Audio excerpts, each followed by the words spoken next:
Good morning, everybody, and welcome to the UAE RMC, all live from the Dubai Kartdrome. It's day 2 of round 4 of the UAE RMC for 25 years, 2025 and 2026. And we're already heading towards the halfway stage of the championship. My name is Joe Bradley, and alongside me is Henry Baudet. Henry, day 2. If day 2 is half as good as day 1, we're in for something that is quite a treat. Yeah, well, thank you very much. Good morning, Joe. Good morning, everybody watching on Karting Live TV around the world. And here in a sun-blessed Paddock. It's, again, not the warmest morning. It's nice and pleasant. In fairness, it's a sunrise-blessed Paddock. Yes, because it's very literally early. Just come up over the horizon, and we still have morning dew out there on the sand. The track, I've got to say, though, bone dry and absolutely perfect. Yes, indeed. At the end of today, we will be officially at the halfway point of the championship. 6 race days down, 6 race days to go. And we're looking at Microax yesterday. A first win for Alexander Freienstein. There was something special about that youngster. And it was very popular. Yeah, very popular. We saw that at the podium, didn't we? Yeah, especially down at the, when I was doing the interviews afterwards, the top 3 after the final, there was a huge amount of outpouring of support for Alex from not just the family and what have you, but from the entire Motorscape team and beyond. Now, Alex took advantage of a situation that developed between championship protagonists Liam O'Hanlon and Samar Chopra. Yes.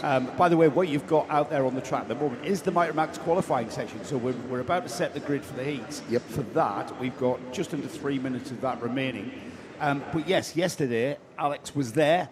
They tripped over one another. There was all sorts of shenanigans went on. There was, purely racing, of course. Yep. But Alex came through and took the win in fine style. And he was right there on their bumpers to take advantage of that situation. Exactly. Now, looking at the number 11 kart of Cameron Harvey at the moment. Cameron is 4th fastest, but it's Samar Chopra who is quickest of all, ahead of the novice driver, number 7, Adam Chu. Adam Chu, the Chinese driver of the Sam Pollitt Racing team, and he was the best novice in the final yesterday, coming home in the top 15, but it's Chopra. But look at the difference in time, 2 seconds separating the top 10.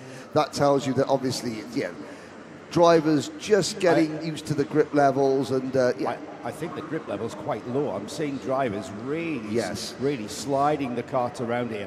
So the tyres are going to take a little bit longer than they did maybe yesterday afternoon to get up to optimum temperature. But they're beginning to get in there now with just over, we'll call that 90 seconds remaining in this qualifying session. And at the moment, the target time is a 67.2, and that's Samar Chopra, no surprise. Cameron Harvey slips to the front, Samar Chopra takes it back. Yeah, and I think this is going to be a case of one of the last drivers to take the checkered flag is going to be sitting pretty, because it is the grip levels are growing, second by second almost. You can see that the order is changing. 21 drivers today. I don't think we've got Sebastian Storer. Well, we haven't. We've got. There's no sign of Abdulaziz Al Saraf, who hasn't come out. The XL driver not doing a lap in this qualifying session. I'm not sure if he's here today. Sebastian Storer, did you say? Yeah, Sebastian Storer isn't here today, but Abdulaziz Al Saraf should be here today. He is down as racing. Hopefully he didn't pick up an injury or an illness yesterday. Maybe there was just a problem getting the kart off the dummy grid. Alex Freienstein up to P2. Saif Al Khalifa third. They're all still chasing Samar Chopra with 20 seconds to go. Adam Al-Sheikh goes to second. One name we haven't mentioned yet, Liam O'Hanlon. That's because he's mired back in 33 seconds off the pace at the moment. Yeah, so Liam O'Hanlon has yet to get those tyres where he wants. His best time is a 68.2. So 68.2, he's about 3 seconds off where we expect him to be. Checkered flag is out. Tadeusz Prochaska in 10th is one of the first drivers to see the checkered flag. So we just wait for the field to come through, Henry, and we'll get a chance. I'm not going to mention anything about the timing screen at the moment because we know it's all going to change as we follow Cameron Harvey round. Cameron currently in 7th place and hoping to go better. He's got green personal sectors, purple sector in sector 1 for Chopra, purple sector for Al Khalifa in sector 2. So they are going to improve. I'm concerned that Liam O'Hanlon, he's put a green sector 1-2, their personal bests. However, in sector 2, he's still a second off everyone else. Checkered flag. Chopra is fastest. We wait. O'Hanlon hasn't taken the checkered flag yet. Chopra, Al Khalifa, Fryenstein, the top 3. O'Hanlon does take the checkered flag. It's only good enough for P10. So Liam O'Hanlon, championship leader coming in around 4, has had a bit of a nightmare by his standards in this qualifying session. Liam O'Hanlon, 10th place on the 5th row of the grid. He's got a bit of work to do for his first heat. However, this session, the Microax qualifying session, 5 minutes of frantic action to have the kart slipping and sliding around. I'll go down and chat with Samar. Yeah, we're going to have another chat with Samar Chopra. So Samar Chopra on the pole position, a 1 minute 4.583 from Saif Al Khalifa, a 1 minute 4.863 for Saif. Alexander Fryenstein's on a wave of glory here. Winner of yesterday's final. He's third. He'll start on the second row of the grid. Purple sector, so the fast driver out of everyone in sector 3. He's on a 64. That's a 1 minute 4.962. Adam Al-Sheikh, not that far behind. Only 35 thousandths of a second was Adam Al-Sheikh behind Fryenstein. He's on a 1 minute 4.997. The third row of the grid will be Amar Tabatsa with Ivan Dvorinins alongside. Row 4 will be Harris Chrysokshu with Jensen Kelly alongside. The two British drivers, Cameron Harvey and Liam O'Hanlon, share row 5. Row 6 will be Vaya Ponna and Zukan Yi, or Adam as he's affectionately known, Tadeusz Prochaska and Arthur Bowers. Arthur Bowers coming across to the UAE for the first time. They're on row 7. Ruud Rapatap, Shekawat and Enzo Falzarano are on row 8. Thaybab Haroun and Felix Souza Jebjeg are on row 9. And then row 10 is Rio Pocock and Kilian Nikadu Mabida. They share the 10th row of the grid. 20 karts took part in qualifying. We did not see Abdulaziz Al Saraf. Not quite sure why Abdulaziz did not come out, but we'll get to the bottom of that. The XL driver, the XL team will be getting to the bottom of that, no doubt, and we'll hope to see Abdulaziz at least get going for his heat. So, little bit of a surprise there. We are surprised by the lack of pace from Liam O'Hanlon, who is, see the gap, 0.8 of 2 seconds, 2.2 seconds of Samar Chopra. And if you consider that these two drivers are not just duking it out for the championship, they were duking it out all day yesterday. And we saw these two, Samar Chopra, who's on the pole, and Liam O'Hanlon at the front of the field for pretty much the whole day in Microax. Well, Liam O'Hanlon's not going to be quite there early on in the first heat. We've got Henry down there, have we, Nick? Let's head down to Henry, who has got our pole sitter, our provisional pole sitter, Samar Chopra. Well, the drivers are now understanding the procedure, but even if they haven't seen a timing screen, if I'm appearing at the end of their qualifying session and calling their name and pointing at them, they know they must be on pole position. That was your reaction, wasn't it, Samar? Yes, it was my reaction. How do you feel about setting pole position? What was the grip levels like out there? The grip levels were really slippery. It was really hard to drive. We just got to keep control of the karts. So obviously a lot more slippery than yesterday. So how did you manage to sort of get control of the kart and manage to put that lap in? I don't want to share the secrets again.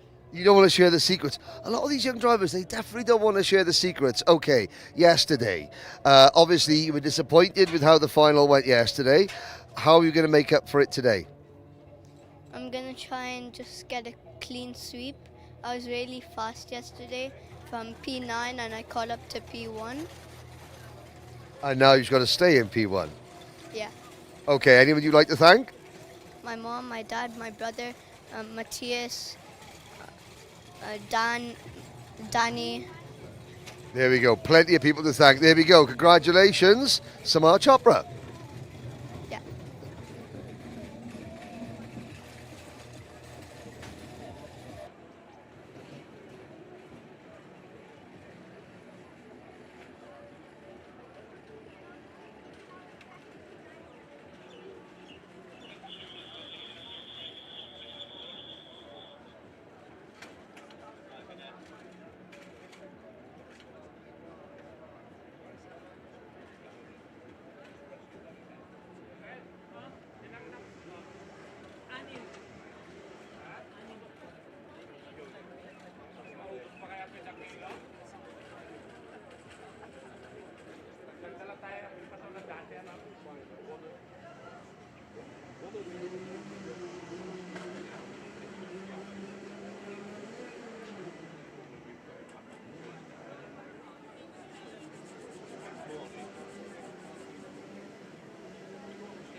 To consider. I was going to say that's the grip levels of the circuit not as good as they were yesterday by any stretch of the imagination. Senior Rotax Group 1. Yes, we've got, we are. We've got the Senior Rotax, Senior Max Group 2 qualifying until we get some times coming through, Henry. We were waxing lyrical about the dominance of Conor Clancy coming out of juniors into seniors at round 3, and here he is. I use the term duck to water, but it's more than that, isn't it? He's not been kind of overawed by the personalities in seniors at all. Yeah, no, not at all. And it was quite funny yesterday when he said, well, I just thought I'd go in on the outside, keep it pinned and see what happened. He was like, yeah, it came out in 4th place. George Nassar turned around and said, I think he was lying when he said he was a bit unsure whether he could do that because he was very quick. Yeah, good-natured between them all.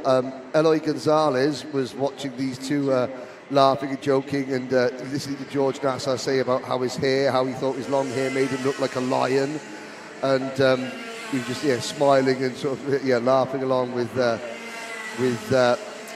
two of them. So there was a good atmosphere down there. It was a good atmosphere, I have to say.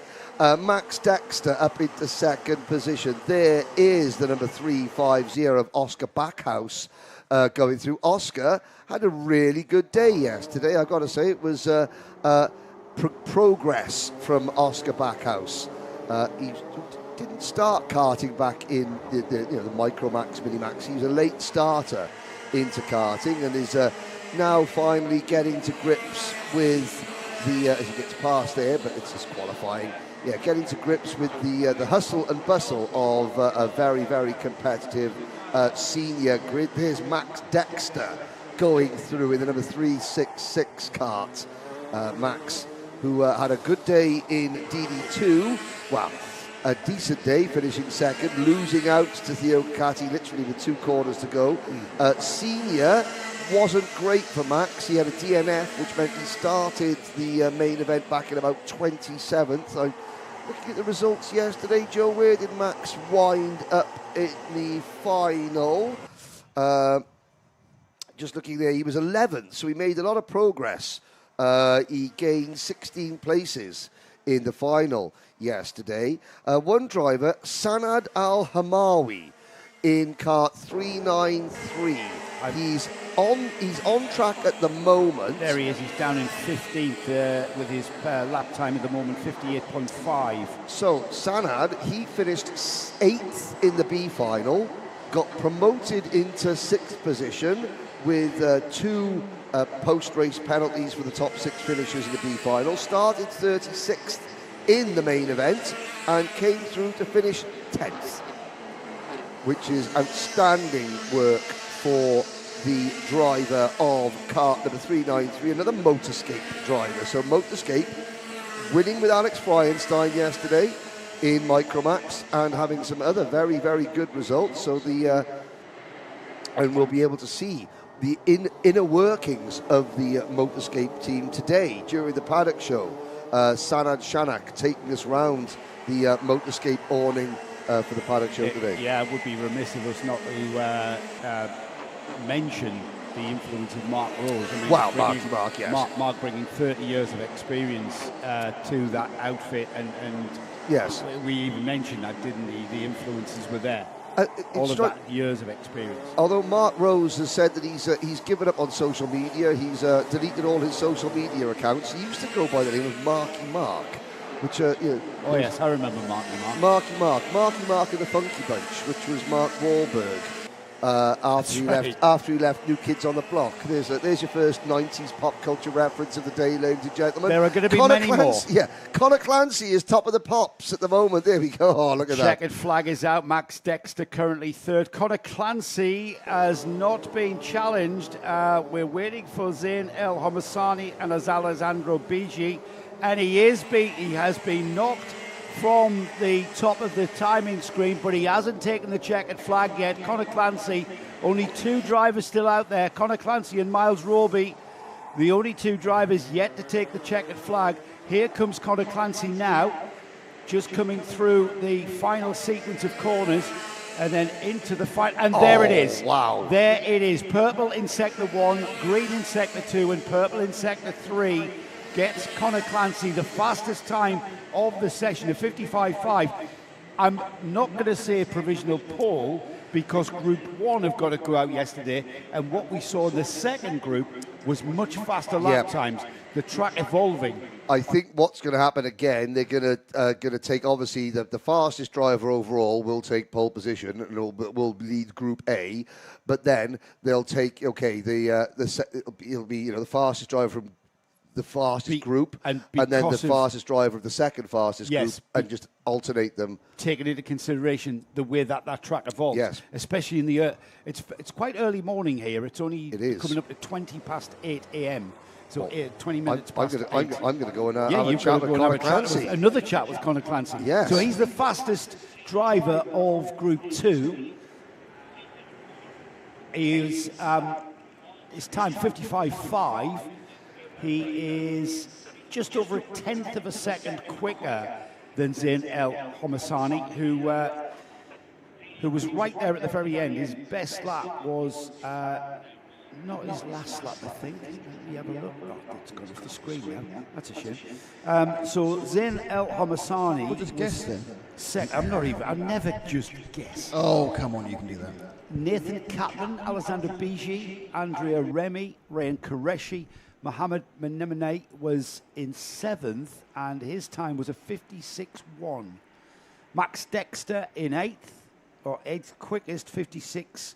Max Dexter's time 56.174, literally 0.005 of a second slower than Minimax. So that's how tight it is. Spencer Trehorn here for the first time. Spencer, you'll remember Nick from the NKC in the UK. Well, mostly from the interview we did with him yesterday. I remember such events as the interview we did with him. That was yesterday. You have no recollection of anything more than 3 days ago. Friday, in fairness. Yeah, it was. So 3 days ago. But he's not on you're this fine. show. Ask you anything about before 3 days ago, and it's all a blur. Sorry, what? What was your name? Yes. So Henry heading down to the interview area. He might have to wait though, because Connor was last one round, wasn't he? He was. He absolutely was. Now, why does he have to wait? Let's explain the process. As the karts come off the track, there'll be a queue because they have to be weighed. They have to comply with a minimum weight of kart and driver of 162 kilograms. So the drivers basically drive their kart onto the weighbridge. That is checked, and that is why there's a queue form. Because I have a question for you. You may not be able to answer. Go ahead, Cole. Say some bizarre reason during qualifying you get your nose drops. What happens then? A nose drop in qualifying. Say you've had a constant ear effect and suddenly just your nose is down. That's you still get a penalty or what? Because it's not under race conditions. It's qualifying. I don't know. So it's not a weight question. It's a regulation regarding the nose. Because what you could do is you could come up with a really clever situation where you drop the nose down, you get more aero.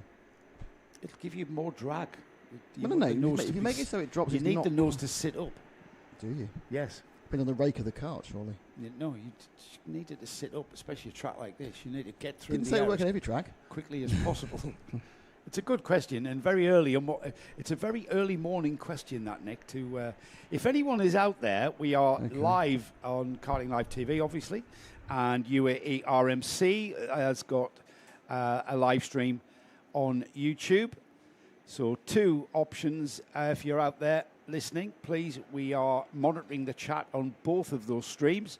So feel free to ask us any questions, and please feel free to answer any questions posed by, well, in this case, Nick Damon, who is our producer today, and our my little bit of chat buddy. Let's head down to, are we ready for Henry? Let's head down to Henry, who's got Conor Clancy again. These two are getting it to be maybe. Well, Conor Clancy, you left it till the very last moment indeed. Talk a little bit about that. Yeah, well, I just went out straight away and was on my own, so I didn't really know if I was fast or slow. So I just didn't think about it, got my head down, and then came in, I was pole, so yeah, it's good. Now, come this way a little bit, come this way. Talk about the grip levels. Could you tell, even in that 5-minute session, were grip levels improving lap after lap? 100%. I went out there, I was sliding all over the place because the track hasn't been used all night, it's cold. So yeah, I was a bit trying to get the tyres up to temperature, and then on the last lap, they finally came, and yeah, I could put the lap together. Now, of course, obviously the second group are going to go out. It's pretty fair to say they're going to have better track conditions, but still, you're going to be starting near the front of all the races, probably on the front row, leading Group B, I would imagine. Yeah, well, I've pulled it there, so I think the second group, it's just common sense, they'll go faster, the track's hotter, grippier. So yeah, hopefully I'm second overall, and then I'll start the heats first or second or whatever. So how can we avoid what happened at the start of your first heat yesterday? What happened there? It seemed as though you and Oscar both coming to the centre, you realised, actually, I've got to back out of this, but you were getting pushed from behind, and it just as you eased off, you just got turned around. Is that a fair assessment? Actually, when I moved out the tram lines, it's just whenever you're starting on the outside, you always want to get to the inside. So that's what I did, and then I think Oscar tried to get to the outside, and then didn't realise I was there, and then drove into me basically. Okay, so but all kissed and made up. Sorry? Kissed and made up. I don't know. We'll see in the racing today. But yeah, no friends on track. So. No friends on track. Okay, well done, Conor Clancy. Thank you. Thank you, Henry. Another chat. Those two are seeing a lot of each other this weekend, aren't they? It's all down to Conor Clancy, of course, being, again, the driver to beat in the Minimax class. We've got Group 1 about to come out, though, and names that we expect to see. George Nasser out in this group, Kai Hunter out in this group. Looking down the list of drivers we expect, Sanad Al-Hawami was in the group we've just had, I think. Yes, he was, and he came at 19th quickest time for Sanad. 57.291 was Sanad's time. So Group 1 about to be released. George Nasser is the driver to look out for here. El Gonzalez is another name to look out for. Nathan Kaplan, of course, has just qualified. He was third quickest in that group, 55.6. 55.5 is the target time of Conor Clancy. So we'll keep an eye on that. Let's take that down. 55.512 is the target time. Let's see if this group, now the second group out yesterday, in yesterday's qualifying, was considerably quicker. A lot of drivers went quicker. That's not what we want to see from the number 322. Just being caught out a little bit. That was Shivan Kartik being caught out by cool tyres. And you know what? We've all done that.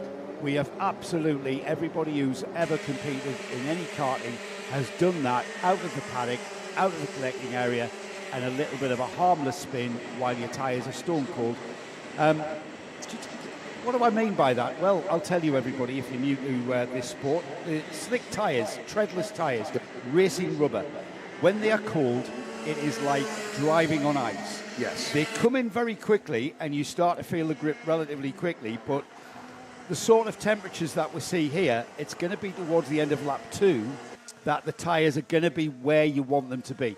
Now, you can change the characteristics of how quickly the tyres come in by how you pressure the tyre. The air pressure, you're not allowed anything special like nitrogen or dry air or anything. I'm not sure if dry air is allowed. Not allowed tyre. We're not allowed tyre warmers. Tyre warmers, or even rubber removing guns. Yes. So basically, you basically just put normal air from a compressor in there.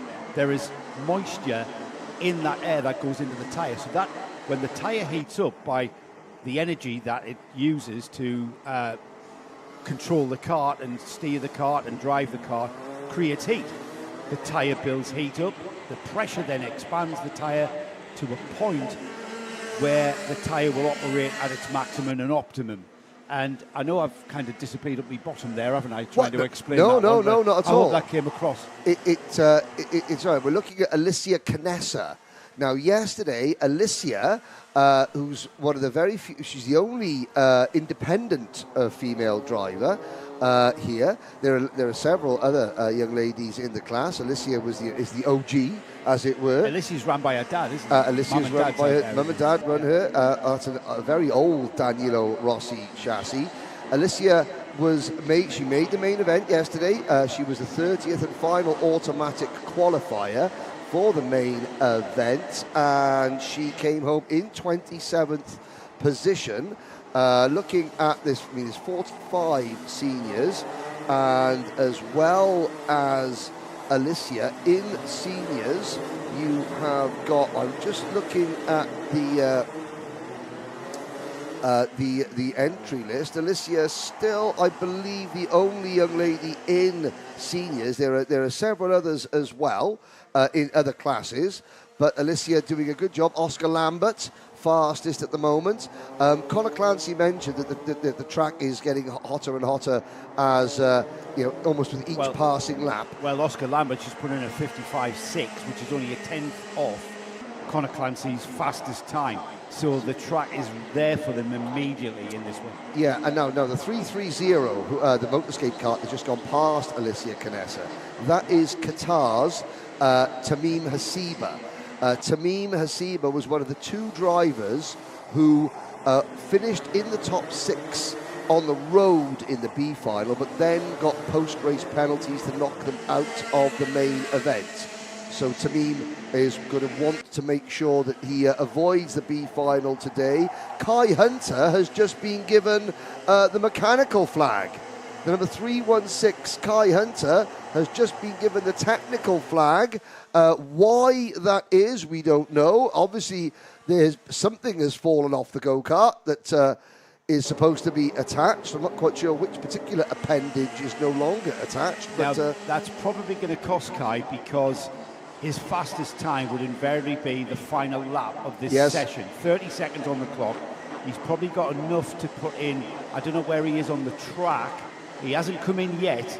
He's still out there. His time of a 55.510 is actually 0.02 of a second quicker than Conor Clancy's. Yes. However, he's still down in 5th. Yeah, Zara Karua. Zara Karua is the other young lady in this race. She didn't make the main event yesterday. She's the only novice in the entire field. Zara Karua, who drives for the same Kart Advisor Academy team that Kai Hunter does drive for. So I just wanted to get that thought. I didn't want to think that Alicia was the only young female in seniors. I hadn't forgotten Zara. Rayan Damadasa has gone quickest with a 55.118. Now, when Kai Hunter gets the technical flag, I believe he's got 3 laps to comply. Yes. Now. So if he's clever, he'll stay out. And finish the session and still be within the regulation. Well, let's have a look. He's just put in the purple first sector, personal best second sector. We'll have to wait and see. Checkered flag, Damadasa. Oscar Lambert now goes fastest. Kai Hunter to second. Eloy Gonzalez, third. Nassar, fourth. Damadasa, Alfayez, Montgomery Swan. And Antonius Haddad. Antonius Haddad was the other driver, the second driver, along with Tamim Hasiba, who finished in the top 6 in the B final yesterday, but then got a penalty. But if Antonius continues that form, he won't be needing to worry about the B final. 8th fastest in qualifying. And significantly, Henry, 54.955. Compare that to a 55.512. Oh, yeah. That's a considerable improvement from the first session. That's not to say the drivers are quicker. That's the track that is going quicker. And a 54.955 for Oscar Lambert, a 54.968 for Kai Hunter. Second in the session, Elwar Gonzalez, a 55.030. George Nasser, erstwhile championship leader, is 4th quickest with a 55.068. It's going to be Oscar Lambert. It's going to be another Falcon that you go and speak to. I'm going to go and speak to Oscar Lambert, and I'm also going to see what the general scene is down there when dealing with Kai Hunter's car, what the scrutineers are saying and what happens there. I might be wrong here, but I've got an understanding that the technical flag, you have 3 laps to comply. I believe so. That's under race conditions. I believe so, yes. We'll have to see what happens, whether the laps that you do after you've been given the technical flag count. Well, we'll find out. Yeah, Henry's off on a mission, a research mission, let's say, and we'll have Henry down there. 305 is Cian Cranebull, who went out of that session. I'm not an expert, but I believe that karts go quicker with 4 attached wheels. Well, that's not a camber angle that we're seeing there. That's actually come off. Yes, that's not. He hasn't put a bit of camber on that left-hand side. It's unfortunate for Cian. It's put him in 22nd quickest time. 56.754 was the 56.754 was the quickest time he could put in before that tyre and wheel came off. That looks like it's slipped off the hub, isn't it? I can't quite see the axle. It's on the passive side. There's none of the drive on that side, so most likely someone didn't tighten it up. It happens. Group screws come loose. Yeah, it happens all the happens time. all the time. Yeah, it does. So while we recover Cian Cranebull's kart, It's put onto the recovery trailer. The rescue Toyota. Oscar Lambert then quickest in the session, 54.955. Kai Hunter second, 54.968. Elwar Gonzalez with a 55.030. George Nasser and Kai Hunter has disappeared from there. He's dropped down to 20th. So Kai Hunter's times have been deleted. He has to rest on a 56.209. So it's a clawback day for Kai Hunter and the KAA team. Wonder what was wrong with it. Yeah, Henry will find out, see what the technical flag was put out for the number 316 cart of Kai Hunter's.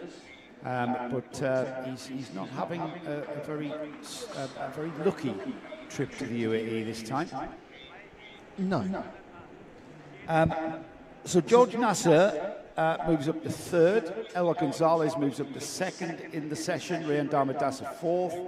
Hamza Al Fayez on a 55.124. Jeremy Montgomery Swan. Now that's better.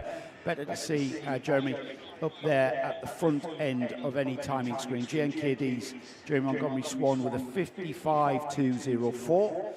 Antonius Haddad is seventh. Jules Dumont is eighth. Faisal Nashko is ninth. Adam El Bassioni is 10th. Tameen Hasiba was 11th quickest. Patrick Cannon was 12th. Armani Kanua. Now Armani not as on the pace as he was yesterday with Elliot Surtees in 14th. We've got Henry down there with Oscar Lambert. Well, Oscar Lambert, talk a little bit about that overall pole position. Come this way a little bit, Oscar. Come this way a little bit. Overall pole position. So that's a percentage of the job done. Yeah, really good. Glad to get the quali points and hopefully be starting all the races in first now as well, which gives us a big advantage. Yeah, we forget this. So in qualifying, overall pole position, 10 points. Second is 8 points, then 6, 4 and 2. How important are these qualifying points in a championship like this? Yeah, really important to close the gap on Georgie, especially because you can't drop the quali points, so just bonus. So qualifying points stay there. Now, talk a little bit about that session in particular. Where were you on the track? How did you manage to sort of get the slipstream, and how much better are track conditions now? Yeah, compared to yesterday, I just went out by myself, and luckily I managed to catch one of the barrel drivers to get a tow at the end. Track conditions definitely improved a lot since yesterday, so you just got to take that into consideration when braking and everything like that. Now, yesterday, first heat race, yourself, Conor Clancy, teammates, front row of the grid. What happened? It was just a racing incident. We both came across a bit hard, and that's that. That's that. Have you kissed it, made up now? Yeah, we should be good now, and luckily didn't get hurt or anything, so move on. And you'll be starting in the same position for the start of the... So does that mean that your tactics will be any different, knowing that this is what Conor's going to do, he knows what you're going to do? Are we going to see something different at the start of this first heat race? Yeah, hopefully. Maybe we can talk to each other before the race and sort something out, and then we'll go from there. We'll see, but there we go. Oscar Lambert, pole position in seniors. A quick word on Kai Hunter. A chain guard came off during the session. I spoke to Kai and he said, yeah, I heard it come off, but he's reattached it now. Thank you, Henry. Oscar Lambert then, our pole sitter, our provisional pole sitter. I'm sure he'll get through tech with the Mumbai Falcons team. So Oscar Lambert, we will see, no doubt, on that pole position for Senior Max. We're all about Minimax though next, because that is the next qualifying session we have for you. Another 5 minutes of frantic action. The sun is coming up well above the horizon now. The ambient temperature is coming up also. It's probably about 19 degrees at the moment, just coming up to 20. However, the track temperature, I've got to tell you, was coming up by that actual second. And we saw there just the way that the track has evolved between, I'm spot on, 19 degrees. Nick's just fact-checking me next to me. 19 degrees is the ambient. Track temperature is going to be about 25, 26, getting towards 30 very, very soon, I would think. But you saw the difference there. 55.512 was Conor Clancy's quickest lap time. We know how quick Conor is, the young Mumbai Falcon, but he was pipped with a 54.955 from his Mumbai Falcon teammate Oscar Lambert. It's going to be an absolute ding-dong in Senior Max, isn't it? And unfortunately, we had Kai Hunter, who was up there, right up there, second quickest in the session. However, a technical flag was put out for Kai, and he had those times deleted. He's dropped the 20th, so we'll have to watch out for the Kart Advisor Academy driver coming through the field. That's all the action in seniors. Minimax is next, as I said. And yesterday was all about JNKD's Benjamin Krachkovic. It was also a little bit about Oliver Butchart, Austin Gray, and Ivan Jankovic as well. LBJ Stubbs with Sam Pollock Racing, the British team and driver, coming across here for some winter karting and keeping themselves in the zone, so to speak, before they start their British and European seasons. Great to see Sam Pollock coming across with his team. Albie was right up there and at the front of the field, and it was in the final that he ended up dropping to 5th place behind those drivers. Keep an eye out for Paul Schutzman, winner at Alpha San in round 2. The JNKD driver was perhaps the most delighted winner of a karting event or a race that I'd had the pleasure to meet. But we'll see who is going to come to the fore. We are about to get going with the karts, with the Minimax class readied and waiting in the collecting area and about to be released. There is no doubt that the track is evolving all the time. However, Minimax, everybody's out at the same time, and we'll see a fair reflection of who is quickest and who is in the midfield, etc., etc. Austin Gray, Charlie Page, 2 drivers to look out for. Adam Fleury showed signs, as did Francesco Lignoli, showed signs, Henry, of improving their lap times yesterday and coming through and having a pretty good result towards the end of the day. Yeah, now we don't have the updated championship positions after yesterday. However, Benjamin Karachkovic, the combination of Benjamin Karachkovic's victory, Charlie Page's exclusion from the final, and Albie J. Stubbs, the erstwhile championship leader, his spin on the outlap of the final, which meant he started from the back and finished 6th. I think that would give Benjamin Karachkovic a very, very slender championship lead. It is a 4-way title fight. Well, it depends in Attica Mia. She rejoins the series after her little vacation in Europe to do some WSK racing. It could become a 5-way title fight again. But Karachkovic, Austin Gray having a solid day yesterday. And we now look to see, can anybody peg Karachkovic back a little bit? It's a big ask, that, because Benjamin is a very rapid Minimax driver, represented and won the world final event at Bahrain in the Micromax class. So we know he can drive, we know he can pedal. But I'd actually forgot about Albie J. Stubbs spinning out on the outlet. And I said, Henry, that we've all done that on cold tyres. Absolutely, it can be easily done on cold tyres. We just saw on the outlet Adam Fleury almost spin on the outlap here on very, very cold tyres. Oh, the lovely Kapita comes in, bringing us some water. Thank you, Kapita. One of the extremely hard-working young ladies that part of the championship organisation team. I've got to say, the UAE RMC do look after us, don't they? They do indeed. I mean, I'm here in a massively padded, comfy velvet chair. Yes. and you two are on a sofa with the drinks cabinet behind us. Wow, you've got those fish that meet your feet. Coca-Cola. There's an aquarium in the corner there. Yes. Is anybody going to have a go on the piano, by the way? The piano bar. Right. Well, who are we going to play a tune for in this one? Oliver Butchart. They're going through your screen with the bright green crash helmet. And he was second yesterday. Mark Baines was telling me that every single event that Mark has done out here, he's been here for the entire season, every single final, one of his drivers has been on the podium. 100% podium record. Well, Mark Baines, he's not shy about telling you about his achievements. Well, that is an achievement. That's an interesting stat as well. And who's he looking after this weekend? Butchard, who finished second yesterday, and even Janikjevic, who finished fourth yesterday. Yes. Now then, Francesco Lignoli is the driver that's quickest at the moment, but we're under 2 minutes remaining in this qualifying session. It's a 60.054 the lap time. Butchard goes quicker, but Lignoli, who is following him round, they are circulating together. So they're into the 59s now, Henry. 59.606 for Lignoli and 59.949 for Oliver Butchard.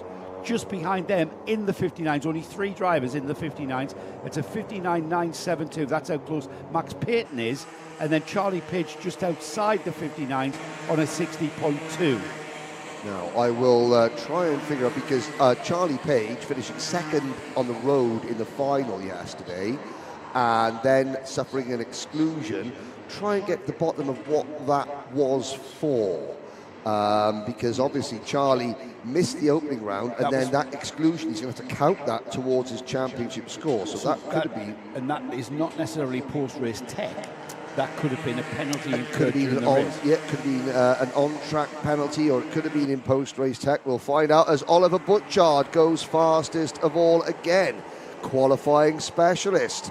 Yesterday he was on pole, so this is championship points. Don't forget, 10 points for pole position, 8 points for second, 6 points for third, 4 points for fourth, 2 points for fifth, and you cannot drop qualifying points. So these points count towards your final championship tally, regardless of what else happens. And that was him there in the green helmet there, just on the Synergy liveried kart. Albie Stubbs has pipped him though. He's done a 59.122 as the checkered flag has unfurled, readied for the first drivers to finish their session. At the moment, it's Albie Stubbs, Ivan Chancevic, Oliver Butchard, Francesco Lignoli, Benjamin Kracikovic. But it's all going to change, Henry. There's no doubt about it. As we cross the line now, then Charlie Page crosses the line. Lignoli, Francesco Lignoli crosses the line. Butchard's across the line. He stays in fourth. Albie Stubbs is still at the top. That 59.122 is still the time to beat. Francesco Lignoli crosses the line. He hasn't beat it. Watch Karachkovic, sixth at the moment, but 2 personal best sectors to start the lap. Here we go. The tension rises, doesn't it? We are waiting for Benjamin Kracikovic. And there he goes, Kracikovic across the line of 59.083. And that is it sealed. It's a JNKD pole position from yesterday's winner. Continuing where he left off, Benjamin Kracikovic takes the pole position on a 59.083. By 300ths of a second, and he did it courtesy of the very last sector of the lap. He did a purple third sector, and that third sector snatched top spot away from Albie Stubbs right at the end. So potentially our new championship leader takes another little haul of points for this morning. I'll go down and chat with him as qualifying here on a nice and cool. So it's a very refreshing Sunday morning here in Dubai. Degrees. Yes, 19 degrees. Find out what happened to Charlie Page as well. I shall do indeed. Yes, yesterday that is. So Benjamin Kracikovic on the pole position provisionally, of course. Got to get through tech. We keep saying that. 59.083 is the pole position time. Albie Stubbs for Sam Pollitt Racing on a 59.122 just got pipped. The slow sectors 2 and 3 on his final lap of the session there. Francesco Lignoli makes it a George Gibbons Motorsport second row with Axel GP's Ivan Jankovic alongside their times 59.232 and a 59.288. That's 56 thousandths of a second between third and fourth. Oliver Butchard's going to have to settle for the third row of the grid with a 59.326 with Kurt Ivanov alongside. He's on a 59.334. Again, so very, very close. Vaiko Pajamaki is on the fourth row with William Mazzali alongside. We've then got Charlie Page sharing row 5 with Paul Schutzman. Mikhail Mitrokin shares row 6 with Austin Gray. On row 7, we've got Max Payton and Adam Fleury. Gleb Obikov and Mikhail Tervoklebov share row 8. Zuhai Turkey and Aryan Esan share row 9. And then rounding off a 20-cart Minimax field, Rafael Zagati and Viven Chuen. The novice driver for Synergy is the 20th driver there. 20 carts in Minimax. It's all about the front of the grid, though, and it's all about that young man, Benjamin Krachkovic, who went out to the World Finals in Bahrain in the Microax class, representing the UAE, and took the win in the World Finals champion for 2025, Benjamin Krachkovic, moving up to Minimax and showing everybody that he has taken very well to the increase in power. What's the difference between Micromax and Minimax? Well, the carts are exactly the same. It's a 950mm chassis. It is the exactly the same size wheels. Are on the Mojo C2 tyre. Slightly heavier. Micromax has a minimum weight of 105 kilograms. Minimax has an increased weight of 115 because kids grow and get heavier and get taller, etc. Micromax is for between 8 and 11 years old. Minimax is between 10 and 13 years old. The engines, well, it's exactly the same 125cc engine throughout the classes, but we've got... Well, Henry. Sometimes in karting it comes down to one sector, and that's what got you pole. A purple final sector on your last lap. That put you in front of RBJ Stubbs and gave you not only pole position, but 10 very valuable championship points. Tell us how you did it. I was just calm and I did my good lap. Just calm and did your good lap. Were you worried as the session went on? Were you aware that you were only 5th or 6th for most of that session? Communication with your mechanic, Liam Smith? I thought I was only 2nd or 3rd because my dad just gave me a thumbs up. Normally he gives me the P1 signal, but I was P1. He just gave me a thumbs up. Okay, so when you don't see your dad giving you the number 1, but you think, all right, I better work a little bit harder. Is that right? Yes. So, who would you like to thank? And, more importantly, how do you think the races are going to go today? Albie is 2nd. Charlie starting a little bit further back, but there's an awful lot of good drivers, isn't there? Hopefully me and Albie can push away and start fighting at the end. Okay, that's the plan, is it? Who would you like to thank? My parents, the whole JNKD team, and my mechanic. There we go. So, one sector for P1, Benjamin Karachkovic in Minimax.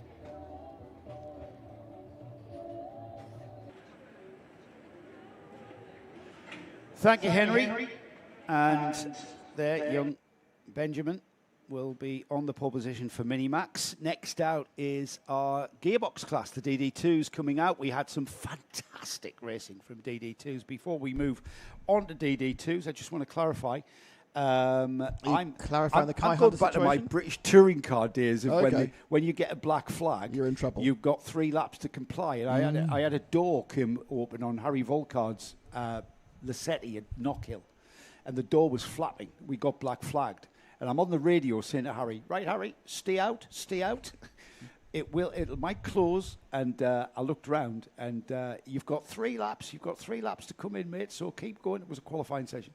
I looked round, and the official was right there next to me, shaking his head, saying, you're going to have to bring him in. And the regulations were 3 laps. However, it's a little bit different here, and thanks to Gaz Bury, our researcher, it's only time... Don't give me a new job title. We want more pay. So Kai Hunter, after receiving the tech flag, no other lap completed after the tech flag counted. Any penalty applied would have been down to the chief scrutineer, of course. The times were deleted, as we saw that what happened at the end. And Charlie Page... we've had information on Charlie Page, Henry, that it was... Sorry, mate, you haven't put your headset on yet, so you don't know what I'm saying. It was the squish, which is a technicality on the motor, isn't it? Yes, and I spoke to Charlie's mechanic. He said it was, negligible, but hey, you know, they put their hands up, said it doesn't make much of a difference, but hey, it is what it is. Yeah, I mean, the amount of times people get caught for squish is just, I mean, yeah, hands up. We've all done it. It's one of those things that, you know, can just happen. It's not necessarily deliberate. You try your best to be inside, and sometimes it slips. So it's nothing. It's just unfortunate for Charlie. He's out again to fight another day. But now we move on quickly. It's all about our gearbox class. This is the DD2 class. It's a gearbox class, the epitome of Rotax Max class karting. And it's a 2-ratio gearbox. It's a paddle shift mechanism on the steering column. It's not like gearbox where you go up and down the box. It's basically switching between the 2 ratios. Paddle shift on the left engages gear 1. Paddle shift on the right engages second gear. And you're basically just switching between the 2 gear ratios, between 1 and 2, and wherever you need it on the track. You need it to punch out of the corner. You need it to brake, because the drivers are using the downshift to assist the braking on the kart as well. And on the subject of braking, all of our classes only have a brake disc on the rear axle, so that's why they get very unsettled when they press the brake pedal. It's effectively like putting your handbrake on and only braking from the rear wheels. However, this class here, the DD2 class, has a brake disc on both of the front wheels. So you're braking on both front and rear axles, which makes for a much more stable braking phase. It's very rare you see the karts braking. If they are going a bit skew-whiff, under braking, they're getting it wrong. Yes, indeed. There were 13 drivers in the DD2 and DD2 Masters division yesterday, only 12 today. Sam Walker, who finished 3rd in Masters yesterday, wasn't scheduled to enter today, and indeed he's not. But we've only got 11 karts on track. That is because Hamza Hashisho, who injured himself yesterday, had to go to the hospital, got an injection for the pain. I spoke to him after the fight. I said, how are you feeling? He was like, yeah, really good. I was like, yeah, that'll wear off in a few hours. And indeed, he has not gone out this morning. Now, I haven't seen Hamza or his dad here. I'm wondering if they have just said, look, you know, I'm not right, let's wait and try and go out for the races. We're going to start towards the back, or whether they have actually had to withdraw from the day. I will find out. We are getting plenty of messages from members of the championship and the organisation team to keep us up to date with the goings on behind the scenes. I shall find out whether Hamza is here and whether he's just keeping his powder dry until later, or just keeping his ribs taped up until later. Well, if he's got broken ribs, and there is absolutely nothing you can do. And the last thing you want to do with broken ribs is get into a kart. Yeah, well, I mean, it is brutal. They are brutal machines on the old rib kits. That's why drivers wear rib protectors. Yeah, exactly. And I mean, maybe that's why his dad said, Henry, go away, do not speak to my son. It's because I was making him laugh so much. Yes. Or maybe that's just because he says, Henry, stay away from my son. I don't know. Either way, there's good reason there. And being it's a safeguarding issue, clearly. Yeah. No, Hamza, I hope that Hamza is okay. We'll find out what is going on with Hamza, whether we'll see him later or not. Mark Bassier, who at the end of yesterday's final was not a happy chappy, has gone second fastest. Mark was not happy yesterday. Did he say what? Just kart wasn't right. Didn't go well for him in the final. He was really he was on the pole, wasn't he? He was up near the front for a while, but he started on the pole. And went backwards. Theo Kakati is up at there is Theo. He is top of the charts at the moment. Drove into the circuit with Theo this morning, and I said, look, you know, was Max a little bit too nice to you yesterday? And he was like, I said, I don't think Max is going to be as nice to you today, because there was that, at this point in the track on the last lap of the final, Theo Kakati trying to go around the outside of Max Dexter. They went side by side through this entire sector, and Theo actually went round the outside of Max through the following corner after this camera shot, turn number 14, and stole the lead away and the win. It was fantastic racing from those two guys who gave each other room, gave each other compromise. Yep. Remember, Max Dexter is double stinting here. He's also in the senior Max class as well as the gearbox class in DD2. The checkered flag is being unfurled. Kyle Blockley is the first driver across that, and he is currently in 7th overall as we wait for the rest. Greg Watt comes through as well. Greg is in 9th. Lap times for Blockley, 55.753. Lap time for Greg is a 57.438. We wait for the front of the field. Moritz Canopes comes through. Tony Hogg's gone quicker than Moritz. Tony Hogg in 7th. That's the Masters. That's the Masters pole, isn't it? It is indeed. Right there, in 7th overall. So 55.240 for Anthony Hogg. Tony Hogg, as he's known. Moritz Canopes, 55.455. And there's the checkered flag for everyone else. I noticed as well that Hogg and Canopes, they only did that one lap. They were going round in like 60, 61 seconds, cruising. I think they're thinking, right, there's only 11, 12 of us. Now, there's fewer karts today, so let's save our tyres. They absolutely waited until the very, very last lap to put their only flying lap in, which is good enough for first and second in Masters. The top 6 are in the main class: Kakati, Dexter, Zanfari, Harris, Bassier and Malek are your top 6. If Mark Bassier wasn't happy with yesterday, he'll not be happy with 5th place lap time there. Behind him is Adam Malek in 2nd, but the lap times for Theo Kakati on the pole position, 54.183. He is 29 thousandths of a second quicker than Dexter. So that rivalry will continue into today, Henry. It will. And we're in for a treat. It will. I'll go down and speak to Theo Kakati very shortly. So as Henry heads down for our post-qualifying interview, Theo Kakati is the driver. He's an independent, being run here by himself. And Max Dexter, who's from Telios, the Telios team, putting out Max Dexter's car, 29 thousandths of a second off that pole position time for Max. Suleiman Zanfari is in 3rd place, his time 54.327, with Tyler Harris, erstwhile championship leader. Tyler Harris, 4th place for Tyler, 54.369. Mark Bassier is another of the Mumbai Falcons team. Mark Bassier, 5th place with a 54.464. And then we've got Adam Malek from the Matthias Negem Motorsport team. Adam with a time of a 54.877. Then we get into Masters territory with Tony Hogg. As we've said, Tony running himself as well as an independent, 55.240 for Tony. Moritz Canopes, 55.455, just 2/10 off Tony Hogg's time. Kyle Blockley, 3rd in Masters, 9th overall, 55.763. Then we've got Nicolo Cacciatore in 10th with a 56.489. He's with the NL Racing team. And then Greg Watt, another driver running himself, Greg with a time of a 57.438. Hamza Rashisho didn't take part in that qualifying session for what we believe to be an issue with that rib injury that he's carrying. Whether we see Hamza come out and race remains to be seen. And to be honest, no judgment here. If your ribs are broken, then you're in a lot of pain and discomfort, and you're just going to make it worse by driving around the Dubai Kartdrome on anything. Let's head down to Henry, who's got our pole sitter for DD2, Theo Kakati.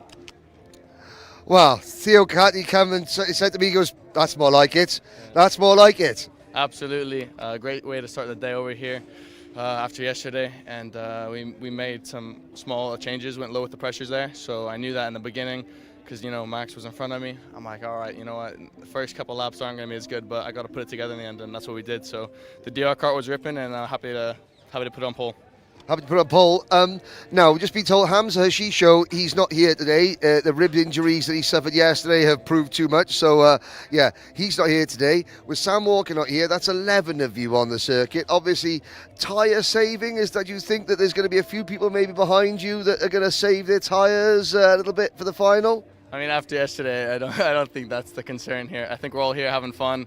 practicing, getting ready for next weekend. All of us have bigger races coming up, and this is just a great way for us to all scrap around and get a lot of experience on track. So it's perfect. Excellent, excellent. Are you looking forward to another? Well, okay, obviously Max is the one rival that you were dealing with yesterday. Tyler Harris, Mark Bassier, Adam Malik, Suleiman, anyone in particular you think could really spring a surprise today? I mean, I haven't looked at the times yet, but before this, I was already thinking when I woke up today, a new day. People can find pace that they didn't have yesterday. It's going to be close. The packages here, I think we're all pretty equal. So I think it'll just be another fight, and it's not going to be an easy win today. It's going to be, you're going to have to work for it. All depends on who had the best night's sleep and the healthiest breakfast this morning. Is that right? Absolutely. That's why I had a good night's sleep, and I'm ready for today. Excellent. There we go. Theo Catty on pole in DD2. Tony Hogg on pole in Masters. I think, well, he's loitering around the place. So we'll bring Tony Hogg in, because this is an interesting thing to consider, because Tony and Maurice Knioppers, you drove round very, very slowly for the first few laps of that just to get one lap in. Is this because we were thinking about tyres?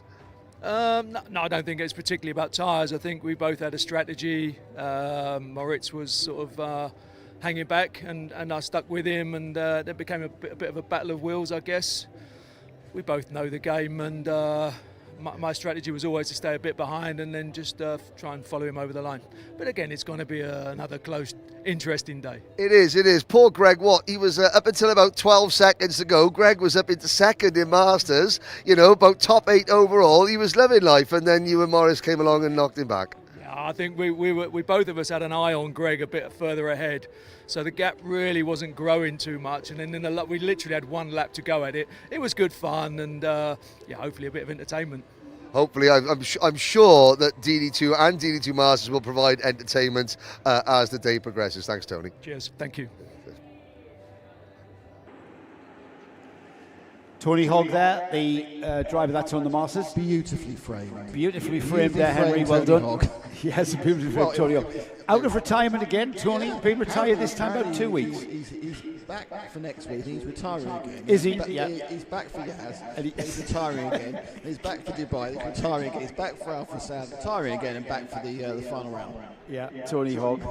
More retirement comebacks than Frank Sinatra. But he's doing it his way. He's doing it his way, absolutely. Absolutely. See how I lined that up for you? We're working it long enough.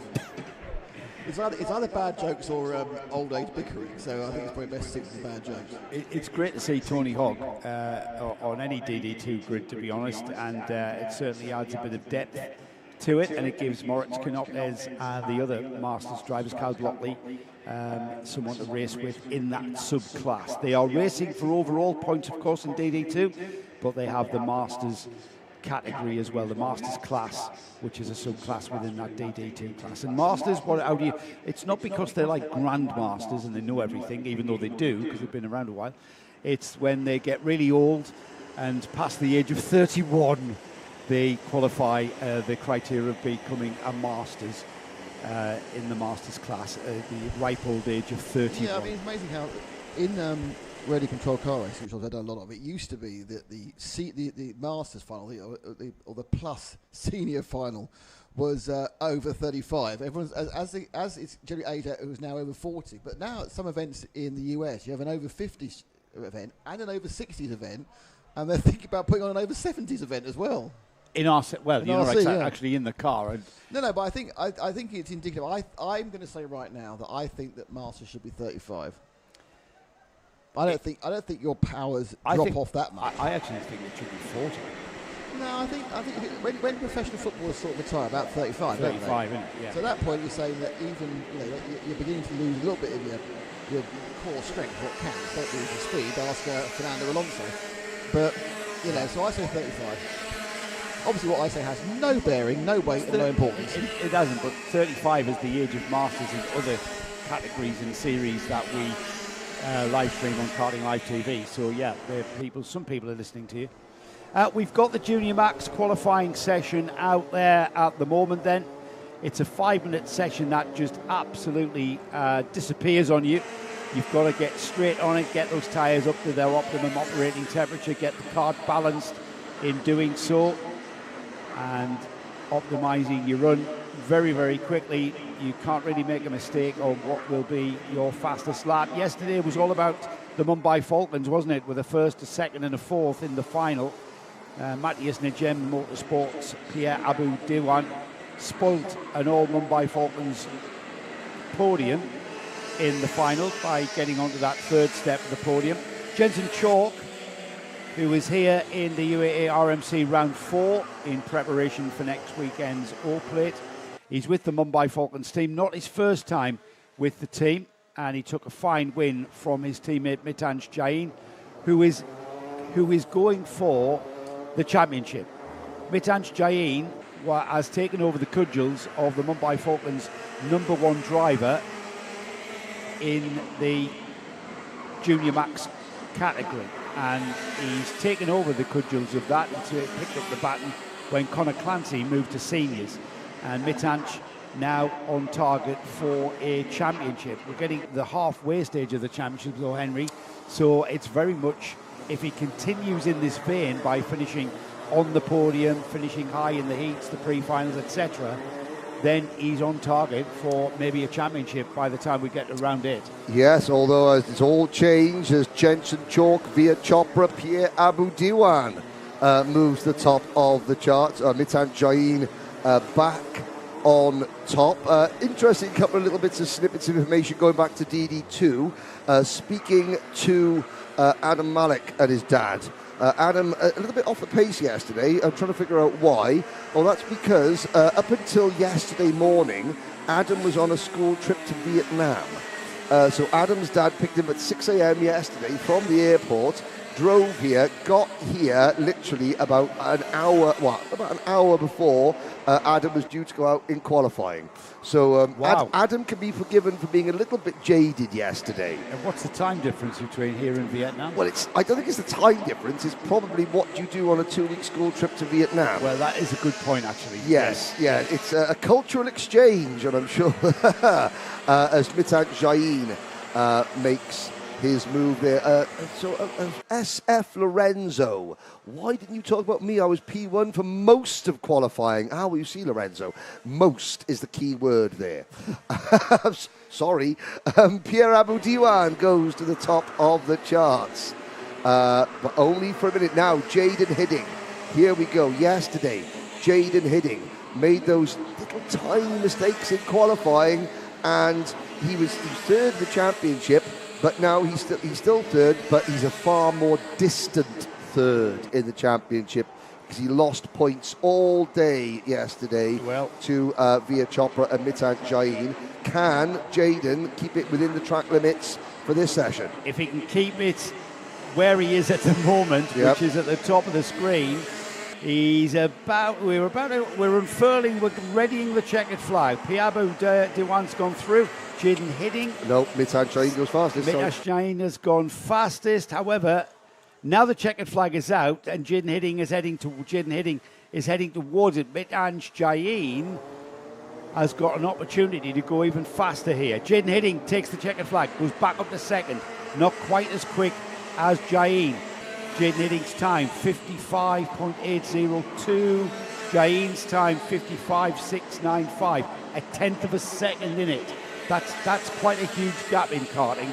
Leo Aina is third for JNKD with a time of 55.935. But Jain's still out there. Pierre Abu Dewan, keep an eye out for him. The 219 is the kart that we're watching across the line now. And Via Chopra is the kart we watched across the line, goes up to what was fourth. Now he's being demoted as Pierre Abu Dewan gets onto that second row of the grid. And interestingly enough, yesterday's winner, Jensen Chalk, P9 for Jensen, behind Derek Rivera, Floris Schenkenberg, Via Chopra, P6, Harrison Stevens, P5, Alfie Ward in 10th, Faris Haroon returning, the Emirati Express from injury, 13th, Aaron Mason, who was 4th in the championship, only 17th. So Aaron Mason not having a great weekend. As we look down, all 30 drivers, no, 29 drivers. Arhan Qureshi did not go out. So we'll find out from the Mumbai Falcons whether Arhan is here, whether there was a problem getting out of the pits. And then the novice driver, Kidwai, went out but didn't post a time, or did post a time, but just only one lap and then came in. So problems for the Synergy driver. Well, I'll go and see if Mitansh Jain is in a happier mood than what he was yesterday. Yes, he must have felt a bit robbed there by Jensen Chalk, the interloper into the UAE RMC, coming here for preparation for next week. But it's Mitansh Jain who is on the provisional pole, on the pole position then for Junior Max with a 55.695. That's the pole position time. He's a tenth of a second quicker than George Gibbons Motorsport's Jaden Hidding. 55.802 was that time. You will need the microphone, Henry. Leo Einer was... wish I had £1 for every time I've done that. Yeah, I know. But we've all done it. None of us are sitting there going, "Ooh," because I have walked from the compound to the pit lane at Le Mans, which is 7 minutes. So you go do do do do do do do do. But I had the microphone, didn't have my radio or any methodology of connecting anybody, and I have so many times walked somewhere without what I was supposed to have. Sometimes it's not that vital, you just live with it, and other times it's an absolute nightmare. Matt Norman, our chief steward, has just walked in. Matt, for those and he's asked us if everything's good. Yesterday, only heard half the story. Oh, he's got a cracking story. I'm not sure. We have got a few minutes to fill actually now before it's up. But we'll have to wait for Henry to do his interview first. Yeah, and then we'll pass to Matt for his world's best excuses. Can we tell that story? Will people know who you were talking about? No. People won't know, or we can't tell the story. All right, okay. People won't know, right? Listen, let's just give Matt a headset. Yeah, I'll switch you on now. So your mic is live now, Matt. Matt Norman here is the chief steward. And yesterday, Henry posed a question to you, Matt, which we'll not go into now because we're about to go down to the podium. Well, I think we are. I haven't seen any action from Henry in front of the podium. We'll wait because it's it's a long story. And he did pose what is the one of the questions he posed to you, Matt, was what is the best excuse you've ever heard from a driver? That's what we're going to hear. In the meantime, Matt, you stay there. I was just about to tell everybody who was behind the first row of the grid in the Junior Max. It's Leo Anna in third place. Fourth place is Pia Abu Duwan. Third row of the grid will be Harrison Stevens and Via Chopra. Expect Chopra to move forward. Flora Schenkenberg and Derek Rivera share row 4. Row 5, yesterday's winner, Jensen Chalk, with Alfie Ward alongside the Mumbai Falcons and JNKD team, share row 5. Row 6 will be Sam Turner for the Kart Advisor Academy team. Ray Haber on row 6 with him. Faris Haroon back from an arm injury, which is great to see. Faris, he's with Yaz Heat. He's sharing with Gabriele Badacordi from GGM. They're on row 7. Row 8 is Giuseppe Montanari and Sabelli Kojai. And then on row 9, Aaron Mason and Aaron Ortak. Row 10 is Ari Kallenberg and Sahansa Senanyaki. With row 11, Finley Smith, Damien Knorr. Lewis Reed and Thermai Magapanda is on row 12. Row 13 is Arthur Setti and Murad Bariamov. And then we have Roman Sabali. George Haddad was the last of the drivers that took part. And then let's head down to Henry because we've got him in there with our pole sitter Mitansh Jain. Well, Mitansh, are we any happier this morning after setting pole position than we were at the end of the final yesterday? Yes. Yeah. You are. Now, first of all, I've been getting it wrong. It's Mitansh Jain, not Mitansh Jain. So it's Mitansh Jain. Yeah. But you're far too polite to have told me that and corrected me. Tell us a little bit about that session. What happened? Everyone had cold tires at the start, just warming them up, and then last 3 laps push, and that's what I did. And luckily at the end I was in the time to do another lap, but it didn't really matter. So yeah, you didn't even need that last lap at the end. So championship situation. It was a turnaround yesterday. You know, you gained a lot of points on Via. It's back to pretty much level pegging now. So your thoughts today, is it a case of obviously you want to win, but there's there's a bigger picture, because yesterday it wasn't a good day for Aaron, it wasn't a good day for Jaden, so it's pretty much a head-to-head fight between you and Via now. Yeah, it is. So will that play into your tactics at all? You know, just as long as he's behind you, it doesn't matter where you are in the race, or are we still searching for win after win? Of course, searching for a win, but yeah, he's definitely in my mind a little bit. Definitely in your mind a little bit. Who would you like to thank? Everyone, Mumbai, Anjum, Gaia, my mechanic, Devin, Luca, Sam, everyone. But we've got a final to go. We're fine, and we're going to do a little bit of this, because that's what Mitan's doing. Yeah, there we go. Good luck, congratulations, Mitanj. Good luck for the racing. There we go. That is the end of qualifying, ladies and gentlemen. And going to get going with some excellent heat racing very, very shortly. Thank you, Henry. Our pole sitter for Junior, Max, Mitanj, Jain as well. Congratulations to him. Henry about to make his way back to the box, but I've got a guest in the box. It's Matt Norman, our chief steward. Now, Matt, as we said, Henry posed a question: what's the best excuse you've ever heard from a driver? Not necessarily in karting as well, because you're involved in all motorsport in the region, aren't you?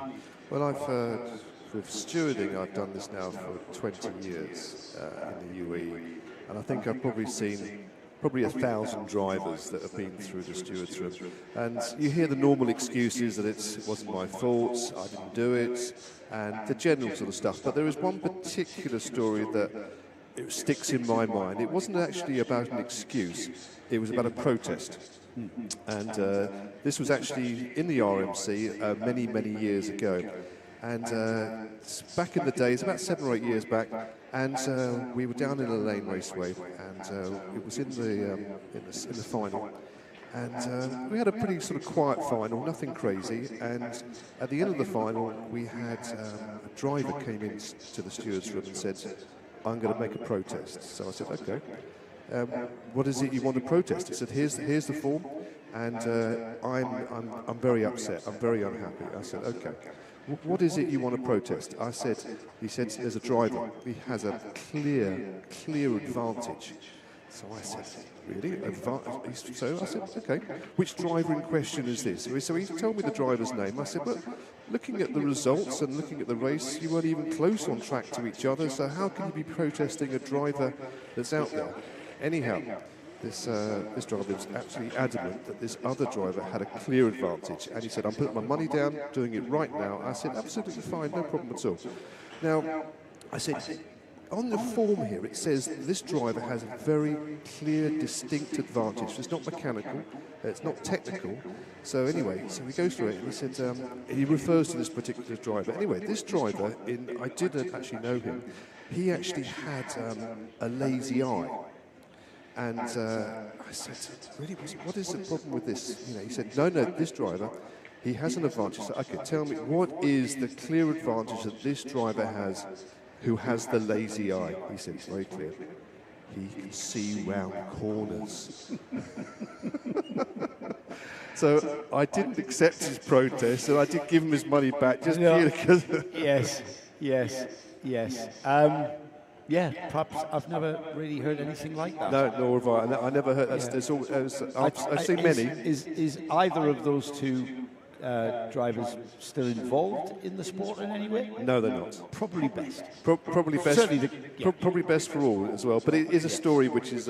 Yes, and I'm not surprised you remember that one distinctly. But you do get to hear lots of stories. But also, I do have some top news for you. Oh, really? As of today, yes, we may be having for this championship a current driver joining us in the stewards room to actually be as a steward. Like a driver steward? Yes, a driver steward, and actually in the same way the Formula One do it. Yeah, well, you'll know the driver. I can say that it's not confirmed yet. It is one of the DD2 drivers that's actually has expressed an interest in potentially coming along and being part of the stewards panel. Right.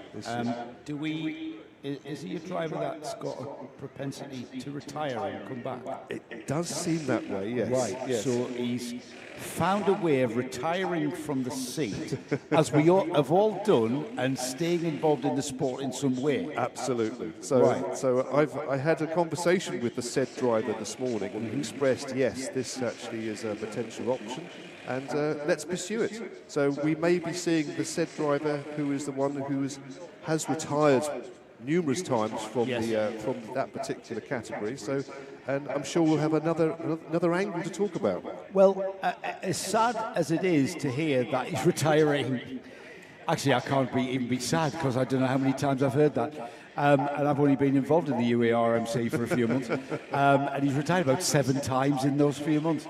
I'm delighted to hear that he's going to still be around, because we're talking about Tony Hogg, of course. Of course. And Tony's going to be a big asset. And it's also, I mean, even though, you know, Henry and I make comment and we kind of criticise and make critique and comment on driver antics and driver behaviour, it's born out of being able to say, well, you know, I'd raced cars and karts for about 20 years before I picked up the microphone. So having someone like Tony Hogg can only be an asset. Even though we've all driven, it's having that recent experience that he can put to a situation and interpret a situation. I hope he wants to pursue it, and we're happy to facilitate it and spend some time with him. And I'm sure he'll come and give his own opinion and point of view about how he wants to do it. But yes, absolutely, we'll open arms for that one. And you know, it might just make the decision process even more complex with adding another, you know, because I've got a saying that a camel is a horse designed by a committee. I think Tony's been around a while, and I think he could be a good asset. Let's see how we go. He absolutely will. He absolutely will. Matt Norman, our chief steward for this afternoon and for the series. Thank you, Matt. And that's an incredible story. We have got our first heat about to go out on track, and on the pole position, yesterday's winner, Alexander Feinstein, continues where he finished off, with Adam El-Sheikh alongside, Samar Chopra and Ivan Svorinens on row 2. Row 3 is Harris Krishokshu and Amar Tabatsa, with Cameron Harvey, Liam O'Hanlon on row 4, Jensen Kelly and Arthur Bowers on row 5, Rudatap Shekawat with Zhu Kanyi on row 6. Row 7 is Tadeusz Prochaska and Thea Haroun. Vaihab Ponna and Enzo Falzarano, with Rio Pocock and Felix Souza rounding off 18 karts. In 19th place, Saif Al Khalifa with Abdulaziz Al Saraf in 20th, and Kilian Kanudu Mabida on the 21st slot on the grid. They're already out there, Henry. They're already coming round the final turn. We're about to go racing when the lights go out. We've got a little bit of gesticulation going on there, but it's the Motorscape driver that gets the drive through turn 1, and will he appear in first place? It is. It's Feinstein. Oh, and on the brakes, the M&M kart of Samar Chopra chops down the inside sideways on the brakes. What a move. That was a very determined move from Samar Chopra. Obviously knows that he has to gain ground on Liam O'Hanlon and keep himself in front of his title rival, Feinstein. In second position, it was Saif Al Khalifa, I believe. No, it was Adam El-Sheikh in the number 55 kart that made a very, very good start earlier on, but has dropped back into fourth position, I believe now. The rest of the field are all going around, and interesting word, Jensen Kelly. Jensen Kelly, his grandparents yesterday, they were watching from the southwest of France. Now, I have heard they're in Bordeaux. However, they may have had a late night last night. Apparently, dinner didn't get served until 1 a.m. And so, but 1 a.m. French time, that is. 1 a.m. French time. I'm not quite sure how much red wine was consumed before dinner. It is safe to say that Jensen Kelly's grandparents will be watching this later. So when you wake up later on and you've had a couple of tablets to sort of ease the head, hello to you all, and I hope you had a good night last night. It sounds like you did, and Jensen will be pleased that you're at least watching it back later on once your hangover's worn off. Bordeaux is a claret, and they'll have a thick head with lots of claret. Liam O'Hanlon up to fourth place already from the fourth row of the grid, wasn't he? In 8th place? Yes. And he has already taken 4 drivers and is right there on the tail of the XL kart of Adam Al-Sheikh. Alexander Freienstein on the rear bumper of the M&M kart, or trying to be. He's got a massive amount of pressure to contend with from Adam Al-Sheikh and Liam O'Hanlon now. This is allowing Samar Chopra, that's the lead driver there on the black and white kart, the M&M kart there. He's got a bit of a gap, bit of a breathing space, but it's Freienstein who's soaking up the pressure from these two behind him. They're on lap 3, heading towards half distance, only 6 laps, remember, in this heat for Micromax, and this race is on, and O'Hanlon is not done, is he? And yeah, it's very, very spread out as well, I've got to say. You look at the top 4 there's a 2-second gap behind O'Hanlon before you get to Evans Veronins. Arthur Bowers is another 2 seconds back, all on his own in 6th position. Then it's Harvey, Falzerano, Kelly and Tabatza. There's O'Hanlon. There's O'Hanlon up into P3, not hanging around. That seems to be a very, very, very favourite passing place for a lot of drivers here at the Dubai Kartdrome, just getting there down the inside into the turn 14 hairpin. Right, he's ahead of Adam Al-Sheikh. Next on his list is Freienstein. Tick the box, because job's done. And Liam O'Hanlon now chasing down Samar Chopra. It's going to be 2 laps to go when they complete this one. But this is the championship unfolding here as well, because the 2 drivers at the front of the championship and now the 2 drivers at the front of the Micromax field. Now O'Hanlon gesticulates the drivers behind him. Work together. Let's catch Samar. Yeah, and the question is, how long will it take them to close that gap? Because, and if they do close the gap, will it be a they or will it just be a he? Because can Freienstein stay with O'Hanlon, or will O'Hanlon, who looks like he is simply pulling away from Freienstein and Al-Sheikh, simply catch Samar Chopra on his own? Great story, by the way, from Matthew Norman. I'm now trying to think back. Do I remember a driver in this championship that reminded me of Marty Feldman?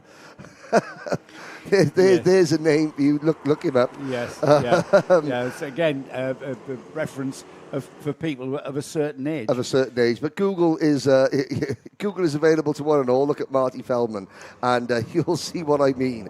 O'Hanlon, O'Hanlon's got both eyes squarely focused on the rear bumper of the number 29 M&M kart of Samar Chopra. Here comes Adam Al-Sheikh to the inside of Freienstein for P3. No, that's a really brave move down the inside of the chicane. I will tell you, Liam O'Hanlon has halved the gap to Samar Chopra. He's pulled away from Alexander Freienstein, who is now under pressure from Adam Al-Sheikh. We'll keep an eye on this, because that's the lead battle there, and they've pretty much caught up to one another. Because the heat is only 6 laps, I think Liam O'Hanlon's going to run out of time here. He's spending this last lap now. But there's the last lap board being shown to the drivers. It's one more lap of the Dubai Kartdrome, and I think O'Hanlon, yes, he's going to be on the rear bumper, but whether he's got time to pass, I'm not sure. All depends on whether Chopra lays the look over the shoulder. So I think O'Hanlon, because Samar Chopra looked over his shoulder and is now aware of the close proximity of Liam O'Hanlon to his rear bumper, there's another look over the shoulder. I think that O'Hanlon is going to get one shot at this, one attempt. It might coming out of the hairpin, coming into turn number 14, but O'Hanlon may just get a chance. Well, here we go. We're heading towards turn 13, and I'm not sure how O'Hanlon is close enough. They come out of this one, then they go into a hairpin. This is where O'Hanlon got by the previous couple of laps on Freienstein. However, it's not going to happen, and it's going to be Samar Chopra who got the lead into turn 2. He's held that lead, but he's now aware that Liam O'Hanlon is going to be there to challenge. Liam O'Hanlon in second. Yes, indeed. Great result great drive for Liam O'Hanlon. All the way up to P2. Alex Freienstein, third. Fourth for Adam Al-Sheikh. Evans Veronins is next. Looking back down the order, we'll check the results very, very shortly. That was a very spread out race. There was a couple of drivers starting near the front. Here is a look at your results. Chopra from O'Hanlon, Freienstein, Al-Sheikh, Evans Veronins and Arthur Bowers rounding out the top 6. Enzo Falzerano, Jensen Kelly in 7th and 8th positions. Cameron Harvey and Vaibhav Ponna round out your top 10 ahead of Saif Al Khalifa and Rudrapatrap Shekhawat. Behind Rudrapatrap, it's Amar Tabatsa.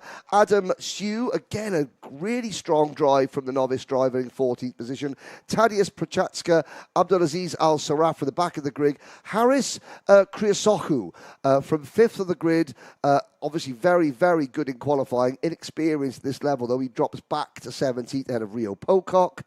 And the rest of the field, all 21 drivers made it to the end. Thayab Haroun, Felix Souza Jebjerg, and Kilian Kundudu Mbida. As that is the end of race number 1. Henry, I have a question. Okay. And it's about you. Uh-oh. No. Oh, dear. You posted a picture of yourself. Yes. With your new top. Yes. And saying you're now joining Valentino Rossi and being supported by Alpenstars. And I was thinking, did you just get a 10% discount at the shop?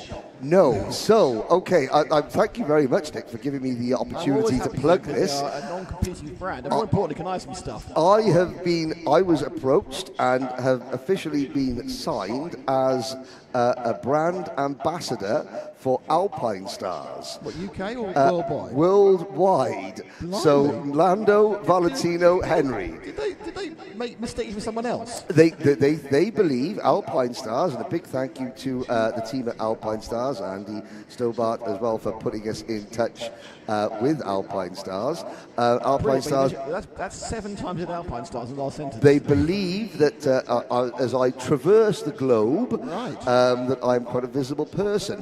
One thing I am doing, so I have been given a whole, bag of and more bags of free Alpinestars clothing, which I am wearing. One thing that I am doing, I have a pair of Alpinestars trainers, and they are only worn at kart meetings. And so you won't wear them, you're not sponsored to wear them. It's very, very, you're very much. So what we're doing is we're seeing how far these trainers walk with me with me during the course of the 2026 season.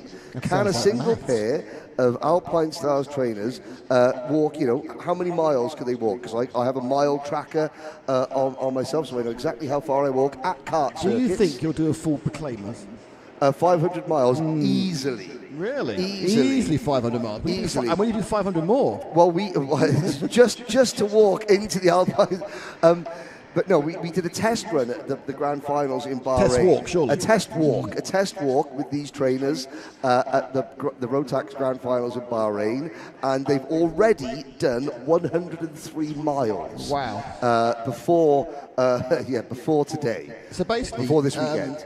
The entirety of your life this year is just wearing various different Alpinestars equipment. So you've got Alpinestars pants, Alpinestars vest. I have the full gamut from hood, top to toe. There we are. Top to toe. I'm not a baseball cap. They give me some really nice baseball caps. I'm not a baseball cap wearing person. So I'll try just to point out, if you are a fan of Dionysi, you can no longer speak to Henry.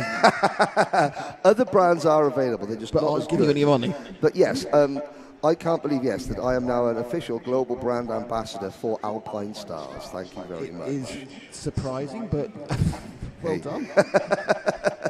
Are you trying to infer that I don't portray the same sort of athletic prowess as someone like Valentino Rossi or Lando Norris or another one of the global brand ambassadors for Alpinestars?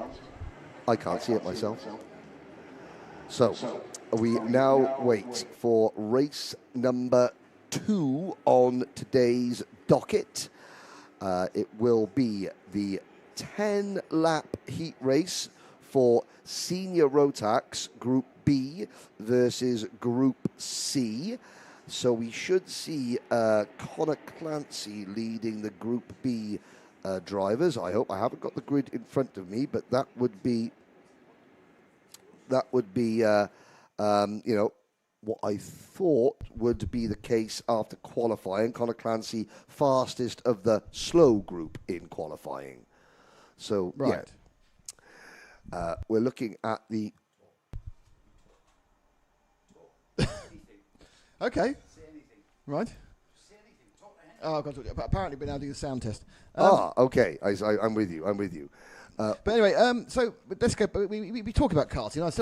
So I have one final question. Is it just stuff, or have you got a massive check as well? I haven't got a check yet. It depends how much. It depends how much stuff is sold on the back of my appearance in Alpine Stars. Do you have a walking discount as well? Is there a code, Henry, that we can type into something? There's not a discount code. I mean, my son has a discount code for basketball socks. If you want to get drippy, grippy basketball socks. Oddly, no. No, if you want to, the code is Drippy Henry for the drippy, grippy basketball socks.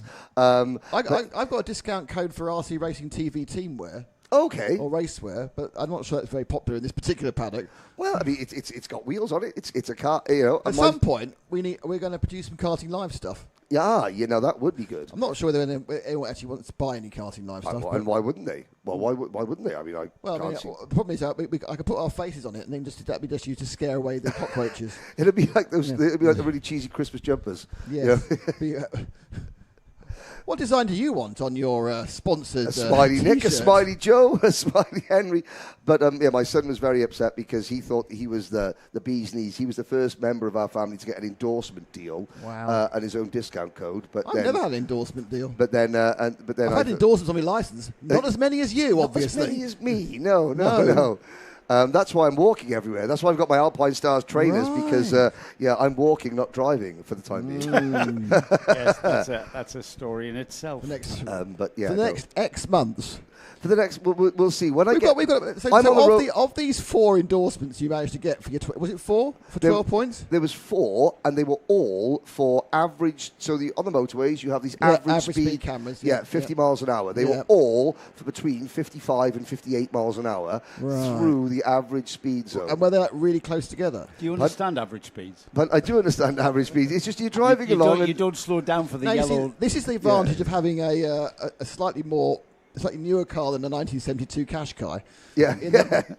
Mine sees it for me, because otherwise I blast through all of them as well. But it goes, Nick, and it actually slows me down to the speed. So interesting, it got you for 55, 58 average. Yep. And it's not because I was running late at the time. Let's just get that out of the way. It wasn't because I was in a rush to a circuit because I was running late. Nothing out of character there. No. Talking about on time and being on time, right on time is our heats for B and C groups for the Minimax class, and it's Connor Clancy who leads the field out. Alwa Gonzalez alongside George Nasser and Alexander Bigi share row 2. Andrea Remy and Hamza El Fayez are on row 3, with Antonius Haddad, Miles Roby row 4. Enzo Tesluk and Jerry Montgomery Swan are on row 5. Moving on very quickly, Spencer Trehorn and Patrick Cannon, Amani Kanua and Lewis Hartman, Oscar Backhouse and Manaf Al-Balushi on row 9. Row 10 is Shivan Kartik with Nathan Kaplan, Eason Syed, Philip Dinu, Kai Hunter down in 23rd after that technical flag, Max Dexter not having a great qualifying as well alongside Sami El-Assad, Tamim Hasiba, Kayan Kreinbull and Zain Al-Zadajali with Musad Al-Bassam and Zara Kera on the final row of the grid. I feel a bit sorry for Zara Kirua because the Best Novice Award, she's the only novice in seniors, but to get the Best Novice Award, I believe you've got to make the A final. I will double check on that because she didn't get her award yesterday, but we'll have to see. I will go and double check with the organisers. Here we go then. Connor Clancy, Eloy Gonzalez. Here we go. Clancy comes across, lights are out. It's a good clean start into turn number 1. Clancy holding the inside line. Gonzalez on the outside. Everybody else safely through the first couple of corners. Now we're going to be looking for the likes of Amani Kanua, of Kai Hunter, and for Max Dexter to be making progress up through the order as Clancy trying to pull away from championship leader George Nassar. This is what we saw yesterday, isn't it? It's a bit of a copybook of an event here. This is what we saw, these two drivers who are becoming. Connor Clancy new to the senior class at round 3 of the UAE RMC. That's the championship leader, George Nasser, telling Connor Clancy to get on with it. Don't bother about me. I'm not going to attack you yet. It's we're on lap 1 of 10, so there's plenty of time. And what George Nasser means by that is, let's pull away from the field behind us. who is behind them? Well, it's Alessandro Bici in third, Gonzalez in fourth, Al Fayez in fifth, Andrea Remy in sixth, Montgomery Swan seventh, and Ryan Qureshi in eighth. Yes, I'm interested to see. I want to see Alessandro Bici get through an entire day without any issues, because he's improved his speed so much compared to last year, has the notorious BIGI, Bici Smalls himself. Third at the moment, and he's got race-winning pace. It's just a case of putting the whole day together for Alessandro. And he's following his teammate, who is in turn keeping Conor Clancy honest into the hairpin at the end of the back straight. Blue skies overhead, and the rest of the field, single file, dutifully follow the leader through the final technical section onto another lap. And if anything, Alessandro Bici beginning to pull George Nasser in there. The gap is, just under, 0.7 of a second, let's call that. We'll keep an eye on that. Drivers to look out for. Kai Hunter went up to, is now in 15th after 2 laps of racing from that 23rd, I think it was, position. Max Dexter is following him through. He's 16th as well. So these two drivers out of position in qualifying, I would like to say, now making their way through. It's a resurging or a recharge throughout the day here, that they've got to claw their positions back to get into race-winning position for the final coming forward this afternoon. So these two drivers on their way through this field, but it's a big ask here at the Dubai Kartdrome. Yeah, just saw Jeremy Montgomery Swan pick up a position. I think he passed Ryan Qureshi there at the hairpin for 7th or 8th position. It was for 7th place indeed. And nobody really pulling away at the front there. And I'm looking back at Eli Gonzalez and Hamza Al Fayez running in 4th and 5th. They're running in very close proximity to each other, working together to try and close the gap on the top 3. There they go. Behind them, there is a gap developing to Andrea Remy. Andrea Remy did not have a good day yesterday, did not get the chance to show how much speed he has in that George Gibbons Motorsport kart. There is plenty of speed in that kart, and now Andrea's got a chance to really show what he is capable of. Here we go then, Conor Clancy being shadowed, quite literally shadowed by George Nasser. Here comes Bici though. The gap was 0.7, it was 5, now it's back up to 6. So he's gaining ever so slightly there. We're on lap 5, we're heading towards half distance, and Conor Clancy seems to have this controlled. But likewise, Henry, so does George Nasser. We saw him in on that first lap just indicate to Conor Clancy, just, get on with it. I'm not going to challenge. He's not challenging. But the question is, has he got anything in the toolkit to come back at Conor Clancy and mount that challenge when he wants to? You know what? Looking at where that gap between first and second is ebbing and flowing, that might be the case. I mean, I'm looking at George Nasser. The body language from George doesn't tell me that he is giving it 100% just yet. He's very relaxed in the kart. He's not moving about. You can't see him moving his body weight about. Now he gets his head down behind the Nasser panel just to give himself a little bit of an extra slipstream. But yeah, the back end looks very, very stable. He's not hanging it out, not really pushing the envelope yet. He's aware that he's got a teammate behind him, though that's going to give him a little bit of an extra boost, because he thinks, okay, Alessandro will want to overtake me if he gets a chance, but I'm not under any threat from having some mad banzai move suddenly try and take me out. So he can focus squarely on Clancy in front of him. And this is a really good little bit of a test for George Nasser. Right, let's suss this young Clancy lad out. One-on-one over the course of a race distance. What's he doing that's so successful? What's he doing that I might even learn from, even though he's a lot younger than me? Yeah, good point, because he's come in like the little upstart, isn't he? The Conor Clancy coming out of juniors into seniors and showing everybody the way forward. We've got Nathan Cappan moving forward 2 places ahead of Adam Albasani and Andrea Remy. Kai Hunter has gone up to 12th now, so he continues going forward. Max Dexter stagnating a bit in that 15th spot.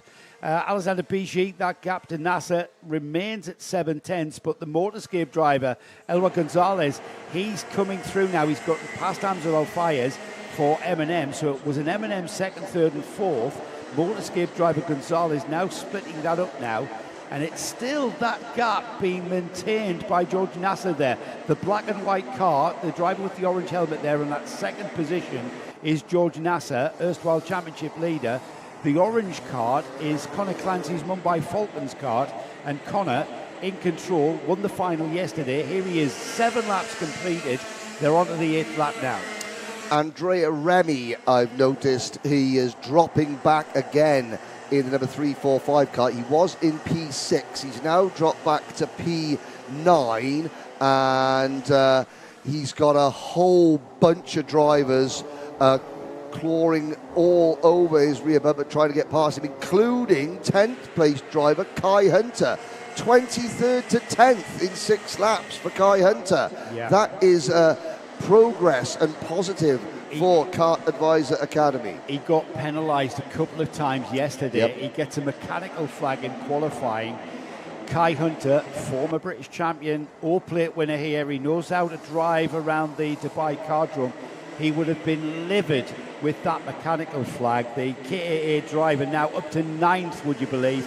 And he's not finished yet, is he? Yeah, Remy is dropping like a stone, unfortunately.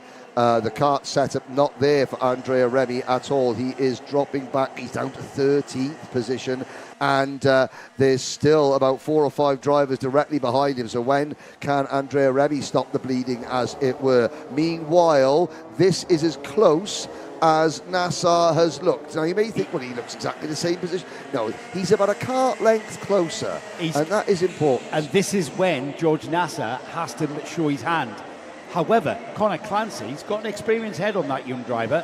He knows that Nasser, if he's going to come, is going to come now. And look at that. Clancy looks over, That's the glances first look. over. Yeah, first look over his shoulder. He sees Nasser is still there. They're heading towards the last lap board here, through the S's, into the final turn. Last lap board. Now they go to 10/10ths. Yep. 11/10ths if they've got it. Exactly, as they go through turn 1. Hard on the brakes for turn number 2. Do you know what? Clancy, rather than look over his shoulder, you'd expect a driver with less experience to look over their shoulder and start to get a bit nervous. Not Connor Clancy. He's looked over his shoulder, seen the threat, and simply gone quicker. Yeah, that's impressive. He's turned the turbo boost Yeah. right up there, and he's asking a lot for the engine. I'm talking rubbish, of course. These things haven't got turbos, and Connor Clancy has just switched it on. He's shown us that he's been driving around for 9 laps at 9/10ths, 8 or 9/10ths. Yep. George Nasser was doing likewise, but when they both go to 10/10ths, Nasser just hasn't quite got any tools in the toolkit to do anything about that young man there. Nassar's 10/10ths isn't quite as fast as Clancy's 10/10ths as the checkered flag goes out. Connor Clancy continues. There is a look at Zara Karua down in 30th position. She will get to the end on her novice plates as Clancy, Nassar, Bijy, your top 3. Looking down the order, well, we'll find out when we see the results screen come up. We'll be able to tell you a little bit about some of the big movers and shakers. But Well, all 30 karts who started that race make it to the end. There's the result sheet there with Connor Clancy taking the win in the first heat. It's Groups B and C for Senior Rotax. George Nasser second, Alexander Bijy third. Elwa Gonzalez was 4th, Hamza Al-Fayez with Ren Qureshi 6th. In 7th place, we've got Jeremy Montgomery Swan, great drive from him. Nathan Kaplan, outstanding drive for KAA's Kai Hunter there, getting up to 9th place there. Adam Albacioni was 10th. Max Dexter following Kai Hunter through and got 11th with Tamim Hasiba in 12th spot. 13th spot then, we've got the Antonius Haddad XL kart with Spencer Trahon for Origin in 14th. Enzo Tesluk on CRGs in 15th. Miles Roby for the Mumbai Falcons in 16th, with Armani Kanua for GGM in 17th. 18th was Andrea Remy. 19th place is Lewis Hartman with Oscar Backhouse in 20th. We've then got Shaman Kartik, Manaf Al-Balushi, Kian Cranebull, Yazan Al-Zadali, Muzad Al-Bassam, Patrick Cannon, Ahsan Sahid, Sami Al-Assad, Philip Dinu, and Zara Karur finishing in that final 30th place. Drives of note, I think Nathan Kaplan there got stuck behind Jeremy Montgomery-Swan, who likewise ran Qureshi just above them. But Kai Hunter coming through from 23rd, bringing Mark Dexter through as well. A 9th and 11th spot for those two drivers bodes well for the pre-final for those two. Yeah, very good. And can I just say a big hello to everybody watching from Kenya and South Africa. Amani Kanyua gets so much incredible support, and I just want to say brilliant. It's great to see. Now, yesterday, the moderator of the UAE channel had a few messages to delete because, there are, not everybody is completely positive, but I wanted to say that, please, if you're whatever driver you're supporting, don't be afraid to put it in the live chat to say that you're supporting, to say good luck, to say well done. Don't allow and where you're from. Did you mention that bit? And where you're from. Don't allow the one or two little internet trolls, spoil your fun and enjoyment of watching your family members, the driver that you're supporting. It's really, really good to see. So well done to everybody in South Africa and Kenya for joining us on the live chat this morning. Well, William Bogart, hello William. He says good morning to us, and he is interested in some Karting Live TV merch. Oh, there you go. Looking forward to day 2 of the Conor Clancy show.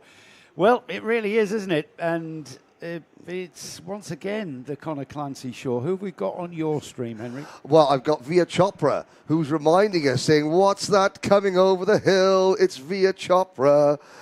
I really like to say that Via is using that. Yeah, that's it. That's his tagline. That's his brand. That's Via Chopra. Is Via Chopra the senior driver or the senior? Via is the. So he's out in Group A. Yeah, so he's just watched that race. So that one. What is that coming over the hill? It's Via Chopra. He's actually listened to the song now and knows what I'm on about. Yes, he's listened to the song. He understands. So basically, initially, you just completely confused the child. Yeah, I did. And they said, "What is that? What is that song?" So I put it on Spotify. Other streaming platforms are available. And okay, yeah, I get it. And they laughed. Yeah, I get it. Old bloke. Okay. Yeah. What's he on about? He's on about one of those really old songs. So we've got that one there from Victor Marie. Is it Mena or? I can't quite say. Victor Mena. So I just realised that Amani Kanyua is representing Africa, the continent of Africa. Well, Have you got anyone from Egypt here? He is. Yes, we've got a couple of Egyptians and a Moroccan. All right, so not quite. But not quite to all intents and purposes, the bulk of the continent is Amani Kanyua is representing. I mean, talking about. So here are some of the nations that are being represented here: Bahrain, the United Kingdom, China, Latvia, France. Canada, obviously the UAE, Cyprus, Denmark, India, Australia, Kuwait, Singapore, the Czech Republic, Ukraine, Russia, Italy, Croatia, Finland, Germany, Brazil, the Netherlands, Lebanon, mentioned France, Azerbaijan has got a driver here with Murad Baramov. We've got Spain, Jordan, Sri Lanka, Cyprus, Bulgaria, Switzerland, Oman, Qatar, South Africa, Romania. Looking down the order, Egypt are represented. Denmark have got a driver here. Part of the reason of the UAE being, obviously a home for a lot of expats from around the world, a real cosmopolitan feel to this championship. Morocco with Suleiman Zanfari representing Morocco. So there is so many countries being represented. Obviously, you've got the native Emiratis as well, such as Faris Haroun, Tayab Haroun, and several others as well, but a real cosmopolitan. It is a massively international field in the UAE RMC, isn't it? Absolutely, it is. And certainly, you know, the drivers that are coming across from Europe, the teams that are coming across from Europe, like we've got Sam Pollitt here, we've got the Hunter Motorsport boys in the form of Reese and Kai. They are coming across in what is effectively the European off-season, certainly the UK off-season. Yep. And as a driver and even as team, and how many mechanics have we seen from Europe? You know, I saw Jamie Zyra here, Liam, what's Liam's second name? Lots Smith. of mechanics here. Liam Smith. They are the off-season in Europe is a dead and boring time. It's cold, it's wet, it's dark. Get across, get involved in the UAE RMC, and it's a great way of continuing that experience through the off-season. It's a great way of keeping race fit. Yeah, and again, the teams, talk about the teams. So, for example, XL Motorsport are racing in 3 different championships this weekend. They're racing in the UK, they're racing here, and they're racing at Yas Marina in the UAE F4 series. Yes. They've got over 70. Where's Paul Hardy then? I'd imagine Where's at Yas. He'd be at Yas. Yeah. So they've got 70, over 70 employees. So they're the ones who stole the date. What's that, mate? UAE F4. UAE F4. Stole what date? This should have been Abu Dhabi, shouldn't it? It should have been Abu Dhabi weekend. Oh, you mean for the 6 hours? Yeah. I think it worked much better. We're digressing into car racing here. Well, car racing you can't hear. Obviously on code 6 at the moment. Yeah, they clearly are. Yes. But I mean, it's that's some of these teams. They are very, very large international businesses. Yeah, XL, 70 employees out across 3 championships in 2 different continents, covering karting and car racing this weekend. Incredible. It has grown, hasn't it? It has grown. Really, really. And okay, they're one team, but again, other teams. George Gibbons. You see Sam Pollitt racing. We'll speak to Sam Pollitt during the Paddock show.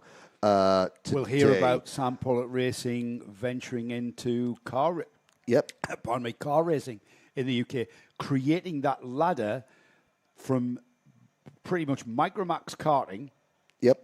All the way through the senior karting. Same as what XL have done. Same as exactly what XL has done. And a pathway into cars if that is your chosen path. If that is where you want to go, then same familiarity, you know. Because Sam was saying, he said that the good thing is that they'll go, you can go to a car race and Sam will be there. You know, that familiarity, the familiar face for the parents as well as the driver. Here we go. Speak of Sam Pollitt, they've got a driver on the outside of the front row for this next race, which is Minimax. So the Minimax grid is there and ready, about to be released. It's yesterday's winner, though, on 100% form here, Benjamin Krachkovic for JNKD. He is on the pole position. LBJ Stubbs gets up there.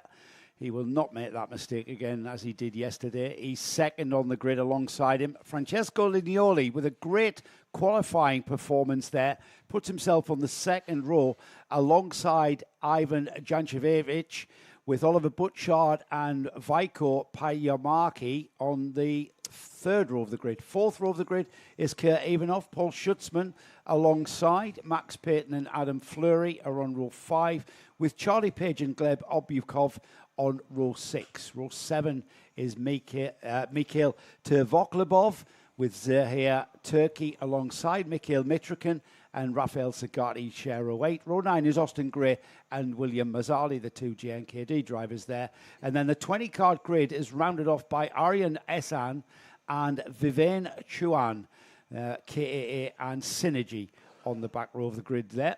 Watch for number 114, Charlie Page, starting from grid 11, and for Austin Gray, starting in the number 177 kart from 17th position. There is a spinner. That was Francesco Lisignoli. Oh, and that's from the second row of the grid. He's done an LBJ Stubbs, He's done an LBJ Stubbs. Now, can Francesco catch back up and retake his position before the red cut-off line? Let's and where is see. that? Do we know where that is? I haven't seen that. I believe it is coming out of the hairpin on the back straight. Right, so I it believe. is. There's a line there. It's out of 12. So it's just out of this corner here. So no, that's I think that might be a sector, a split. Right, I'm not quite sure. Right, let's have a look. Will, there's the red line. Yeah, right there's the red it's line. Going into turn 13. Going into turn 13. So that I'm hoping he has, because that was a really great qualifying session from Francesco. I think he has. That's in there. Did he do it in time, though? Did he do it in time? We'll find out. He's there at the moment. It is Karachkovic and Stubbs, 1 and 2. Lisignoli, Janickiewicz, Butchard, Payamaki, Ivanov, Schutzman, Payton, Fleury, Zagati, and the rest. Here they come then. Through this last section, Benjamin Krachkovic reducing the pace somewhat. Albijay Stubbs not liking that pace that Krachkovic is choosing. Here they come then, out onto the start-finish straight. It's a bit of an untidy grid here. Oh, yes. There's nowhere for Ivan Jankovic to get to. And they'll go around again. That's a false start there. The grid, I think, Henry, started tripping over themselves, not even in race conditions there. They started tripping over themselves coming out the final turn, and that just wasn't to the liking of the starter. I've got to say, I think that there's going to be one person in the paddock breathing a little bit of a sigh of relief there, and that will be Mark Baines. Why?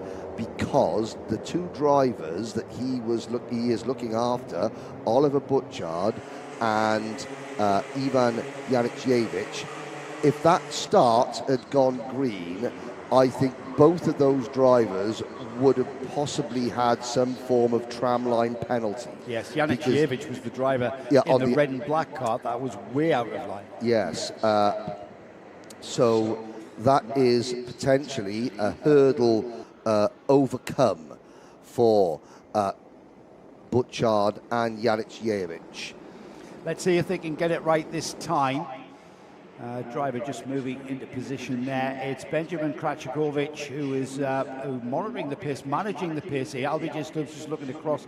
So it's Stubbs on the pink and black cart, the Sam Pollard car. The blue and black cart is Krachkovic, our pole sitter and winner of the final yesterday. Now that is much better, boys and girls.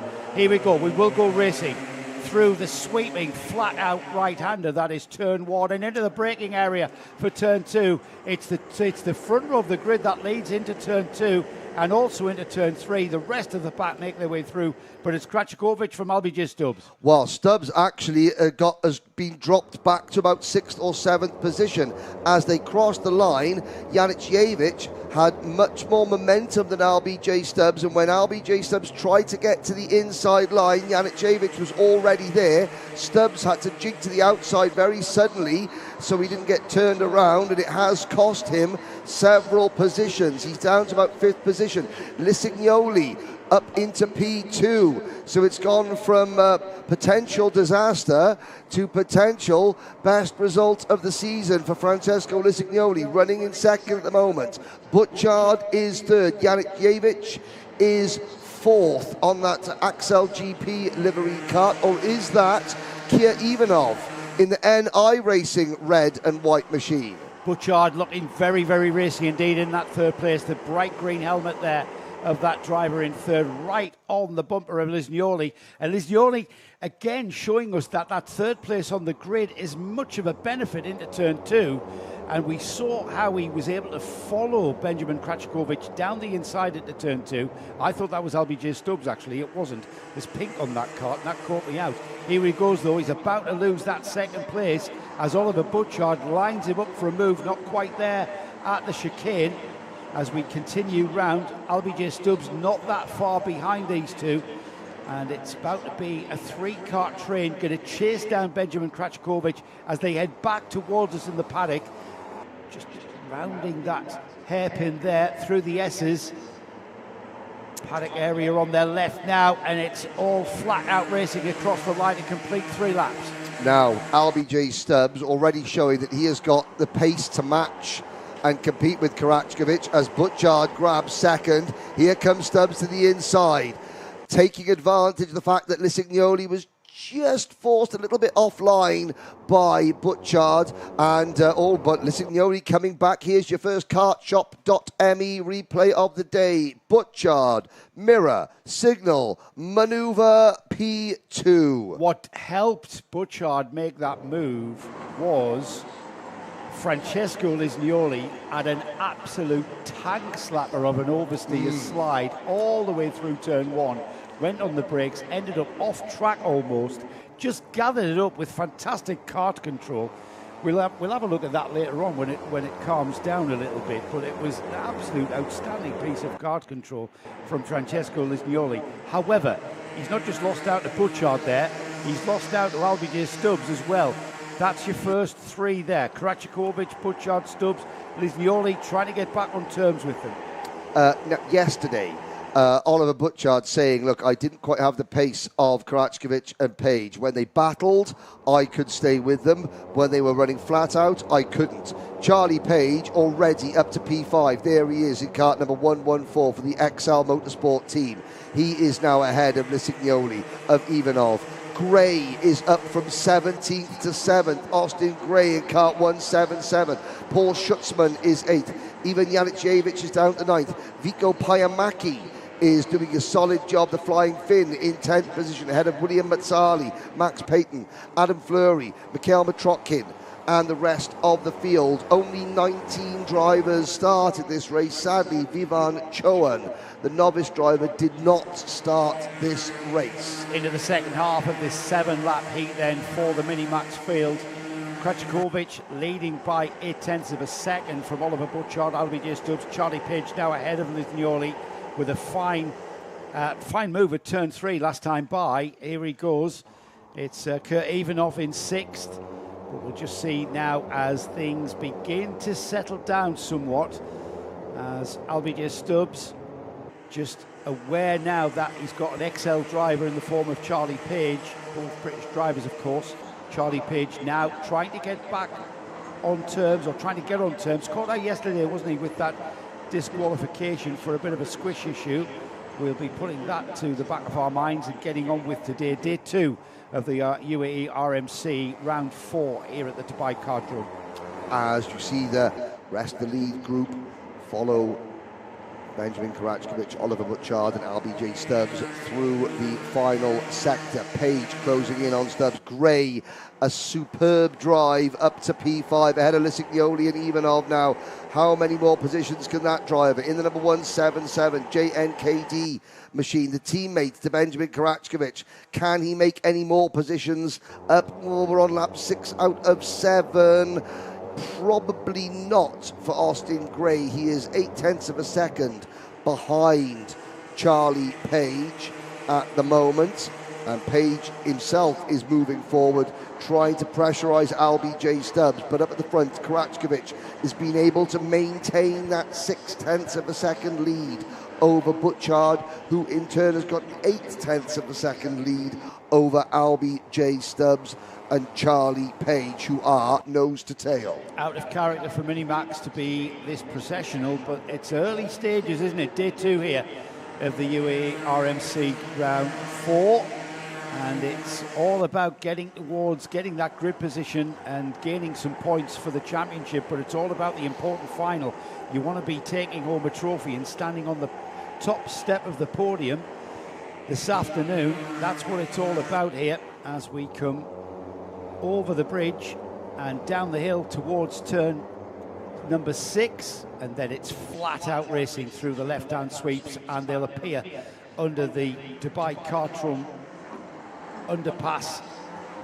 Out pops Benjamin Karačiković.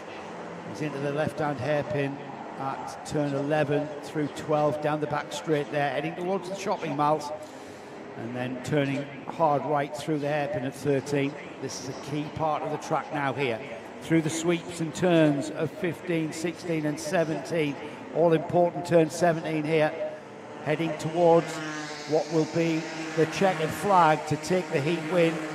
LBJ Stubbs there right at the very end gets by Oliver Butchard.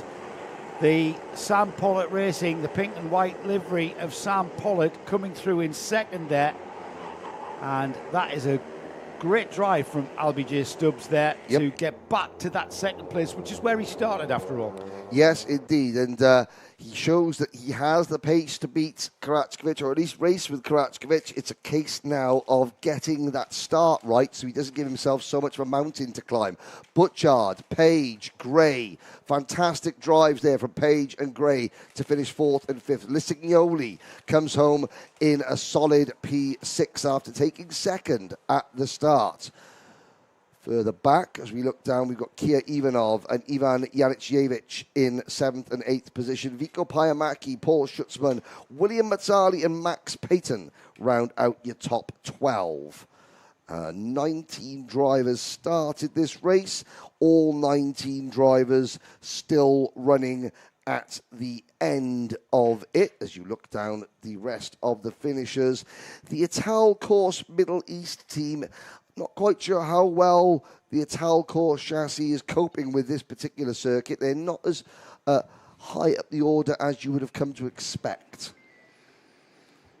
Still interesting that though, Henry. Even though it was out of character for them not to be challenging one another, I get a feeling that they're playing a high-speed game of chess out there in Minimax. Of course they are. Yeah, of absolutely. course they are.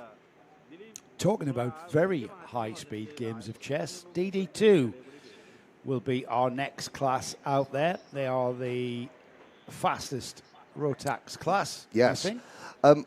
They are indeed the ultimate class. Now, biscuits, we were discussing this yesterday. You have Nick's out of the room now. He's gone to Powder's Nose, so I mean, we can nick these packet of D-Mart, the original date bar. They're basically a fig roll, but the filling is date. It's date. Very, very and nice. It's outstanding. I'm going to fill my suitcase to take these back home with me. You're staying with us tonight, aren't you? We've got a cupboard full of these, mate. Cupboard full. Joy. You keep talking because it's now my turn to take a bite of a biscuit. Joe Brady now eats a date roll while I try and wax lyrical. Yes, the joys of travelling the world is that you do find the individual sort of the national delicacies.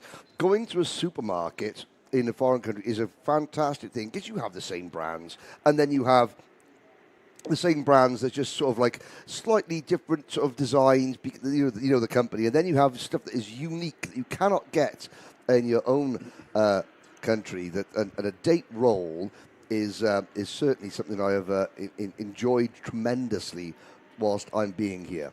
Yes, I would certainly, if you ever visit Dubai or anywhere indeed, the Abu Dhabi area, of course, in the UAE, have a look out for D-Mart. We should be getting paid from D-Mart, shouldn't we? D-Mart date rolls. I mean, if my favourite biscuit of the region. If Alpine Stars can make me a brand ambassador for being myself, then certainly D-Mart can make us global brand ambassadors for eating their product.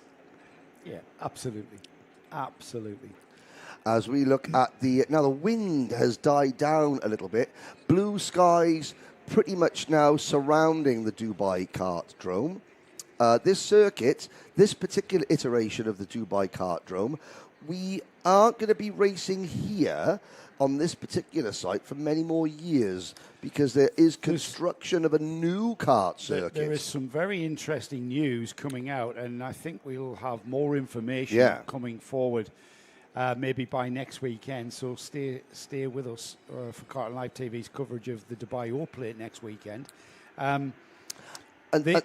This is in prime real estate area, the Dubai Kartdrome. When the Dubai Autodrome and the Kartdrome was built, about 15 to 20 years ago 15 years ago or so, they were 30 kilometres outside of any kind of urban conurbation. Yes. 30 kilometres out. You had to drive out of Dubai into the desert, across the desert, to get here. Yes, to Motor City. I've been coming here for about 10 years for the Autodrome, for the Dubai 24 Hours, and in that time, the amount of development that's gone on around us, and basically the Autodrome and indeed the Kartdrome have been surrounded by residencies, commercial businesses, shopping malls, shopping precincts, restaurants, cafes. The fantastic urban area. sprawl. We're in Motor City as well, by the way. And Motor City was effectively, it was the Autodrome was the centerpiece, and Motor City everything was built around it to support the Autodrome, to give people coming to the Autodrome places to eat, places to drink, places to shop, places to stay, hotels, and then the development continued apace. So the plan is, and the plans are going ahead, we've been told, that there is going to be a brand new karting facility. Yes, sir. Being built on the other side of the Autodrome. Yep. Which is effectively going to be conjoined with the back straight of the Autodrome. Yes. And there's going to be a CIK standard kart track. I've never seen the design. Nope, not yet. No. We've already booked Mr. David Bright in for an interview on that very subject to have a look at what the plans are. Mm-hmm. He's gathering up the information and the blueprints on the track design, etc. Whether or not we have what is a unique feature of this place with regards to the crossover, the underpass and the bridge, whether or not that continues, I'm interested to see if that's going to be the case. Al Ain Raceway is the spiritual home of karting in the Middle East. Well, it's the spiritual home of the UAE RMC, isn't it? Yes, and it's the hub where this championship, the UAE Rotax Max Challenge, is organised out of. Guy Sheffield and Tony Kakati, the team there, have built this championship around Al Ain Raceway, which of course remains the only venue in this region to have hosted, in the UAE to have hosted the Rotax Grand Finals.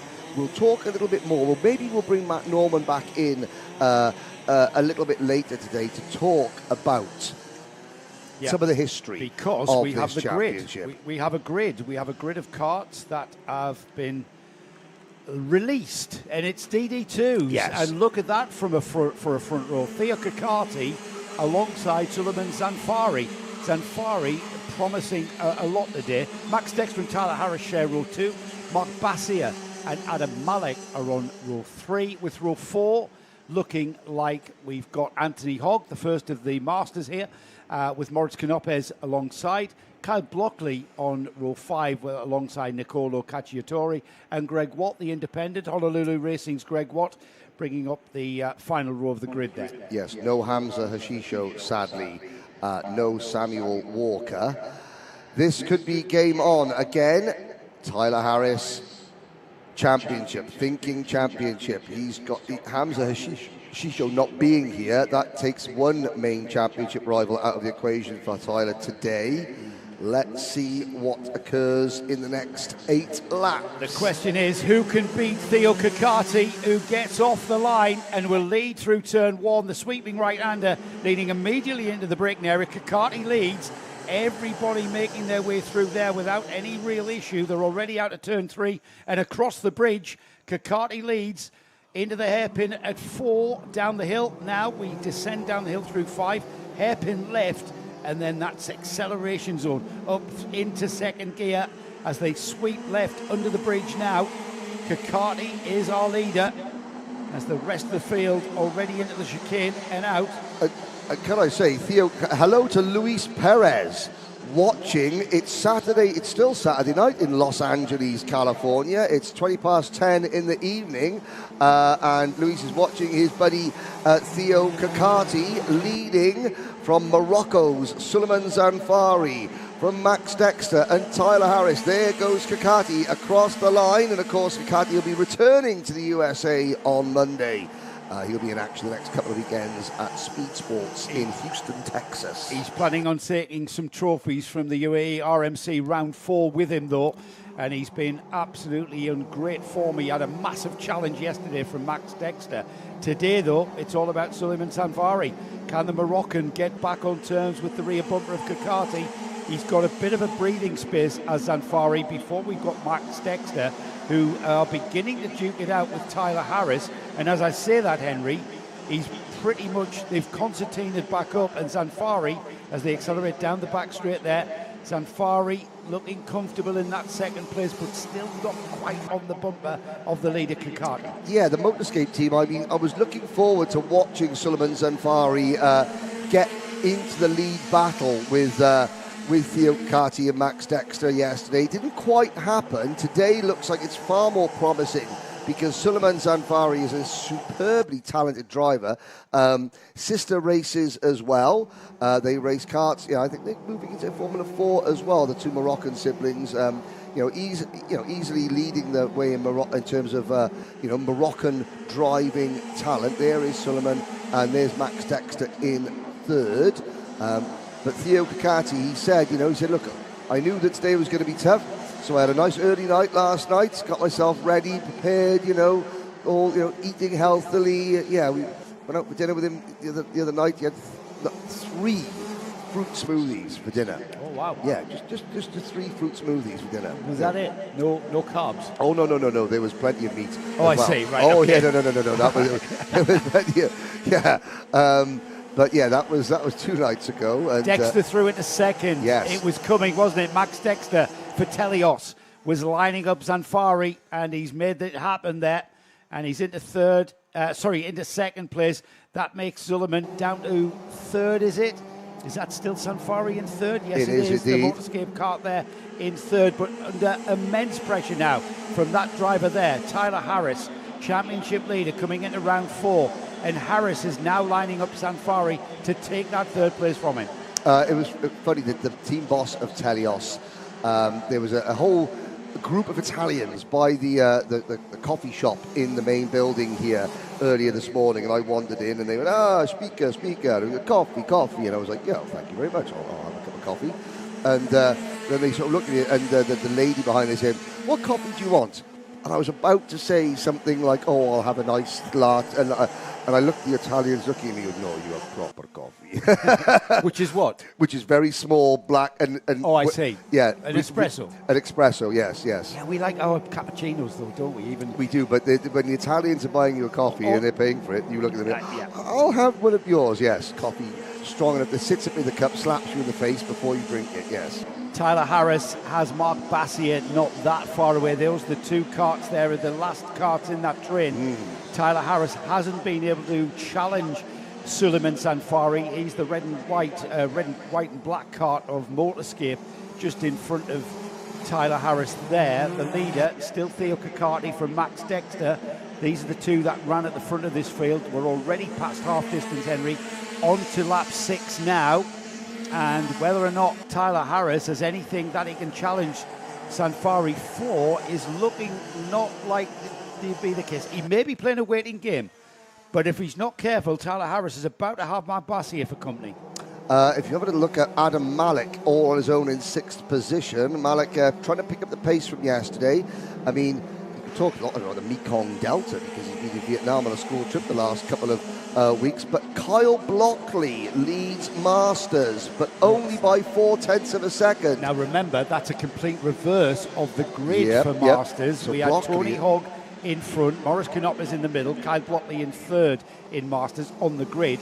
Kyle Blockley's now first. Canoppa's has maintained himself as the meat in the sandwich, but Tony Hogg is now third in Masters. Half a second between the 3 of them as well. Brilliant. That is happening a little bit further back behind this pack, but it's Blockley, Knoppas and Hogg, 1, 2, 3, as Max Dexter now beginning to close in. We're on lap 7 out of 8. Yeah.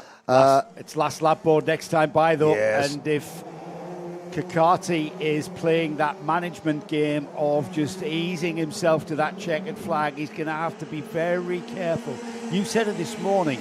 Is Max Dexter going to play as nicely as he played yesterday? No, Here we the go. answer. Simple. It's simple. It is a simple answer. We're heading towards the last lap board here. Through the hairpin at 12. On the back straight, Dexter closes towards Kakati's rear bumper. Into 13. This is a promising place to overtake, but Kakati down the inside blocks that opportunity off onto the start-finish straight and across the line. It's the last lap board and opportunities running out here. No, Max Dexter, he said they'll always be respectful, the racing, they won't take each other out, they'll be respectful racing, but Max will not look smart. He goes, listen, Theo, you went round my outside. Here comes Zanfari to the inside, and that spoils Max's plan completely. Suleiman Zanfari's thinking, right, okay, yesterday you got all the headlines. I am about to put a Moroccan cat amongst the pigeons. I think that had more to do with Kakati than anyone else. He was backing up Dexter back towards Zanfari. Zanfari said, thank you very much. Now Zanfari takes up the challenge. Let's have a go at getting the lead of this heat. Nearly, almost too wide there into the 14 hairpin, turn 14 hairpin. But it's the final corner now, and Thea Kakati in a very controlled way, side by side, across the line, 49 thousandths of a second between Kakati and Zanfari. That's the result. Max Dexter, he's wondering what on earth happened there because he came third. Yep, and of course, here's a look at the kartshop.me replay. Zanfari just commits to the inside and then just eases across to the centre of the track to prevent Max Dexter from even thinking about, returning the favour. Whilst that was going on, Maurice Knopper's passed Kyle Blockley for the victory in DD2 Masters. Let's have a look at the result then. Thea Kakati takes a win. Suleiman Zanfari a fine second there. Max Dexter a bewildered third, I think. Tyler Harris fourth. Mark Bassi a fifth. Adam Malek rounds off sixth. In seventh place, we've got the first of our Masters. It's Moritz Knopes. Kyle Blockley is in second in Masters, eighth overall. Ninth was Tony Hogg. And then we've got Nicola Cacciatore in 10th. And then Greg Watt brings up the rear of the grid in 11th. But that's the Masters result right there. Maurice Knopes from the meat in the sandwich to the first slice of bread and taking the win in Masters. Yeah, and Knopes there gaining another couple of points on his season-long title rival, Kyle Blockley, as we now wait for the next thing. I was going to say, we're talking about the history about potentially, a new circuit here. It's exciting, in isn't Dubai. it? It's exciting, yeah. We'll bring back, if Matt Norman gets, a little bit of time during the course of the day in between races, because he can bring us up to date with some of the history of karting in this region. Well, Matt was one of the founders chaps who came across here to set up the ASN, the governing body of UAE Motorsport. Karting is a big part of that, and understandably, karting is the foundations, really, isn't it? That's your feeder series. Yeah. And even more so these days. It wasn't so much back in my day. I mean, I started racing in the 80s, and the pathway was, karting was sort of out there on a limb. It wasn't even noticed. Formula Ford 1600, yeah. Then that was the starter, and it was regional Formula Ford 1600 was massive. The Townsend Torsen Formula Ford 1600 Championship. Absolutely, Dunlop Motorsport series. And then they'd all come together. To get started in motorsport, the starter pack was a transit van, a trailer, and a Formula Ford. And maybe a weekend at the Jim Russell Racing School? Absolutely. That's my mate Warren Hughes. That was his pathway to a Formula One test drive, actually, and British touring car wins and world touring cars. Karting was introduced to me. One day a friend of mine took me to Rowra for a British Championship round. Where? Rowra in Cumbria in the UK. My first glimpse of 100 national single-engine air-cooled motors was we parked up. I walked to the outside of the first corner, which is the chicane, the uphill chicane. Yes. And these things went through at like fireworks. And I thought, why am I driving 5 hours to Mallory Park from the northeast of England for a 10-minute qualifying session and a 8-10 lap race, and then packing it all up and going home when I've got a practice session, 3 heats and a final? I accrued more seat time in 1 day of karting than I did in 6 months of going Formula Ford. Wow. And the cost was like knock off a couple of noughts and everything for. Yeah, back then when karting was cheap. And then so that was mid-80s, and then from the mid-80s we had the advent in the late 80s of indoor karting. That Playscape Pro Racing. Playscape, Bob Pope was the founder at Clapham Junction. The late Mr. Howell. We had the biggest indoor kart track at the time was a place called Superkart in Shildon in the north of England. And then what that did was it brought karting to the people. Yes, absolutely. And things like birthday parties, stag nights, functions, you would go indoor karting. I went to one of the very first junior. I was part of one of the very first junior race schools that Superkart Newport ever ran. Right. In 1990. They had just done a 24-hour kart race for children in need. I wonder if it was the same company, because the founder of the Super owner, with an A. Super with an A, right? Yes. Okay, because the guy was Welsh. Calvin Player was his name, and he was a Welsh guy. Oh, he did okay. some rallying. So I wonder if he was from that area. All I know is that at the time they had a couple of rally cars, a couple of Mark II Escort rally cars, driven by Leon Pasticcio and the Pasticcio family. Which you was have got a ridiculous memory. When you're 9 you just years soak old, it in. Yeah. yeah, the smell hits you. You walk into an indoor kart centre for the very first time, and there's the smell of the rubber, the fuel. There's that indoor karting centre smell. Everyone can attest to that. You're basically breathing in exhaust fumes, Yeah. is what you're saying. You know, back in the day, you walk into an indoor karting centre for the first time, that smell hits you, and if you're a petrol head, it never leaves you. But we'll try and get Matt Norman back in here later to talk a little bit about the history of karting in the UAE. That's what we were going to say, isn't it? And then, as you know, karting became the pathway into car racing.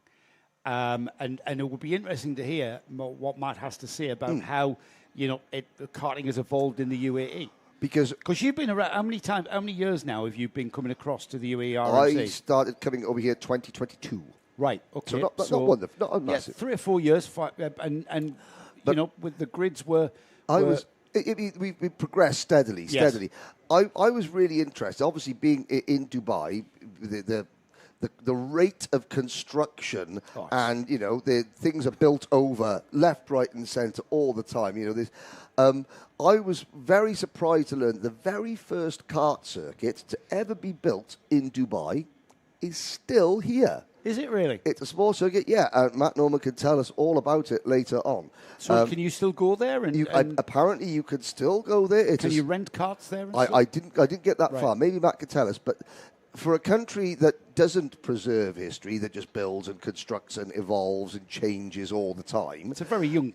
It's a very young country. To have the original kart circuit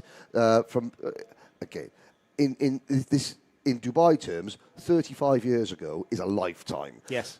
This was a very different place. It was a very different place 20 years ago. 50 years ago. It's only 50 odd years old, isn't it? But to have the original, the original kart track hasn't been built over. We'll try and get Matt Norman back in later on to explain. Yes, that would be good. We are waiting for our Junior Max grid to pop out. Yes, indeed. It's scheduled for 10:37. We're a couple of minutes away from that schedule. We keep to the timetable here. It's not just a case of the one race finishes and the next race goes.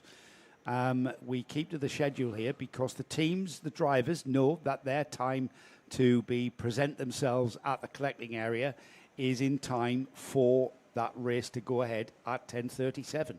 That's why we're as finicky as we are with the single digits. Ian McCarthy, hello Ian. An indoor karting session in the late 90s is what sparked my interest in motorsport.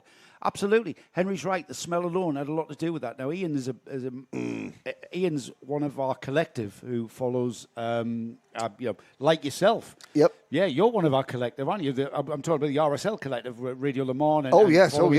Cars and Ian is absolutely right. And it's interesting that Ian said that sparked his interest in motorsport. And I suppose you mirror that as well. Is that what were you already interested in cars? I was already, but yes. Me, at age of 9, going to a junior race school was the result of at least 4 years of nagging constantly my parents to somehow put me in a go-kart. And was anyone in your family involved in racing? No. I'm the same. No, not at all. My dad was... look, some drivers. Yes. A grid. Mitanch Jane. Trust Nick to bring us back onto the professional level. Well, Mitanch Jane will start the next race from pole position alongside Jaden Hidding. Pierre Abu-Diwan, podium finisher yesterday, and Harrison Stevens, Via Chopra, and Floris Schenkenberg round out your top 6. Jensen Chalk, Derek Rivera, Alfie Ward, Faris Haroon, Leo Aina, and Aaron Mason. Now, there are several names that are missing from because I know Jensen Chalk qualified 9th initially, so several drivers having laps deleted through to track limits. Eren Ortak from Turkey is up there. As we look at the third page of our grid, looking back, Ray Haber, Giuseppe Montanari down the order as well. There's Arhan Sethi, the youngest driver in the class. And down at the back, George Haddad, Romy Sabali, and Kabir Kidwai. 29 drivers, not 30 drivers. I'm just having a little look. Was there a Saturday only? You have a look at that, Henry, because we've got Mitanj Jain and Jaden Hidding already appearing out of turn 13. Arhan Qureshi's not here. Didn't qualify, and I don't think he's been listed, so maybe a withdrawal for Arhan Qureshi. Right, here we go then. Mitanj Jain for Mumbai Falklands, alongside him Jaden Hidding for George Gibbons Motorsport. That's our front row. We've then got Matthias Najem Motorsport, represented by 3 drivers behind them. They've come out of the final turn, heading to the lights. The lights will go out, and it will be racing through the flat out turn 1, and the big crash! We've got an incident there involving our pole sitter. Carts strewn around. Not quite sure if we'll get this cleared in time, but I'm not quite sure who exactly was involved in that. That's cart 231, and we will search for that number. Well, but that was at the front of the field where we saw pole sitter Mitanj Jain ended up sideways, didn't he? Yeah, I think what happened, Jaden Hidding came across, obviously, to try and take the inside line. Mitanj Jain was there. They made sort of wheel-to-wheel contact. Jain was then pitched into a sideways spin on the inside line. Kart behind Mitanj, who I imagine would be Pierre Aboudiwan, maybe collected Mitanj, and of course then there were karts spread across the track because, of course, you're turning right, so all the debris and detritus turned left. Somehow the track is clear. Yes. Now there was bits of Arhan Sethi, he was one of a number of innocent victims there at the start, because he just turned up after starting 28 to find karts in the middle of the track. Incredibly, Mitanj Jain has got going again, and he came through in 6th place there. Our leader, though, is very much George Gibbons Motorsports, Jaden Hidding. Harrison Stevens right on his bumper there as well. Via Chopper in 3rd, Jensen Chalk up to 4th. Remember, Jensen Chalk took the final win in the final yesterday. Alfie Ward's behind him. Then's the pole sitter Mitanj Jain on a recovery drive.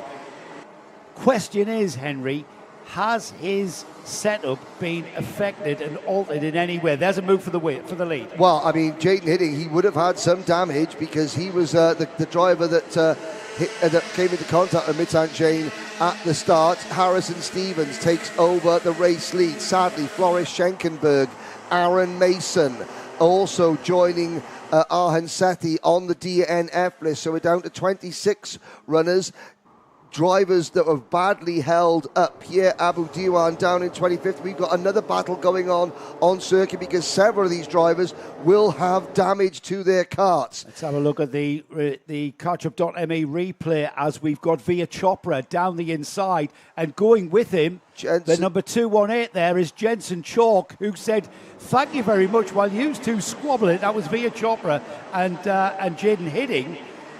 Through on both of them has gone Jensen Chalk, who's now on the bumper, of Harrison Stevens. It's a Matthias Najem Motorsport driver in the lead, Harrison Stevens. But right there, following him through now, Jensen Chalk will come through in 2nd, Via Chopra 3rd, Mitanj Jain up to 4th. What a recovery drive from this youngster. Yeah, at the back of that replay, at the very end, you saw as Jensen Chalk was going around the outside, Mitanj Jain was diving to the inside. Jaden Hidding obviously nursing a kart that is not as straight as what the manufacturer intended it to be. He is dropping back to 7th already. Giuseppe Montanari now goes past Hidding. The Emirati Express, Faris Haroon for Yas Heat Racing, is up into 6th position behind Alfie Ward. 4 for the lead, however, Stevens, Chalk, Chopra and Jain. Here they come then out of turn 13, the hairpin straight into turn 14. which is a hairpin, and there's the lead there at that turn 14 hairpin. It's a bit of an opportunity. It's a pickpocket of a corner, isn't it?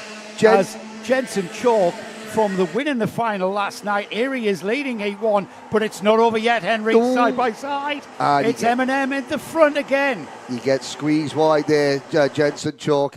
Let's have a look. I mean, this is Chalk on the outside, Stevens to the inside with help from Via Chopra, and that's just standard. Running wide. Did I see Via Chopra's front bumper? That's the Kartdrome replay showing that magnificently.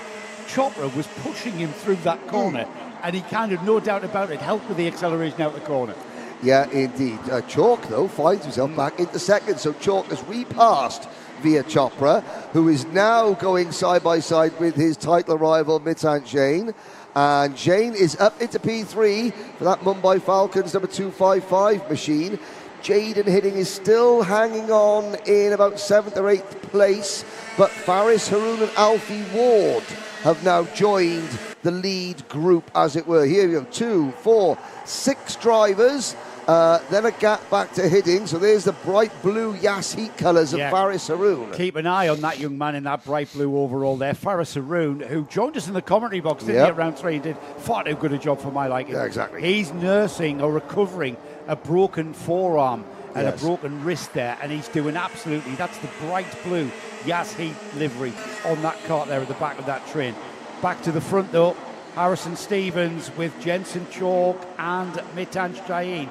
He's got a Mumbai Falcons 2nd and 3rd to contend with. Laps ticking by, 2 more remaining after they've gone through on this one. Here they come then, back towards us through the S's. Final turn, Harrison Stevens for Matthias Najem Motorsport lead, and he looks, dare I say it, relatively comfortable there. Penalties going out for Harrison Stevens and Jaden Hidding.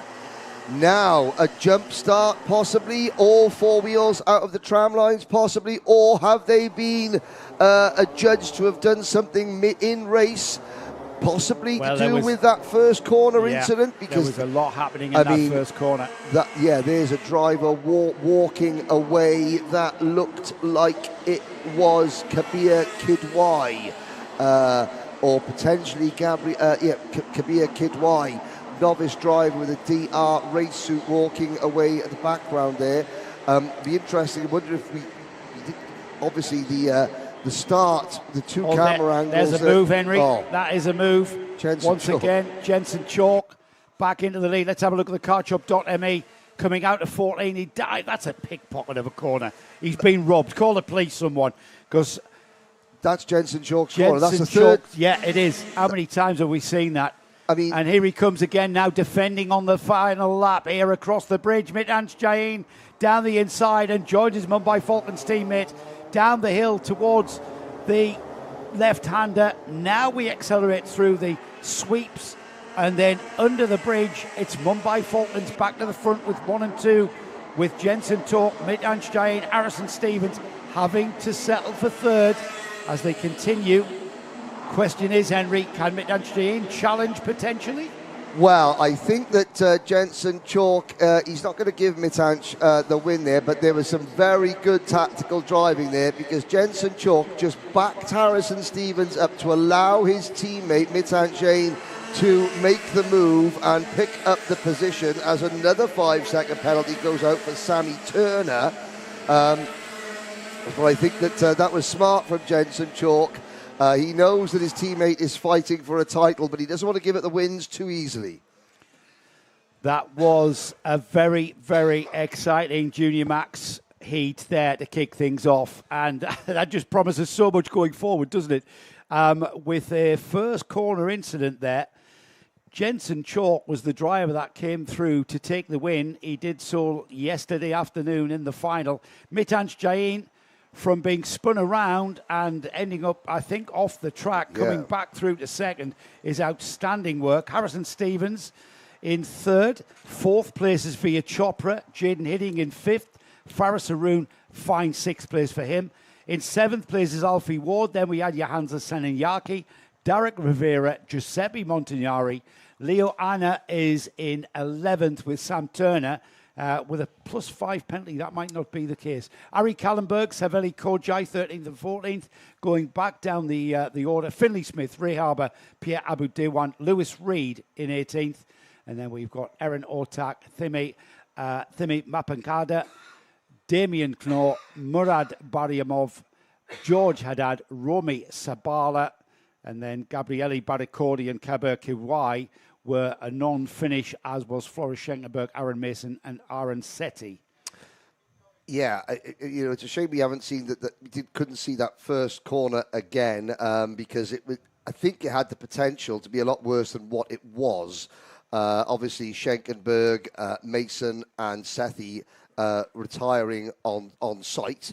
There was obviously a lot of damage. You have to feel sorry for Pierre Abu Diwan because when Mitanch Jain got turned around, Pierre Abu Diwan was the driver starting directly behind him that had nowhere to go, and simply was pile driven into the sideways Jain. So again, there was in-race penalties there.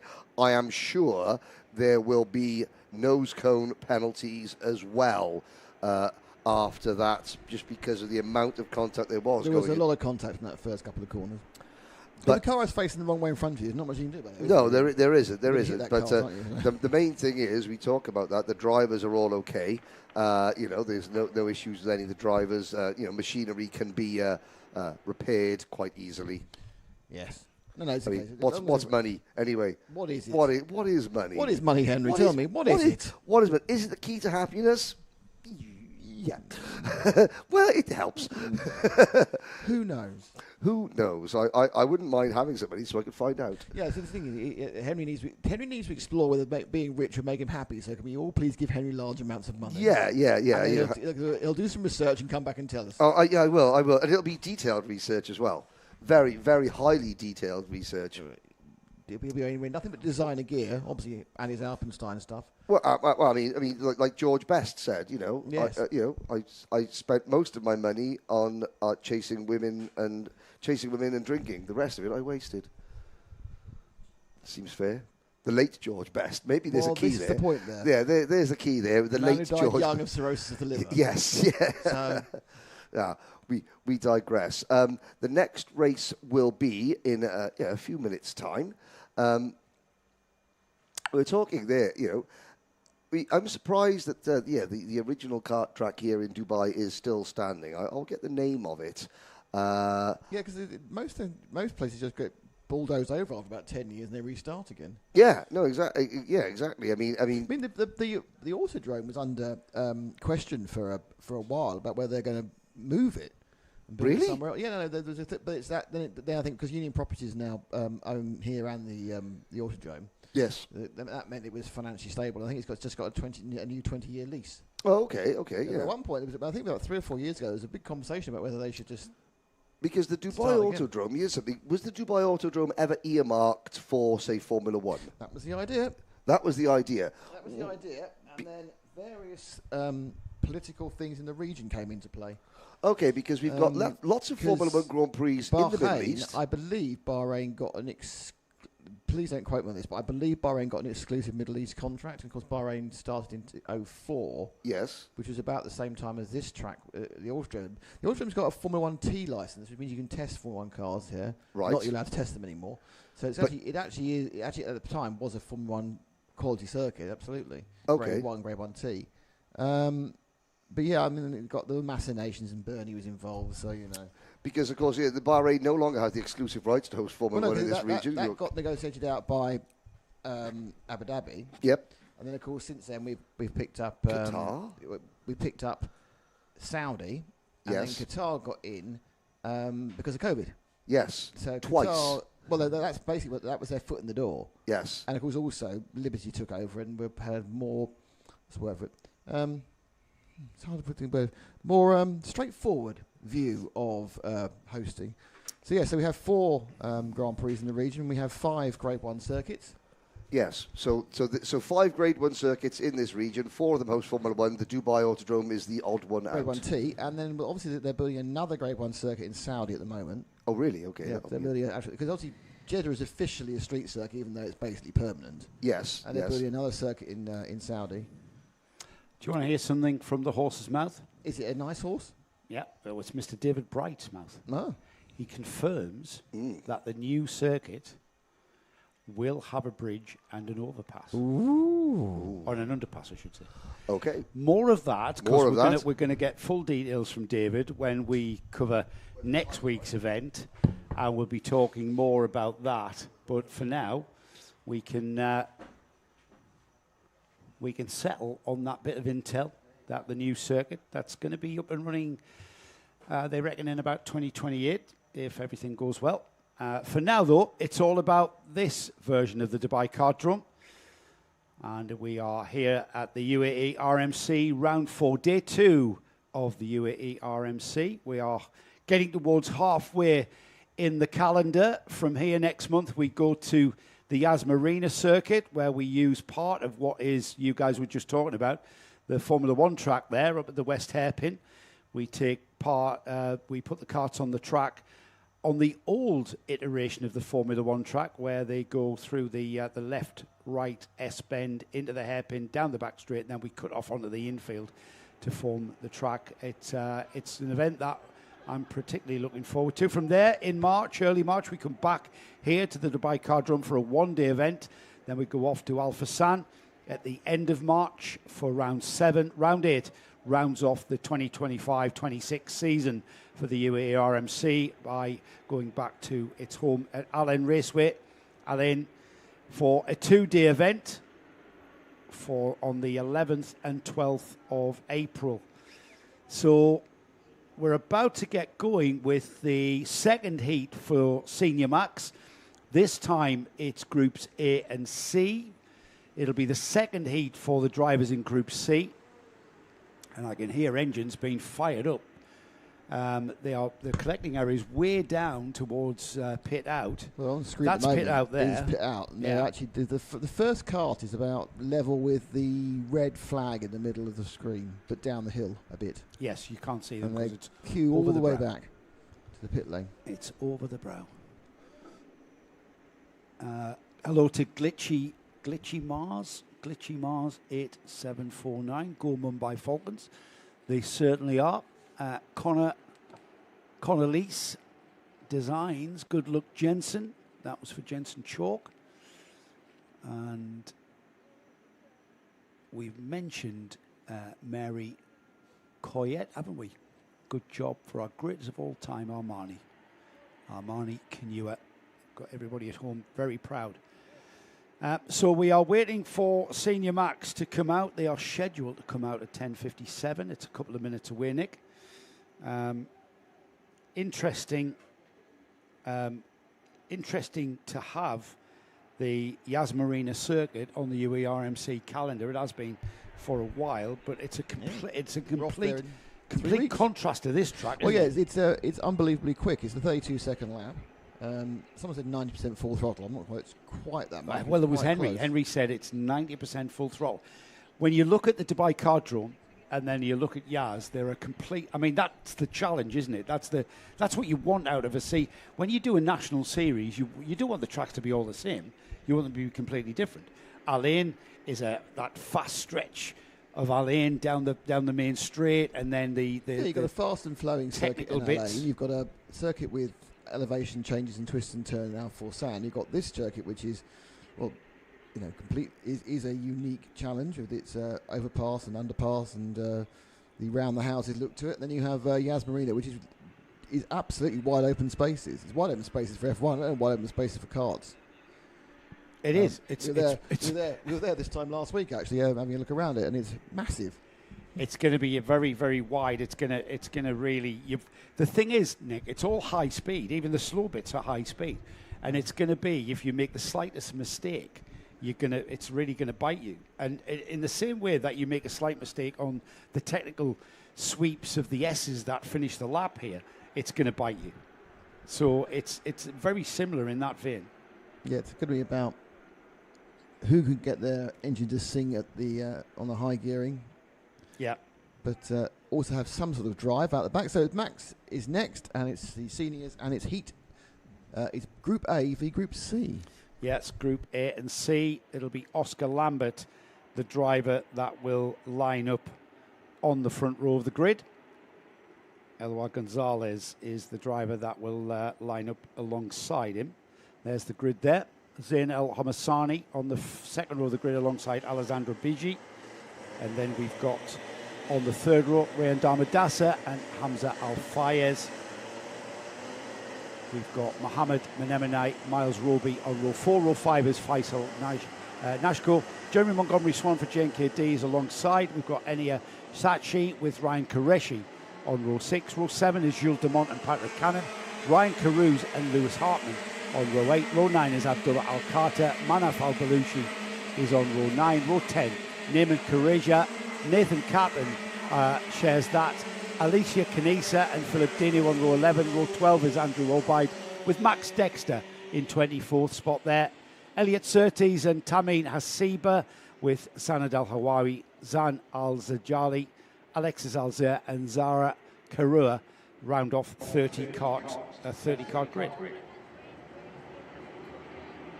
They're already well released, aren't they?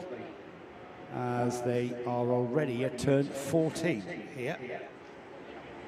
Just being controlled. Oscar Lambert, the Mumbai Falcon driver, now being the driver that controls the pace onto the start-finish straight, where the red lights will be easy to see, and they'll wait for the red lights to go out, and then they will get racing indeed. The two it's Mumbai Falcons and Motorscape on the front row with Elwar Gonzalez. Now remember, we know how quick he is, but he's in that disadvantaged left-hand side of the grid as they head down. The lights go out, we are racing. It's Oscar Lambert into turn 1 first, through the right-hander, and who's done the cutback and did the switch back in great style there. A very sideways cart in the midfield, I think was pushed back straight by someone else. But that's a Motorscape cart at the front, Henry. Yeah, and at the back of the field, there's a couple of carts coming together, but as they were coming across the line, I was thinking to myself, that's about as good a start as you can hope to get from the outside of the front row by Eli Gonzalez.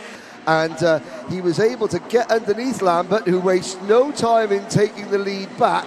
But that is the first time that we've seen that crossover move, going out of turn 1, ducking into the inside of turn number 2 for the race lead. First time we've seen it. Yeah, great job from Gonzalez. Usually, if you stay out there, you get absolutely mullered. Yeah, but Gonzalez, he was able to have the right amount of space behind him to slot underneath Lambert, who wastes no time though in getting the lead back, probably thinking, oh my goodness, I'm not gonna be known as the person that lost the pole position and lost a race to the outside of the front row, and he's right back in now. At the back of the pack, coming through turn 3 on the opening lap, there were a couple of carts that came together. Try and see, Alexis Alzia was one of them, and I think Alzia might be, if not out of the race, severely delayed, because there was one cart doing a nice little 360-degree pirouette in midair as they came onto the bridge to the start of lap number 1. And Gonzalez has now been mullered for second position. Alessandro Bigi into P2. I keep saying he's a dark. For me today, Alessandro Bigi is my dark horse for the podium.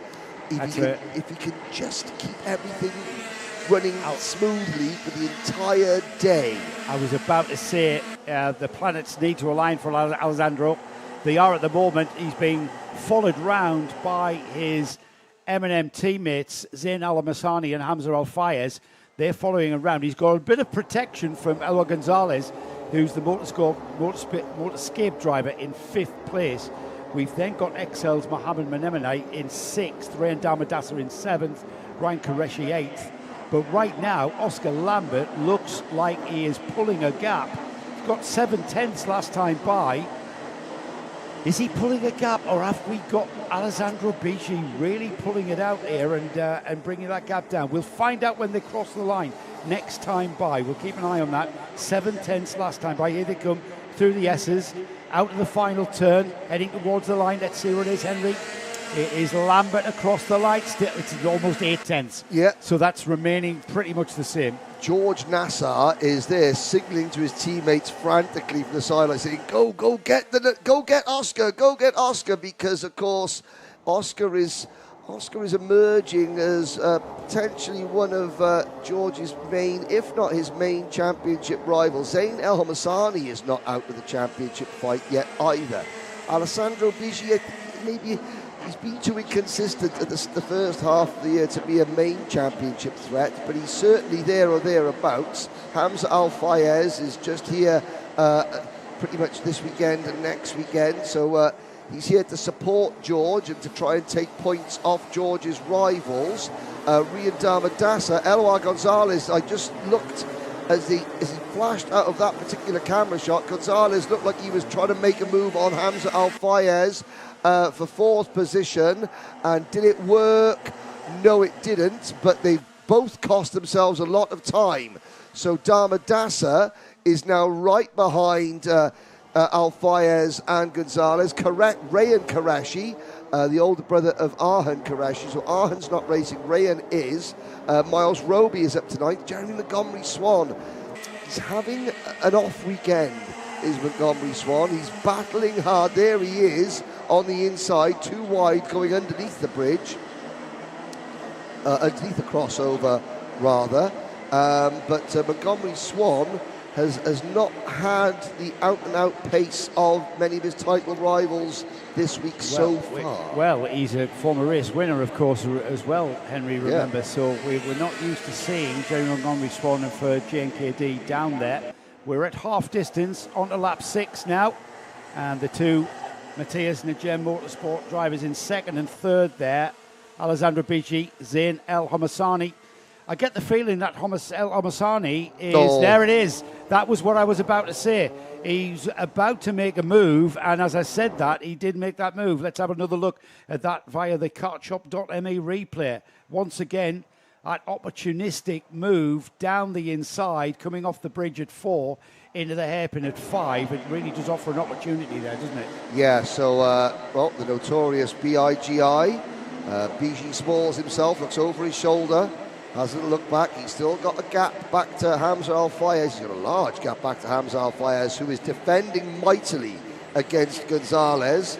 And of course, Gonzalez, a full-season competitor. So Hamza Al-Fayez is thinking, well, you know, if I finish in front of you, that's 1 point less that you gain on my teammate George Nassar. The top 3, though, miles clear of the rest. Mohamed Manaimne now moving into 6th position as Gonzalez finally gets past Al-Fayez. Well, we're getting towards the final stages then. We are on lap 7 here, 6 laps completed. It'll be 7 laps completed next time by, and it's beginning to string out a little bit, isn't it? Oscar Lambert, 1.5, might as well call that 1.5 seconds. It is in fact 1.5 seconds, and he clicked by the sector line there. He's into sector 3 now, perhaps the most technical sector on the whole of this Dubai Kartdrome. Out onto the start-finish straight. He will complete 7 laps now, onto lap 8, 3 laps remaining, and he's through turn 1 and onto turn 2. But it's the two M&M drivers that have pulled a gap now to Eloy Gonzalez, the Motorscape driver, in 4th. There they just come into view there, onto the bridge. This is the battle for 4th place, and this is a train of karts here with Gonzalez, Al-Fayez, Manaimne, Qureshi, and Jeremy Montgomery Swan right at the tail of that field there, just trying his all he can, isn't it? Or is it the XL driver that I can see there? Nope, I think it's the GNKD driver.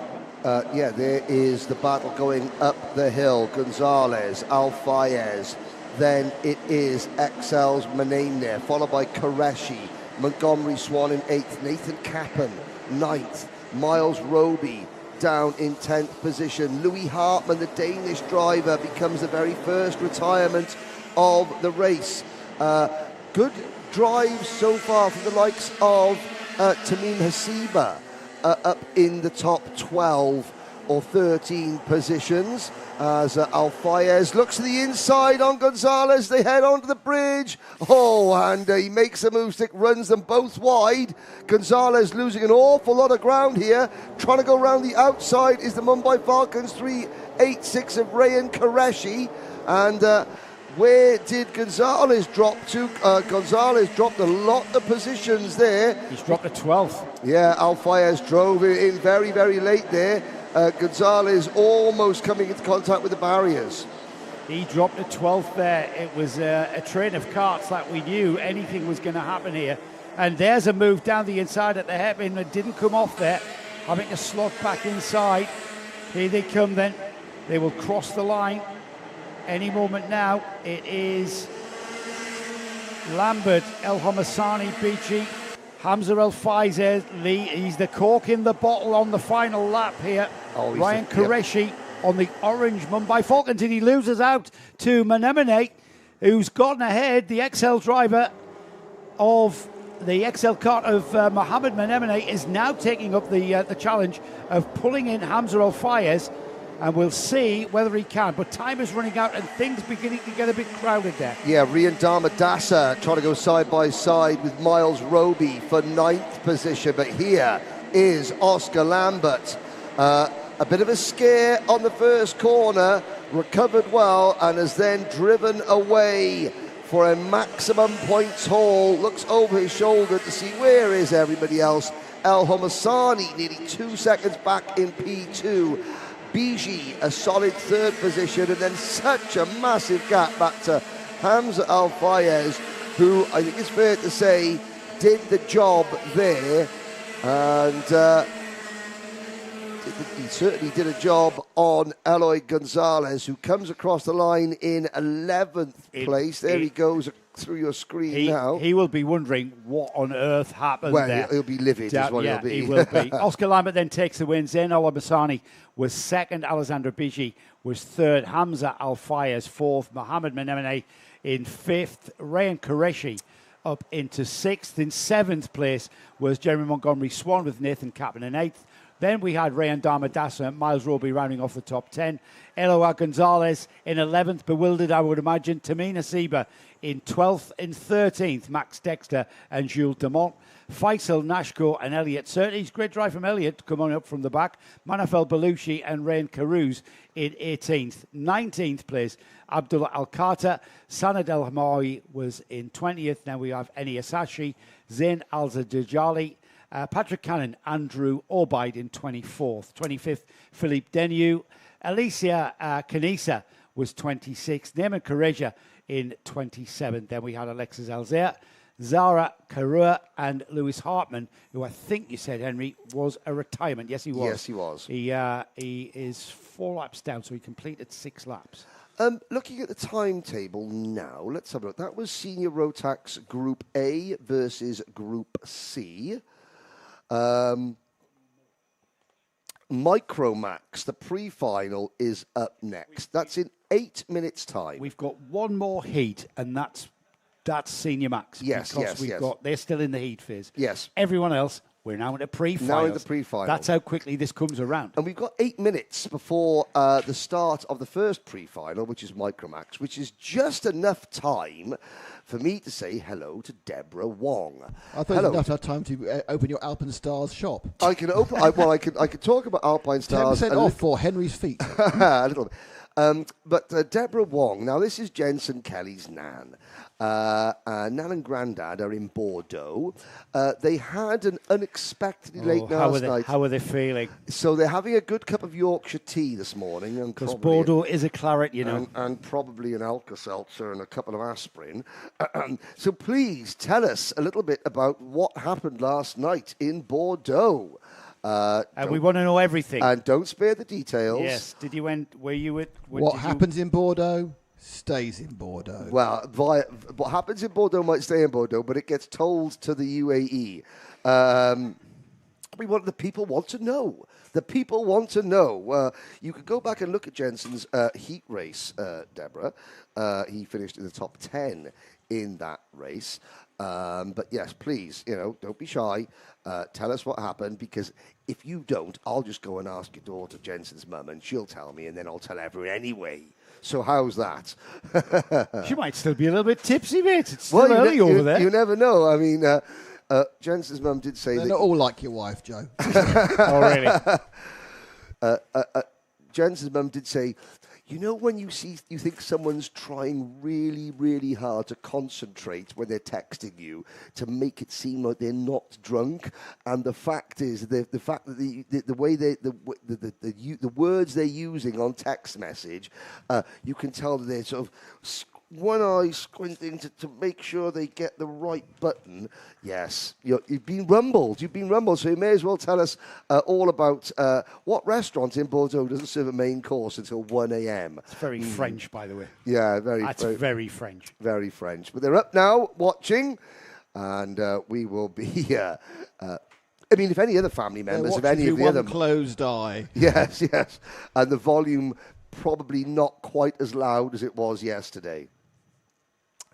Joe Bradley is on coffee duty. I am, and I can do it whilst I talk.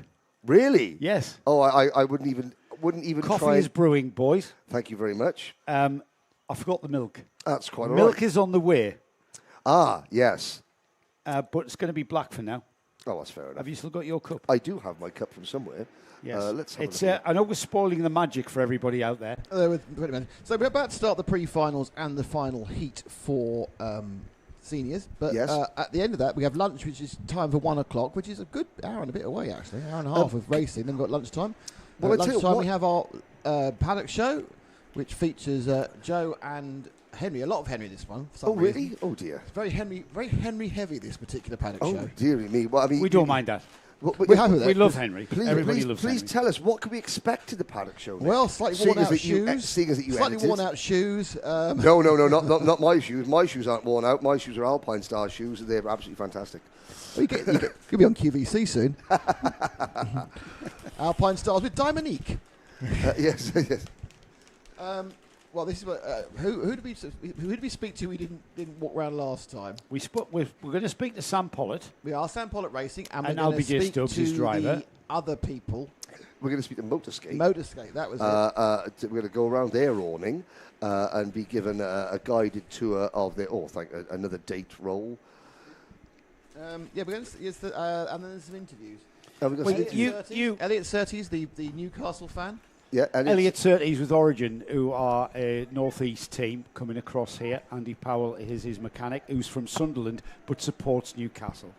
I'm calling him out. No, it's not allowed. He won't be allowed back into the Northeast after Code 6 is ending. Code 6 is ending. We've If still got. you're wondering what we talk about, the over the road for the next hour or so, hour and a half, is the closing end of the Dubai 24 Hours. One of the absolutely the biggest race in the region, Dubai 24 Hour. Which obviously our friends are doing the comms on, and sometimes we've helped in the past 12 years. But the noise you can hear occasionally wafting over from the Autodrome, which is 100 metres away, 200 metres away from the track, is quite pleasant. It's quite a pleasant sound of 60 sports cars going around, but they have a thing called Code 60, which if there's a problem on the track... 60 sports cars? What are you talking about? There's about 60 sports cars Oh, racing. about 60s. I thought you said meant 1960s. No. There's Clean your ears there's about Bradley. There's over 60 sport. Well, there's not now. There's not anymore, no. A few have crashed, haven't they? Shall I just say what I want to say? I'm just adding colour. You cut the critique out, because so far you've said two wrong things. I'm just adding Anyway, colour. there are 60 sports cars currently running out there. And when they run at full pace, you can hear them very nicely wafting over with beautiful engine sounds into the Kartdrome. However, there's a thing called Code 60. Whenever there's a problem or they need to slow the cars down for an accident on track or something on fire or a bit of debris to clear up, they do what's called Code 60. And all the cars have to slow down to 60 kilometres an hour, and they're making no noise. Ah. So you listen out there, you can't hear anything. He's going to put his microphone on. There we are. Oh.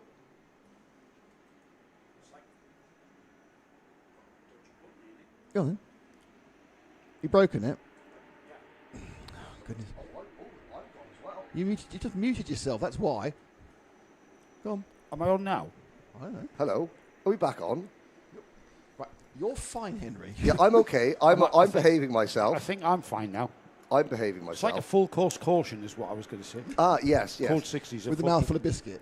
But anyway, so during Code 60, it's all very quiet. Mm-hmm. Yeah. And then they give the go, go, go flag. They all go at once. You get this crescendo of noise. And Yes. you can hear it over here. And I say, oh, Code 60's ended. Now, how is our Indian friend, Mr. Kumar, doing? Not well. Not well. Is He's he fine. He's fine. Oh, no, he's fine. About an hour and a half in. Oh, dear. Or, no, sorry, 2.5 hours in. The car caught fire. Oh, dear. With him in it? Or whilst one of his teammates Teammate. was driving, it just looks like it threw something in the engine, dumped a load of oil onto the exhaust and caught fire in a very spectacular way. Pulled off into turn 1, which is a shame because all of his fans, all of Ajit Kumar's fans, Didn't get to see him. didn't get to see him in the car. So have they come over here to support Mumbai Falcons then? I They don't should think have. we They could should have. cope. Think We it's- couldn't cope with the numbers, Henry. Well, Actually, you made an interesting point there. David Bright made You a couple of made a quid on very the interesting point parking. there. What's that? Because Ajit Kumar's fan base is Kollywood, which is southern India, and Mumbai is northern India. Oh. Which is Bollywood. Yes. Yes. That is where Bollywood is based, in Mumbai. Yes, in Mumbai. I think that It's a Tamil language. Kollywood is in Kolkata. It's not called Kolkata anymore. It's called not called. It's whatever Kolkata is now called. New Bangalore? No. No. It's like it. It's just it's got different letters and it has Oh. a slightly different pronunciation about it. Anyway, Anyway, It's like London, which is almost like Calcutta, but it's got different letters in it. yeah. No, it's not quite that way. What I mean is it has the same similar. it's called Bristol. It's called Bristol. Here we go. Let's have the thank grid, please. Thank goodness for that. Micromax pre-final That out was on descending track. very quickly. Samar Chopra and Liam O'Hanlon, championship protagonist. That's the championship battle there at the front of this pre-final grid. Alexander Feinstein, yesterday's final winner, starts on the second row alongside Adam El-Sheikh with Ivan Zvorinins and Arthur Bowers on row 3. Row 4 is Enzo Falzarano with Jensen Kelly alongside. Row 5, Cameron Harvey and Vaya Ponna with Saif Al Khalifa and Rud Rapatap Shekhawat alongside. We've then got Amar Tabatsa, Zhu Quan Yi is alongside him. Row 8 is Tadeusz Prochaska and Abdulaziz Al Sarif with Haris Krishotku and Rio Pocock on row 9. Row 10 is Tayab Haroun with Felix Zuzajebler and Killian Nikdu Mabida rounding off what is how many cars was that? 21. 21 drivers, 9 laps, and the 3. Well, Alex Feinstein was excluded from an event earlier this year, so he's fighting an upward battle to get back on terms of the championship. But if he keeps winning, then you never know what might happen. There are hands in the Sending air. on round again. False start. False start. There's something that wasn't agreeable with our start. I don't know who the start official is. And there is the number 7. So there's number 7, Adam Zhu. Now, he's not got his X on the back of his car. I think he may have completed all his novice races. So you call him Adam Zhu. That's Zhu Quan Yi is Yes. he appeared on the grid. The Adam, where does the Adam come from? That's Because it was something he was telling you, isn't it? Yes, That, He call just, me said, Adam. he just said, yeah, call me Adam. Adam is my English name. I'll speak to his parents, and this is like where that has come from. Where's he from? Oh, and he's China, although lives here. He lives in Dubai, and there's a spinner. Very quick before we get going, Ian McCarthy, Calcutta became Kolkata, which in Nick's defence is almost indeed the same word with different letters. So I know we don't. That's what we knew what I you know meant. we're not supposed to do the Yes. YouTube during the race, but I want to be vindicated quickly. Thanks, Nick. You broke your own rules there. And here we there's go. a number 4 kart joining. Enzo Falzarano. Leave that to the officials, Henry. Yeah, we'll leave that to the officials. Right now, we've got Samar Chopra from Matthias Najem Motorsport. Bringing this field round alongside him is George Gibbons Motorsports, Liam O'Hanlon. Now, we came into round 4 with Liam O'Hanlon leading the championship. Whether he goes out of round 4, still in the lead of that championship, we're about to find out, because we're about to get going with the pre-final. The drivers behind will want to spoil that party, and we get going indeed. And Liam O'Hanlon already down to 4th as we get to turn 1 and into turn 2, hairpin already, and things fan out, but it's a spinner, and it's the number 12 Ivans Voronins, who spins and ends up at the back of the field, and he was very lucky not to collect anybody else in that. Well, Enzo Falzarano caught a little bit of the tail end of that, and well, Enzo, he was in the wrong place at the wrong time. Voronins, he dove to the inside, slammed on the brakes. There was tyre smoke. The kart, the XL Motorsport kart, looped around. Here's the kartshop.me replay. And, Falzarano, wrong place, wrong time. The number 12, Voronins, just spun of his own accord. He wasn't held round. And then the number 4 of Falzarano just had nowhere to go and collected him. Exactly, and there was a lot of very good evasive manoeuvring by the drivers around that incident, so that we only had 2 karts involved. Here they come across the line then. It's Chopra, Feinstein, yesterday's winner, Al Sheikh, Cameron Harvey, Ruud Rabatap, Shekawat is in 5th. 6th is Vihab Ponna, Arthur Bowers 7th, Saiful Khalifa 8th, Liam O'Hanlon all the way down to 9th with Jensen Kelly rounding off the top 10. It's going to be a clawback through the field for young O'Hanlon. Can he do it? Because Samar Chopra, his championship rival, is off and away, taking Alexander Feinstein, who now knows how to win. Yep. He's taking him with him. Yeah, exactly. And Feinstein, Adam Al-Sheikh sitting right there in 3rd position, up towards turn number 11. Turn 12, I do apologise, down towards turn 13, now into 14. The top 3 pulling away from, it looks like, Cameron Harvey and Rudrapatrap Shekawat in 4th and 5th positions. Ponna, Al Khalifa, Bowers, O'Hanlon and Kelly, your top 10. Then it is Chrysoku in 11th. Now, of course, there is a kart track in Cyprus, and I was speaking to Harris's dad, and he was like, Henry, when are you going to come to Cyprus? And I was like, oh, when you invite me, when's the next big race in Cyprus? I was like, no, we'll go to Ayia Napa instead. I was thinking, you meant just in general, not necessarily karting. Fair enough, yeah. I'm thinking he's talking about having me over there for some work purposes, and he had another night out planned. Yes, absolutely great idea. I'm in. Could count me in. Here we go then. M&M and the form of Samar Chopra leading this race by about 0.6 of a second. Alexander Feinstein and Adam El-Sheikh trying to get back on terms with the leader, and we've got Liam O'Hanlon already moving up to 7th and onto the tail of Rabatap Shekawat now. He's the next on O'Hanlon's list, but these 3 here, 1st, 2nd and 3rd, M&M, Motorscape, XL. Then we've got Cameron Harvey for Synergy coming through now as Vihab Ponna goes through. O'Hanlon's past Shekawat and up to 6th. Now he's got Ponna on his list to get by, but across the bridge for the 4th time it is. We've got no real sort of impression here, Henry, that Alex Feinstein can get onto the rear bumper of that leader. Yeah, no, it looks like Samar Chopra does have all the pace he needs. Now, to add to Ivans Voronin's cup of misery, he was just given a warning flag as well. So in his recovery after that first incident, he now has been given a warning flag, although Voronin's he's 15th at the moment. Enzo Falzarano is 14th. So Falzarano recovered a little bit quicker than Voronin's from that first corner, the second corner incident.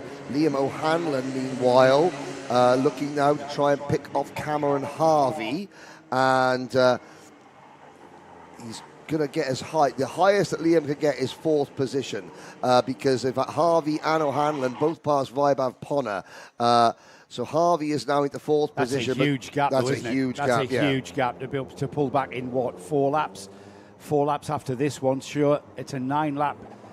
It's a 9-lap pre-final for these Microax runners, and if anything, I think Adam El-Sheikh is lining up Alexander Feinstein in that XL kart. There is the chasing battle there. The number 11, Cameron Harvey, is behind Liam O'Hanlon, who's on the number 22. That's the gap we can see there as O'Hanlon starts pulling away from the Cameron Harvey-led train of karts. It's Ruud Rabatap Shekawat who's behind him on the Mumbai Falcons kart. Cameron Harvey trying to stay with Liam O'Hanlon, Cameron Harvey on the Synergy livery car there, the white car predominantly. And here's a challenge from Shekhar Watt. No, he slots back in. And that, I've got to say, Joe, that group is from 4th place back to 16th position. Is it really? Harris Krisoku at the back of that group. There is Harris in the number 25 kart. He's in 16th position. Tremendous. And there's 2.5 seconds between 4th and 16th. So an awful lot of chopping and changing. Well, there's now going to be 2.5 seconds between 5th and 16th. Because Liam O'Hanlon has just cleared off. He has. We expected him to. But that scene there of how they went through out of turn 2 into turn 3 and onto the bridge, that just epitomised Micromax karting for me as part of this UAE RMC. This Micromax class, entry-level formula into Rotax karting is what we're seeing here. They are 105 kilograms minimum weight. They're for 8 to 11-year-olds to compete on 950mm chassis. And this is where it all begins for these drivers. Here we go, almost side-by-side action, almost 3-wide action across the line. Yeah, O'Hanlon's under investigation as well. So Liam O'Hanlon, maybe 1 or 2 of those passes. Just the stewards are looking to review them again after the race. Behind this, there's the 16th place kart going through. You've got Abdulaziz Al-Saraf, Rio Pocock, Felix Sousa Jebjerg, Kilian Mdudu Mbida, and Tayab Haroun. So all 21 starters are still running. Yeah, brilliant. Adam Al-Sheikh is in 2nd position, ahead of Alex Fryenstein, who's getting plenty of support. Miko Hurleman online supporting Alex Fryenstein. And that's the battle for 2nd there, as Adam Al-Sheikh has got by Fryenstein, and the XL now ahead of Motorscape going into what will be the penultimate lap. Samar Chopra, I've got to say, that is him there in the lead. They're 2nd and 3rd. We've got 2 more laps of racing, and the question now is, can Alex Fryenstein get back by Adam Al-Sheikh? We've got a good race now, our hands here. This is all about forming the grid for our all-important final. Now, that final yesterday afternoon was won by that driver on the red and black Motorscape car, Alex Fryenstein, who was where he needed to be when the 2 karts ahead of him, Liam O'Hanlon and Samar Chopra, tripped over kind of one another, didn't they? Yep, but he was right there in 3rd position. And do you know what? This is something that it's... Obviously, you commentate on different championships around the world, and the Micromax classes, you can't help but get a little bit attached to the drivers, their families, and you look at the racing, you look at the way that they progress, the way that the drivers develop. You know, not just as drivers, but as young people. You know, they get more used to being professional and the media side of things during the course of the year, and you just wish, I wish they could all just go to the grand finals and represent Team UAE, because the racing they put on during the course of the season, it's so good, it's so close, they try so hard, but only one of them is going to go. At the end of the season, there's going to be... It's a week-long event now. Yeah. It might as well be a month-long event if you're going to bring everybody to it. Everyone, I think, you deserve to go, you've done a really good job. I'm all for it. I watched I didn't mean to. I put you guys on, and I thought, I'll watch half an hour. 5 hours later, I'm still there. 5 hours later. Anything to get out of doing the laundry. Yes. Here we go then. We're on the final lap of this race. That's the battle for 2nd, but that's our leader about to become the winner of the pre-final here at round 4 of the UAE RMC. And it's all about Samar Chopra and Matthias Najem Motorsport. Within 2nd place, hanging on to a very fine 2nd place, Adam Al-Sheikh, with Alexander Fryenstein in 3rd. Liam O'Hanlon recovering 4th place after an absolute nightmare of a first lap, first corner. Saif El Khalifa is the kart that was through in 5th. The rest of the field streaming through and finishing their pre-final. We have got to wait for technical inspection for all of those penalties that might be being lined up there. We had a few warning flags, didn't we? But there's the result, Henry. Yeah, Chopra, Al-Sheikh, Look at that gap, 3.5 seconds. Freudenstein, then O'Hanlon, Al Khalifa, Cameron Harvey in 6th position. I had a little chuckle there. On the slowdown lap, Cameron is obviously very pleased with 6th position because as he came across the bridge, he had slowed down. He was just giving himself a bit of, he was happy. Rudrapatrap Shekawat, Arthur Bowers, Jensen Kelly, who were right behind him, weren't quite prepared for Cameron to slow down quite as much as he celebrated and almost got involved in a huge accident. Luckily they didn't, but they finished 7th, 8th and 9th with Ponner 10th. Veronins recovering to 11th ahead of Tabatsa in 12th. Further back, Tadeusz Prochatska having an off weekend. The Italcourse Middle East team, the car not really liking this circuit. I'm not quite sure if that's it's all is well there then. Falzarano, Siu, Krisoku, Al Saraf, Pocock, and the final finishes, everybody making it to the end. Felix Zuza, Jebjerg, Kilian Nkudu Mbida, and Tayab Haroon. Kilian Nkudu Mbida definitely wins the competition for best hairstyle. Absolutely here. fabulous. Absolutely outstanding. Yeah, great to have him along as well. He's a newcomer. George's Nazar's gone completely conventional. Well, yes, we did have, George was winning the coolest hairstyle. Yeah, Armani Canua as well. You know, the dreads on the Armani Canua, very, very good indeed. Erin Ortak getting plenty of support.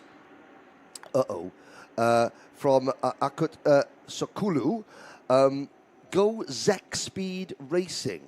Now I saw that. Now that's obviously a Turkish team, not Zak Speed Racing, which is a whole different kettle of fish that we will potentially witter on about.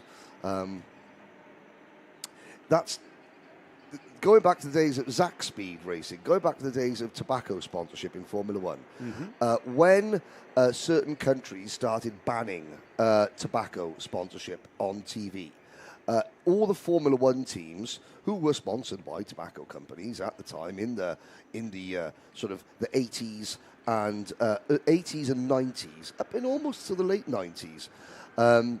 When you went to certain countries where tobacco advertising was banned, they came up with very ingenious ways of disguising said tobacco sponsorship. Zak Speed had one that was particularly, they were sponsored by West cigarettes. So of course they went on to sponsor McLaren. Yes. Now when West sponsored McLaren, they simply had Mika Hakkinen and David Coulthard as their drivers, and they changed the West logos to Mika and to David, which did cause problems. Well, I mean, do you know why? Because there's a spare car. Yes, well done, Henry. Spare car. An old man who knew there used to be spare cars. Have you seen his anorak? but I'd like to point out, I was there at the time. The West sponsorship. I used to do F1. Don't know what to talk about it, obviously. Did you used to do F1? But Zak Speed. What did he do in F1, by the way? He did. What did he do? I thought he was. Did he drive? The pits, did the pit post interviews, made Michael Schumacher cry. You did make Michael Schumacher cry. I didn't realise you'd worked in F1. But Zak Speed they used to have, instead of West, they would put East on the cars. So it was very ingenious. Anyway, we digress. I'm just having an Oreo. Yes. Joe Bradley has bought golden Oreos. Oh, he's... Nick, stunned again. Oh, right, sorry. No, I've got around the wrong way. Can I say hello to Gez Owen? Go on then. Who is one of our colleagues at the NKC. Hello, Gez. He's wanting us to bring some of the heat back for the NKC. Okay. We'll do our best, but there's only so much we can carry in our 25 kilograms of allocation. Why don't some of the many NKC competitors bring some of their chilledness out to the UAE to do a couple of rounds of the UAE Rotax Max Challenge? Henry is a great idea. I think so. I think that that would be something. Guy Sheffield would love that. 90 senior drivers descending upon our lane. Well, there's a massive junior grid of NKC. What is the registration rules? Because we've got people coming here just to do round 4 in prep for next weekend. But so can you just come across and do the odd round of the USC RMC? Short answer, yes, you can. There you go. You can't bring your own engines. You have to use engines from the area, from the UAE. But yes, you can see here there are so many teams that arrive and race packages. The thing is, Henry, I wouldn't suggest that everybody puts their car on an airplane. That's going to up the cost. There are lots of teams and outfits here that do arrive and drive hire and servicing, etc. Or just hire a cart and look after it yourself. You don't need to pay for a mechanic. There's lots of independents here as well who are running themselves. But there's lots of teams here. Here's a good view. Let's tell you a little bit about what we're seeing there. So, top left hand of the screen, you can see Ken Potter there leaning over with the headset on, leaning over talking to 3 of the observers. In his hand, he's got pieces of paper. They're the observers' reports. So, on track, the officials, there's Liam O'Hanlon standing, he was under investigation. He's the little blonde kid with his helmet, his lime green helmet line. Yes. He's the championship leader coming in around. He's about 5 to 12 on the clock. And of course, so Ken is getting all the information from the observers during that race. They all have forms that they fill out to describe any incidents they see. They tell Ken. Ken will now summon, as you see, he is there summoning the drivers. He'll call them by their numbers, say, okay, I need to speak to driver X, driver Y, this driver and that driver, and he'll discuss what happened during that race. He will apply any penalties that are, that he can on site, right down there. I would imagine it's turn 2 that he's wanting to discuss. Yes. So there we go.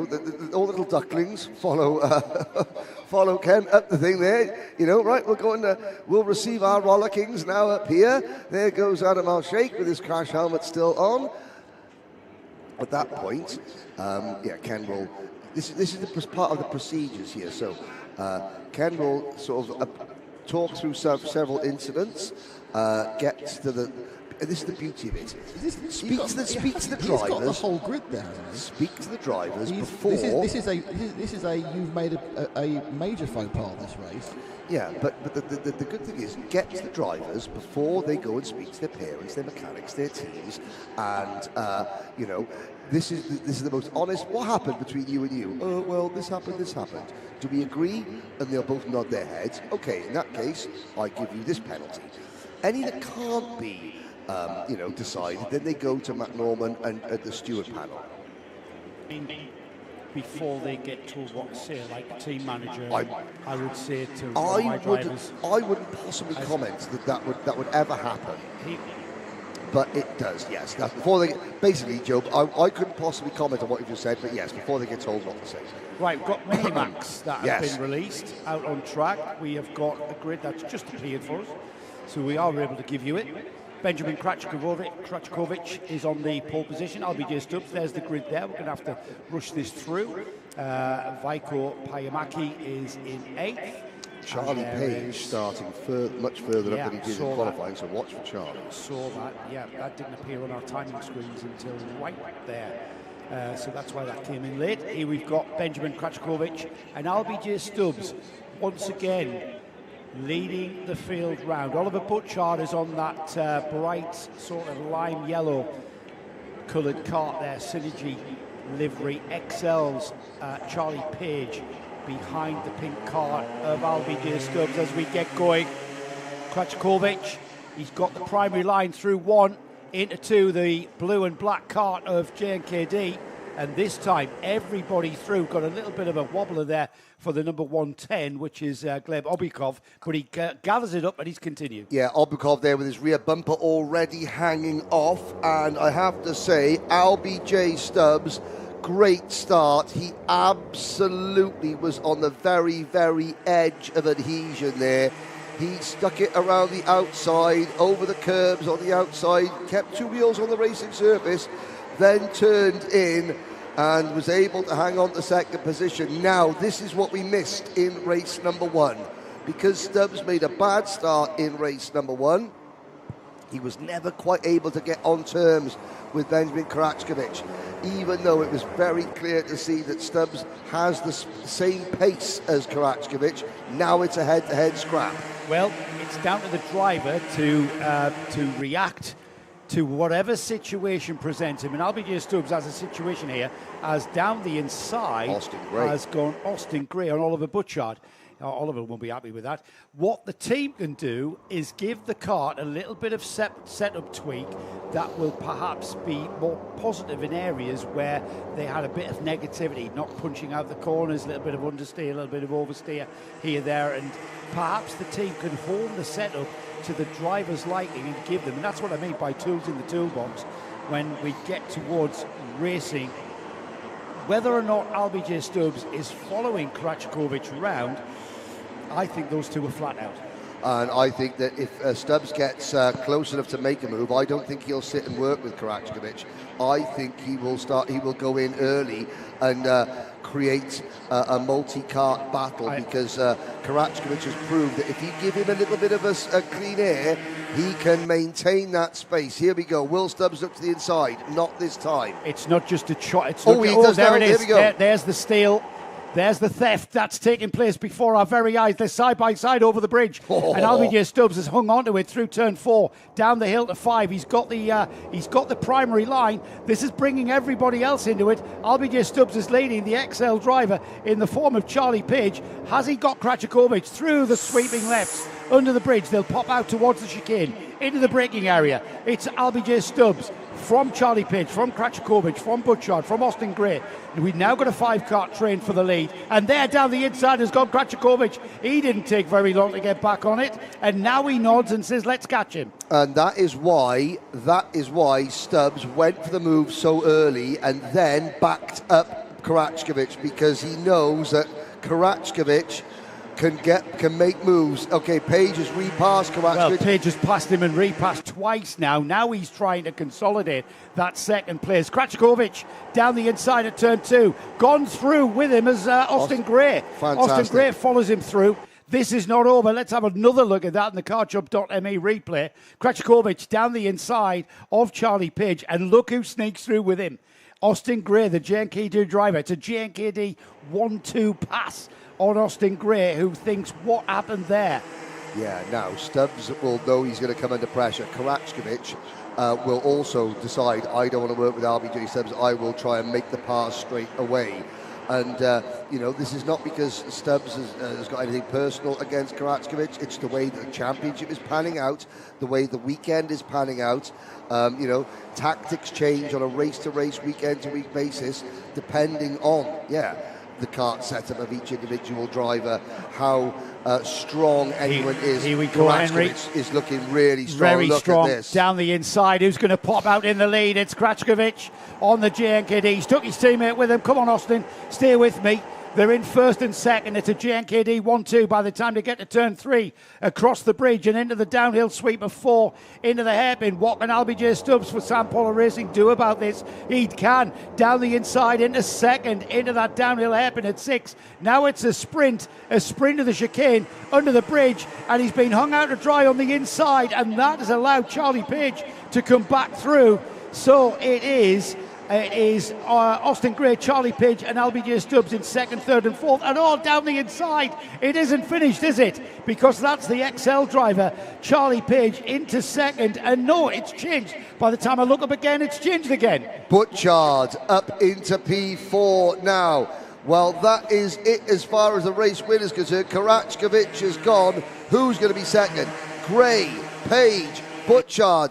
LBJ Stubbs has had done to him what he was hoping to do to Karačković, and that is getting swamped by the pack and pushed back.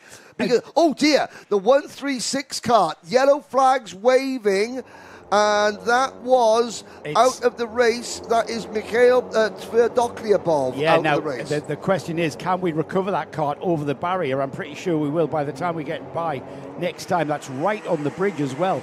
So I don't know where we're going to put that. What that means, though, is Benjamin Karačković, if we go to a slowdown board, we might get this field backing right up. We're only at half distance, remember. There's still plenty of race time left. It'll be 6 laps completed on the board when Karačković gets by, and he's already coming through the S's sequence to end the lap. That's second place driver Charlie Page, with Oliver Butchard and the bright green helmet there. Behind them, we've got Austin Gray and William Mazzali who comes in. LBJ Stubbs back up to 6th ahead of Lignoli. And there, challenging there, Austin Gray down the inside of Butchard. Yep. And Cart now being cleared. that cart has been cleared out of the way. Stubbs finds himself back in 6th position behind the 171 of Mazzali. Karachkovic is clear. And again, just putting his cart in the right place at the right time, Karachkovic. Didn't get phased when Stubbs tried to back him up, lost a couple of places, was able to repass, make the move, and then watch as everyone else tripped over behind them. I mean, Austin Gray at one point was not far behind his teammate, but then he got attacked by Page, and that battle is great to watch. It's bad for their championship chances, however, because Karachkovic is gaining points on them all the time. It's the nature of the Dubai Kartdrome, isn't it? It's tight hairpin, followed by tight hairpin, and there's one of the tight hairpins here. Allows Austin Gray to dive down the inside of Charlie Page, followed by, let's have another look at that, the Kartdrome.me replay. Down the inside, purely outbraking manoeuvre there from Austin Gray to get ahead of Charlie Page. Then it's straight into another hairpin, short burst of speed, another tight hairpin, followed by hairpin. The nature of the track lends itself to this kind of swapping and changing. What it does, though, if you are a swapper and changer, if you're not a swapper and changer, it allows you to break away and pull out to nearly a 4-second lead for Benjamin Karachkovic. I mean, looking at this group, you've got Page, you've got Gray pointing Page forward, and Page is thinking, look, we're not going to catch the race leader. I'm defending for 2nd position. Yeah. Stubbs is 4th, then Butchard, Mazzali, Francesco Lisignoli, and Mikhail Mitrokin in 8th position for the NI Racing team at the back of this group. Then there's a big gap back to Paul Schutzman and Ivan Janickiewicz running 9th and 10th. Kia Ivanov, Vaiko Payamaki, Max Payton, Adam Fleury, and the rest.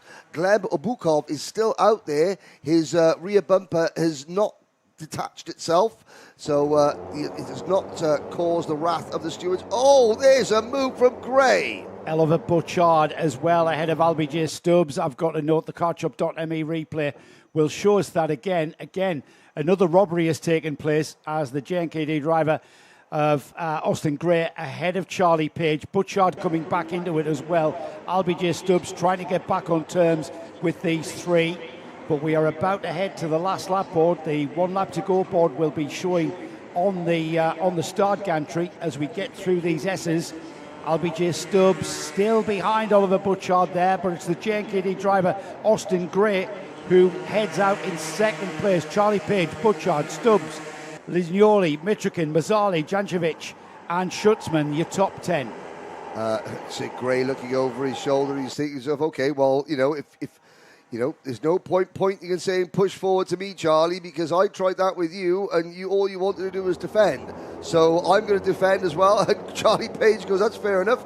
I'm going to pass you for 2nd place. Lots of gesticulating. Meanwhile, I mean, this is the final lap, and they're 6 seconds behind the leader. Man's got to defend. Yeah, and that's why that young man there, Benjamin Karachkovic, has pulled out 6 seconds. We've got to leave the absolute carnage that is the battle for 2nd to give this kid some credit. Absolutely. Because that's a very fine win. A forceful drive to the front, and then he got his head down, let everybody else behind him squabble. Who's it going to be that we see cross that finish line? It is Charlie Page, Oliver Butchard, Austin Gray in 4th. The rest of the field come through. We'll see when we get the official result board in front of us on our screens just where indeed LBJ Stubbs finished. But that, Henry, that was just, can I just remind everybody, that was just the pre-final. Yes. There's your results. Benjamin Karachkovic by 7 seconds from Charlie Page, Oliver Butchard, Austin Gray, Francesco Lisignoli and Mikhail Mitrokin gaining a couple of positions there at the end into P6 ahead of LBJ Stubbs, who lost ground. Ivan Janickiewicz rounds out the top 8. William Mazzali dropped a couple of positions on the last lap to finish 9th. Paul Schutzman 10th. Kia Ivanov and Vaiko Payamaki both caught that battle for 2nd place. You can see how close they are. Max Payton also catching the group, so that the 2nd place battle went from 2nd to 13th at the end. Adam Fleury, Gleb Obukov, Arhan Ishan, Rafael Zagati, Zohair Turki. Vivan Chowan, and sadly, the only driver that failed to finish, we saw their kart on the bridge, was Mikhail Tverdokliabov. 20 drivers, 19 of them finish the race. Right, guys, I'm going to dive into the pits for fresh tyres. Just as I was about to dive into the pits for fresh tyres. Just as I was about to dive into a biscuit. A biscuit. Or a cookie, if you're in a different part of the world. A cookie, yeah, you know. These Americans think you're eating scones. Well, now my mum's American, so I grew up with there is Tverdokliabov walking back. So I grew up with oregano, and not oregano. No, not oregano. Aluminum. Pardon? Aluminum. I would tuna fish, aluminum, oregano, and tomato. Well, yeah, fair enough. But you survived. But I survived. Well done. I can't say tomato. It doesn't. You just sound, said it. I know, but I can't say it, but it doesn't sound right. Can I have a cheese and tomato sandwich? Cheese and tomato. Yogurt. I grew up with yogurt, not yogurt. I see. And everyone, why do you say that? Well, when you grow up, that's what you used to listening to, you know. There is Tverdokliabov's Mumbai Falcons kart, which, now, I mean, looking at that doesn't necessarily look as straight as it could. Well, maybe it was just the angle of putting it on the thing, but... I think it just got turned into the wall, and that was it. Yeah. There's no reverse gear on these carts after all. No, and there's Tverdokliabov holding his elbow a little bit. That's unfortunate. But hopefully he is okay and will be out later on. But you are a biscuit man, not a cookie man. I know, I eat biscuits. And if I said to you biscuit, you wouldn't think of a breakfast scone, which is what you get in America. Oh, no, the biscuit, which is basically like dough and butter baked. Not as bad as grits. Oh, no, I can't do grits. What is that? I mean, it's very popular. It's in every sort of... Southern breakfast. Southern breakfast, yeah. It's like a maze. Yeah, I'm not a grits fan. It's not a great start of a name, to be honest. No. Got some grits in my teeth. Yeah. Shut your mouth and eat your grits. No, I'm not. Okay. I would like to say, however, that I'm a massive fan of Denny's and American breakfasts. I am too. Best of luck from Cyprus. Hello there. Auntie for Erin Ortek, who's from Cyprus, but he's from the Turkish half of Cyprus. And then there's the other Cypriot driver, which is from the Cypriot side of Cyprus. So we're. Let's hope they're building bridges. Yes. Plenty of support as well for Ivan Yanichevich. Bravo. That is. Yelena Sarjak saying hello to Ivan Yanichevich, the Croatian driver, who didn't have a great result in that one, finished 8th overall. I'm trying to think of the name of the kart circuit in Cyprus that is there. It will come to me. It's a drag strip, a racetrack, and a kart circuit all in one. Are they pretty heavily used? Not really. Does it talk about similar places, like islands in the Mediterranean? Mm-hmm. Is there a karting circuit in Malta? Have you been to Malta? There is a karting circuit in Malta. I haven't been there, but the person that I ran my go-karting team with has been there. Because I was thinking that if the Mumbai Falcons wanted to start a new outreach, they could become the Maltese Falcons. Hey, there we go. Oh.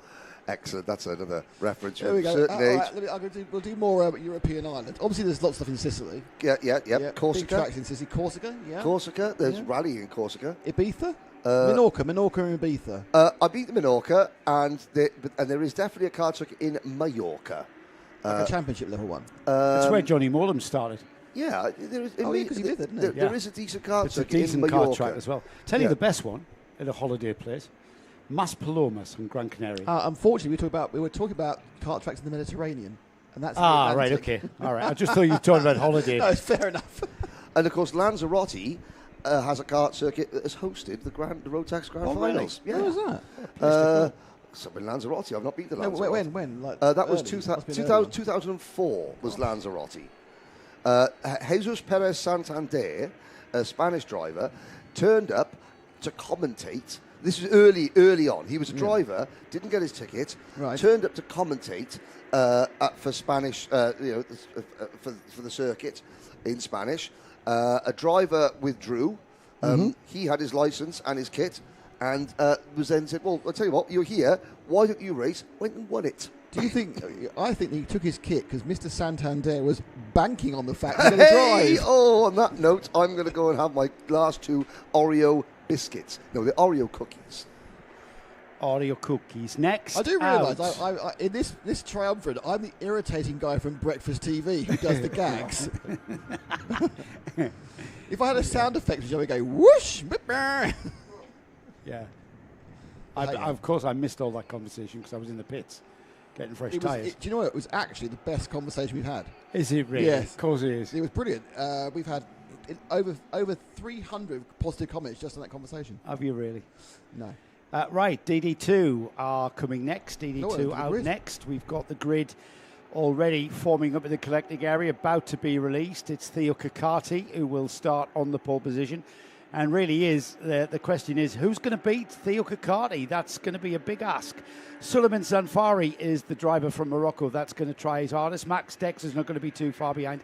And Tyler Harris, he's going to try his hardest from that second row spot. Mark Bassier and Adam Malek are on row 3. Row 4 is the first of our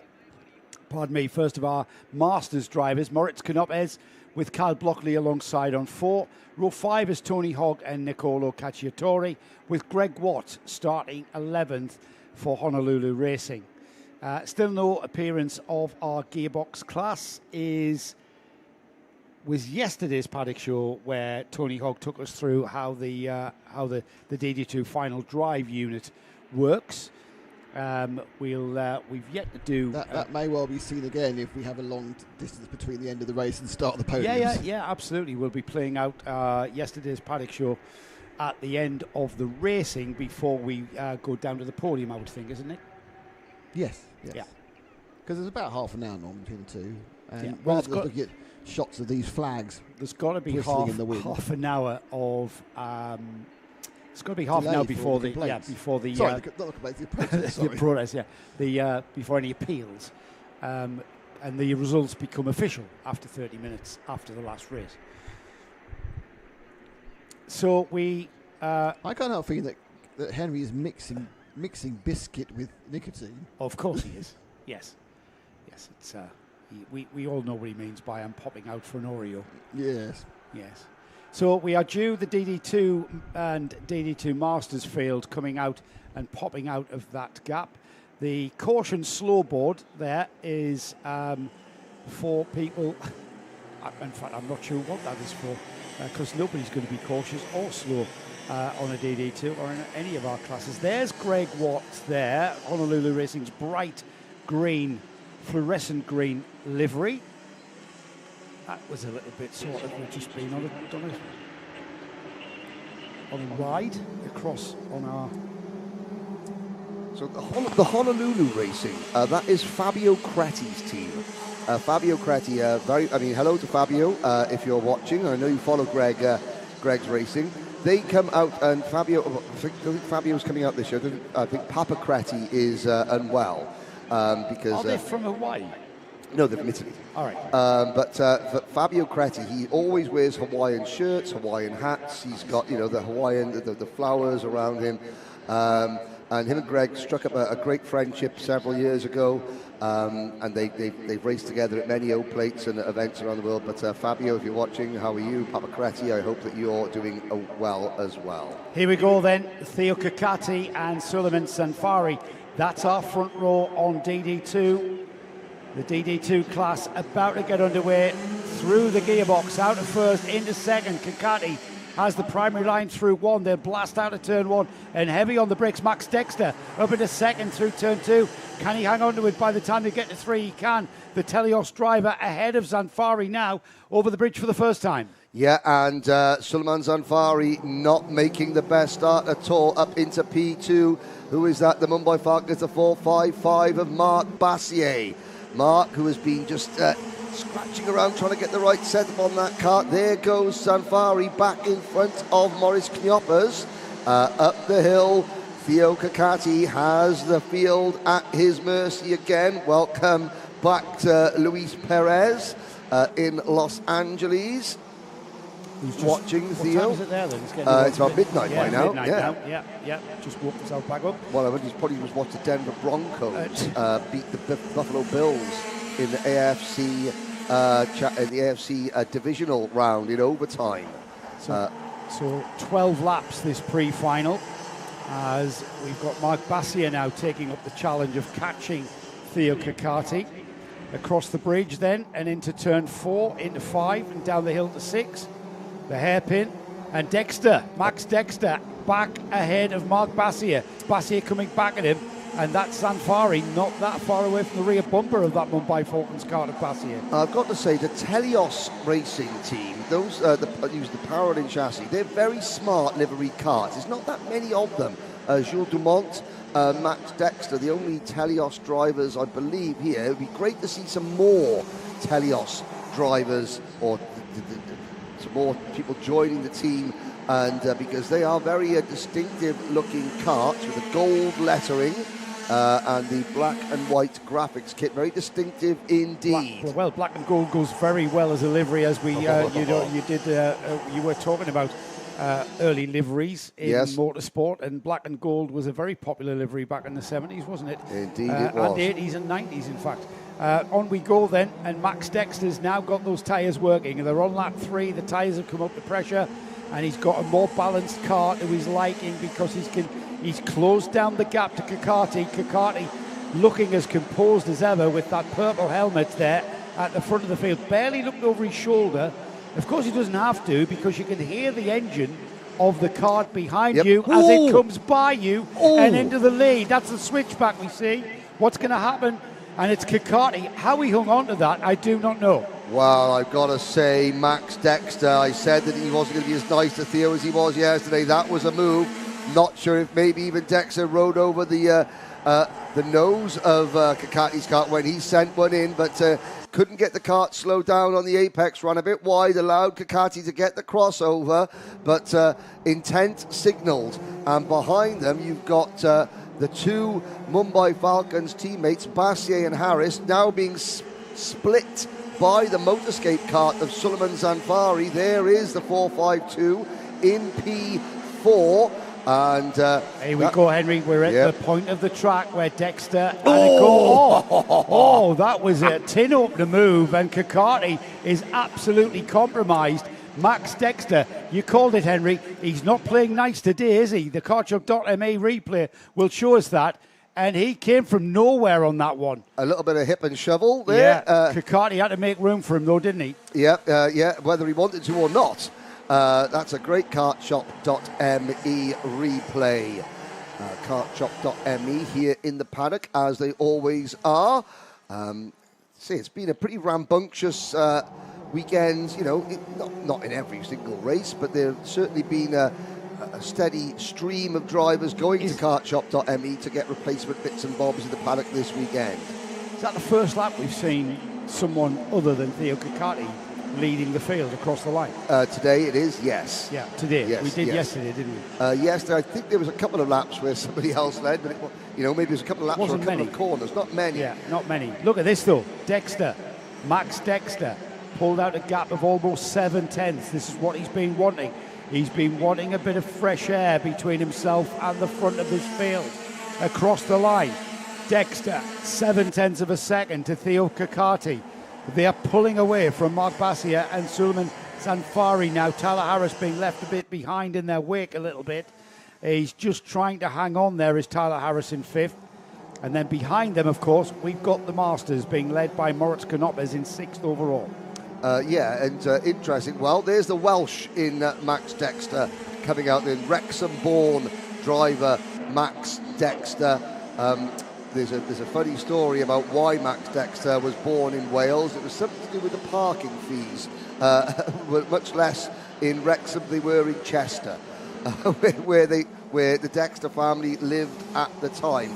And speaking of Wales, one of the strangest things that I've heard Tony Kakati, I've heard him say many strange things over the course of the years, only joking.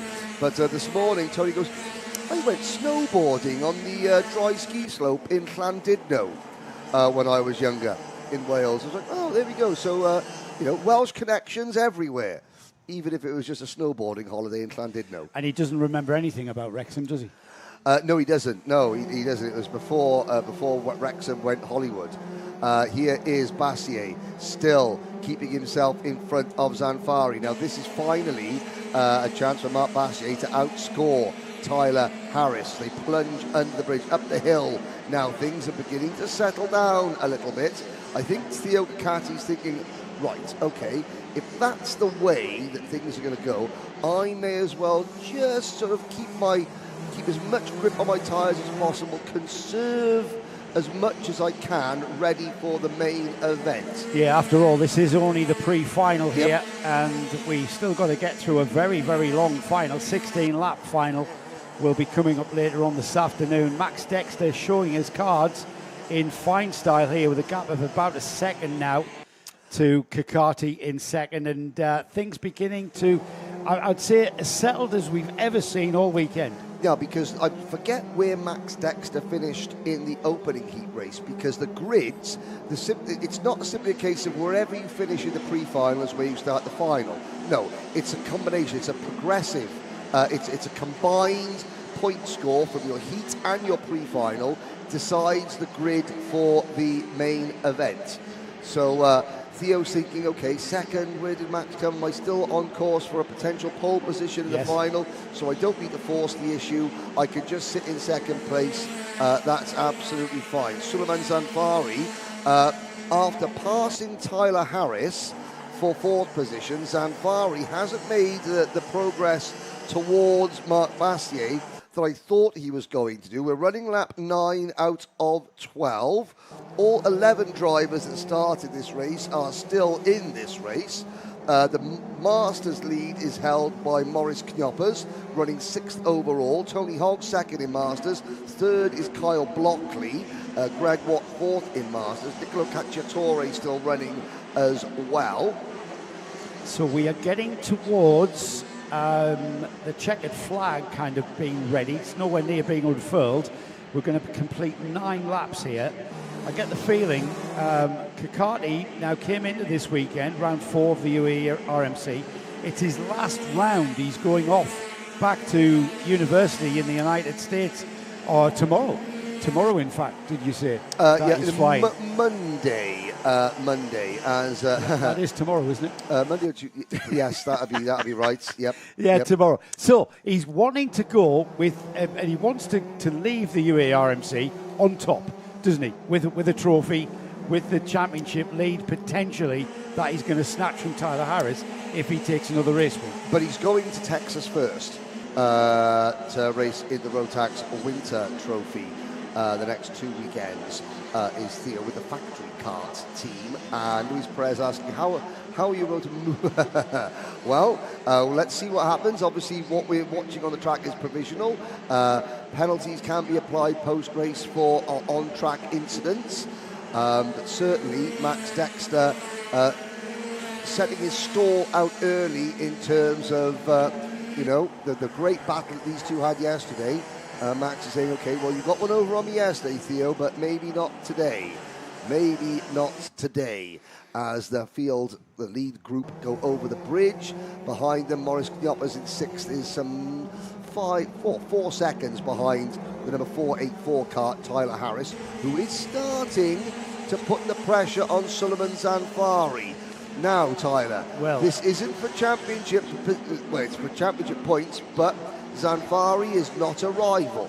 Yeah, but he's Tyler Harris is thinking I can score more points if I get ahead of him. Yes, he is. It's a big ask because the Moroccan has been going really, really well as Zoon Suleiman, and he's going to be a hard one to pass.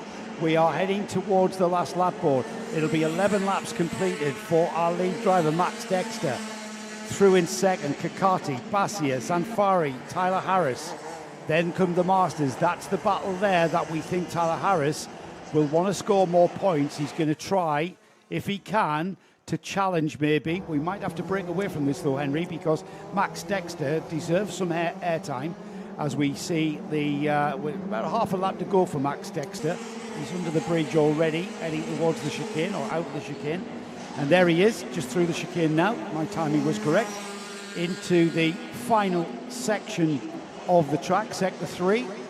Crosses that sector line now and heading towards the flag, Henry. It's quite an emphatic win, to be honest. Once he got in the lead, he pulled away. Yeah, I mean, he had to, do a bit of a hip check on Theo Kakati to start with. But once he did make the move, he was able to keep everyone at arm's length. Now, looking at the way there, now, if I were someone like Mark Bassier, Suleiman Zanfari or Tyler Harris, I'd be looking back at this race and thinking, okay, in the final, things look like they're ramping up a little bit between Dexter and Kakati. So I'm going to just let them go and battle the lead, but I'm going to stay right behind them in third position in their wheel tracks, because I got a feeling that when they start battling, 1 or 2 crumbs might fall my way. Let's have a look at the result then, guys. Max Dexter takes the win. Theo Kakati in second. Mark Bassier in third. Suleiman Sanfari fourth, with Tyler Harris right on his tail in fifth. Head of the Masters class, it's Maurice Canopes, sixth overall, with Adam Malik in seventh. Second in Masters, Tony Hogg, with Kai Blockley third and ninth overall. Nicola Cacciatore was 10th and Greg Watt 11th, having as much fun as that smile on that caption says. Yes. And saving tyres for the final, Greg Watt, who he's taking it very easy at the moment, is Greg, have to say. So that was the results of the pre-final in DD2 and DD2 Masters. It means that we've got the last heat race in seniors coming up, and then we've got the pre-final for juniors. Then it's the Paddock show. Then the B final for seniors, the main events for all the remaining for every class this afternoon. Now, during one of my recent trips to the pits myself, David Bright did say, the original track here, it's now Jabaya, I think, or it's called Jabaya or It's not used, he said. It's not used anymore. It's now just a rallycross venue. He did win the junior karting championship there. He was his championship winning kart from 1996 is in the foyer. That's 30 years ago, Henry. It is 30 years ago, yes. Mr. Bright, it's 30 years ago. Yes. That memory. It is 30 years ago, but David's late father was instrumental in setting up karting over here in the UAE. His father was? Yes. Oh, right. David's father was. That's very cool. David Bright's the Bright Eglum team. Mr. Bright. Mr. Bright. Yes. Mr. Bright Senior. No, Mr. Bright Junior. Mr. Bright Junior was the Bright Eglum team, so the Dutch chassis manufacturing karting Eglum. Right. David Bright was the factory driver for them. He told me in that the the UK. track wasn't used anymore, but and it kind of pointed in the direction it was. I still wouldn't mind having maybe a look at it. I said I'd love to see some photos of it. He said there was loads of grip back in the day. Which again, as a historian and professional anorak, I'd love to see images absolutely. of that. Yeah.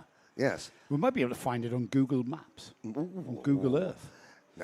Now, come on, ladies and gentlemen. How many of you back home have spent hours looking on Google Earth for old racetracks or where old racetracks used to be to now see if there's any bits of it remain, even though they've been built over? Housing estates. Yeah, I know. I mean, we drove back from Barcelona. We were at the Nürburgring wet race. We drove down to Barcelona for the 24 hours, driving back. We visited Clermont-Ferrand, which was the home of the French Grand Prix. Yes. And it's now the pits area, which were the pits, is now a permanent circuit called Charade. Yes. Charade. And you come out of the main gate of you the have to Charade. mime a film or a book or a TV program before you're allowed in. You come out the main gate of Charade, and that was the exit of turn 1, going up the hill to a roundabout, which was and then we used Google Maps to find our way around the old track. Much close to home and absolutely on subject of bits of old racetracks being used for new racetracks. And that would be the Silverstone kart track about to open in the next few months. Yes, because they're actually using the original bridge corner, and the curbing from that is still part of the track. Now, we all we're very lucky to get an exclusive tour around during Kartmania a few months ago. And we all went, ooh, Bridge Corner. Oh, then you talk to the kids, they don't know what we're talking about. No, they're Silverstone. What's not that a about? clue. No, they don't know. The other thing is under that the Daily Express Bridge. yeah, Yes. the other thing Where was Damon Hill punted off Michael Schumacher. the main thing concerning the original curbing, which was intended to be used for karting. They were unable to do that because the gap in the ridges are too wide. Fine for a Formula One car, Well, of course, yes. but for a kart tyre, the kart tyre will go completely in the gap. Oh, really? So he's looking at ways of filling that gap with something, maybe a little lat or something, round lat in between. So the original curbing from that configuration of the Silverstone Grand Prix circuit won't be altered or disfigured, But made safe for karting. but made safe for karting. So that was me going, I've got something to say afterwards. You know how you accused me of interrupting? I was going, I just expect you to interrupt there. no, Just so talk over me like you normally do. I'm so many people here are quite excited about visiting the Silverstone kart circuit at some point next year. Yes. As they finish the clubhouse. Yes. But one thing you'd be surprised about, given the rest of Silverstone, there's actually quite a bit of elevation change on it, given the fact that Silverstone itself is flat as a pancake. Oh, Yeah. really? Okay. Yeah, there is, They put a little bit of a gradient. The in bottom there. corner is the bottom corner. Right. It really is down the bottom. Talking of circuit configurations, Yeah. slight change of circuit configuration at Warden Law Really? in the UK. I have seen Yes. photos. More karting updates. I have seen photos. Track being widened in places. Track being slightly changed But with we a say longer slightly, run. they've changed 3 of the major corners, haven't they? Yes, the final No, turn. 4. They've made the first corner wider. The final turn is completely changed. It goes back on itself to become a tighter hairpin. The old Paddock turn becomes a kink onto the start-finish straight after a very tight hairpin. Right. The first centre S, Yes. which is a hairpin Yes. effectively, goes further onto the infield, Okay. Yes. into a tighter hairpin that brings you back towards the chicane, and various widening of the track to bring it up to international spec. Oh, very. That's Mr. Hunter's intention. So now the UK will have Silverstone. It'll have PF International. What other is Scott? MHI, as we're going to call it. MHI. Matt Hunter International, Matt yes. Hunter International. Lark Hall is now full CIK specification because the new Champions of the Future. The new Champions of the Future series in the Yes, UK that is true. is It's going interesting to that Lark Hall. The only thing about the Champions of the Future series, which great, fantastic, but they are predicting being at Silverstone like the 4th week of March. And I'm thinking, you'll be in a tent. You might be in a tent, yes. The Wilton Mill as well with getting homologated. The Champions of the Future use big trucks to carry their stuff around because they're going to park them somewhere else then. Yeah, good luck with getting to Lark Hall. No, I was talking about Silverstone. Oh, Silverstone. Oh, right, yeah. There's been a few oversights. Really? Yes. Who would have thought that? No. Who would have thought that? Apparently the paddock is maximum 7.5 tonnes. So they can't take an articulated truck on there. I'm looking in this paddock, a national karting paddock in the UAE, and there are many, many, many vehicles more than 7.5 Yeah, I tons. mean, basically, there's been a couple of oversights whilst they got excited about things. Also, the paddock itself, it will be good for mechanic fitness. It's the other side of the bridge. Oh. The access bridge. Really? Yeah. Excellent. Excellent. I mean, at least the karting community won't have anything to moan about. Oh dear me. I mean, Well, they don't like moaning, do we? Well, no one in karting in the UK likes moaning. They'll have this world class facility, piece of tarmac. At the home of British motorsport. Take that. The track looks great. Yeah, Circuit is exactly. fantastic. You've got the fantastic facility. I think they've been unlucky with the clubhouse, and they've made an error with some of the infrastructural parts of it, and I think it's down to oversight, which happens. But I mean, you look at the Le Mans International Circuit in France, the kart circuit, and the. Yeah, I'm trying to think of the word. I raced at Le Mans in 2009 in a journalist versus racing drivers challenge match prior to the awards ceremony for the Le Mans Series dinner. Okay. Which I remember because I sat on the same table as Nigel Mansell's family. Okay, well, I mean, shall I one up Nick on his journalist versus racing driver? Sorry, the start. Hang on, you can't one up me. I can. Because you know who my teammate was? Who was your teammate? John Hindhoff. Ah, well, in 2006, at the launch of the Red Bull Track Attack, at the Autosport International Show, there was a journalist versus Formula One driver race to launch it. Alan Hyde, the commentary, Vito Antonio Liuzzi. Lovely Alan. Antonio Liuzzi, right, mate? former world karting champion, current Formula One driver at the time with Toro Rosso, was on hand. Christian Klein, still don't know what he looks like, was also on hand. Christian Klein is the most anonymous Formula One driver ever. They were on hand. Hang on there. I got drunk with Christian Klein at Petit Le Mans. Oh, did you? Yeah, when he was running for Peugeot, in the there was when Patron Tequila were sponsoring Highcraft. Yes, Highcraft. They had a massive tequila tent after the race finished, which is obviously about 10 o'clock, 11 o'clock. We wandered over there, and to say the drinks are free is an understatement. And Christian Klein and I had one of those conversations where you're my best mate. Oh, you're my best mate. Well, they can I come in? No, see, you've got a top. See, you have to link in what I just said and then top us. Go on. No, my story hasn't finished yet. So it was a journalist versus Formula One driver race. I was for Crash.net and was shanghaied over to said kart circuit at the Crash.net, NEC. they still owe me money. Okay, but Charles Bradley, the editor of Motorsport International, was doing a huge feature, him versus Tonio Liuzzi and Christian Klein. They didn't expect a somewhat overweight Welshman to turn up, and having worked in an indoor kart centre, to put it on pole and win the final, which was extended from 20 to 30 laps. And my first ever Facebook profile picture was me on the top step of the podium, with the champagne, with Tonio Liuzzi and Charles Bradley second and third. Christian Klein was nowhere. The problem is now you've kind of made this, rather than an anecdote, it's become a boast. That was a boast. That was an absolute boast. If only Mr. Alpenstars had known you then. What could have happened? Right, guys, can I just drag this back? So I beat Guy Smith at the Hull Street Race back in 1991 and Timo Bernhard on a day out at Road America's kart track, which is fantastic. Let's have the grid. I beat British touring car driver Sean Hollenby at the kart track at Manny Court. That's not. No, but given the fact that Sean was so upset, he went out 3 times. He got beaten by every single time because he wasn't very good. Can we do the grid? No.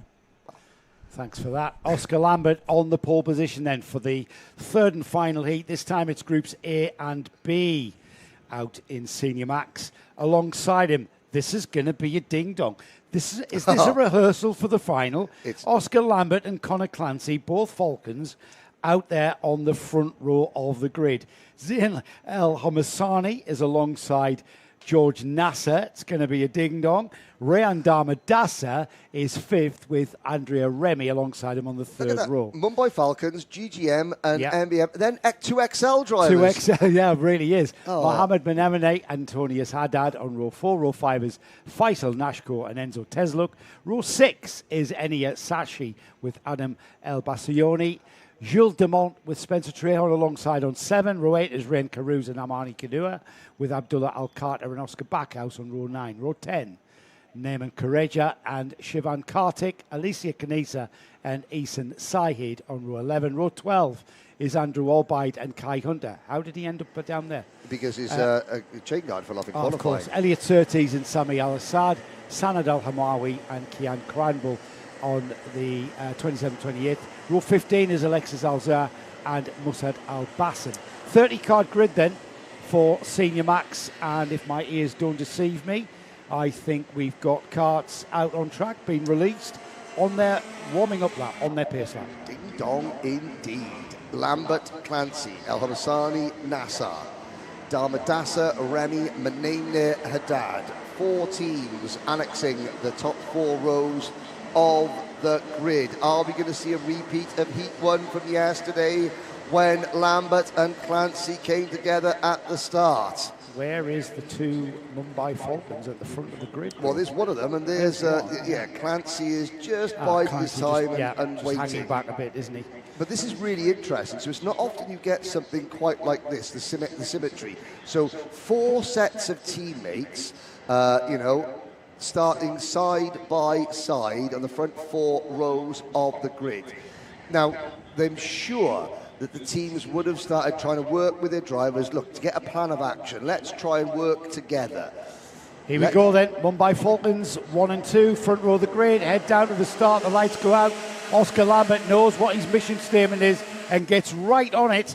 The first of 10 laps then, and it's Oscar Lambert from Zain El Hamasani through turn 2 and into turn 3 and across the bridge for the first time. It's a Mumbai Falcon, M&M, Mumbai Falcon. Yeah, I was going to say, Conor Clancy didn't get a great start. He obviously didn't put himself in a position where he and Lambert could have collided. A great start, though, from Zain El Hamasani up into P2. Nassar did a great crossover on Clancy for third place going into turn number 2.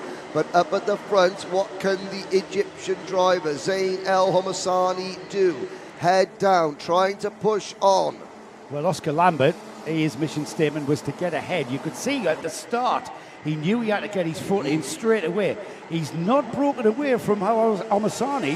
However, he has broken away from that major threat in the form of Conor Clancy. Clancy has plenty of time, and here it begins. Into third place, down the inside of George Nassar, goes Conor Clancy. Now the Kartdrome replay will show this. Quite textbook, isn't it? Yep, exactly. Just gets to the inside.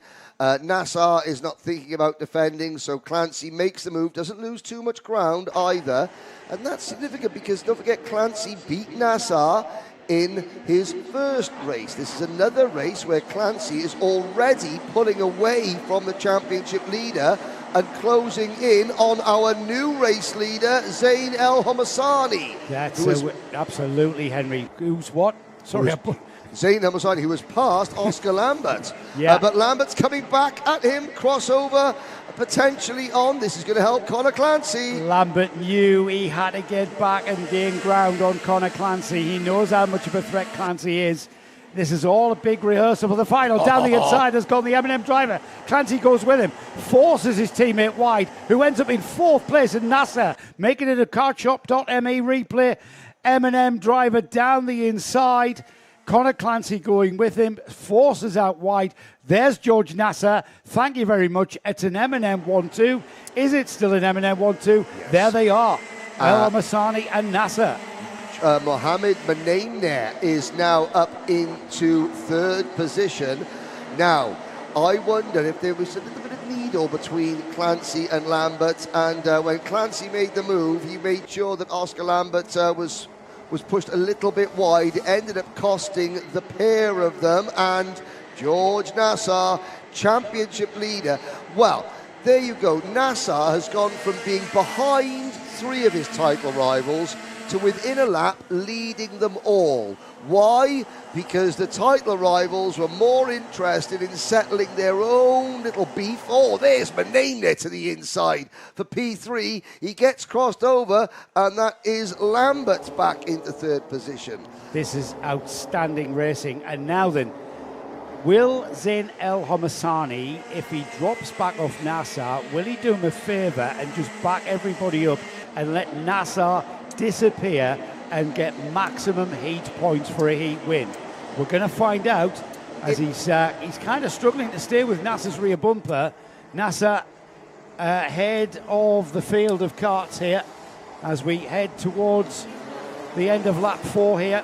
We are still a lap away from half distance, and the Matthias Negem Motorsport team come together across the line first and second. To answer your question, if the second Matthias Negem Motorsport kart was driven by Hamza Al-Fayez, I would say yes, he would sort of maybe back off and try and back the pack up. But Zain El Hamasani, he is still a championship contender. He hasn't given up. He's thinking, okay, I'm teammate or not, I still want the title as well, so he is going to push George Nassar as much as possible. Is he going to put himself in a position where he can take his teammate out? No. But is he going to have a go? If he can possibly get past, then yes. Amani Kanua has retired out of the race. The George Gibbons Motorsport driver is out, as is Spencer Trahorn. I think the thing is, Nassar knows it's his teammate, so he knows he's not going to be overly aggressive. Or does he? He knows Zain El Hamasani. It's going to be an awkward awning if El Hamasani dives down the inside and makes contact in the same way as perhaps a driver from another team would. So it's going to be a less aggressive move if it's going to come off. It would be my theory. Let's see if that prevails. At the minute, Oscar Lambert is still ahead of Mohamed Menemene, and Conor Clancy now in 5th. That pesky junior has been put in his place and is not being able to get by Mohamed Menemene, who's the XL driver, being able to keep ahead of Conor Clancy and on the rear bumper of Oscar Lambert, no doubt. Damadassa is 6th, El Bassani is 7th, Dumont is 8th, Haddad 9th, Faisal Nashko. Great drive from Faisal Nashko to get into the top 10, ahead of Andrea Remy. Kai Hunter is next, Enzo Tesluk, Oscar Backhouse, Eni Asachi. That's your top 15 at the moment. Up 10 places as well for Kai Hunter. That's how out of place he was with that technical flag, absolutely destroying his qualifying, wasn't it, effectively? Yeah. And Sanad Al-Hamawi has retired. Does that mean that the driver that went from 36th to 10th after qualifying through the B final yesterday, does that mean that Al-Hamawi is going to be back in the B final again today? It certainly looks likely. That is too frantic, too fraught even to consider at this stage. We're on lap 7 here. There's going to be 3 more laps of this race to go, and championship leader coming into round 4 here at the Dubai Kartdrome was George Nasser, the driver at the front of that field. He's the driver in the red helmet, the more red than orange helmet. That's the orange helmet in second place there. That's Zain El Omasani, and the gap has gone out to, let's see what it is, 2.3. So these two are working together, Henry, pulling away from the Mumbai Falcon in the form of Oscar Lambert. Yes, they are indeed. Lambert, in turn, is pulling away from Mohamed Menemene, who is keeping Conor Clancy at bay quite comfortably. Looking at Zain El Hamasani's kart, Zain's kart is better than George through the first sector. George's kart looks better than Zain's through this part of the lap, and now as we get into the last sector, it's interesting. Let's have a look to see. Maybe they're about evenly matched, but certainly when the karts go onto the bridge and come off the bridge through the tight, twisty sections, El Hamasani's kart looks like it handles better. With outright speed, Nasser has got El Hamasani in check. But this is going to be the couple of corners now. Look at El Hamasani, the way he rotates the kart, not through this corner necessarily, but this next corner, onto the bridge, and then the next 3 corners. El Hamasani's kart is a lot better than Nasser. 1, 2, again, much better over the curbs. 3, right back onto Nasser's rear bumper. Now Nasser begins to stretch it out. He's got a bit of punch, hasn't he, out of that slow left-hand hairpin at turn number 6. Here he goes through the chicane then. The two Matties and Jem Motorsport drivers heading towards the checkered flag. Well, at the moment they're heading towards the last lap board, because that's what they're going to see next time by. George Nasser has responded to Henry's words. He's clearly got you in his ear, because he's listened to what you said about his teammates' kart and thought, I need to pull a gap here. And he's pulled enough gap going into the final lap to take away the threat. The immediate threat has gone. It's down to George Nasser to keep it clean, not make any mistakes, and El Hamasani is going to find it very, very hard indeed to get by. Oscar Lambert there in 3rd.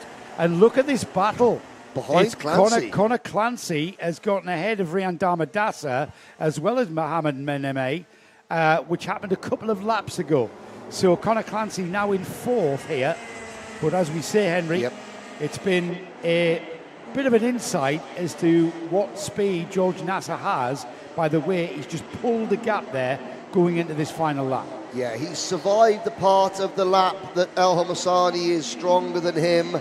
He can now sort of cruise home to another well-deserved victory and another maximum championship points tally.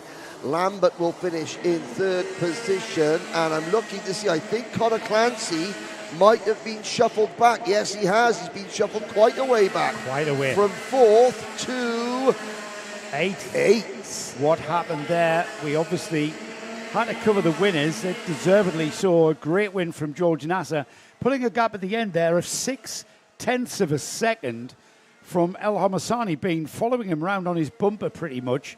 Another drivers of note up to 12th place, Kai Hunter, coming through from 23rd, that lowly qualifying position in the previous Well, it was the qualifying that put him back there, isn't it? The previous heat, he had to do exactly the same. Looking at that, well, the two M&M karts that started side by side on the second row, they finished first and second.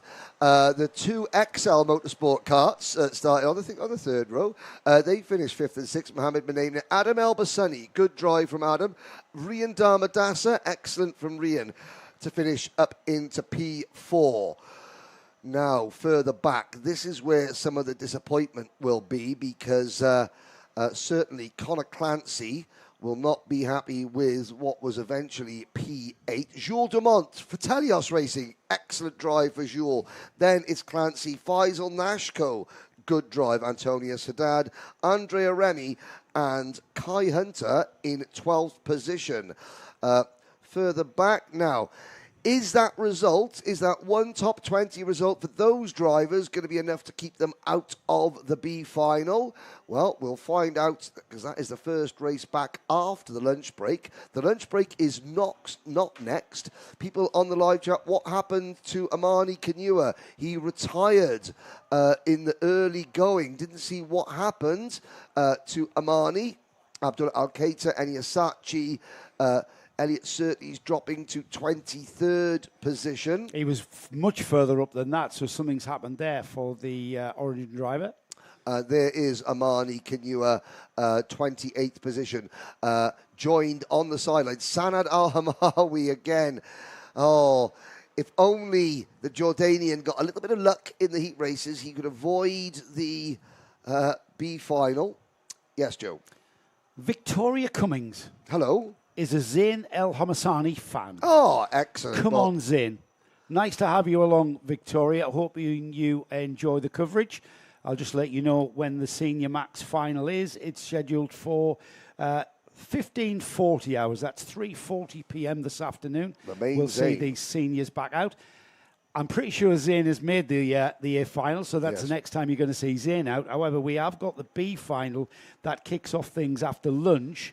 Before that, of course, and before our lunch break, we've got our junior Rotax field that is due out at 12:45. So we've got a few minutes to chat. Stroke, wax lyrical or just waffle? So where did we get to at the end of the last conversation? We got to me beating Guy Smith, Le Mans winner in a Bentley in 2003. Yep. And we did me beating former Formula One driver and World Car champion Tony. I don't know who's trumping. The viewers are going to decide who trumps who. Yeah. But I beat Guy Smith in the Hull Street race before he was famous. I kind of think it's currently... Hang on a second. Timo Bernhard, multiple Le Mans winner, Audi driver, on a day out on the karts at Road America. Right. He just couldn't keep with me. This fat bloke, this fat 30-odd-year-old bloke. I have to say, at the moment, I'm going to give it to Henry. Because he's beat Vittorio Liuzzi, who was a karting specialist. He has beat Vitt, and in the circumstances that he beat. Well, no, the circumstances obviously played him because he. Well, the drivers didn't expect to be beaten by a journalist, did they? No, he was just an internal. Yeah, he was a member of the local kart squad. Yes, I wasn't a complete ringer. They brought in. I was a print journalist. A print journalist. I did write a few newspapers, but I was an online journalist. I'm trying to think of the other. I mean, being a journalist at the Autosport International show, sadly no longer with us. Yeah, it died this year, didn't it? Yes. Not quite sure what was the death now, because he'd been on life support for several years. Yeah, when I was working in touring cars, Crash.net was massive. They owe me money. It was the lad. Why are you all ignoring the fact they owe me money? Matt Salisbury. Matt Salisbury was absolutely great. 2009, 2010, they entered into agreement with me for something. I supplied my end, they didn't supply their back end, they owe me money. Oh, I left. What did you 2008. supply them with? Content. For what? On what subject? Humorous cartoons about Formula One. Oh, really? We were so ahead of the curve. If we were doing it now... What, apart from the fact that Jim Bamber had been doing it for about No, YouTube, moving stuff. Oh, yes, okay. Oh, you really? mean cartoon? You mean it like... Yes, like cartoon. Yes. All right, yeah. Yeah, oh, wow. me and Declan. Really? Yeah, we wrote a load of stuff. Oh, fantastic. Where is it now? Most of it's disappeared, actually. There's still the US F1 saga still available. all the little. It's so primitive. We did it. It's very, very early build yourself cartoon situation, which had kind of 4 fixed voices and then using cartoon characters. But we kind of invented our own little universe really quite quickly. Oh, wow. Crash.net said, "Oh well, we were getting 20,000 views, but that was quite a lot." Right. It's 2009. Okay. This And Crash.net said, "Okay, we want to host your content, and we'll pay you based on what you get for it." So we produced a number of videos. They wouldn't. The one we did, which was taking the Mickey out of Bernie Eccleston, they wouldn't put up. They were too shot. They wouldn't put it up. We didn't. There was no swearing. There was nothing rude about them. They were just. Was it possibly cynical. because Crash.net had the deal to produce the autocourse They were annual? just really cynical. That was all. Crash.net autocourse. And we did loads of these videos. Bryn Williams, our most popular one, to give you a date, was called Kimmy Goes to the Job Centre, because obviously it was after Kim Rocket got sacked the first time. Okay. This is very dated Formula One subject. Exactly, yeah. I mean, it was really on the 20 edge. years ago. We did MotoGP stuff as well. Oh, I didn't know that. I think there are about 9 or 10 in total, which were the USF1 ones, which you can still see. But of course, because they're topical, 80% of it's lost. Can I come back to Henry's victory in the journalists? I haven't finished my story yet. I know you haven't finished, but I want to hear the context of the victory.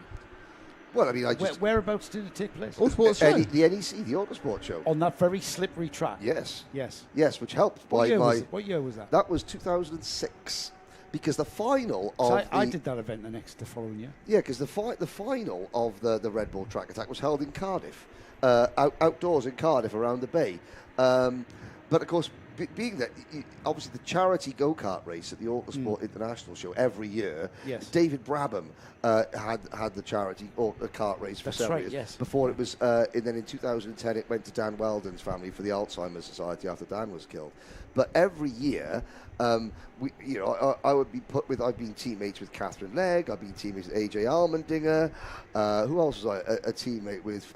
Phil Bennett wasn't. I was quicker than Phil Bennett. He's a good lad. He's a good lad. He was rubbish at the go-karts. I've got a picture from the 2007 event where I'm on the front row alongside Marino Franchitti. It might have been Robin Liddell I'm on alongside.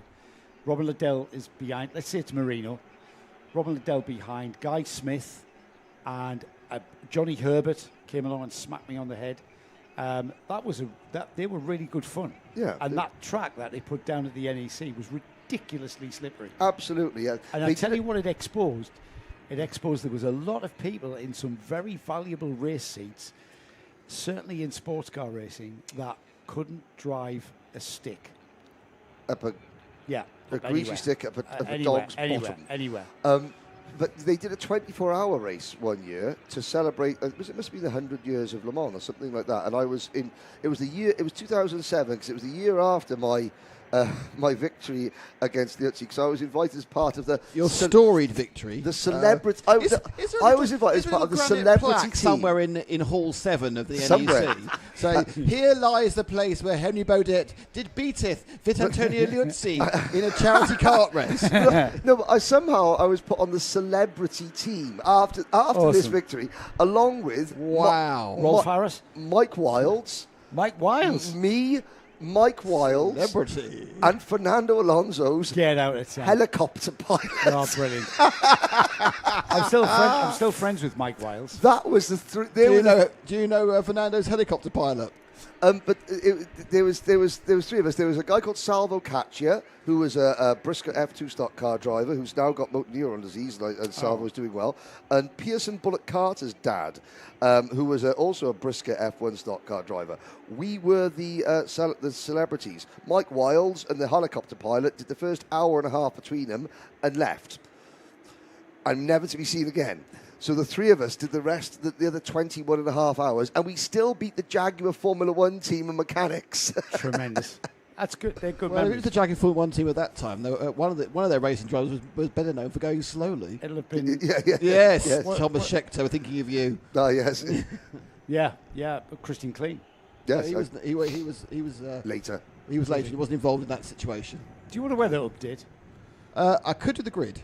It's 24 degrees. Oh, balmy. Positively balmy.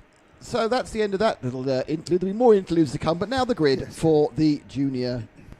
Here's the Junior Max pre-final that are due out on track. Jensen Chalk, then yesterday's final winner on track to do exactly the same this afternoon, but it's Mitansh Jain who starts alongside, who wants to spoil that, both drivers with Mumbai Falcons. Via Chopra and Faris Haroon.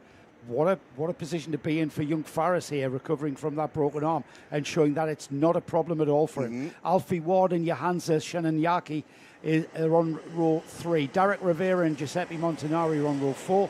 We've got Leo and Harrison Stevens on 5. Jaden Iddy and Ari Kallenberg on 6.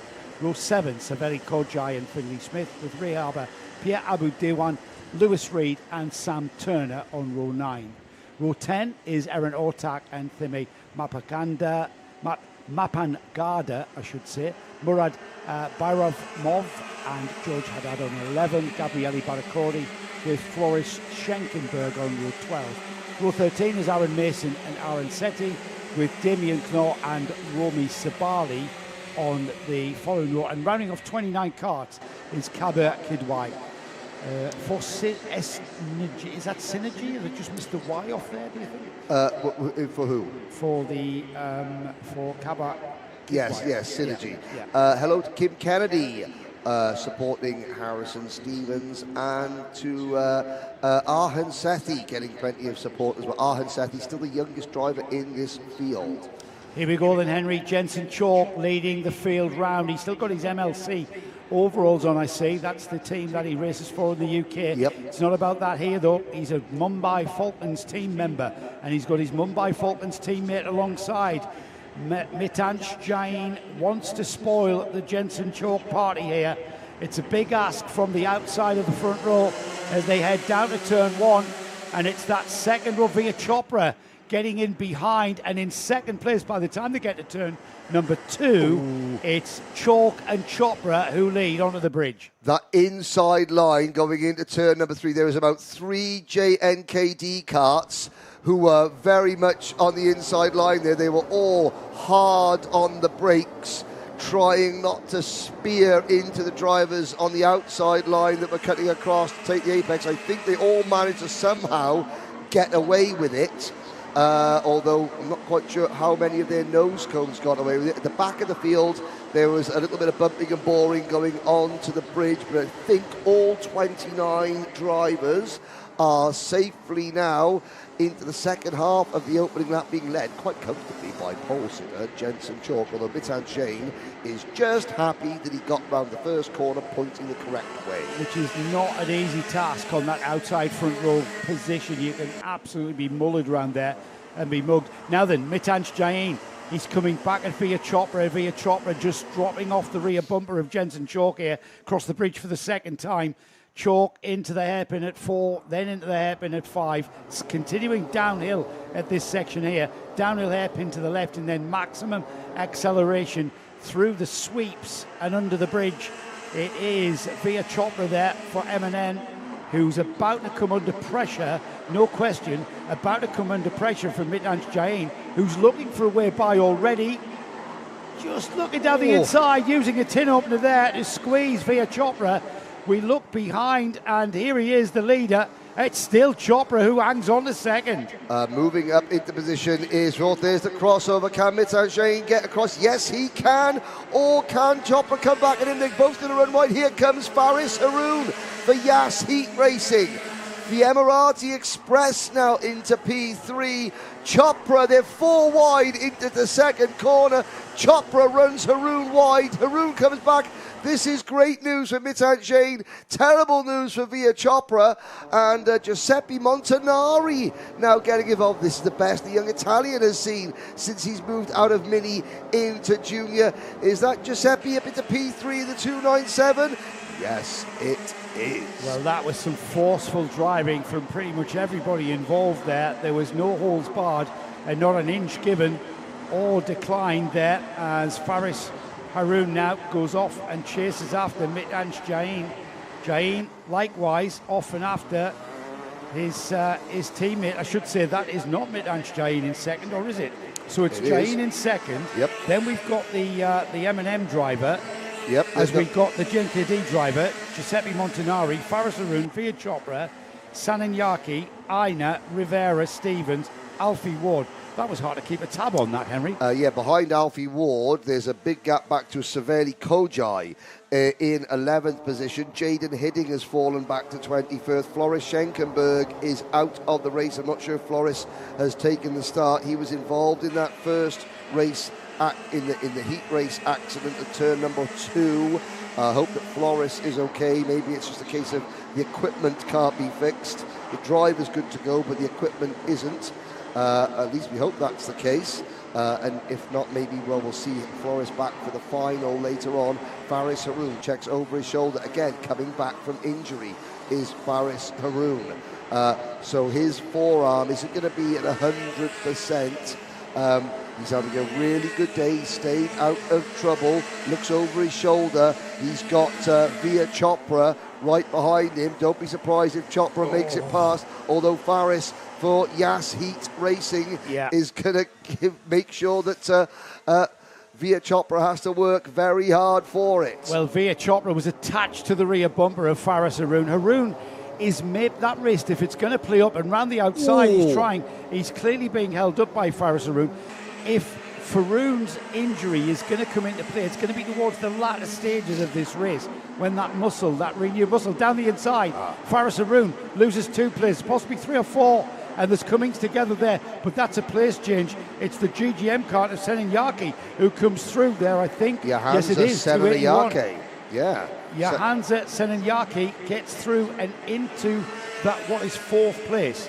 I noticed there when obviously Haroun was moved out of the way going into the chicane, but then Faris, he was being quite careful to stay in the middle of the track and not turn in on drivers or not get himself in a position where anybody could run over the top of him. So at that moment, Faris suddenly realised, I am recovering from an injury, and wasn't as aggressive as he usually would have been. It's cost him in this particular race, but it's probably a good thing moving forward, obviously thinking about the final and indeed the rest of the year. Yeah, and Faris Haroun being pushed down to 10th now, would you believe? He was not able to do. He was kind of out to sink, wasn't he? He was just left out there and had no momentum, and everybody was just barreling through. And meanwhile, at the front, sorry, Henry? No. I think at the point where everyone was barreling through, that's when Faris went, okay, I am coming back from an injury. I'm not going to let him just go. He panicked a little bit, maybe. How did the injuries on, by the way? Crash. It was a crash on the car. It was a crash, yes. There is Senenyaki in 4th place. He's got Via Chopra. Chopra has had quite an eventful race as they come across the bridge once again on lap 7. He's had an eventful race. He's always got something to do on his jobs list, hasn't he? Yes. He's always seemed to have someone in front of him that he needs to get by. And here he is, Senenyaki, making it very, very difficult for him on that GGM kart. I'm not sure, however, that the nose cone on Senenyaki's kart is as attached as it could be. We look at the next time we get a chance, there's a huge dent in the front of that nose cone. It's a plain white nose cone which illuminates any disfigurement of the plastic. There it is, a great view as they come across the line. Now, whether that has pushed the bracket back, I don't know. It's hard to tell, isn't it, from here? But certainly that nose cone has been into contact with something else. Very hard to tell, I've always found, from looking at our TV monitors to see whether or not somebody's got a drop nose out. I can see the dent, though. Yeah, the dent. Great on that shot there. He's definitely had an impact on the front. But it seems low, but then again, so does Via Choppers in the same respect. We'll have to wait and see. Post-race inspections taking place when the karts come off track. At the moment, though, Senenyaki looks like he's got this 4th place. Up ahead of him, Jensen Chalk, Mitanj Jain. Gap out 2.5 between those two. Giuseppe Montanari for JNKD, 2.6 seconds further back. Then we've got this battle here. They're on to their 9th lap here. So still a bit of time left for things to develop, and still a bit of time for Via Chopra to have a go. Yeah, as there is Derek Rivera, Leo Aina, Alfie Ward, Faris Haru now down to 9th position. He's lost a bit of ground. There's Faris just coming over the bridge now. Luckily for Faris, he's got a big gap behind him. 3 seconds back to Ari Kallenberg, last year's Minimax champion in P10. Looking down the order, we had 29 drivers start this race.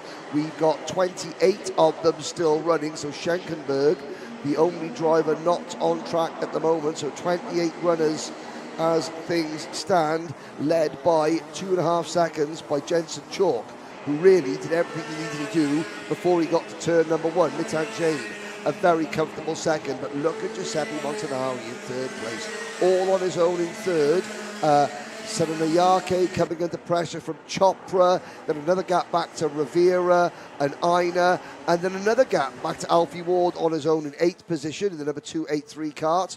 There is Alfie, just to the back of that camera shot, coming over the bridge all on his own, and behind Alfie there is a gaping chasm of 4.5 seconds before we get to new 10th place, Gabriel Barricordi.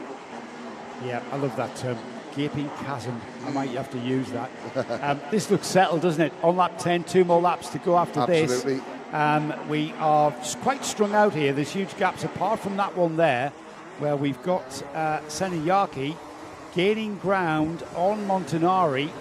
He's reduced the gap to within a second now, and there it comes. So the JKD driver ahead of that white-nosed Senayaki he's closing the gap, Henry. He's got 2 laps to do it. I'm not quite sure whether he's got enough time. And all the time, this is because Via Chopra has not been able to push and press Senanyaki into a kind of defensive kind of mode. That might change, though, as time ticks by. I mean, we are almost towards the last lap board. Yeah, and I mean, well, if Chopra can make the move on Senayaki, is there time for him to make any inroads on Montanari?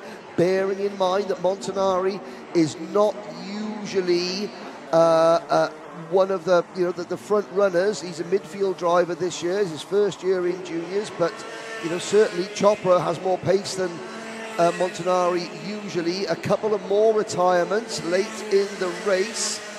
Looking down there, I think Ray Haber has gone out. Jaden Hidding, Lewis Reed also out of the race late on. Here we go then. Checkered flag being readied for the field coming through, being led by Jensen Chalk. All the way down the midfield, though, there's these battles going on. Maybe, we're not seeing some do-or-die moves here at this pre-final stage. They're keeping their powder dry as we see the field come through. That is the driver that this weekend seems to be all about in this Junior Max class. Jensen Chalk, he's over from the UK. He's come to round 4 of the UAE RMC, and he's been the man to beat, the boy to beat. As he crosses the line to take the pre-final, we'll see him on the pole position for the final as Mitanj Jain takes 2nd place. The rest of the field comes through. We'll check that when we get our results board in front of us. And that rounds off our pre-final phase. We are about to go into our lunch break, and where we've got our paddock show, which is about to go ahead.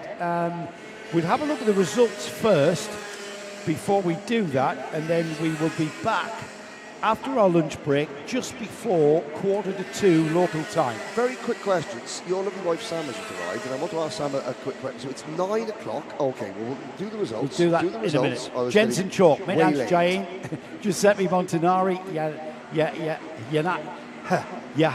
Johansa Senanyaki. Thank you very much. Via Chopra, Derek Rivera.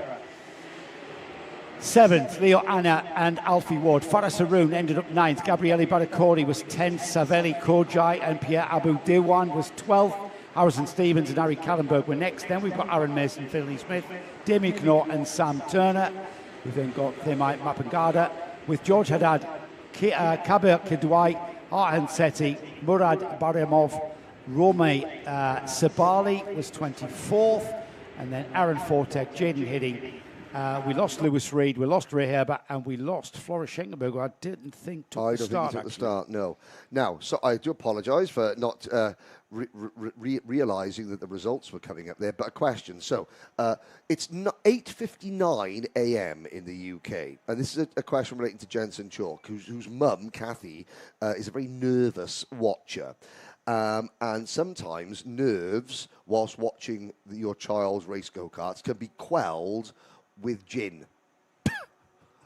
At what point does, on a Sunday morning... Is this what you're going to ask my wife? This is why you're asking Sam? Yes, at what point on a Sunday morning I've got to say. does gin become acceptable as a nerve queller before your son races? It's 7 p.m. somewhere. It's 7 p.m. somewhere. There we go. And that was Sam Bradley with her... Really Advice her outlook on life. Considering with the UAE, it's a bit cheeky. But there we go. But in the UK, they make 9 non-alcoholic gin now. They make non-alcoholic gin now.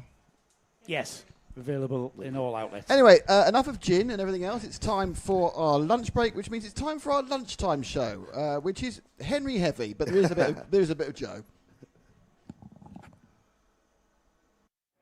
Well, hello and welcome back, the Dubai Kartdrome, for the second full day of racing here in the marvellous Motor City. Karting Live TV have all the action, but of course one thing we also bring you is a paddock show. And to bring you a paddock show, I need someone to do the interviewing. And I can't find Henry, so I found Joe. Joe, a stunning location, but a very difficult track.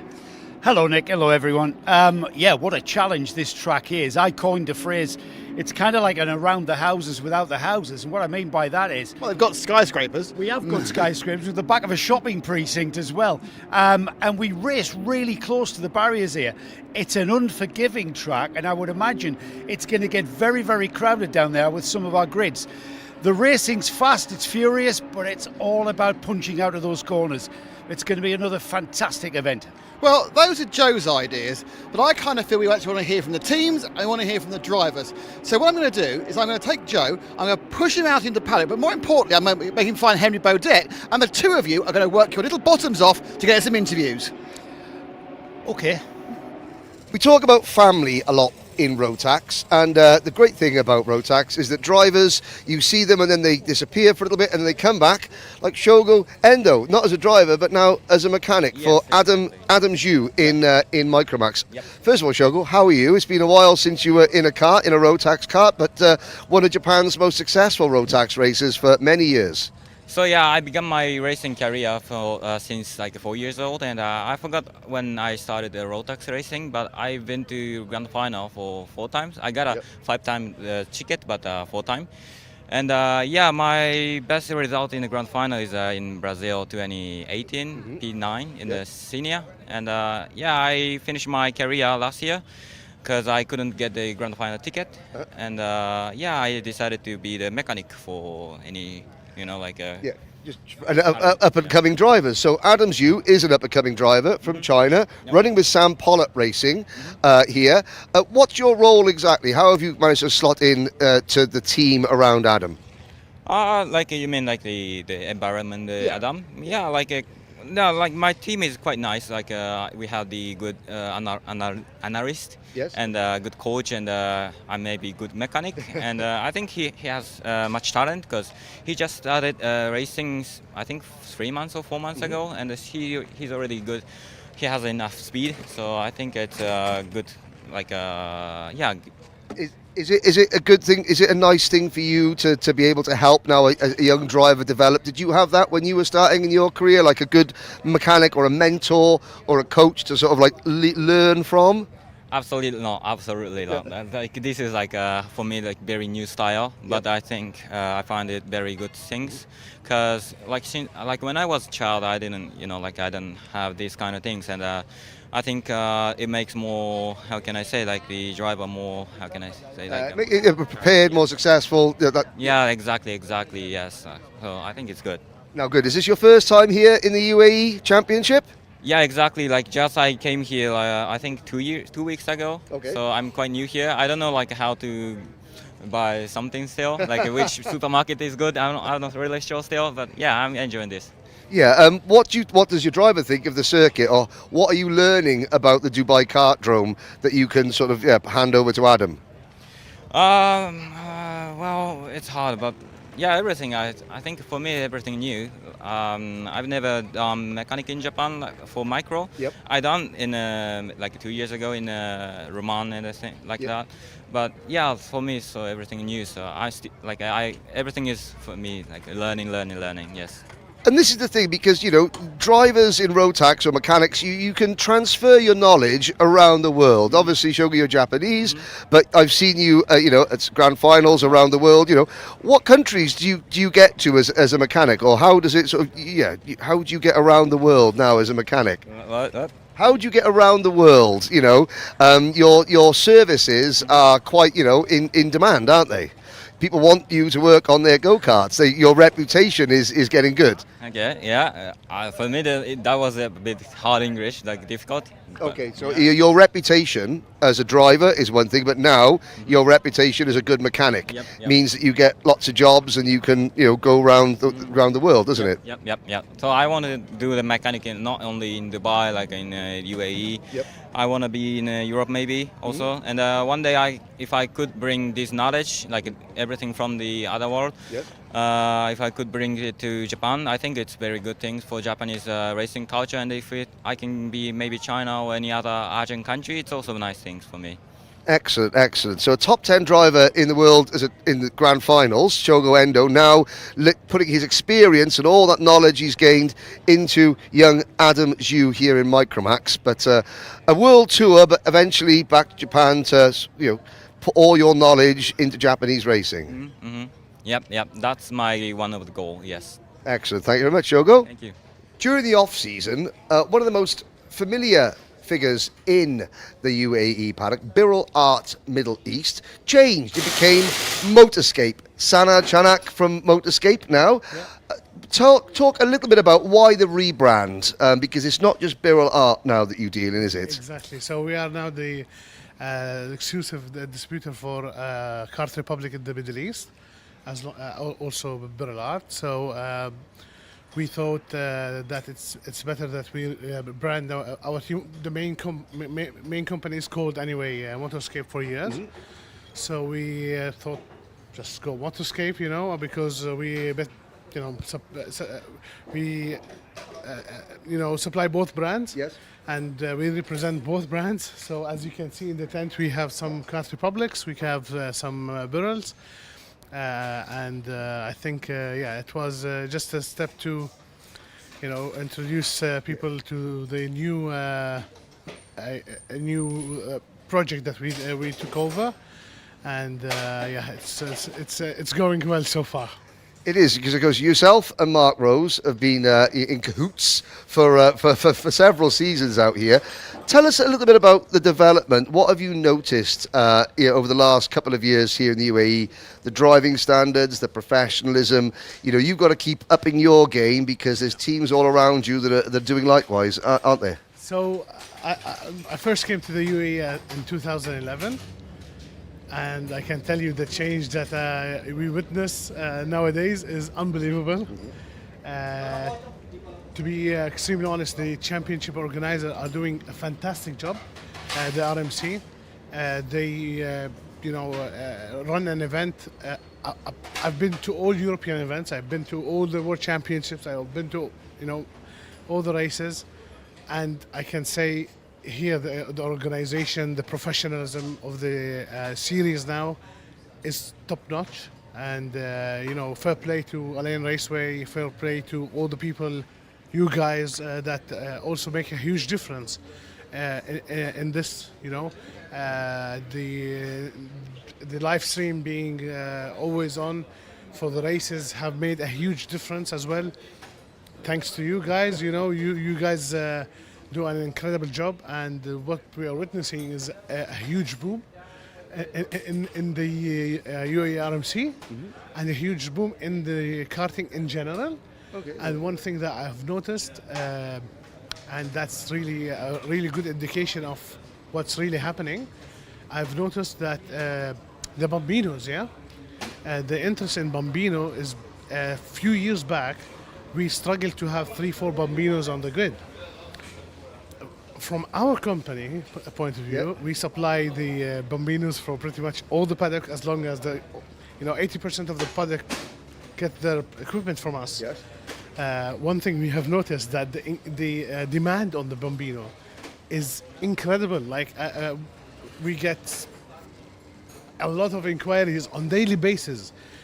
There's not a single day that we don't have an inquiry about Bambino. So that can give you an indication about what's happening, because even from the roots of the sport, people are starting earlier, unlike previous years when people just come at 13, 14. Now they're calling us asking for a 4-year-old kid, Outstanding. Well, that's really interesting. Know that even though, say, this season we're not seeing it, but maybe in next year, 2 years' time, 3 years' time, that's when we'll see the benefit of this. Let's talk us round your group this weekend, because we've got some newcomers in DD2, for example. Suleiman Zanfari joins us for the first time. Suleiman, a very, very successful driver, based in Morocco initially. What's it like having someone from Suleiman joining the team? It's really fantastic for us, and really exciting, because the last time I saw Suleiman with us racing, we won the Dubai Plate back in 2020. And definitely the aim is to do it again now. So 5 years or 6 years later, that's the aim now, to do it again.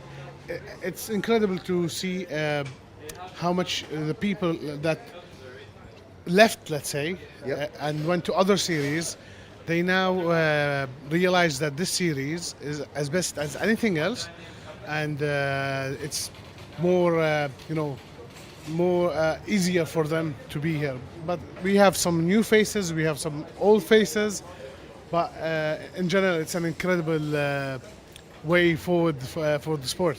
And this really is a metropolitan team. I'm looking there, you've got the flags from France, from Jordan, from Oman. You've got the Qatar here with Mr. Hasiba, obviously Suleiman running the Moroccan flag, Mr. Haddad, but a Turkish flag with Erin Ortak.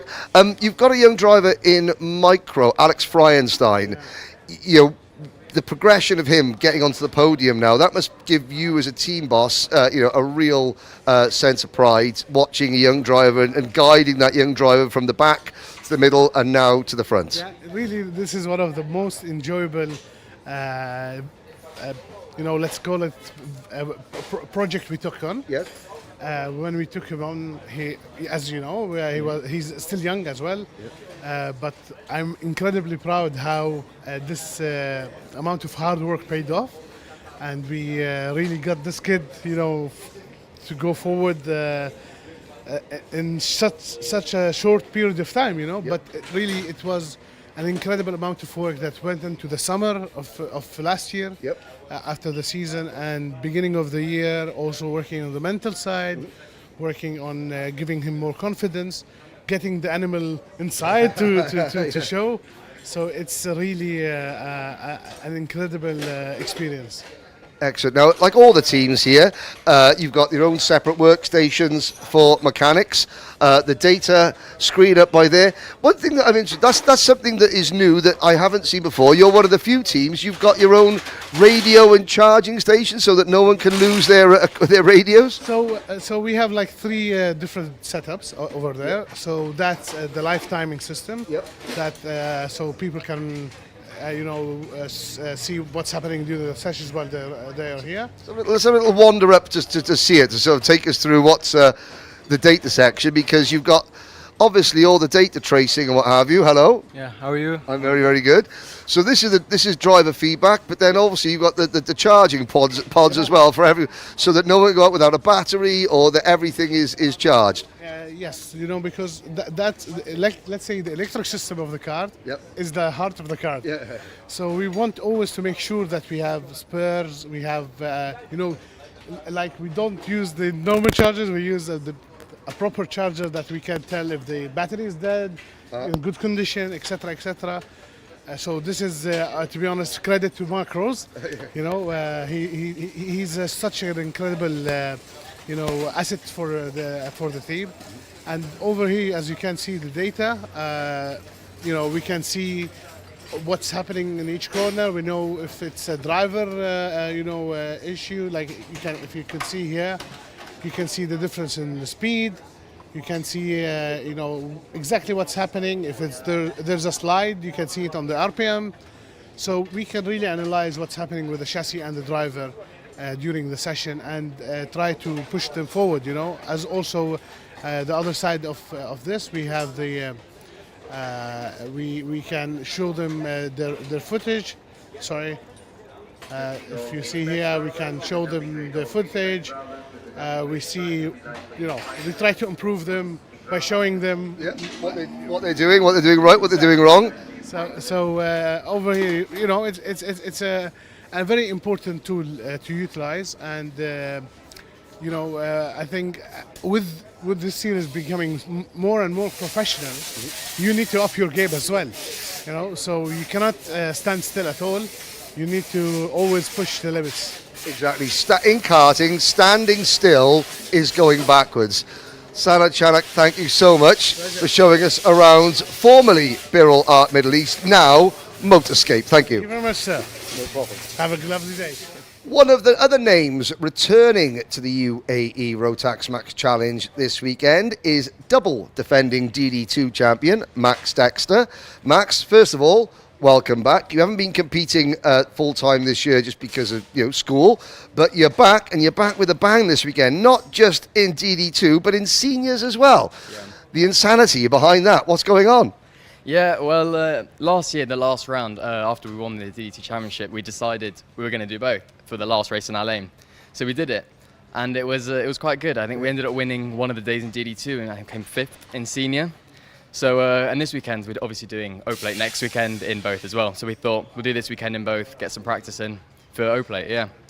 Now, again, you were one of the team members from the UAE in the Rotax Max Challenge Grand Finals. You've been there the last 2 years. Didn't quite go all the way that you were hoping for in Bahrain last year, but it doesn't dim the appetite to come and try and succeed again, does it? No, of course not. I mean, it was a really good event. I mean, I had a lot of fun this year, despite the result not being what we wanted. But yeah, I mean, we're here to race, and we'll see what we can do. And a new team as well, Telios. Last year you raced with Brand. Obviously, Luca from Brand has now come here to Telios, so it's sort of like a new team, but in many respects a bit of a home from home. Yeah. But I mean, for sure, there's some for me some new faces: Andrea, Fiorenzo, and then we've got some of the same like Jules and Luigi coming from Brand. Yeah, Luigi, that's right, not Luca. I do apologise. Talk about jumping back. When was the last time you drove a kart then? Would that be in Bahrain for the Grand Finals in December? Yeah, I mean, I've been doing a little bit of practice. Last weekend we drove the DD2, the Paralin, just to get used to it again. Because, I've never actually driven the Paralin DD2 before, so I had to get used to that. It's quite an easy switch, to be honest. But yeah, I mean, yeah. So from Tony Kart, an OTK product, was what Brand Racing use, a Paralin now. This isn't exactly the easiest circuit. If you're going to get back into karting, it's not exactly a nice, easy way to sort of get yourself ease back in. This is a very, very physically demanding circuit, isn't it? Yeah, it is. Well, sometimes you've got to jump in the deep end, Yeah. But yeah, it is definitely very demanding, but we'll see how it goes. I think it should be all right in terms of physicality. Yeah. Performance this weekend, what are we hoping for? Obviously there's a championship battle going on in both classes, but you're just here to win. Yeah, of course. I mean, we can send them hard. They're having to fight for the championship, so we're not. So we're just here to race then. Yeah, because especially in DD2, obviously Theo won last time out. He's just doing this round and last round, But for the championship contenders, the bigger the field, the bigger the points difference between first and last. So that's going to be playing on everyone's mind as well. Yeah, exactly. Yeah, that's what I'm hoping for. Yeah. In senior, there's only about 45 of you. So just getting to the main event's going to be an achievement. Are you ready for the rough and tumble of that? Yeah, for sure. I mean, we did one of the senior races in Alphason, which was good. I think we ended up winning that. So. Pretty similar grid. I see we've got some people coming from the UK as well. I saw some on the entry list. So, it'll be fun. Yeah. It will be very good. The rest of the season, obviously, school taking complete priority. But when are we likely to see you out, after this weekend and next weekend? Yeah, probably after Yas Marina. I'm pretty sure we're back here after Yas Marina. Yes. So, yeah, it'll be then, and then hopefully till the end of the year. Yeah. Okay, so back in both classes, or are you going to, not sure just yet? Oh, we'll see. We'll see. Hopefully both. Yeah. Hopefully both. Well, there we go. It's great to have you back, Max. Something for all the championship regulars to consider. Double defending champion Max Dexter. New kart, new team, same amount of talent. A big welcome back to Origin Motorsport and this young driver, Elliot Surtees. We're both from the same part of England, so translation services are available. Elliot, I'd imagine you'd be delighted to be back racing in the sunshine. Yeah, I love it here. I find it's so much more fun, and I just like racing here. Yeah, you just like racing, I suppose, don't you? Yeah, I find it really fun. Your thoughts here at the Dubai Kartdrome? It looks a very, very technical and tricky track. Yeah, it's very technical. There's a lot of corners to get right, obviously, but if you string it all together, you'll be all right. When you say that, you say there's a lot of corners to get right, but there's a lot of corners that lead onto the next corner, which leads on to the next corner. That makes it a very, very sort of tricky and complex thing to get your head around. Yeah, I mean, when you're racing and in the pack, you're always thinking, are they going to move here? Are they going to dive here? But again, if you're switched on, you'll be all right around here. Where do you have to switch on for defending here at Dubai? Definitely turn 2 and back sector going along the back straight. Definitely there. I've been sort of trying to think if there is anywhere that we can tell everybody back where we're from in the UK what track kind of compares to here, but I don't think there is. What do you think? No, not really. It's very different. It's very different. It is. Now, you've been part of Origin Motorsport. It's your family team. Your livery, your sticker design is quite the wrong colour. I mean, we're from the northeast, and for our international audience, Elliot and I are from the northeast of England, but we're very much distant relatives because Elliot here is a Newcastle United supporter and I am a Sunderland supporter. And if anybody knows your Premier League football, you know that we shouldn't even be talking. So why the black and white? I mean, it's awful. I mean, it's the best football team, I think, and I just think it fits well on a go-kart. Right, and when Sunderland met Newcastle the last time, what happened? No answer. Wish you all the very best of luck, mate. Thank you. Not for your football team, but for your karting this weekend. You. Elliot Surtees, everyone. One of the most intense class battles here in the UAE Rotax Max Challenge is in Minimax. Albie J. Stubbs currently leads the championship, but not by much. And Albie, if one thing we've learned this year is that there's a whole bunch of drivers every single race that can win in Minimax, isn't there? Yeah, it's very competitive in Mini. It was competitive in Micro, but Mini's just another level. What have you learned, because obviously you stepped up into Minimax. I think, Al Ain, it's fair to say that the starts weren't that kind to you. You went backwards quite a bit. That's part of the learning process, isn't it? Yeah, when you go up into a new class, there's a lot to learn, and at the start it wasn't going my way. Maybe there was a little bit in me, but I kept getting hit a little bit, but hopefully we can do better this weekend. Yeah, no, I mean, obviously you've got lots of rivals. Benjamin Karachkovic, Austin Gray, Charlie Page. Who else are you concerned about? Because there's 20 Minimax drivers this weekend, the biggest grid of the year. Well, there could be anyone win it, but I really like if it could be me that wins it. Of course. Now, talk a little bit about the team behind you. You're running with Sam Pollitt Racing. Sam, you can see the graphics there on the kart with the UAE flag. Sam's been expanding out into the UAE this year with you, but also to try and attract other drivers as well, hasn't he? Yeah, I don't think he wants many this year. He just wants a few, but to do a good job with them. And you're certainly doing a good job to start out with. Tell us a little bit about, you started Bambinos in the UK, but you raced here last year as well. Is it a case of, summer in the UK, winter over here with the family? Well, we saw the Dubai O-Plate in Bambino, so we come over and done that, and then we really enjoyed it, so now we always race here in the winter. Excellent. You've got Toby George, mechanicking, Anderson Chilcots, and Sam is the team manager for you, which is your team from the UK. How much help is that? You're in a different country, different culture, but you've got familiar faces around you. It's really good because then I don't have to get used to new people. It helps when I have Anderson, I don't have to get used to a new coach because I'm in a team, or I'm in a team, but I've got my own coach. And then with Toby as well, it's not like being in Excel and you have a different mechanic every weekend. So I just have Toby and Anderson and then Sam as the team manager. But at the minute, it looks like we're doing pretty well. It does. Talk a little bit about this circuit. How have you found this track? What are the challenges to get round here in the Minimax division? Are we likely to see anybody pull away? I don't know. In that last session, we pulled away a little bit, but I don't think there'll be much to pull away.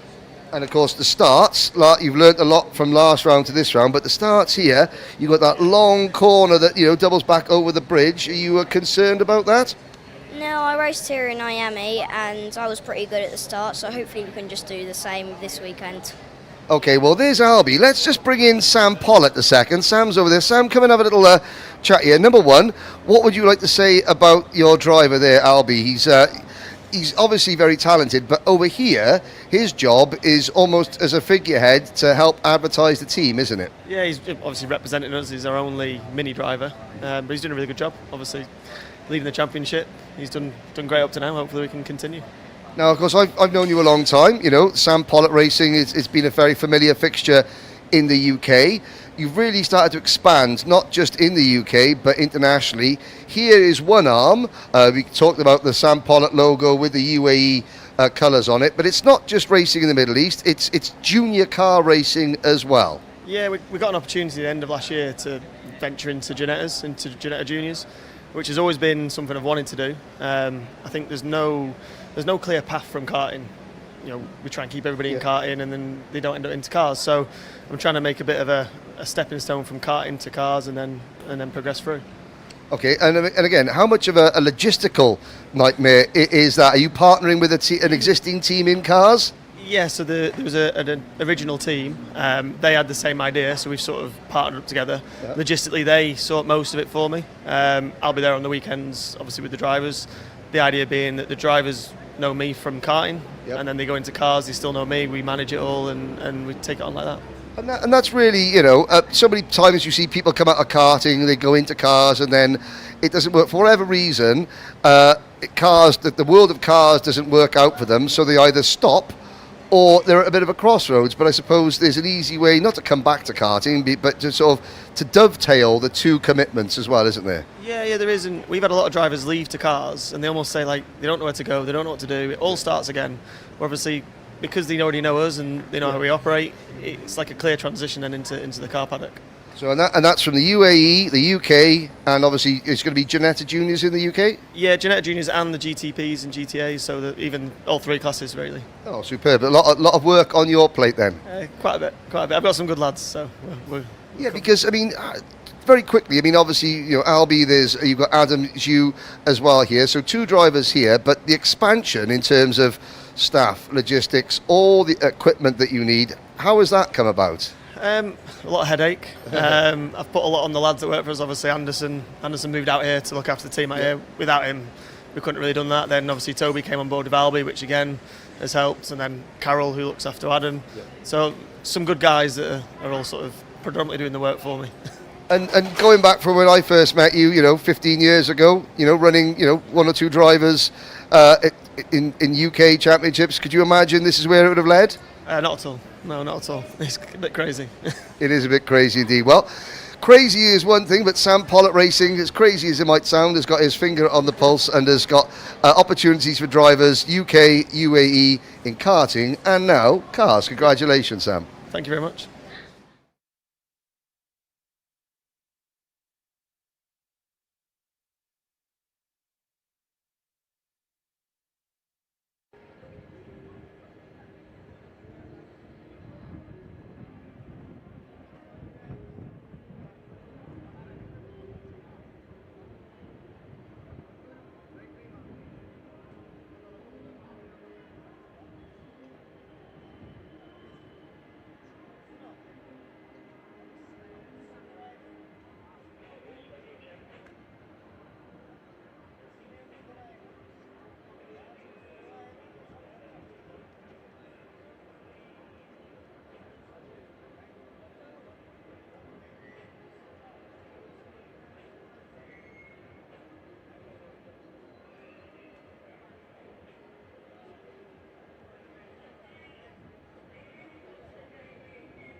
മറ്റേ battery ഉണ്ടോ?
spun and we sent them round again, because Paul sent him round again. I think he sent him round again, so we could catch up.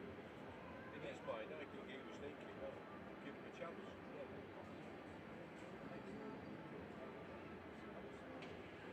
don't know. Yeah. But no, don't forget Paul's call was, I am not sure what happened to why he spun. So then we give him the bet. When the guy spun the bridge, I think it was that when, yeah. I think if you'd only spun because of somebody else, I'd always send them round again. Yeah, if they spun on their own, in the UK, the biggest thing to get is time.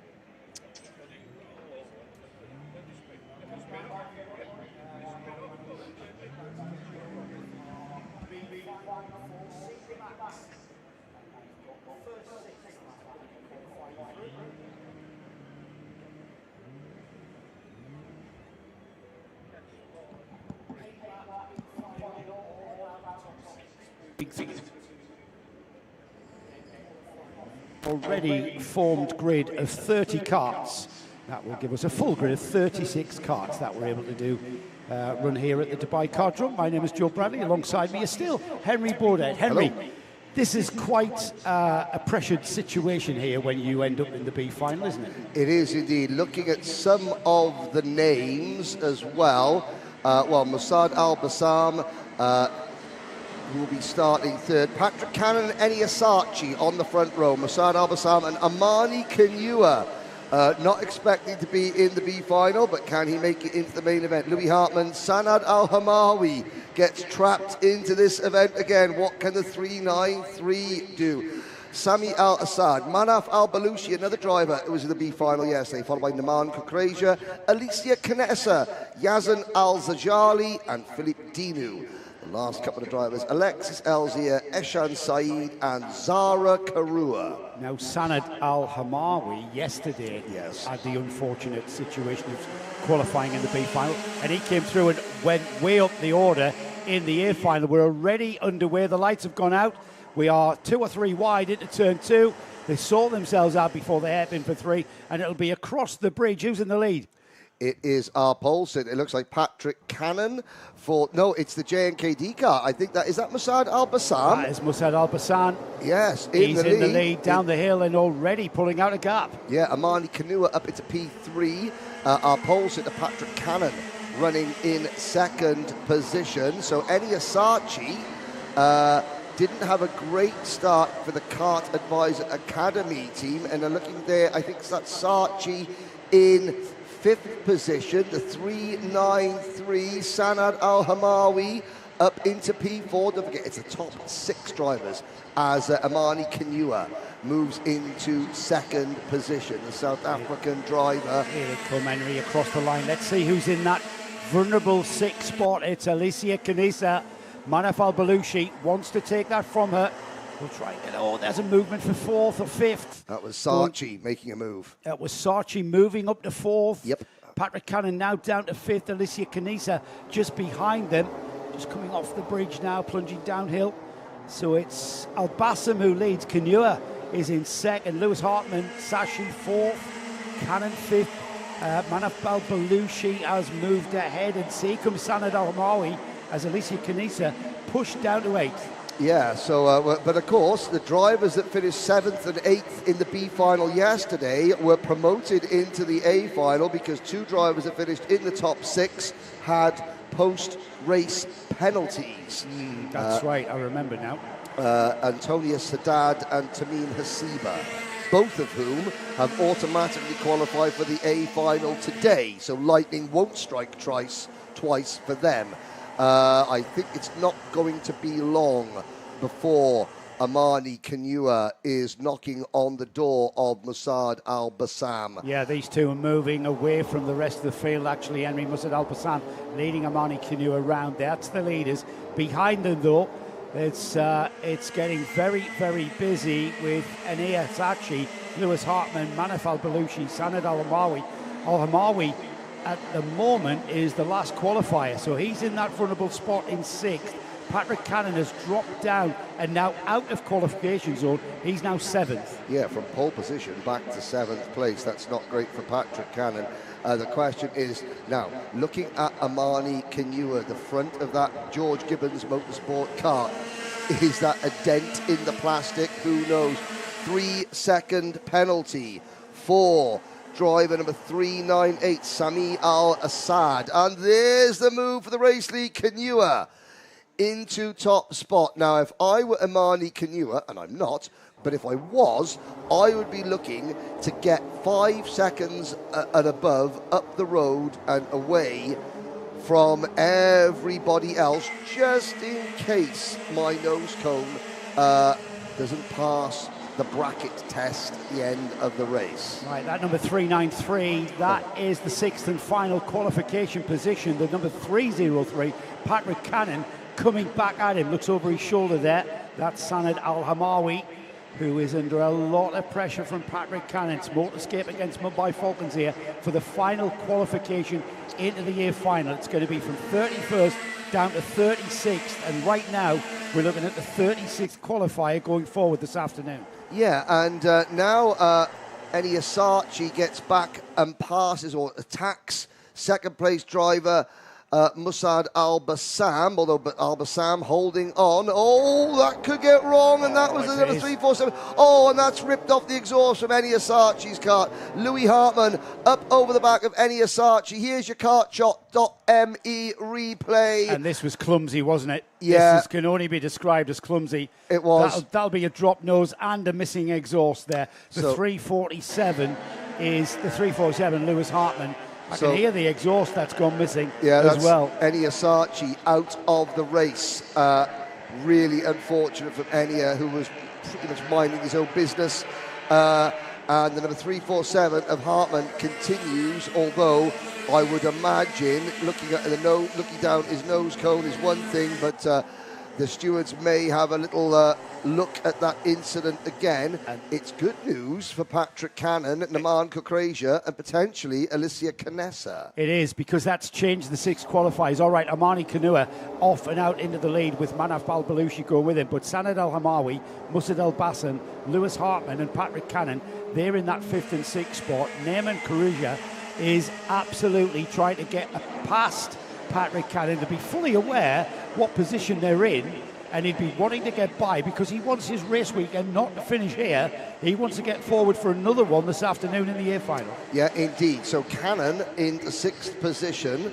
So we're looking at Kanua. Oh, Cannon down the inside, actually, Henry. Yeah. So Cannon's gone ahead of Lewis Hartmann. So Lewis Hartmann on the blue and white liveried XL cart now. He is the driver that is vulnerable. The number 347 there. Just coming into view there. He's got 2 carts right behind them.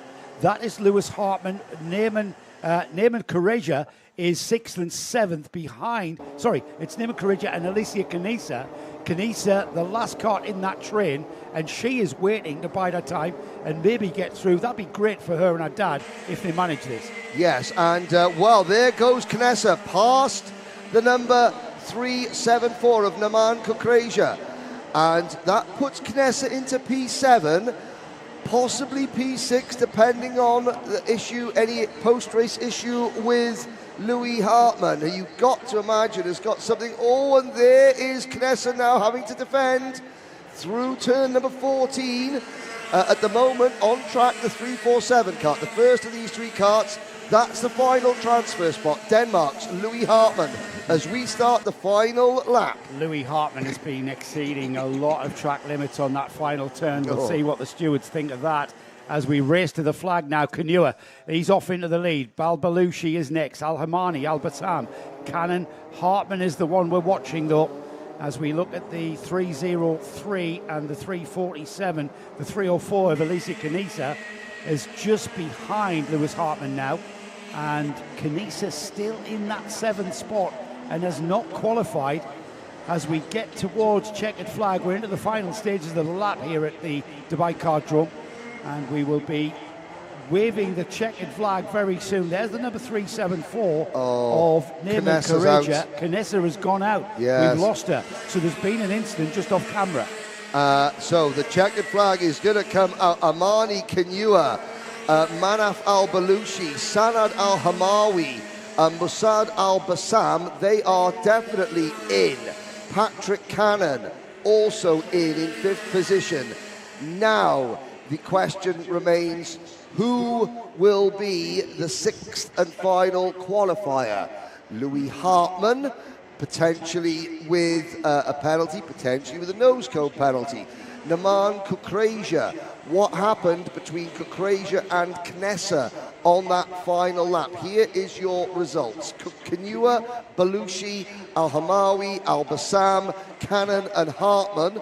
They're your 6 provisional qualifiers. Sadly, at the moment, Kukrasia, Saeed, Dinu, Al-Zajali, Al-Assad, Al-Zia, their weekend is over, as is Alicia Knessa, Eni Asachi and Zara Karua.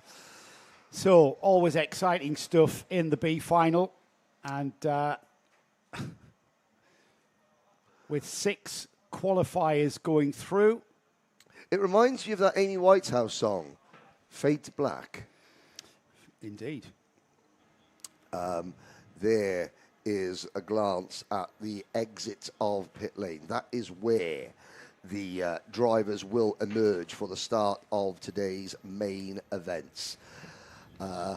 Thank you very much, as always, for joining us, whether you're joining us on the UAE Rotax Max Challenge YouTube channel or the Karting Live TV YouTube channel. Your support is very, very much welcomed. We have got the first of our finals next, Henry. Yes, we do. It is Microax coming up in about 4 minutes, 3 minutes actually, as the clock has ticked by.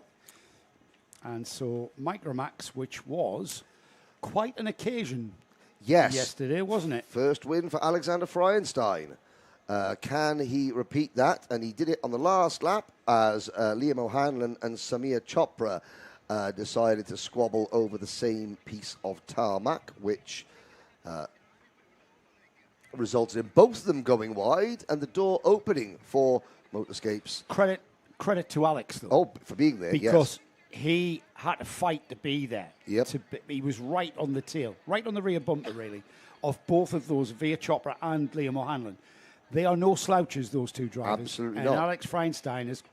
You've seen Alex come in as a virtual beginner, haven't you? Yeah, no, exactly. I remember last year at Yas Marino, it was February last year, less than a year ago, his mum goes, look, just you're not going to mention my son's name much because he's the back, but just in case you do, it's not Freienstein, it's Freienstein. I was like, I don't know, okay, no problem at all. We remembered him. Yeah, but I mean, even then, you called out his name for the top step of the podium. Is that his first win? That was his first win. Yeah, first final win. Yeah, his first final win. Don't think he's won heats, no. I mean, he's had, that was, I think, three or four podiums in a row now for Freienstein. Yeah, absolutely. He's really been promising to be on that top step. He's got a younger sister who wants to be a journalist and a commentator, because the last round of the championship last year, we did a little thing where she made some notes and she did a couple of little interviews with some of the other micro drivers talking about, How old is she? About 8. That's fantastic. Yeah. So, but she decided she wants to be a presenter or an interviewer, or she likes her YouTube, so she wants to maybe have her own YouTube channel and do interviews. Of course she does. What self-respecting 8-year-old doesn't want to be a YouTuber in this day and age? I've got a 10-year-old grandson who's doing YouTube snippets and cuts and edits. Yeah, of course, yeah. Him and his mate are starting a media company. Really? They're only 10. Fantastic. Absolutely outstanding. It is. It is, absolutely. So just to give you an idea of what the programme has in store, we've got Microax coming up with their final next. That's due in about a minute or so. We've then got the Minimax final coming up after that. DD2, our gearbox class, incorporating the Masters, of course. That will be next up. Then we sort out the Junior Max final. That's got to be an absolutely thrilling affair.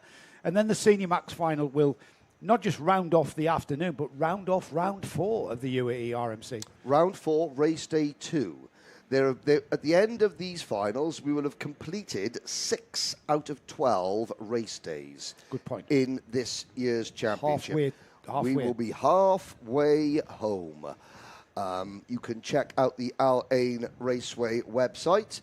Just type in UAE RMC into Google or another search engine, and you will get this year's calendar. We move from here to Yas Marina on the 14th and 15th. We're going to spend Valentine's Day together, Joe. Well, that's sweet, Henry. Yeah, that is sweet.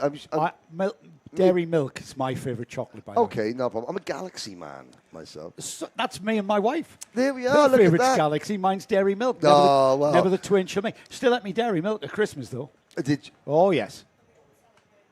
And I mean, that's just, I say Galaxy, man. I mean, if it's not a Reese's Peanut Butter Cup, then, which is not really Valentine's-y, is it, a Reese's Peanut Butter Cup? Remind me to tell you about my Valentine's Day story. Okay, Not for bro.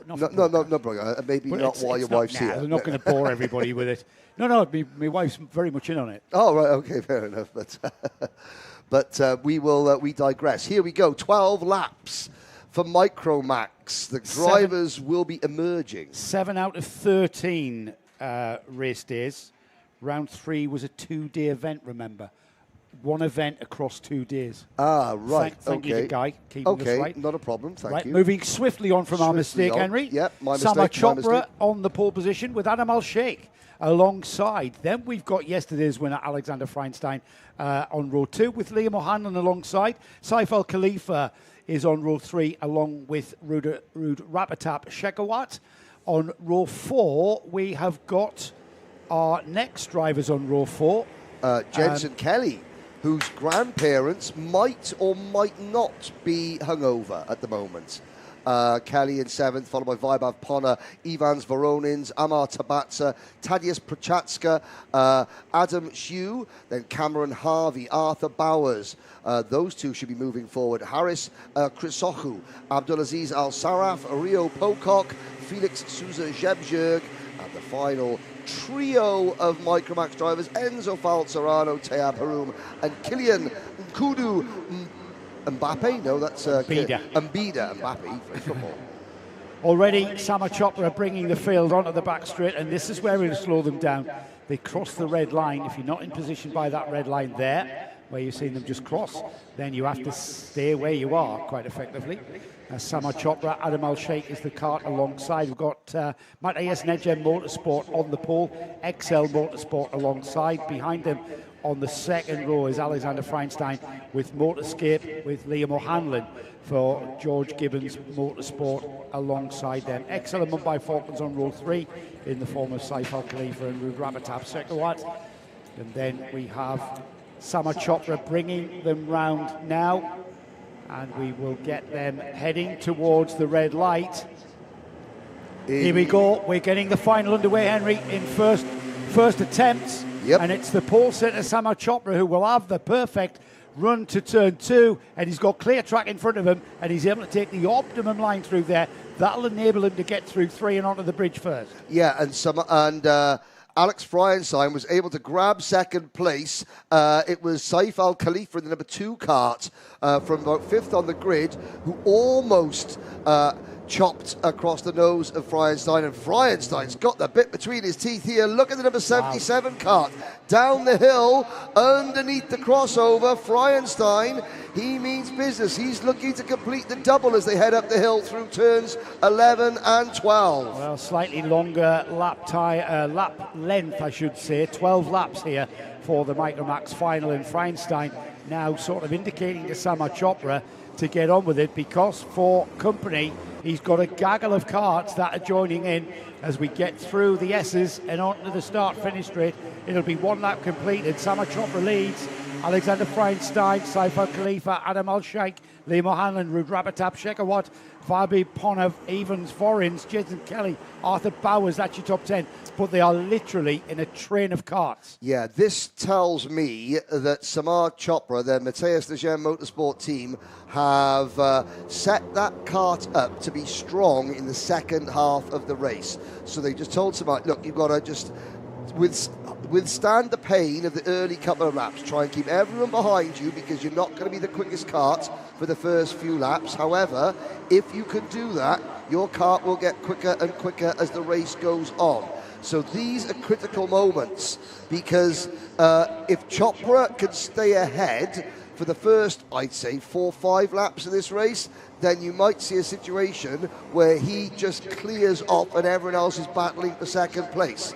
Freienstein et al. Need to make their move early and try and pin Chopra back before his kart hits the sweet spot. Alexander Freienstein in that red and black kart there in second place, the Motorscape driver. He's got a taste of that first step at the podium he did yesterday.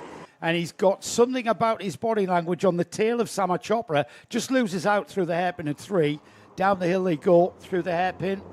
And then onto the turn 6 hairpin now. And then this is where Freienstein kind of loses connection to that Samar Chopra rear bumper. He reconnects with it though through this section of track.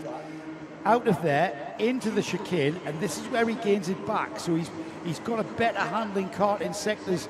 End of sector 2 into sector 3, it seems that Freienstein can get back on terms. Going to prove me wrong here, isn't he? Well, there is Al Khalifa in third position. O'Hanlon, Al Sheikh. Then a little gap back to Rudrapatrap Shekawat and Evans Voronins. Vaibhav Ponna, Arthur Bowers, Jensen Kelly, your top 10. Good news. Bad news for Adams Yu, 5-second penalty. Good news for Jensen Kelly's family. His grandparents awake, alert, and watching minus a hangover. Kartshop.me replay as Saif Al Khalifa takes over second position. The Bahraini driver moves in to P2. And who is that just slotting in behind? It's Liam O'Hanlon ahead of Saif Al Khalifa, and he's, if anything, he's into third place right on the back end now as we head down through the sweeping left-hander. The Kartshop.me replay showing a little bit of contact there. Has he got away with it? My goodness, he has. He was 90 degrees to his direction of travel there. Wow. He flat spotted those tyres as O'Hanlon goes down the inside. The number 22, Liam O'Hanlon, down the inside of Freienstein and into second place. Off after Chopper he goes. Well, now have they given themselves too much work to do? Is Chopra's kart now getting into its sweet spot? The two XL Motorsport drivers have conspired to eliminate themselves, not from the race, but from contention for victory. We're down to the same 3 contenders who finished on the podium yesterday. Saif Al Khalifa, I think, may have had some... Yeah, Saif Al Khalifa, his race is over. He's retired with damage. Adam Al Sheikh, who was broadside and heading towards the wall at a fair rate of knots. There's Al Khalifa's kart out of the race. Incredible, Henry, that after that 90-degree direction of travel, heading towards the bridge parapet, he still maintained 6th place. He continued and got into that chicane and out the chicane in 6th spot. That's mega. Question is now on everybody's lips with 5 laps completed, heading towards half distance. Liam O'Hanlon gap down from 1.3 to 1 second. So lap 5, I think that O'Hanlon is quick enough to catch Samar Chopra. I don't think Freienstein is quick enough to go with him in outright pace. Alex Freienstein is already now hoping that he will, the leaders will start to battle, and that will drag him into contention. But O'Hanlon, he has got, he is quick. He is quick. quick. There is the 4th, 5th, 6th place battle. Voronins, Shekawat, Al Sheikh with Ponna, Kelly, Bowers and Harvey, the rest of the top 10. Liam O'Hanlon has been in stealth mode today. He has been nowhere. Where has he been? We're used to seeing that bright yellow liveried overall of Liam O'Hanlon with these bright colours of his helmet, always at the front of the field. He hasn't been so much. Now he gets his head down. The gap was a second 2 laps ago. It's been maintained at 9/10 for the last couple of laps now. We're into the second half of this race. Let's see if O'Hanlon can continue his charge You can see how determined he is. Puts his head down, gets his head buried behind the steering wheel, and just to cut down that airflow, he continues charging towards Chopra. O'Hanlon's sort of the fonts that they use, or the style of lettering that the family use for a lot of Liam's Liam's lettering wording is all Valentino Rossi inspired. The same sort of style of lettering, colours of Rossi, and you can see that even in the terms of his crash helmet colours. So he's going to need to pull something like the master himself out of the hat to catch Samar Chopra. Half distance, the gap was 9/10 of a second last time around, but O'Hanlon had set the fastest lap of the race. Well, it's 0.893, Henry. Shall we call that 9/10? Yes, it's fractionally quicker this time around. Let's see what he's got. Alexander Feinstein's got a lonely third place now as they head over the bridge. He has been left by both Samar Chopra and Liam O'Hanlon. They have got their own race to contend with, and Liam O'Hanlon getting his head down. Has he closed the gap? It's still 0.890. It's getting towards the final stages, though, and the pressure doesn't seem to affect Samar Chopra. He's got a job to do. He may be getting into that mode of, well, the flag's not that far away. If I just can stay here, keep that gap big enough for Liam O'Hanlon not to be able to outbrake then. And remember, these Microax carts, 105 kilogram minimum weight, they're underpowered. They're a very restricted 125cc water-cooled Rotax engine. So it's all about momentum. And around the Dubai Kartdrome, it's all about the momentum and not making mistakes through the many, many hairpins and switchbacks that we have here. It's got a brilliant character to it. It really is unique. It really does, and I'm sure that the new circuit will be absolutely spectacular in terms of its design, how it's presented, as virtually everything is in this part of the world. Will it retain the character of this circuit? I think that's the objective. That's the objective, to maintain the character. And character, that's the X factor that you can't really see. You can't plot it on a CAD sort of design drawing.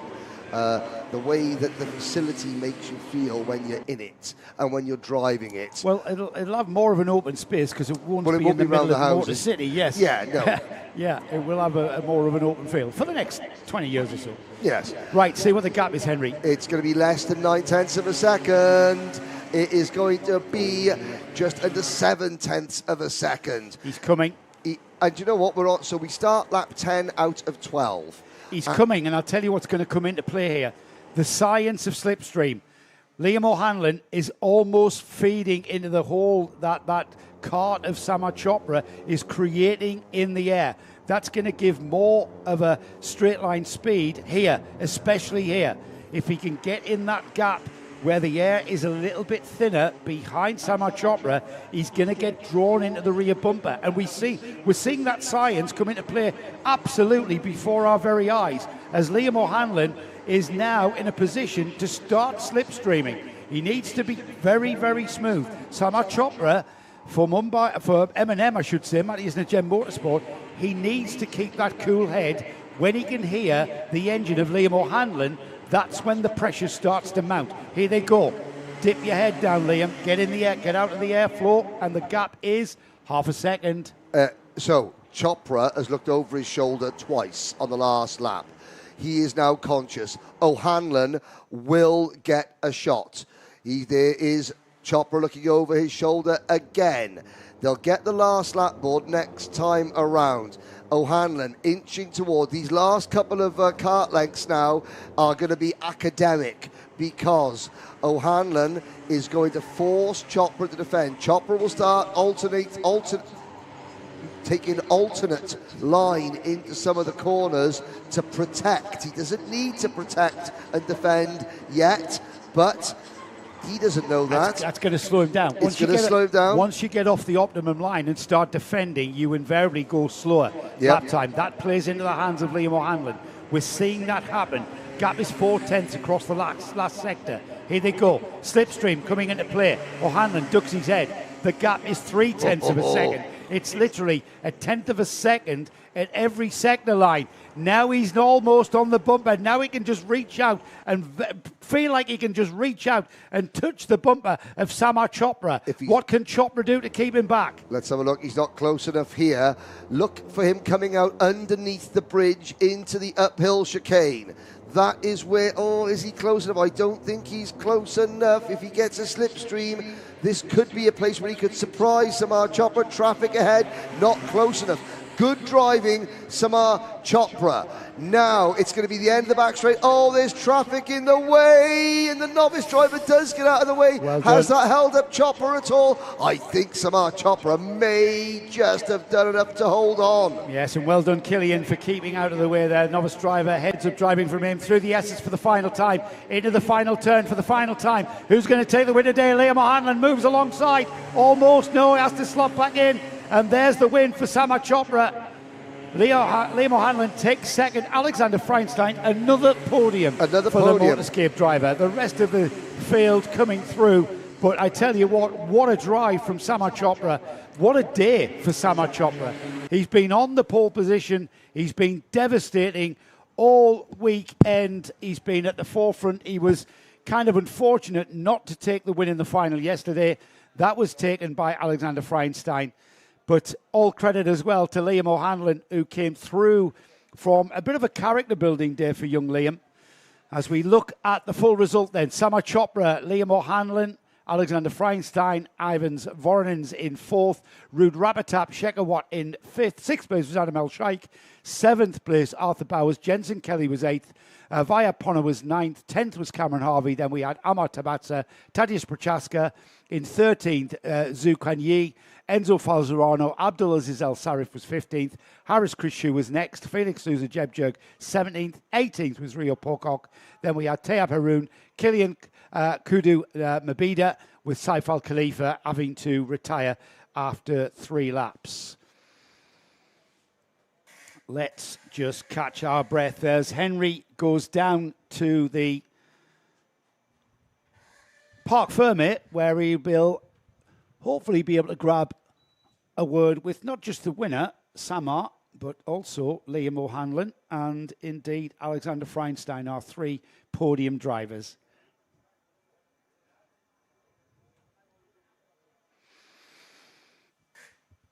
Microax delivered once again. We've got Minimax coming up next, and that usually delivers as well. This is what we've got for the UAE RMC going forward for the rest of the year as well. Next month, we head off to the Yas Marina track in Abu Dhabi. It is quite, it's going to be quite an experience for everybody in the UAE RMC. It's an event that you will really, really don't want to miss. 14th and 15th of February, it's again 2 days of racing, a full point-scoring day on the 14th and a full point-scoring day on the 15th. And we're going to use the Yas Marina North Circuit. It's part of the Western Hairpin, and it's literally using what the Formula One track is. It's the old configuration where they go through a little chicane and then into the left-hand hairpin, down the back straight, and then we kick off. We turn off the Grand Prix track and go off to the infield, and then rejoin the Grand Prix track, which forms our start-finish straight there. Surrounded by grandstands. It's a beautiful venue, really is 21st century motorsport, the Yas Marina facility. And it's where the Formula One World Championship has been decided for the past few years, and literally just weeks prior to our event, it was where Lando Norris clinched the 2025 Formula One World Championship. It is quite the venue. From there, beginning of March, back here to the Dubai Kartdrome for a one-day event. And then on the 29th of March, off to Al Fassan, just south of the Abu Dhabi area. And then Al Ain Raceway is where we finish off. Let's head down to Henry, though, who's got our winners in Microax. Well, a great way to start off the main events here today at the Dubai Kartdrome. Samar Chopra, would I be right in thinking that your kart was set up to get better and better as the race went on, because you were under a lot of pressure in the opening couple of laps, but you managed to hang on and then make a gap? Yeah, I managed to make a gap at the start, and then towards the end, I looked back and saw Liam was catching up to me.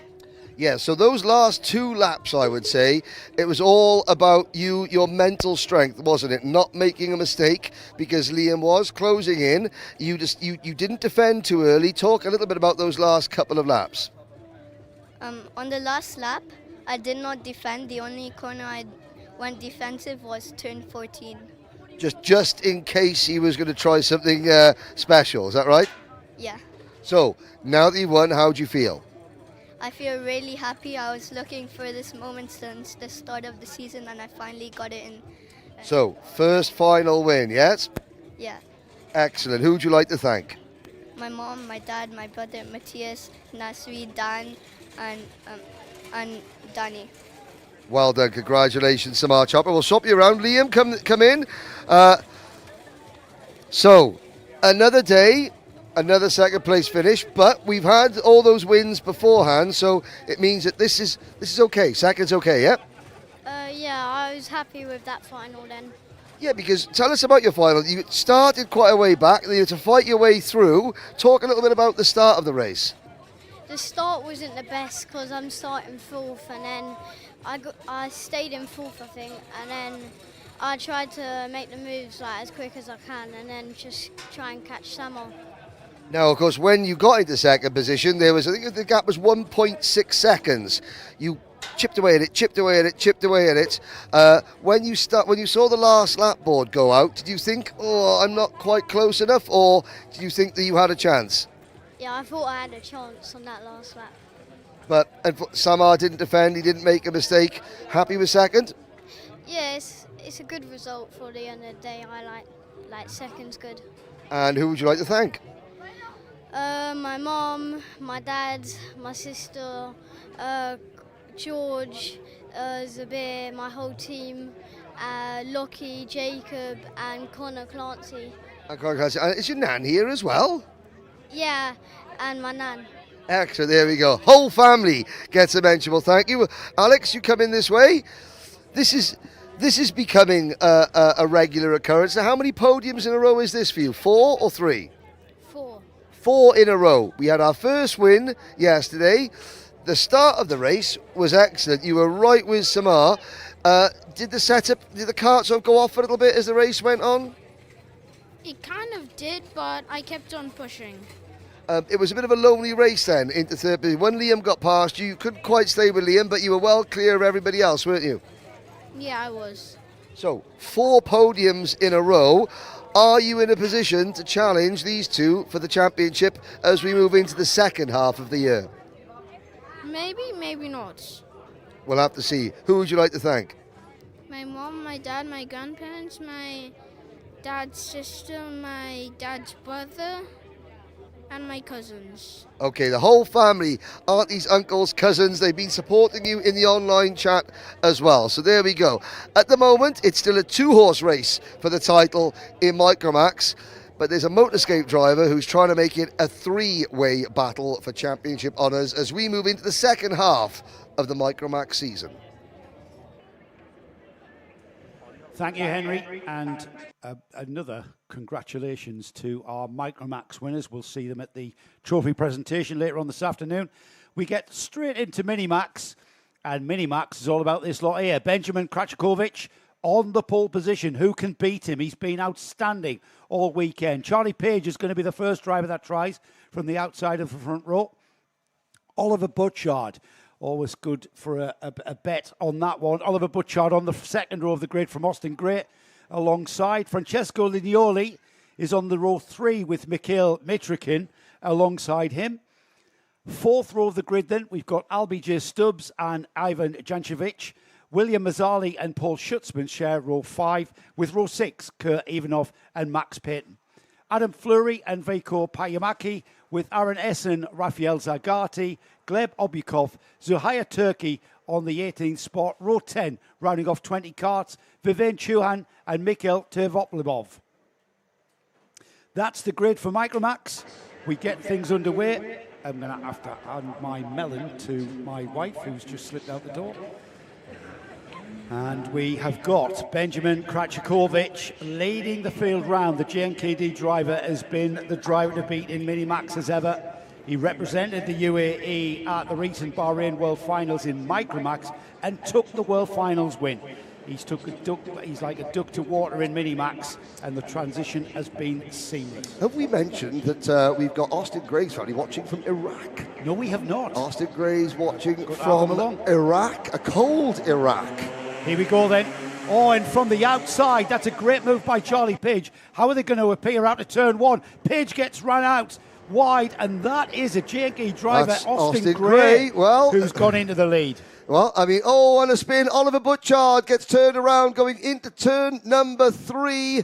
Several of the drivers involved. Well, it might be cold. I mean, they say it's always sunny in Philadelphia. That's a TV show. It's always sunny in Iraq. It might not be very warm at the moment, but there's reasons why there's lots of jumping up and down in Iraq at the moment, because Austin Gray has the race lead. He hasn't won a final yet this year. He's got his teammate Benjamin Karachkovic sitting right behind him. This is going to be a real test of Austin's mettle. Early days yet, Henry. 13 laps, remember, the Minimax final.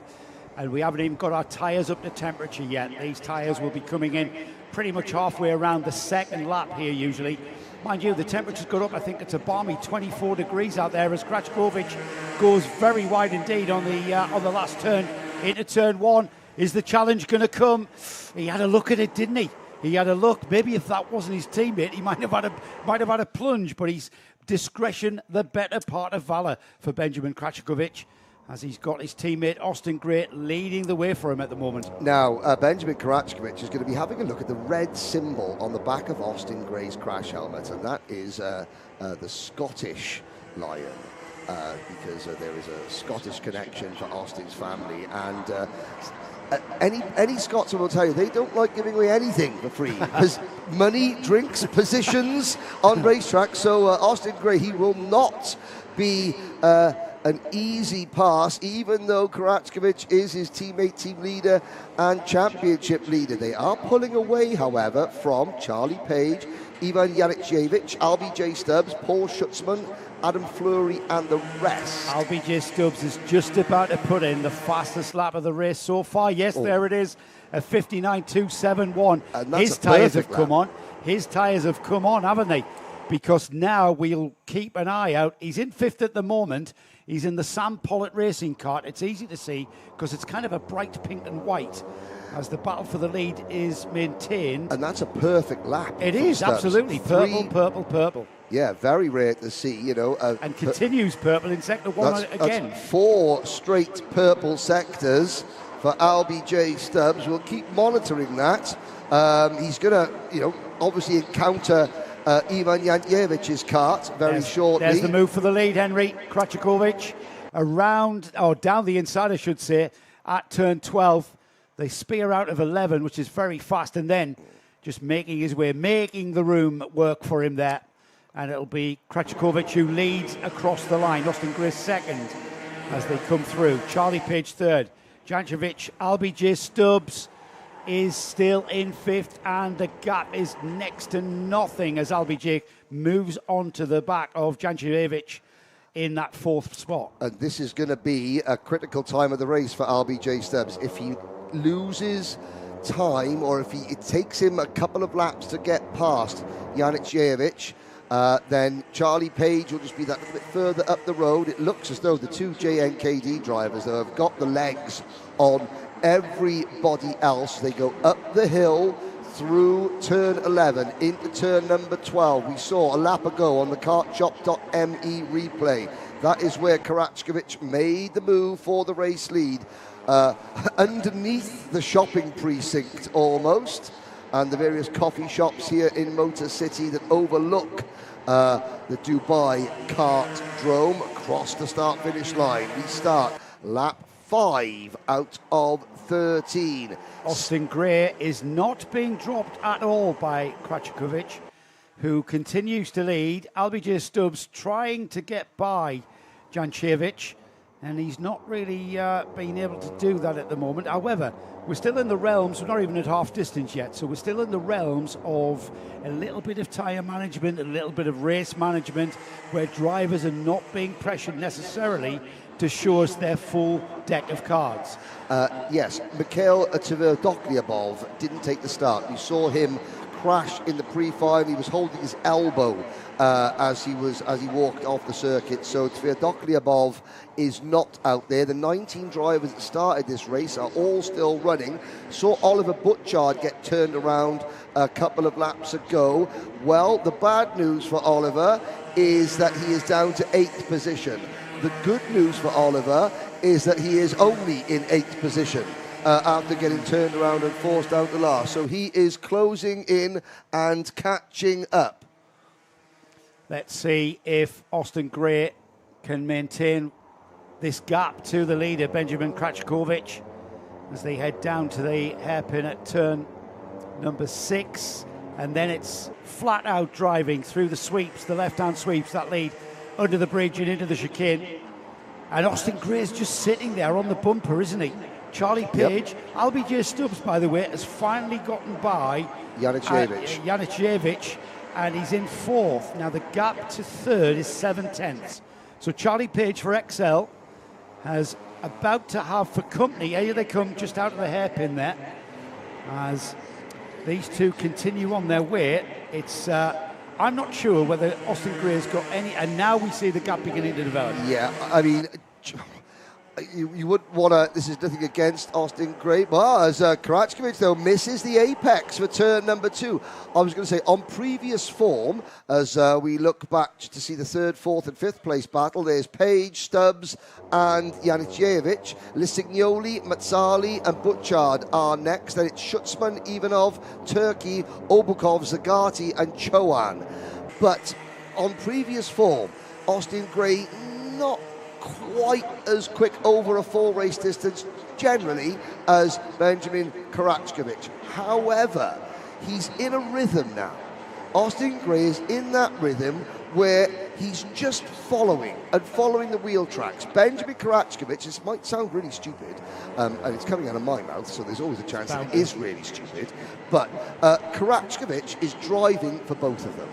All Gray is doing is mirroring and copying the wheel tracks of his teammate. Yeah. So Karachkovic is dragging Austin Gray round. What I want to ask is, as Austin Gray, is he absolutely flat chart? Is he at 100% maximum, or is he just playing a waiting game? I get the feeling that when we pull the trigger towards maybe lap 11, lap 12, we might see Benjamin Krachkovic, which we've seen on many occasions, just eke out that bit of a cushion. Yeah. I'm expecting to see that right now. Yeah. So this first and second step of the podium being managed by the team JNKD. The 3rd place battle here is Charlie Page, the pink livery cart of Sam Pollitt Racing. The one in that 2nd position there is the 4th place cart of LBJ Stubbs. And these two, are we seeing a waiting game for the final step of the podium being played by LBJ? Well, I mean, look, I'm going to play devil's advocate there and say that it's not a question of, how much is Austin Gray pushing. It's what, there's the move. There is the move. LBJ Stubbs ahead now of Charlie Page, and he did it in a place where he didn't lose too much ground. The gap between the top two, here's your kartshop.me replay. LBJ Stubbs sets Charlie Page up there, just dives to the inside. There's loads of room.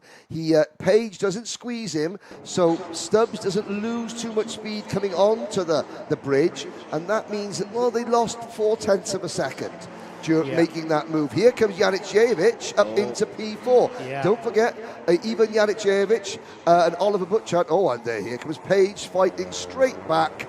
Janicevich, at the moment, has got Mark Baines' best chance of maintaining that 100% podium record for a Mark Baines run driver in the 2025-2026 season over here in the UAE. I think LBJ Stubbs has got other ideas about keeping Mark Baines' record going. Because Janicevich, who is still being fought heartily by Charlie Page, still having to slot back in behind. There he goes, down the inside. Can he hang on to it? Down the incline to turn 6 there, the hairpin. Charlie Page, surely. Let's have a look at the kartshop.me replay. Off the bridge, down the inside. We've seen that many times at turn 5. And then if you can hang on to it at turn 6, looks across and behind. He's got control of that now, hasn't he? And it's that 4th place that Charlie Page now settles into. This has allowed LBJ Stubbs to just disappear. He's got 1.1 seconds now gap and a lonely 3rd place. The JNKD driver still controlling the front of the race here, and as we get towards completing lap number 10, there it is there, just clicking by, 3 laps remaining, so still a bit of time for things to change, and still a bit of time for Austin Gray there, the second car in that picture, to maybe mount a challenge. There is nobody that is going to be more difficult to pass, difficulter, tougher, more tough, something like that. I'll get my thesaurus out in a little bit. What I'm trying to say is that Benjamin Karachkovic will be exceptionally difficult for Austin Gray to overtake. Bearing in mind they're racing for the same team, bearing in mind that the JNKD team is the Karachkovic's family team, that's not going to bother Austin Gray because Austin's just treating Benjamin like any other driver. There'll be several mechanics and driver coaches watching from the sidelines that will now be busily chewing through their 2nd and 3rd set of fingernails. If they've got 3 sets of fingernails, they need to go see a doctor. But I mean, you know what I mean. They are going to be very, very nervous. Has Austin Gray had a chance like this to win at the Dubai Kartdrome, to beat the reigning Rotax Grand Finals Microax champion, to put himself squarely in title contention as we enter the second half of the season?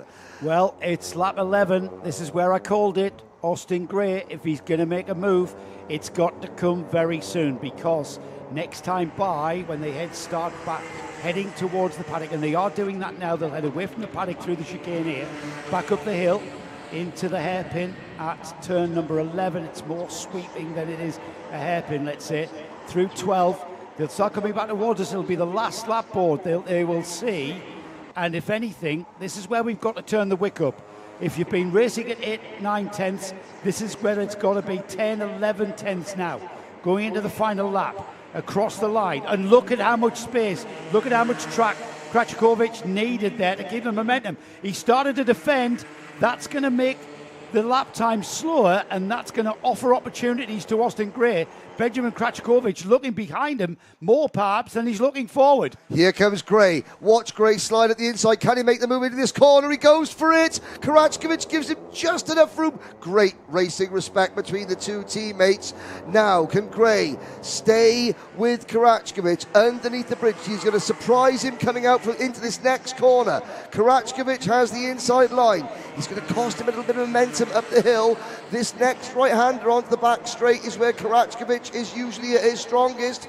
Gray has to get a good run into the next corner. Karachkovic is defending. This is going to be an over-under job, Joe. It is, but Karachkovic knows where you can pass here at the Dubai Kartdrome, and he clears that off. He just builds a bridge and stops Austin Gray coming anywhere near alongside him. He didn't want to chance that. He didn't want to chance that going into turn 14, and that was mega defensive driving. And once again, Benjamin Krachkovic showing his experience of this place here, the Dubai Kartdrome. It's very technical. Those and look at that. That's like great that. Really teammate sportsmanship. Because you know what? I am absolutely applauding Austin Gray there, because that could have been very, very messy. Well, do you know something? Austin Gray proving that he's not afraid to have a go. Right, I'm going to go down and speak to the three podium finishers. Let's get the inside. Here is the provisional result then. Benjamin Krachkovic takes the win at the second race day of round 4 of the UAE RMC.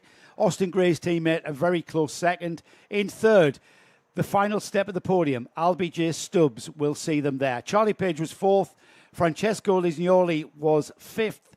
Ivan Jančičević is 6th. We then had Oliver Butchard, William Mazzali, Paul Schutzman, Kurt Ivanov, Mikhail Mitrokin, with Max Payton coming in 12th. In 13th was Vaiko Payikmaki, Adam Fleury, Gleb Obyukov, Zahir Turki, Aaron Esan, Raffaele Zagati was 18th. 19th was Vivian Chuan, and the retirement that we saw was Mikhail Turvoklibov. That was the kart that didn't make the start because of a previous injury.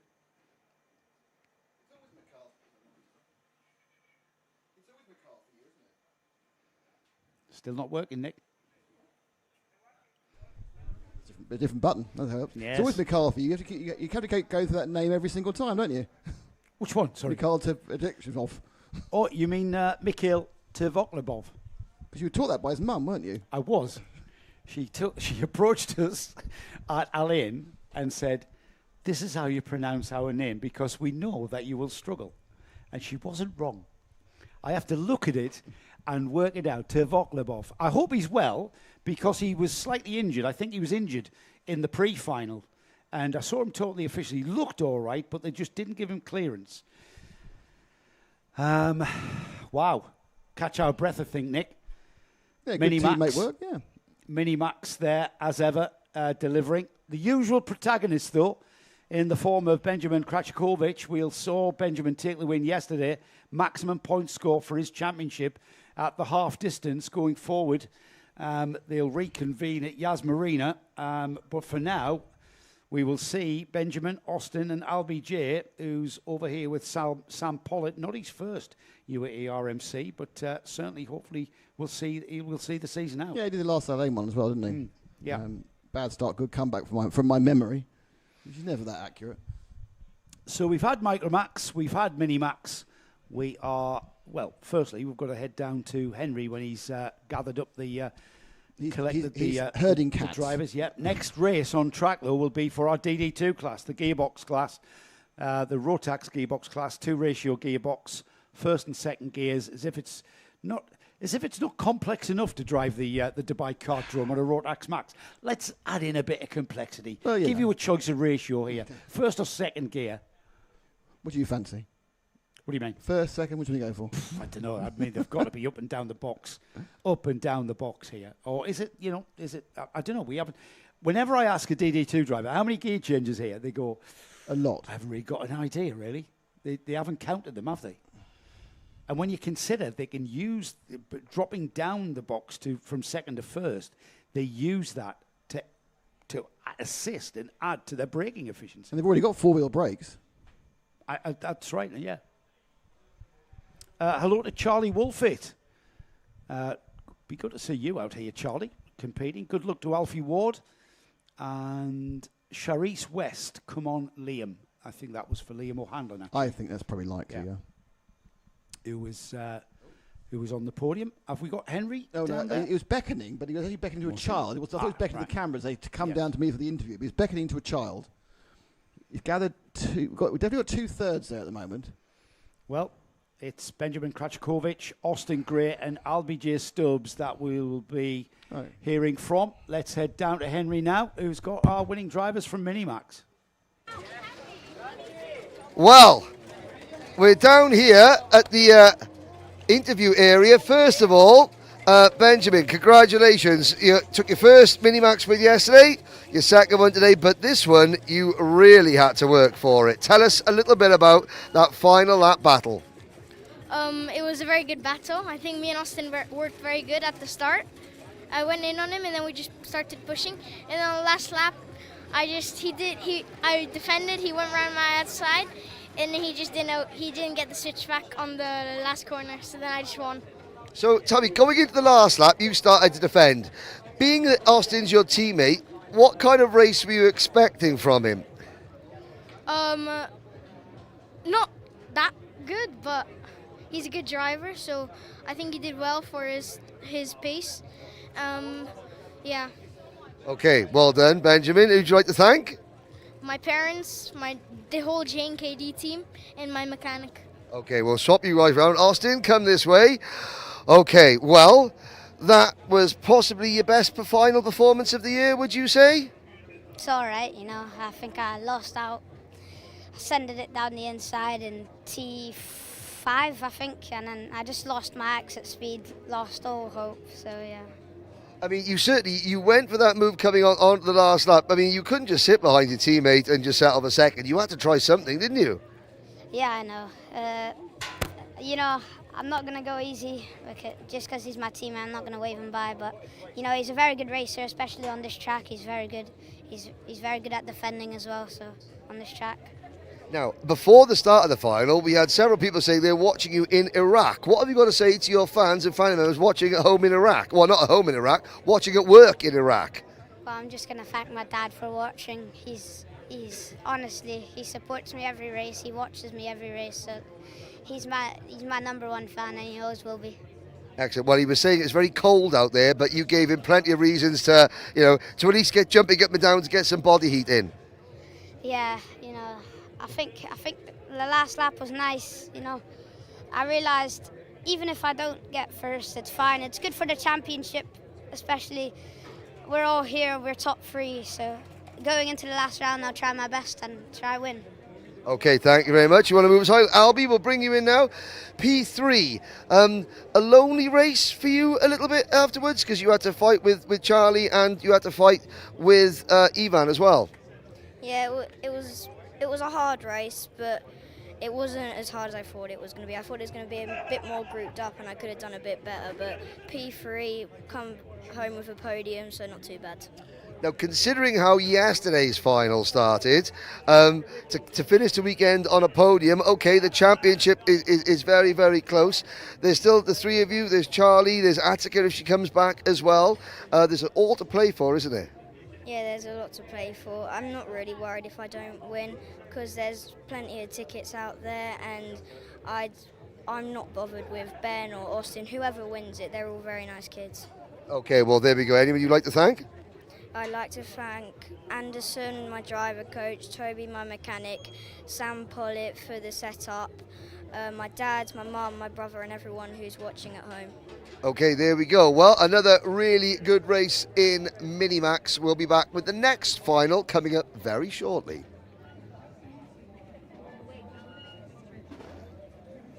Thank you, Henry. There's our Minimax podium there. We'll see them later on. Don't forget, after the racing is done, we'll be staying with everything here on Karting Live TV and on the UAE RMC live stream and bringing you the trophy presentations. In the gap before the officials, the results become official, we have got a bit of a rerun of some interviews and the like from our Paddock shows. So stay on board. Here is the grid for DD2s then. This has been an absolute stonker. On the pole position, Max Dexter for Telios alongside Theo Kakati. Second row, Mark Bassier with Suleiman Zanfari, who's been on fire all weekend. Tyler Harris in 5th. First of the Masters, Moritz Canopes in 6th. And then we've got Adam Malik and Anthony Hogg on row 4. Kai Blockley and Nicolo Cacciatore are on row 5. And it's Greg Watt in 11th spot. And with Honolulu Racing bringing that up, we will be getting towards the front of the grid now, where we've got Max Dexter and Theo Kakati, who are controlling the pace of the grid as they come through turn 13. Everybody has to be in position by the red line, which I've got to say they are. And it will be, that's the black and white cart of Max Dexter, the red and white cart of Theo Kakati. That's the front row. The pole sitter is Max Dexter. He's going to have the primary line into turn 1. He's also going to have the primary line into turn 2, but they're going to be heavy on the brakes there. The carts are going to be squirming beneath them because the tyres aren't quite where the drivers want them. And we will take a lap and a half to 2 laps for the tyres to be as balanced as the drivers would like. That's a really slow pace. Now we get our foot in, and Max Dexter gets the jump. Kakati has been dropped, and it looks like he's in 3rd or 4th going through turn 1 and into turn 2. It's Dexter. He knew what he had to do, Henry, and he pulled that off perfectly. Absolutely. I saw Max and Theo during the break, and I said to them both, I said, right, game on, and Max give you a smile and a nod. And I said to Theo, I said, right, it's time to go now. He was like, oh, yeah. But certainly 1-0 to Max in terms of getting the jump at the start. And, with Mark Bassier and Theo Kakati, and Tyler Harris getting in between Max and Theo. That is not good news for Theo Kakati. No, absolutely. And remember, this race over 20 kilometres long now, our finals going forward. 16 laps of the Dubai Kartdrome as Max Dexter uses a bit of extra track there to keep his momentum up. It is Mark Bassier, Tyler Harris, Theo Kakati, Adam Malik, Suleiman Sanfari. What's happened there? That was Theo Kakati using the tin opener, as it were. I think if there was a two-handed tin opener, he would have used them both hands to get past Tyler Harris, because he knows he cannot let this man get away. No. He cannot let Dexter get into his rhythm, and as you can see, he is getting away. In fact, we've got a new third-place driver. That is Adam Malik. So he's fresh from his school trip to Vietnam, and he is now fully woken up, back in the right time zone, and motoring forward. It's gone horribly wrong for Theo Kakati. That was Kakati's move. That lost him all that momentum. That allowed Adam Malik to take advantage of that situation. The M&M driver now is under massive pressure from Kakati. Out onto the start-finish straight. Down across the line they go. Across the line.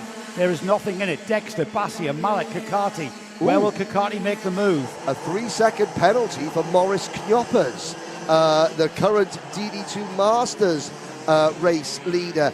That will promote Kyle Blockley. Here's a look at your kartshop.me replay briefly as we go, and that is Suleiman Sanfari also making a move. So Kakati up in the third position, but 3.2 seconds behind Max Dexter. That is game well and truly over, I have to say. Well, I'm not sure, especially it's game over if Adam Malik can continue to pressure Kakati. That's going to stifle him. Right now, though, Kakati has got free air and free track ahead of him. He's just got to get the medal down now. Let's see what the gap is from Kakati. It's 3.5 seconds. Kakati is 2.2 seconds from second place. Here he is. He's breaking free. That's what we needed to do. If you're Theo Kakati, you have to break free from the advances of Adam Malik so you can forget about what's behind you and focus on what's in front of you. And that's what Kakati is able to do now, Henry. And finally, it looks as though Bassier and Malik both ahead of Tyler Harris. Harris, the championship leader, is there at the back of this group in sixth position behind Suleiman Sanfari. Then you've got the bright orange crash helmet of Maurice Knoppers. However, Maurice has been given a 3-second penalty, which means it's Kyle Blockley and Tony Hogg running 1-2 in Masters. Knoppers is down to third. Then you've got Nicolo Cacciatore, who is no longer on a novice plate. And I spoke to Nicolo about his name, and I was like, yeah, he goes, it's Cacciatore. And I was like, I've been saying it right all season. So Cacciatore ahead of Greg Watt. Here we go then. Game on indeed. Max Dexter. All done at the start, I think. We've still got a long way to go, though. We're only in the first quarter here.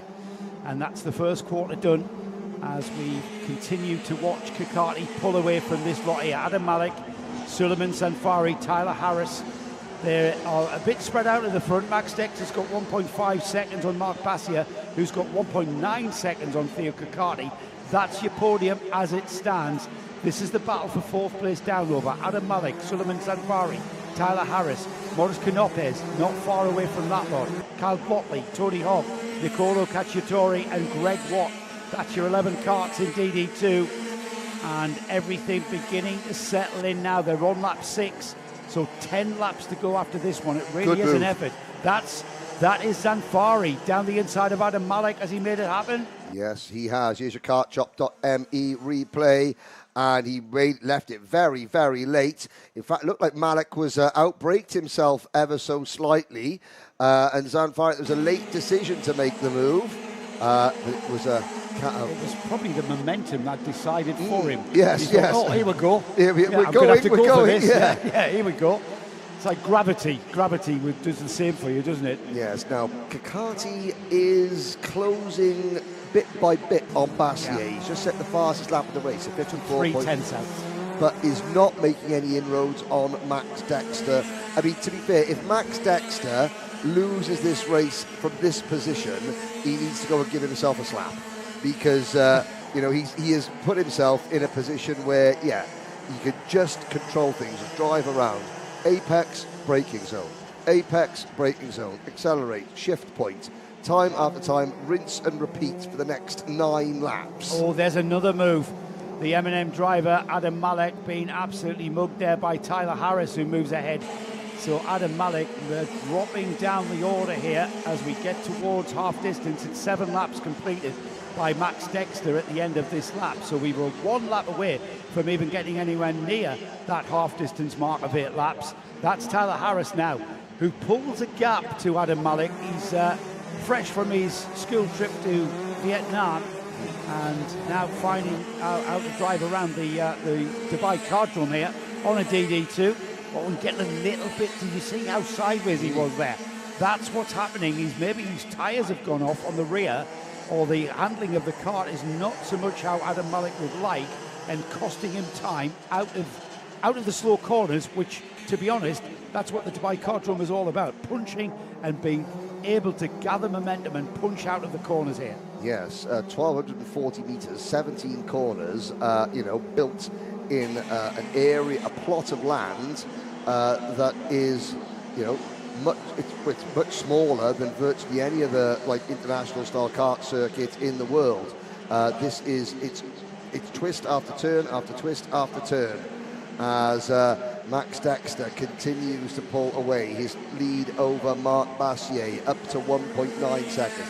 Bassier finally finding the sweet spot of his setup as we passed halfway point. Telios Racing on course for a really, really good result here in DD2. Gap to Theo, from Theo Kakati to Marc Bassier is 1.2 seconds.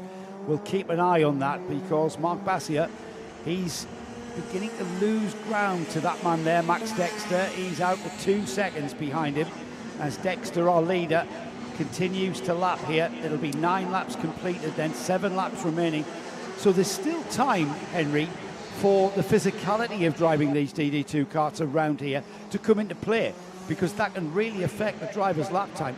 Look, all of these lads are very, very fit and they're very, very young. So physicality and physical fitness shouldn't really be a factor, but it's still got to be a consideration for these drivers. Oh, absolutely. Theo Catty said it himself. He said, look, today's going to be a tough day. You've got to get to bed early, eat the right things. Obviously, a lot of these drivers, they do a lot of training in the gym. They're always working out. Yeah, they treat their bodies like they're professional athletes. There is Bassier, who is, well, Kakati's closing on him, but only inch by inch, a tenth here, 2 tenths, a tenth there. Yeah. Bassier has still got a fair few laps. We're on lap 10 out of 16. So Marc Bassier, he's still not out of the woods just yet. If you take a tenth at every segment, that's 3 tenths a lap. Yep. And that's what we've seen, 2 tenths that time by. We've took another 2 tenths off him there. So think Kakati, 8 tenths of a second. In fact, we're going to need to we're not going to need the stopwatch for very much longer, because that's Kakati looming large on Marc Bassier. Through turn 1, 10 laps completed. And, there is enough laps left for Kakati to catch Bassier. Probably we're looking at about lap 14 out of 16 that Bassier, that Kakati catches Bassier. If the current closing rate continues as it is, in fact, if it's not going to get even, the closing rate doesn't pick up any, which is looking likely at the moment, because Kakati is now consistently, a tenth per sector quicker than Bassier, and Kakati's getting quicker unless Bassier picks up the pace. Even if Bassier stays at this pace, that 1/10 a sector is going to become 2/10 a sector, and then they're going to run out of tenths until Kakati is literally sitting on top of Marc Bassier. And very soon the science is going to come in. The science of aerodynamics is going to come into play, because right now Marc Bassier is punching a hole in the air for Theo Kakati to fill. His kart has got to push less air, so it takes less energy from the kart. That's what we call a slipstream, and that's when we see Kakati beginning to pull the gap back towards him. It's been a tenth here, a tenth there, but now we're going to see chunks of time disappear between those two now. Marc Bassier will be fully aware of that, and it's not going to be long before he can hear the engine tone of Theo Kakati in his peripheral hearing. As Kakati gets ever closer, he's right there, and this time, next time by, I think Kakati is going to be right on the bumper of that Mark Bassier Mumbai Falcons car. I think so, and I think Bassier's got to be prepared now for a bit of a dogfight towards the end. He knows that Kakati is looming large. You see the white cross, the Swiss family heritage for Mark Bassier on the top of his crash helmet. They're well clear of Suleiman Zanfari, the Moroccan driver, running in P4. Harris, the championship leader, is a long way back in 5th. Malik down in 6th. Now, Kyle Blockley has actually passed Maurice Knoppers on the road.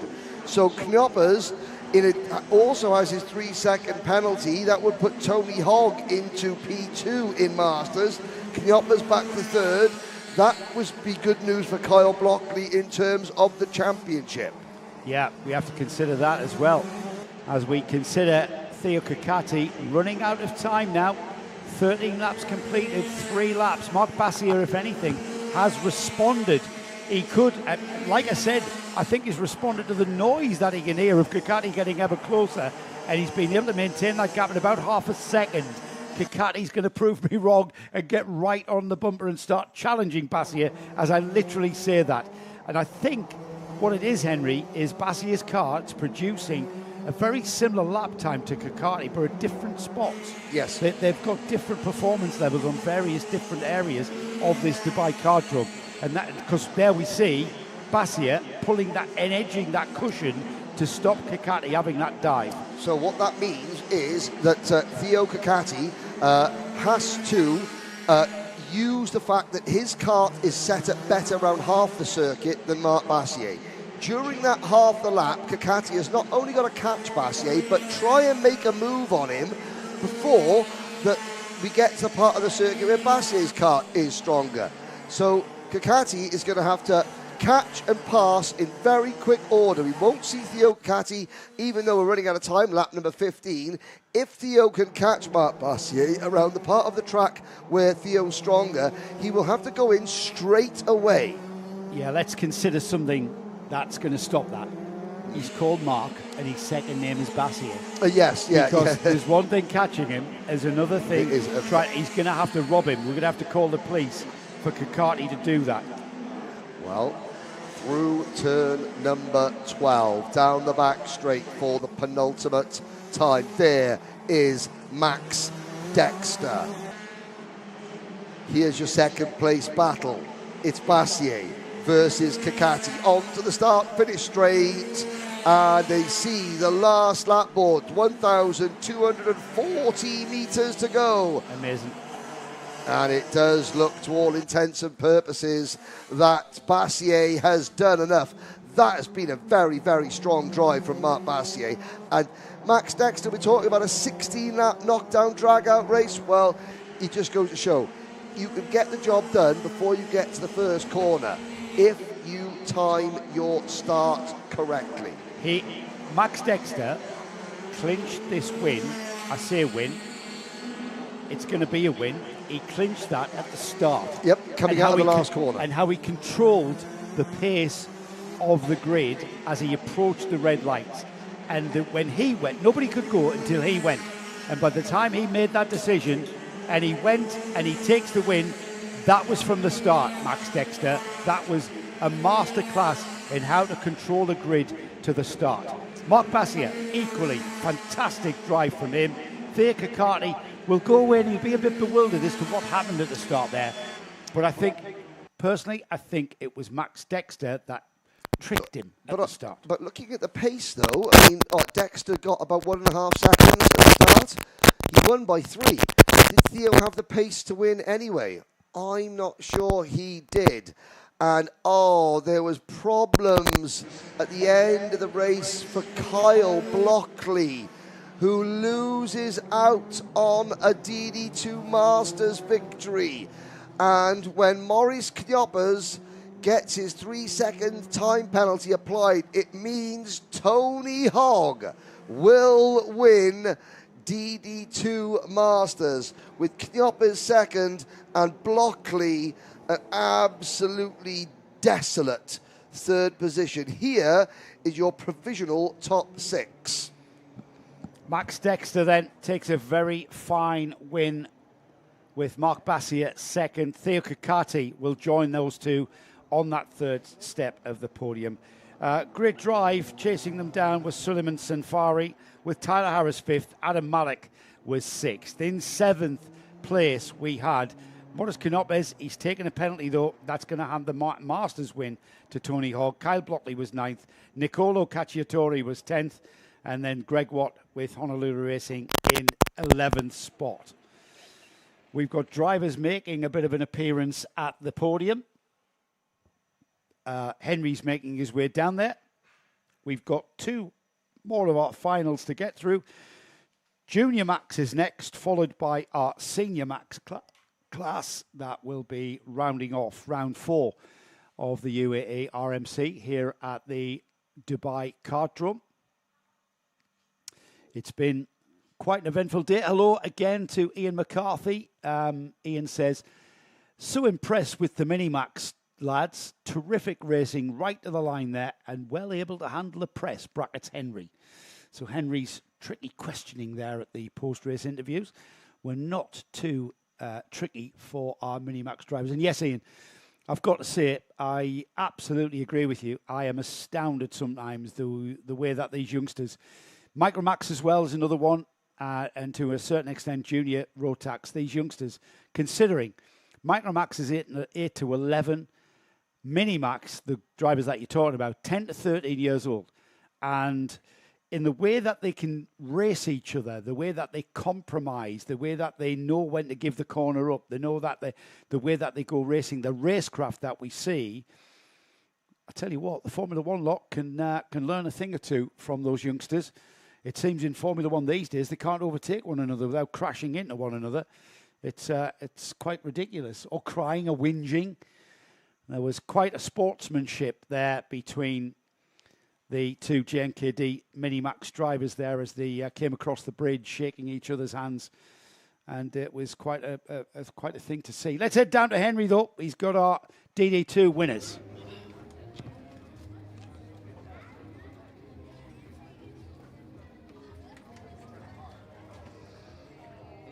Well, I have to say that the applause the Telios Racing team gave you when you came in, Max, was outstanding. What does it mean to you to get the win? What does it mean to you to do it for the team that you're with for the first time?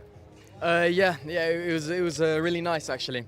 Before the race, I was telling my dad, because I'm doing senior in DD2. I was telling my dad, I don't know if I really want to do DD2 now because it's so hard. But it's good that I'm happy that I did. It's really nice. Yeah. I mean, you got the job done at the start, pretty much, didn't you? Talk us through how you managed to sort of, to be fair, to outfox Theo at the start. Yeah, but I think I got a lucky break at the beginning, but we just put the laps in after that, and I don't think they were catching up too much initially. So it was a good race. So 16 laps, just bang, bang, bang, straight like that. Yeah, exactly, 16 laps, and we've got another 16 to go now. But we'll, exactly. Well, I'll let you go and get ready for the next 16 laps you've got to do in Senior Rotax, Max. Off he goes. Mark, finally, things come right for you because you were not happy at the end of the day yesterday, were you? No, absolutely no. I was very disappointed, especially with the start that I did yesterday.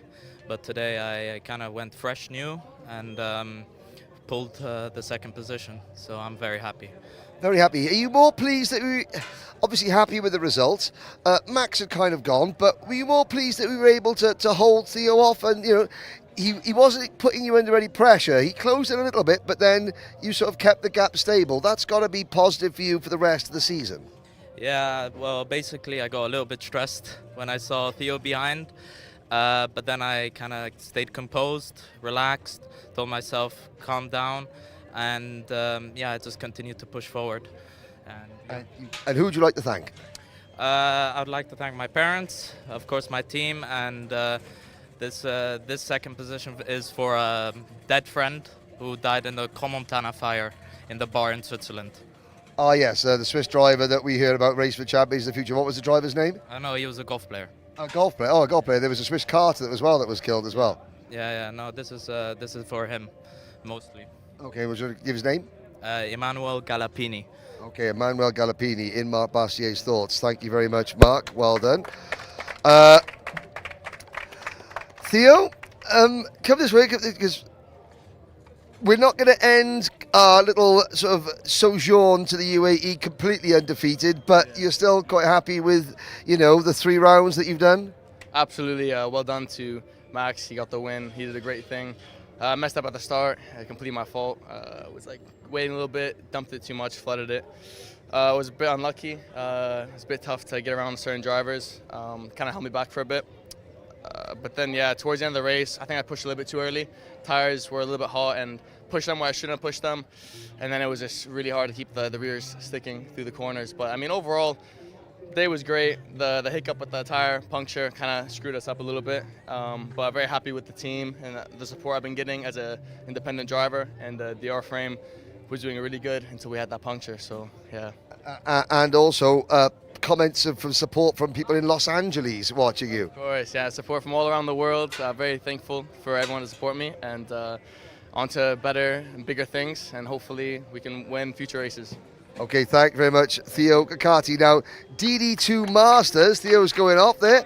DD2 Masters, Tony Hogg was the eventual winner. He's around there. Come in, Tony. He's wandering around in between retirements. Tony Hogg there. So Maurice Knopper's a 3-second penalty, I'd imagine, for a tramline infringement at the start. Kyle Blockley was leading. We couldn't quite capture it. What happened at the end of that DD2 Masters race? It was an interesting race. I think I got the signal early on from the balcony that there was a 3-second penalty for Moritz, and in fact I saw him move out early, unfortunately for him. So it's probably the least deserved victory, but there you go. That's racing, and you have to be there, I guess, to capitalise on that.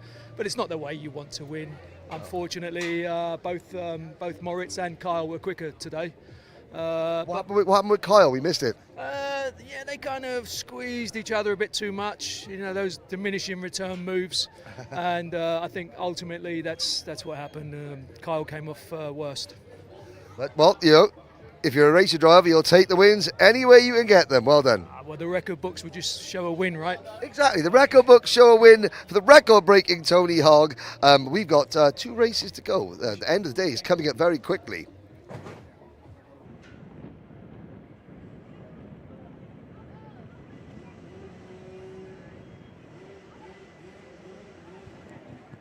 Thank you, Henry. And absolutely, Tony Hogg will be shown in the records as the winner of our DD2 final here at round 4 in the Dubai Kartdrome. Be happy with that.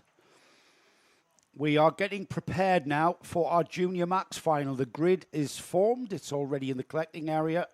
Let's have a look and see who is where, shall we?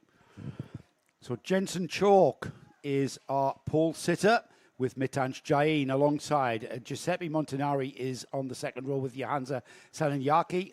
Via Chopra and Derek Rivera share row 3. Row 4 is Leo Anna and Alfie Ward. Faris Haroon, 9th. Gabriele Baraccordi alongside in 10th. Row 6 is Saveli Kujai with Horace Stevens alongside. Row 7 is Ari Kallenberg and Finley Smith. Damien Knorr and Pierre Abu Diwan on row 8. Aaron Mason and Sam Turner on row 9. Row 10 is Thimai Mapanganda with George Haddad alongside. Kaba Kidwai and Aaron Sethi on row 11 with Murad Bayrabov and Romai Sabali on row 12. Row 13, Aaron Ortak and Jaden Hidding with Lewis Reed and Ray Harbour on the next row. 29 carts being rounded off by Floris Schenkenberg. Carts are already making their way around to the start. It's the job of Jensen Chalk. Remember, Jensen, winner here yesterday afternoon for race day 1. Here we go then. It's Mumbai Falklands on the front row, and Jensen Chalk will lead into and out of a false start. And it's a false start, into and out of a false start, yes. That's the first false start we've seen from the Junior Rotax grid. Yeah, I believe so. A quick check-up on Floris Schenkenberg. So he hasn't took the start, has he? I believe he has. Let's have a look. Yes. Yeah, So yeah. after the heat race, Flores got knocked about a little bit. Went to check.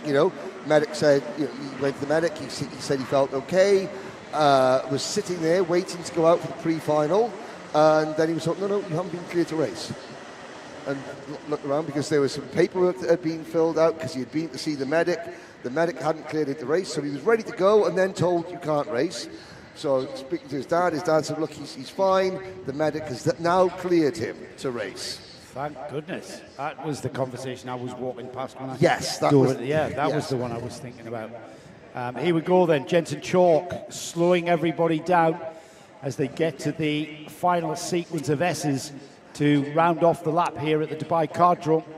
It's going to be Jensen Chalk, Mitanj Jain, who will bring the field around. Waved yellows, and we're about to go racing, Henry. Something else has just occurred to me. You're going to have to be hurry up because we're about to start. Floris Schenkenberg's tyres done one. And this is going to be a false start. That's going to be a false start. There's somebody. Faris Haroun's been piggybacked over. They're not going to let this one go, are they? No, not at all. Floris Schenkenberg. Everybody wanted to hear this story. Here's your kartshop.me replay. And that was too slow going towards the tram lines, I would say. But I mean, Jensen Chalk, he controls the pace. Everyone else is, red flag out, which gives me even more time to explain my Floris Schenkenberg story. It's where his tyres have done one lap.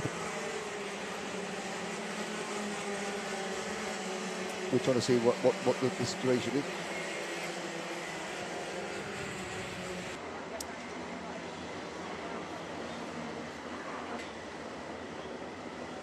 But so, Henry, what's the story? Floris Schenkenberg, his tyres have done 4 laps all day. Ooh, they were the 4 laps he did in qualifying. Because he got to turn 2 of heat number 1, didn't go out in the pre-final.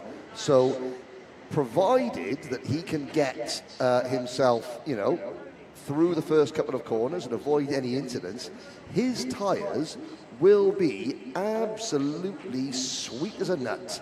As this is going to happen, this is going to be a stop by well, drivers. it's going to be a stop and a telling off. There's Ken Potter just getting out the rule book, or the Riot Act, I think, is on his clipboard. But also, are we going to allow any drivers that have had their nose cones pushed back after those, are they going to be allowed to reset their nose cones? Because there is Graham Snook and Gary Walker heading down the list of drivers to check on nose cones. There's going to be a lot of nose cones there, Henry, because everybody clattered into one another. While they sort that grid out, plus there'll be people out of grid order as well, which the officials will be concerned with. Continue your story, Henry. Well, the story was, look for Floris Schenkenberg to make an awful lot of progress. Number one, if he is, if as long as he's physically able to, as long as he hasn't got any lingering injuries that only sort of rear their head. And there is one kart with the nose cone being reattached, the bumper bracket. That's the number 272 kart, and this is just to make sure the drivers aren't doing it themselves. They're looking down there. The 264 kart also having some work done to it. Whilst right. So that was the here is Matt Norman, who is. Have you got anything to tell us, Matt? Oh, please do. If you have, is that switched on, Nick? Is that one or that one? That one. I think this is really the clerk of the course is assessing and actually asserting his authority here, because the juniors should know better, and they know exactly what they have to do to start this race. They know exactly what they've done in the past, and it's unacceptable they're trying to not say manipulate, but create problems here. So this is the reason why Mr. Potter, clerk of the course, is then neutralised to reset, and hopefully we can start this final now in the next couple of minutes. I was just praising them. That's the first fault. That's the first that was a false mistake, start yes. we've had from the junior class all day long, all weekend long. This is demonstrating the pressure that these drivers are now putting on each other. So it's let's hope now we can get this race underway in a nice, clean fashion. Thank you, Matt. Matt Norman, our chief steward Thank there. you. Just thank you very much for the clarification there. And we get things rolling there. We are going to form them back up in a 2x2 grid and have a complete reset, a Control-Alt-Delete for this Junior Max final. And the grid will be lining up as it was when it was produced after the qualification phase, from qualifying, heats and pre-final to where we are now. So we're going to have the proper grid. Jensen Chalk, Mitansh Jain, who's Giuseppe headbutting the steering wheel Montanari. for some reason. Who is it? So, Mitansh Jain, who's headbutting the steering wheel for really sure maybe. why. Well, I mean, drivers psych themselves up in different ways. You know, why not headbutt your steering wheel? Yeah. I mean, I don't know that. I was just watching Mitansh, you know. Mitansh. You really made contact with the steering Yeah, wheel. yeah. As we know, Henry doesn't look at his steering wheel or his speedo. No. Yes, indeed. So we're just sorting car out park there. So we're just sorting out the grid, and then we'll be we're reforming the grid. As you see, some drivers out of position. They will find themselves back to where they need to be. Some of the youngsters sitting on the back of the car, just sort of the taller youngsters will be less cramped. Yes. Just stretching their legs. Yeah. Look for Pierre Abu Diwan as well.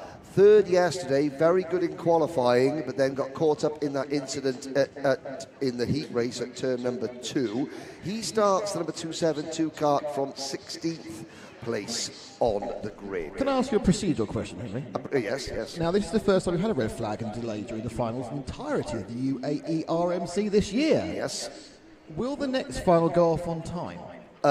If it can, yes. So I'm just thinking, interview-wise, just the winner. Interview-wise, just the winner, yes, sir. That will be the intent, was that we stick to the timetable, if it's possible, or as close as, because of course, the other drivers, the next lot of drivers for seniors, they will have been. They have procedures. They have to be in the dummy grid for a certain time. They have to be out of Parc Fermé at a certain time. So they will have followed their timescale procedure to the minute. And we shall have a look at our schedule here. So it could be straight in to... Yeah, we're only 10 minutes back, which is fine, but that's normally the gap between 2 races, that's all. Yeah, so it could be a very swift turnaround between these 2 races, in which case we could go and actually, I could go and to tell an official to get the drivers from this race, and we'll do all the interviews for this race and the senior race after the senior race, possibly. We can arrange that. Yeah, just let us know. That's thinking outside the box, Henry. Well, that's out of character, Henry. You thinking at all, let alone outside the box. Well, we are getting towards this grid being formed up. Certain drivers choosing to stay out the car. It's gone very hot today. It's above 25 degrees out there, and remember, these kart suits are not very breathable for a start. They're friction-proof. And flame resistant. There you see the drivers just stretching and... It's not something after doing calisthenics, is it? It's like, yeah, just keeping loose. Don't want to be cramped up. Motivator on one of the sides over there, TVAM. Doing some calisthenics, as Nick said. We have got Ken Potter there just explaining to Jensen Chalk, our pole sitter, exactly what he requires to get this race underway. Ken now giving the thumbs up to the officials at the back. I think we're getting a thumbs up that everybody is formed. Everybody's fired up as well. It's, ladies and gentlemen, start your engines time. Visors down. A few drivers fired up now. There it is, just pushing the starter button on the left-hand side with their left hand. And Jensen Chalk and Mitansh Jain and Mumbai Falcon teammates moving away and getting a smoky start, or a smoky restart, I should say, to this Junior Max final here at round 4, day 2 of round 4 of the UAE RMC.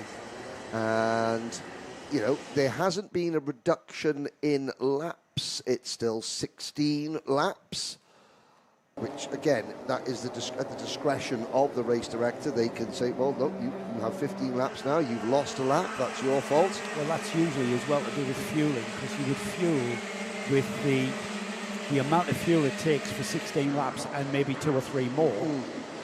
Bearing in mind that you've got to take into account, because if you are right on the weight, with the lighter drivers being right on the weight, that lack of... Now, a litre of fuel weighs 0.7 of a kilogram. So you go 2 litres down, then you are over a kilogram underweight. Joe Bradley is thinking of car racing. In karting, it's a case of, no, we're going to reduce your laps because you've been very, very naughty. Oh, I see. Do you mean the fun element? Yeah, the fun element. You have been naughty, so you get less laps. How's that? There's me being all technical. I know, and it's really just, let's just tell the kids off. And right, let's hope that Jensen Chalk has had that advice from Ken Potter. He knows exactly what Ken Potter's looking for. We've really slowed the pace down. As he heads towards the tram lines, he will up the pace, and he's in control of this pace. This looks nice. This looks a good pace. Heading towards the lights, we get things underway, and we are indeed racing in Junior Max. Down to turn 1, the 2 Mumbai Falcon karts. Into turn 1, it's a JKD kart. That looks like it's gone second. A gaggle of karts through turn 2, into the hairpin at 3 and out onto the bridge for the first time. Well done, drivers, because Jensen Chalk, he brought them to the line so slowly. He did it for a reason. The reason was that his kart looks like it is geared to get off the corners like a scalded cat. And he is gone. He is up the road already, so he brought them to the start very slowly. He got the drop. His kart escaped. Everybody else is together. It was very, very, very tight from second back to 29th, going to the first couple of corners. The drivers did very well not to trip over each other, but Chalk has bolted. And left all of the mess for his teammate, Mitansh Jain, to deal with as they cross the line then. Jensen Chalk in the lead, Jain second, Chopra, Senanyaki, Ward, Ena, Rivera, Montanari, Kojai, and it's Gabriele Baraccordi who rounds off the top 10. But that's a train of karts, Henry, from second place back. I'll tell you who this really, really favours. Obviously, Jensen Chalk. And Jensen's thinking to himself, look, I don't want to involve myself in the championship battle. I don't want to cause my teammate any stress. So I will simply disappear up the road. And I will not be any factor in the championship. I'll just take the win. Mitansh Jain holding off via Chopra. Here comes Johansa Senanayake in fourth position, now trying to route his way past Chopra.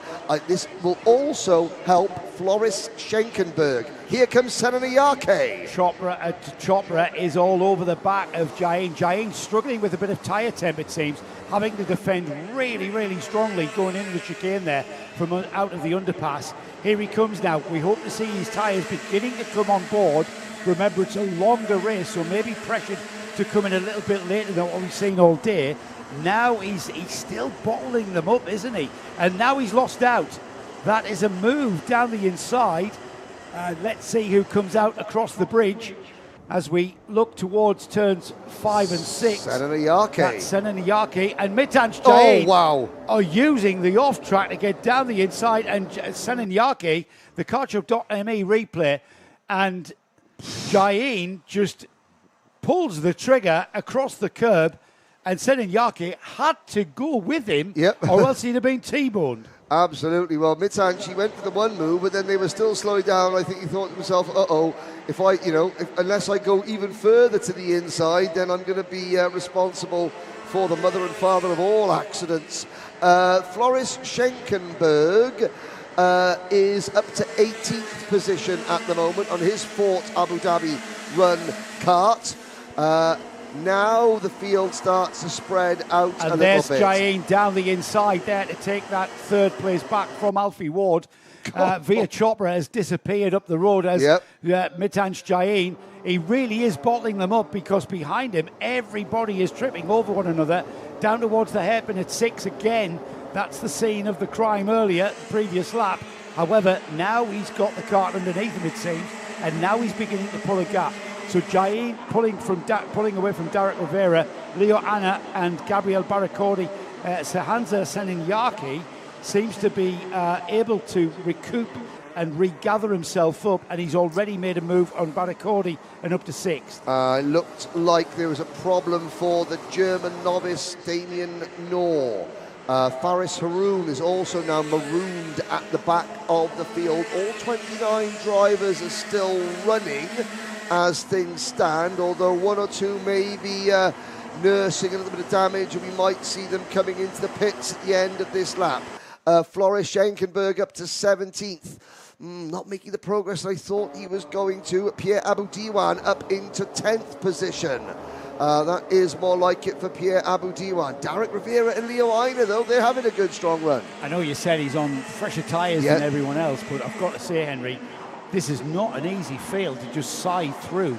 No. This is a quality field here in the UAE RMC. You're right. No, I was thinking more along the lines, because it was such a jump, because it was so packed, and there were drivers, it was such a big wad of karts, that would help somebody, making moves through the field rather than if it's stretched out. Because, if it did spread out, this is a difficult field and a difficult track to overtake on. So we look at Johansa Senanayake now trying to fight back after being monstered one of the previous laps by Mitanj Jain, and that was Pierre Aboudiwan's race run.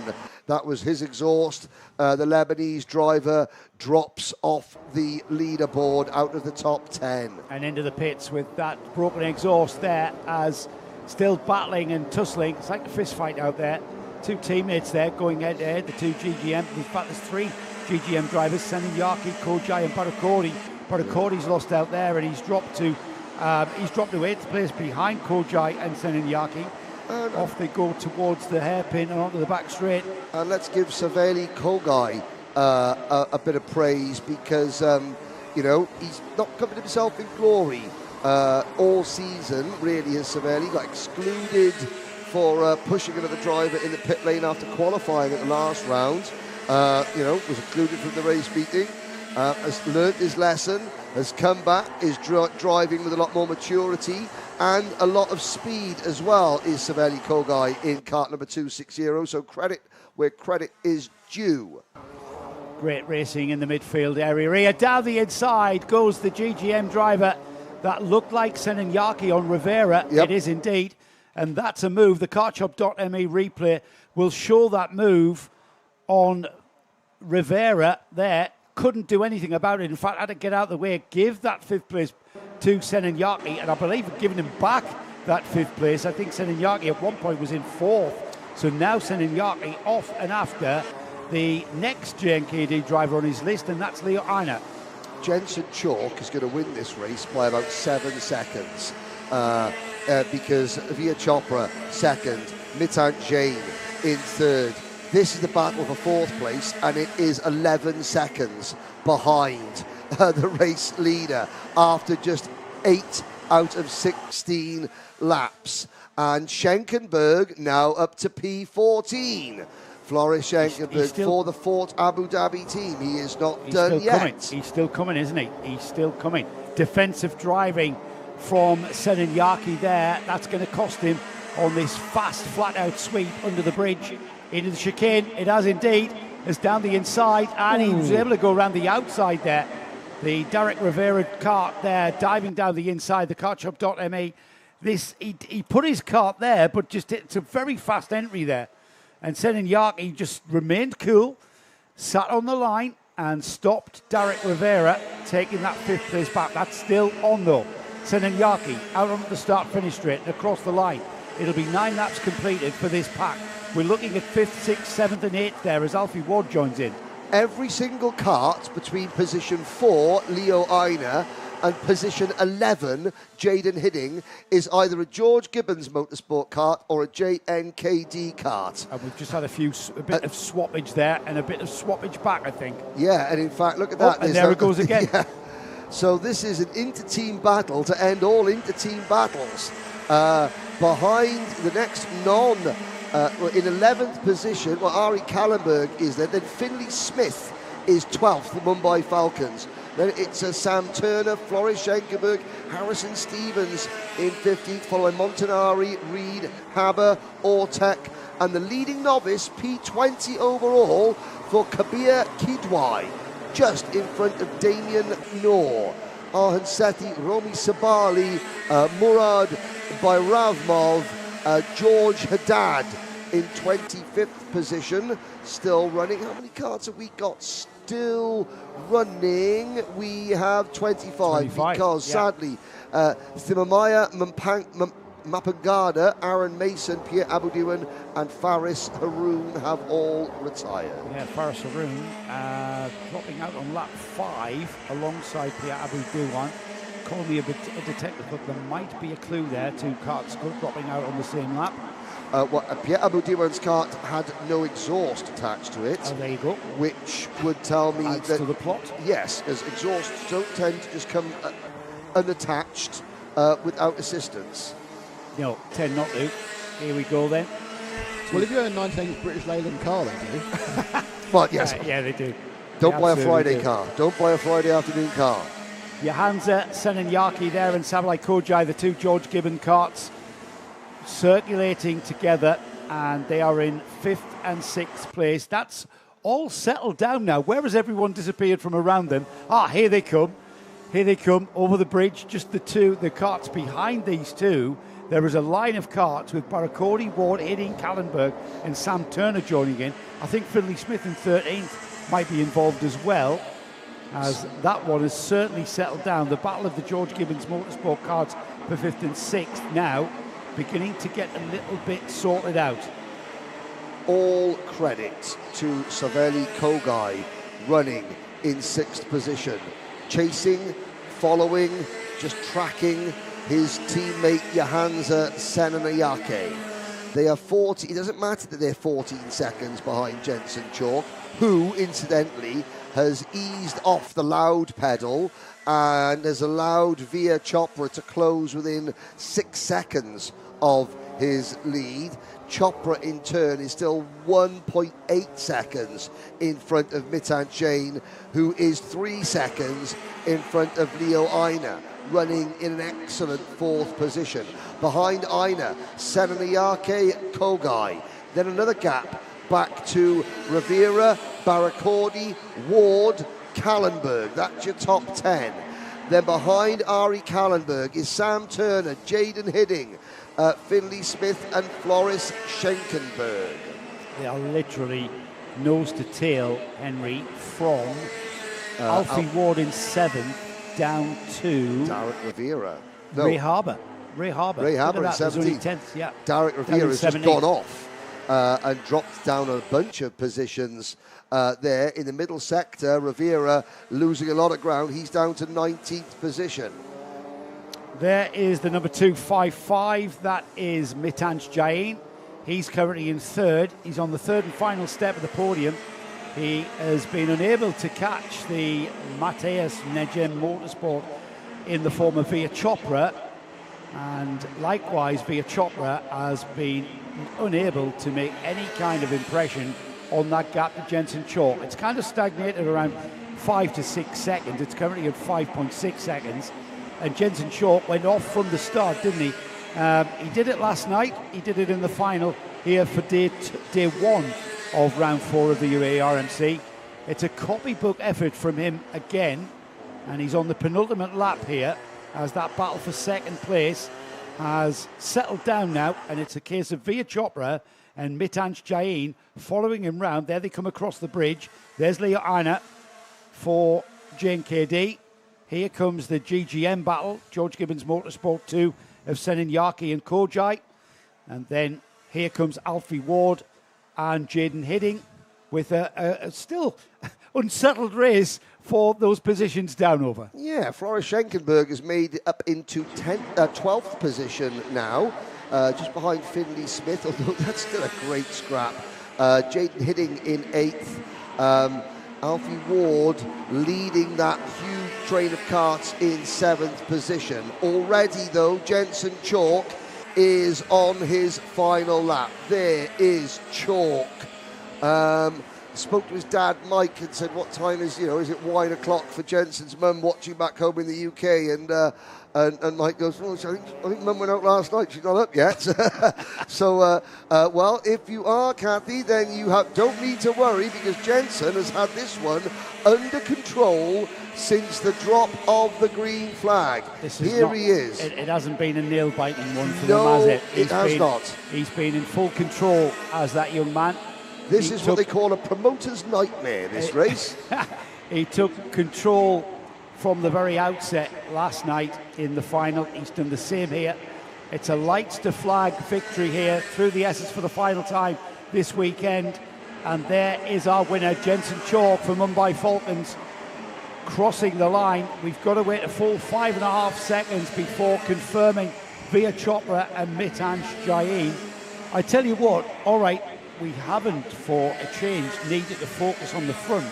But what a kart race we had from, what was it? It was 4th place at one point, but 5th place down over has been an absolute delight to watch. Yeah, and still the gap between Alfie Ward finishing in 7th position, crossing the line now, and well, let's have a look.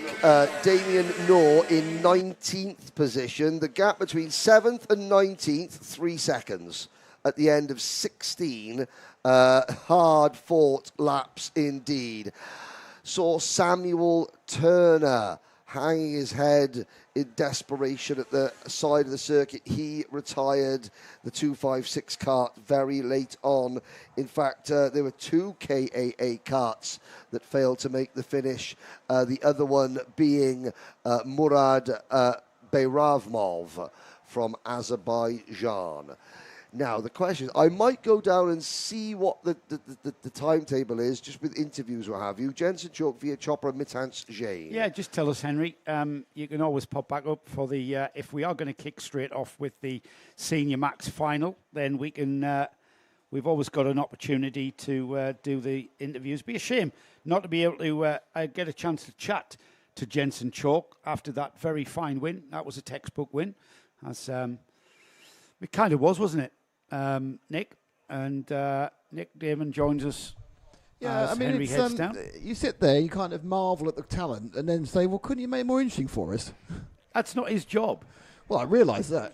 Interviews are good, so Henry is going to get a chance to talk to Jensen Chalk. I think it's only right. We'll just put the programme back a little bit. Yeah, I mean, I'm here all night. I'm here all week. You're here all week.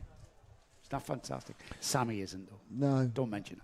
So we're about to start the last race of today. After we've spoken to Henry, don't go away, because we have the podium ceremony coming up at a sort of nebulous time after that. Nebulous? Yeah. We've been eating for lunch. Bit of dictionary. I have and a rice. very, very, Extensive. very extensive vocabulary, which I tend to just reduce about 7 words and swear words. You tend to discombobulate whenever you want. I believe that could be true. So we one more race to go. Yeah. And then the podium ceremony, which features top-tastic camera work by Joe. So when you see the crash zooms, it's Joe. It's me. It's me. I try to be gentle with the zooms. Yes, I do worry for your wife, because you don't seem to have a very gentle touch. That's all I'm saying. Moving on, we've got... I mean, the funny thing is she's sitting literally just there, next to us.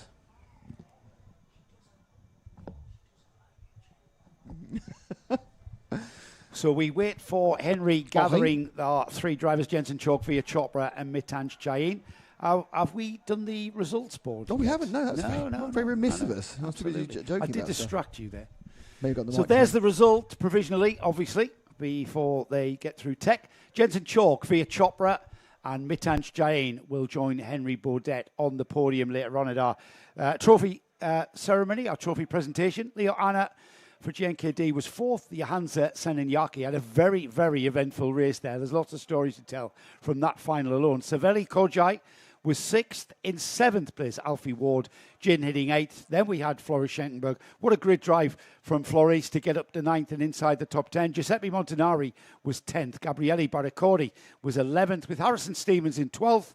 In 13th, we have Ray Harbour, Finley Smith 14th. Then we have Derek Rivera, Ari Kallenberg, Lewis Reed, Erin Ortak.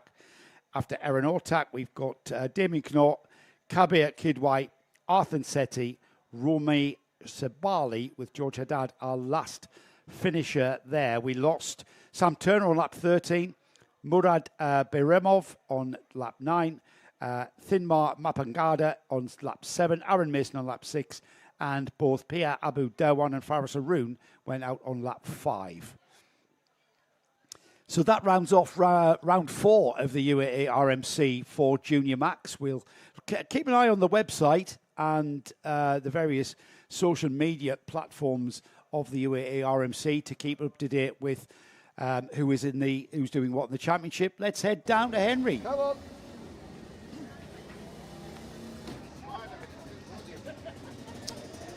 Well, Jensen Chalk, there's a phrase in American racing when someone does what you've done, and they call it stinking up the show, because that was a promoter's nightmare. You took off at the start, and that was the last anybody saw of you. Talk us through it. Oh yeah, just slow on the start, kept a good start. Got away, looked behind down the main straight, saw a little gap, opened up first corner. Everyone else had to defend behind to keep their position. So luckily got away at the start, and then just got my head down and kept going. Now, what was the situation with the false starts? What did race director Ken Potter say to you? He was just saying how the first false start, it was an incident where someone had been like spun round and had to catch back up, and then the second one, it was just loads of people going into the back of each other, so had to red flag it to sort it all back out. Did he say, was it your fault, did he say, or was it just everyone else being messing about behind you? He said it was okay, it was good flow, and just none of my fault, just everyone else behind struggling to keep not getting hit. Now, the very slow start, I think that was probably a pre-planned tactic that you talked about with your team? Yeah, I do it quite a lot, because it's very good to get away a bit at the start from the people behind, and also it's hard for the person that's second place to like predict where to go. Excellent, well done. Who would you like to thank? I'd like to thank all the team at Mumbai. I'd like to thank Lee and my mechanic Oscar. I'd like to thank my family and my dad especially. Excellent, well done. So we'll move out the way. Thank you very much, Jensen.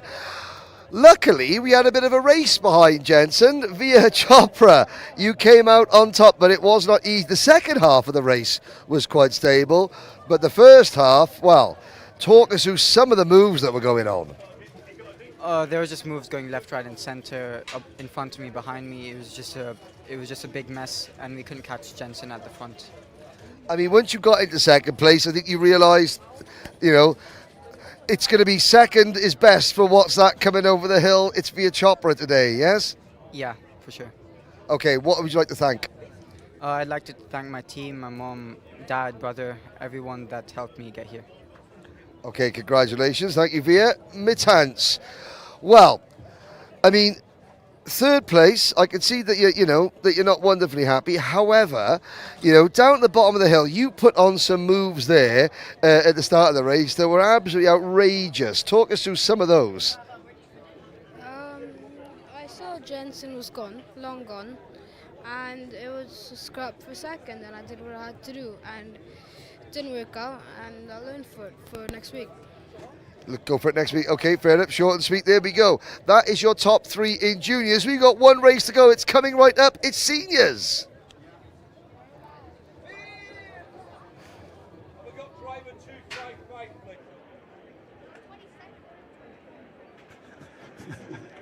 I'm just sorting out our catering here. Thank you, Henry. So who wasn't concentrating then, Joseph? Big congratulations then to Jensen Chalk taking the win. 2 wins, in fact, both on day 1 and day 2 of the UAE RMC round 4 here at the Dubai Kartdrome. And equally, congratulations, because we'll see them on the podium at the trophy presentation via Chopra and Mitan Shaheen. One more to go. It's the seniors. One more to go. Seniors coming up next. I suspect it will be... Well, will it be Conor Clancy on the grid? We haven't got the grid yet. I don't think Conor didn't have a very good second run, so I'm not sure he'll be on the pole. Yeah, that's what I was thinking. I was about to say that, but I stopped myself. It's been one of the most eventful rounds, I would say, of the 2025-2026 season. I think the nature of the Dubai Kartdrome has come into play there. It's in complete contrast, perhaps, to where we've been, both the Al Ain track and the Al Fasad circuit, and it's certainly in complete contrast into the next round. 14th to 15th of February for round 5. Super fast. Absolutely super speedway fast. Before we talk about the next round, let's see the grid for the final race of this round. Excellent stuff, because that's just appeared. It's George Nasser. This is going to be an absolute cracker. Henry's just arrived back, catches his breath, and has a chance to look at this. Oscar Lambert alongside George Nasser. It's going to be a Matthias Nejem Motorsport battle between Mumbai Falcons on the front row. Zain El Hamasani, I should say, for M&M. Connor Clancy alongside for Mumbai Falcons. Alexander Biji for M&M. M&M for Hamza Al-Fayez, representing them in 6th place. This is going to be a cracker, isn't it? Row 4, Mohammed Benemene for XL. Alongside him, Rayan Darmadasa. Jeremy Montgomery Swan lines up on the 5th row with Elwa Gonzalez. Nathan Kaplan on row 6 with Adam El Bassioni. Row 7 is Kai Hunter, making his way back up the grid after that technical fault that he had. That's knocked him back all day. Antonius Haddad alongside Max Dexter, winner of DD2, alongside Miles Roby on the way. Then we've got Rayan Qureshi alongside Faisal Nashko. Row 10 is Enzo Tesluk and Ryan Carouse, with Tamim Asiba and Andrea Remy alongside. Row 12 is Jules Dumont and Elliot Surtees. Row 13 is Shivan Kartik and Oscar Backhouse, with Andrew Obaid and Abdullah Al-Kata. Kyan Cranebull and Spencer Trahon are on the 15th row. And then we've got Amadi Kanua, Manaf Al-Balushi, Sanad Al-Hawawi, Musad Al-Bassam, Patrick Cannon and Naaman Kareja. They are the qualifiers from the pre-final. And they were the B-final. And they were the top 6 on track in the B-final. So nothing to report there. No, everybody. Move along. Yes. Here we go. This is going to be outstanding. I just know it. I can feel it. George Nasser leads the field around. We get things turning around. Get a false start. I think that was completely manufactured. These are very, very clever young people here. Yes. These are young lads in this senior class, and they are very clever, and they wanted another lap on their tyres to make sure they are absolutely on the nosy and the cart's balanced going into that first few corners.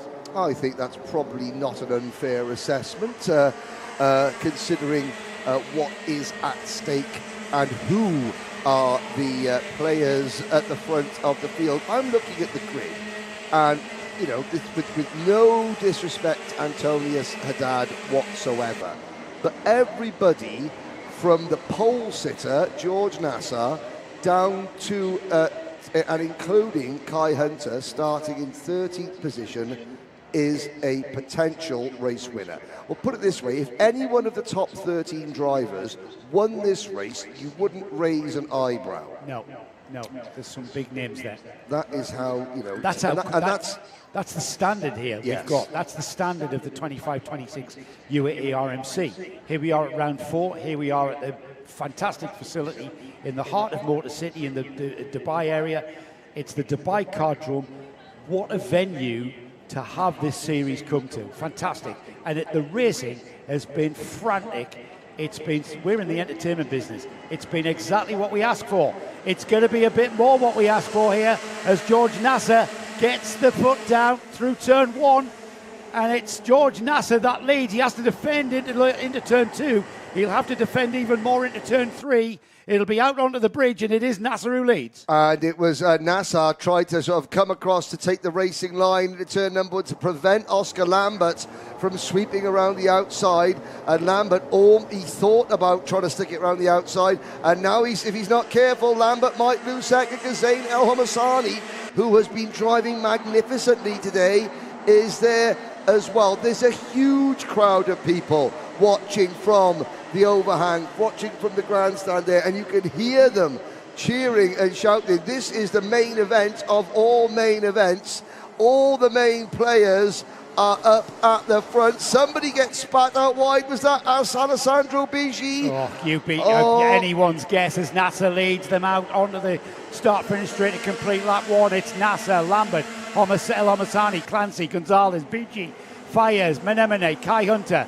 They crowd up to get through turn 2. It's going to be an even more crowded turn 3 and out onto the bridge. Nasser's beginning to break away. His tyres are where he is. His tyres are what he wants. And here we go. We've seen George Nasser do this how many times this year? Yep. He's doing what he usually does here. Eloy Gonzalez has gone past Conor Clancy up into P3.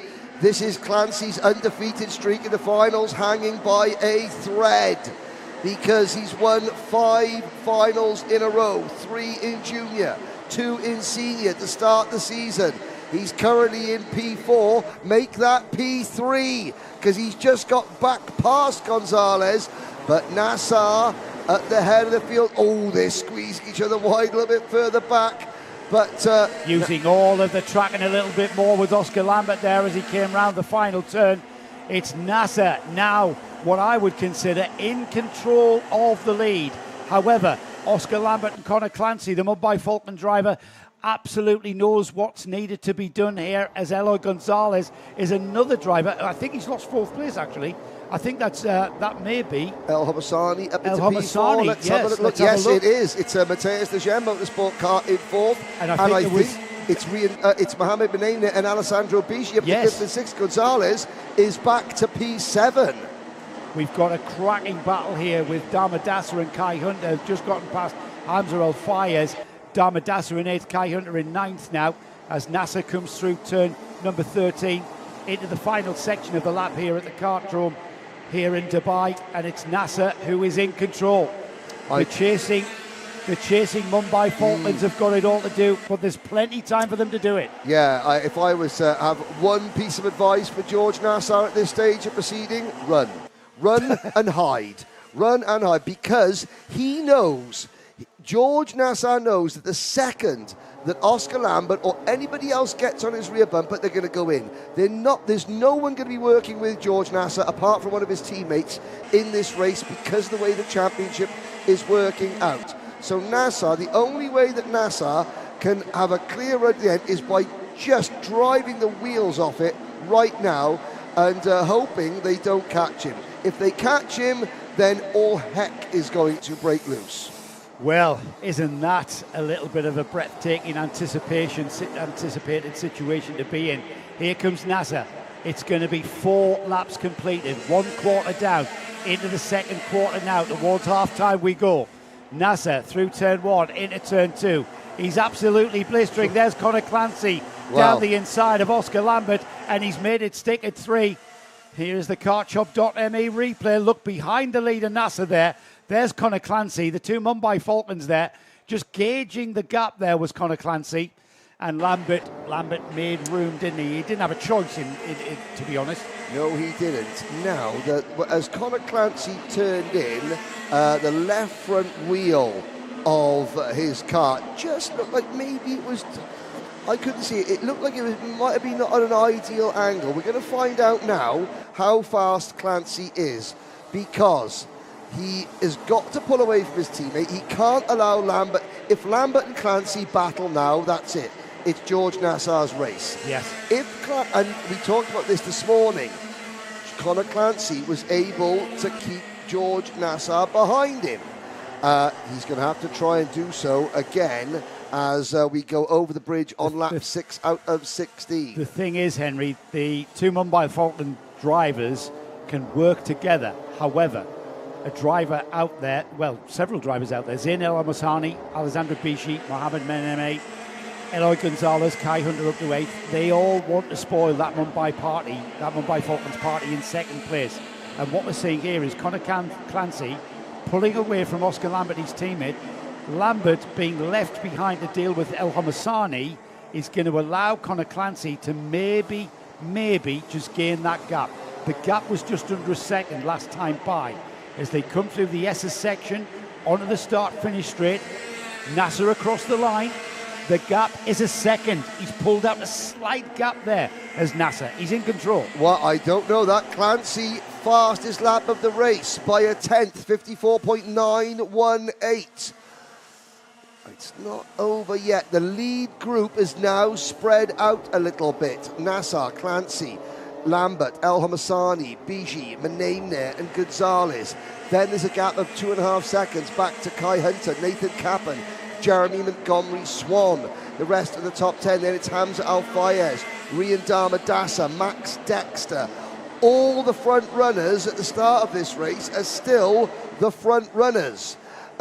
Roby is next, followed by El Bassani, Qureshi, Hasiba, Jules Dumont, Andrea Remy, Rayan Keirus, rounding out the top 20. Just looking down, and we still got, we've lost Elliot Surtees and Oscar Backhouse.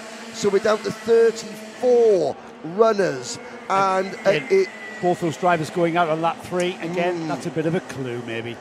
B final winner, Amani Kanua, from 30th on the grid up to 22nd.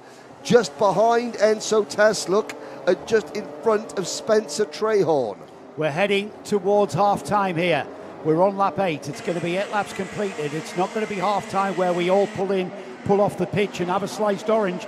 We are going to continue racing to the finish, racing to the flag.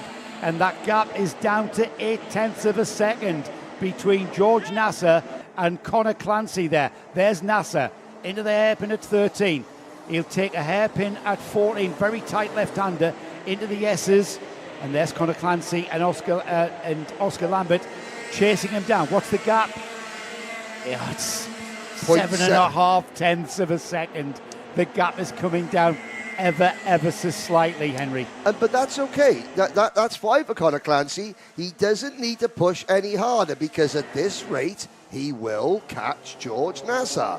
And Connor's thinking, well, if I catch George, I don't want to catch him too early so that we can get into like a big multi-kart battle because I don't want Oscar Lambert and Zayn Al-Masani to try and get involved. I want to catch George Nasser late enough so that I have a chance to pass him without the drivers behind me closing in and making my job harder, because Clancy doesn't want to think about defence as well as attack. He wants to think solely about offence. Here comes George Nasser, and Connor Clancy is about to feel the effects of the science of slipstreaming coming into play. He's about to feel that hole in the air being punched by George Nasser as we get out of turn 3, over the bridge, into the hairpin at 4. Connor Clancy getting towards that rear bumper of George Nasser now. Nasser becoming aware because he can hear that engine note, gets his foot down through the left-handers. Under the bridge they go towards the chicane. No need for any kind of defensive driving at the moment. We've got optimised lines through the chicane and on through turn 11 into the hairpin at 12, onto the back straight. George Nasser, gap coming down to half a second now.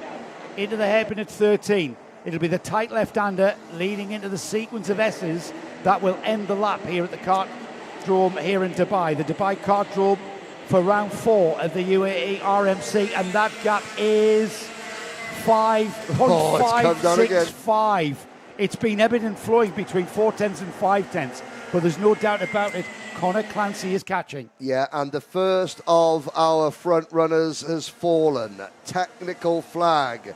Number 321, Rian Damadasa, who was in 6th. He had dropped to 10th place before the flag. That will mean that of the front 13 drivers on the grid, 12 of them are still running, and they occupy 11 of the top 12 positions. The only one out of position ever so slightly, looking down, is Andrea Remy, who has dropped back. But Dexter in 12th, Rayan Qureshi, Jules Dumont, Miles Roby, Rayan Keirus, just outside the top 12. It's been a remarkable race so far. Adam El-Bassani has also retired, so that's 2 out of the top 13 on the grid have gone. The remaining 11 still occupy the top 11 positions in the race, which is quite remarkable. George Nasser now has company. He's had a bit of a gap now. It's half a second according to the timing screen. It looks less than that though. Connor Clancy can smell the exhaust fumes from George Nasser's kart. And as they head to the chicane, still no need to defend, but that's going to come soon. 5 laps remaining. It's going to be 4 laps after this one completed. We're about to head towards the finish of the third quarter. It's the third quarter bell. If it was a basketball game, we'd be ringing that 2-minute job, wouldn't we? 2 minutes to go kind of thing. Here we go. George Nasser out on to the final finish straight, I should say. And the gap is 3/10. It's ebbing and flowing, but all the time coming down. Conor Clancy has flipped the script squarely on its head. If you would look at the top two, you'd think you've got the young upstart clinging on to the lead, trying to withstand the pressure from the experienced old veteran closing in behind. But it's not. You've got the experienced veteran clinging on to the lead and the young upstart just eating into his advantage. And that young upstart is going to come when George Nasser's least expecting it, which could be anywhere on this sequence of corners now. Going onto the bridge next lap. Into Watch 12, this. into 12, hang on. What about 14? Into 13. Can he get close enough to do the switch back? Here he comes. Oh, not quite on the bumper, not quite close enough. No, we'll he's going to bear have that in mind, Henry. You mean into turn 4? He's going to have a look going onto the bridge or coming off the bridge next time. Oh, he doesn't get a good exit though. Nasser gets an excellent exit off the final corner. That is where his car is sitting now. I was thinking he's going to be here or going into turn number 5, where Clancy's not. I don't think he's close enough. Is he close? No. No, I know what you're saying, and that's been a favourite of a lot of drivers here this weekend. I thought it would be, because I was watching practice from way up there, trackside, and I thought, that's going to be an action point. I think the key, I'm going to ask about the key to if George Nasser wins this race, his key to victory is his ability to get off the final corner quicker than Conor Clancy, because Clancy is much better than Nasser through here, but watch the way they come off the final turn and see how much better Nasser gets on the power here. And look at Conor Clancy, he's identified what you've just identified, and he used all of the track and more. We'll see if the stewards have something to say about track limits on that one. I think you're allowed. There it goes. There's the move. Conor Clancy down the inside. Is he going to maintain that on the bridge? He is. He leads off the bridge. He leads through turn 4, into 5, I should say, now into 6. This is where Nasser's got to come back. He's got to come back at him here. They head to the chicane, through the left-hand sweep and under the bridge.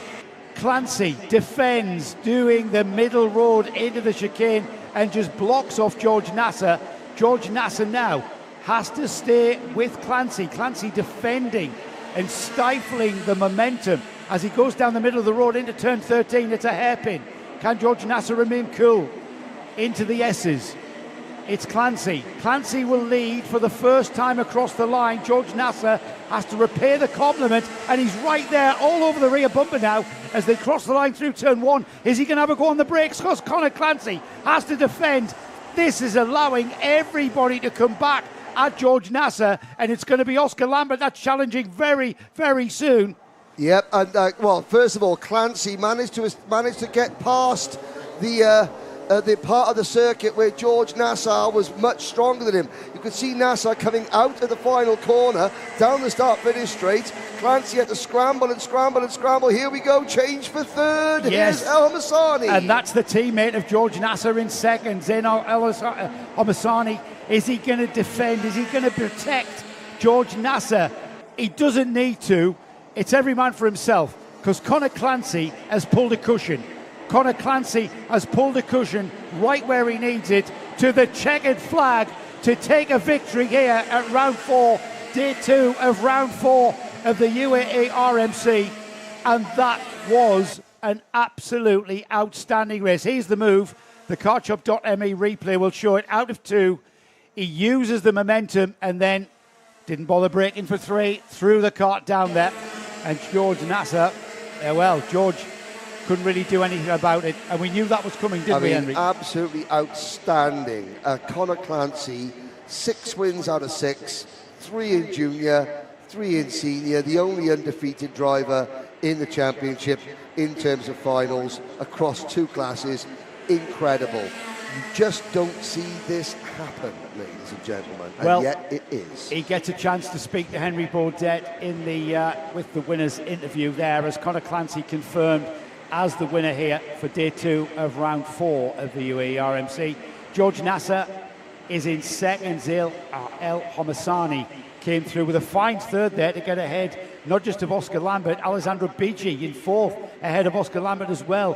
Elwar Gonzalez through into 6th and 7th. Mohammed Menem in 8th, Nathan Kaplan in 8th. Max Dexter gets ahead of Kai Hunter right at the very end there. Kai coming through in 10th. Hamza Al-Fayez in 11th. Jerry Montgomery been off the pace a little bit today in 12th. Then we've got Ryan Qureshi, Ryan Carouse, Miles Roby in 16th. Amani Kanua, Tamim Hasiba and Enzo Tesluk 17th and 18th. 19th is Manaf Al-Balushi. Then we've got Spencer Trehorn, Andrea Remy, Kayan Cranbull, Sanat El Hamawi and Antonius Haddad was 24th. 25th is Shivan Kartik with Faisal Nashko, Patrick Cannon, Andrew Obaid, Naaman Kureja and Musad Al-Bassam 30th. 31st was Abdullah Al-Kafa, and Abdullah was the last of our finishers, I should say. We lost Jules Demont on lap 10.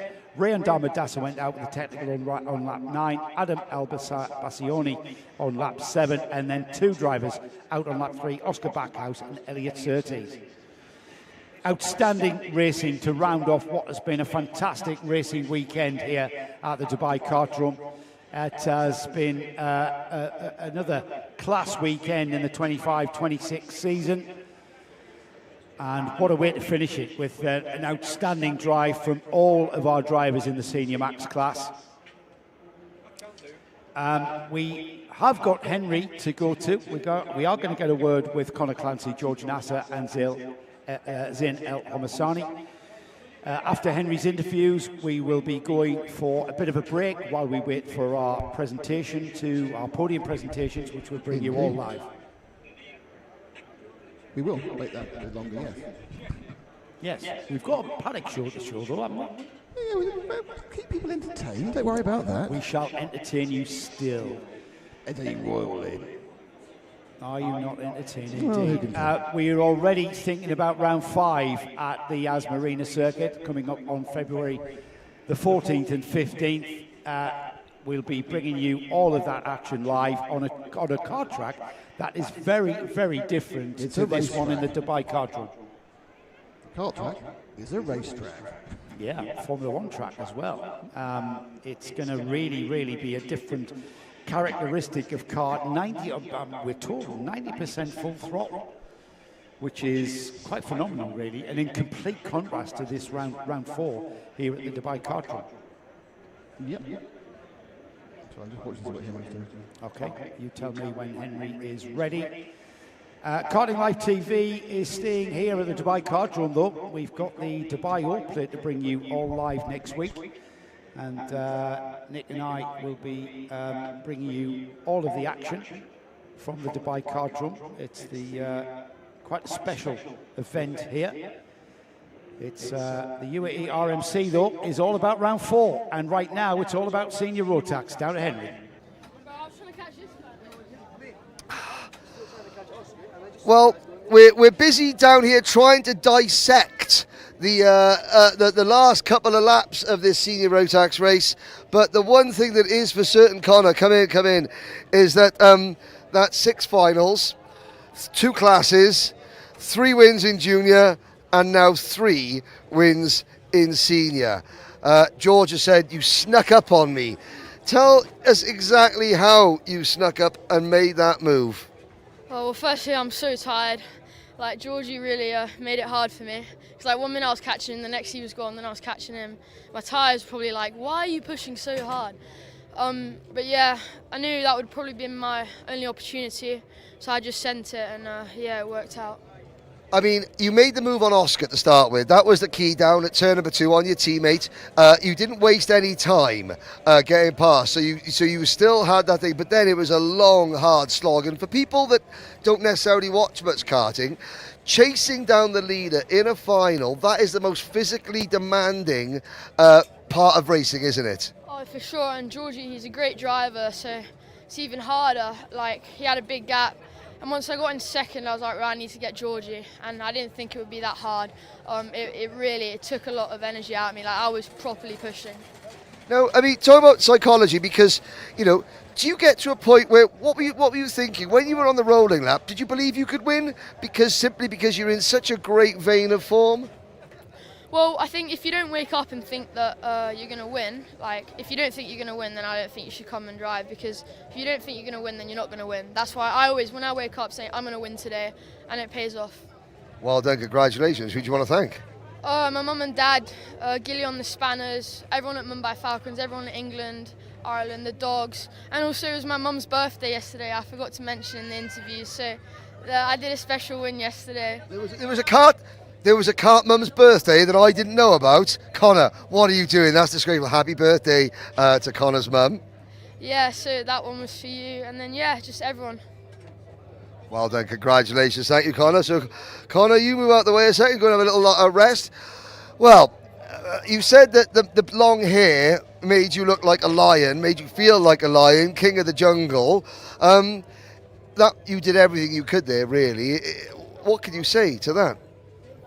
It's frustrating. I led most of the race. I had somewhat decent pace. It's really hard to see yourself in the lead and just lose it on the second to last lap. It was a long race, and it's a bit frustrating, but he was faster than me, and he got the overtake done. Now, your car looked to be on rails coming out of the final corner. Is that where you felt you were better? Because after Connor made the move, starting the last lap, you had a really good run onto the start-finish straight, but you just couldn't find a way past, could you? No, it was just he defended, and there were other guys that were catching up. Just tried to preserve the position, and I was hoping maybe he would make a mistake in the second half of the lap to try and close the gap up and have one last chance at victory, but it didn't turn out that way. But I mean, look at this. Before we started this interview, you had your overalls down, your t-shirt was on. You got a very large scar on your right hand arm and elbow, which happened in a horrific crash here a couple of years ago.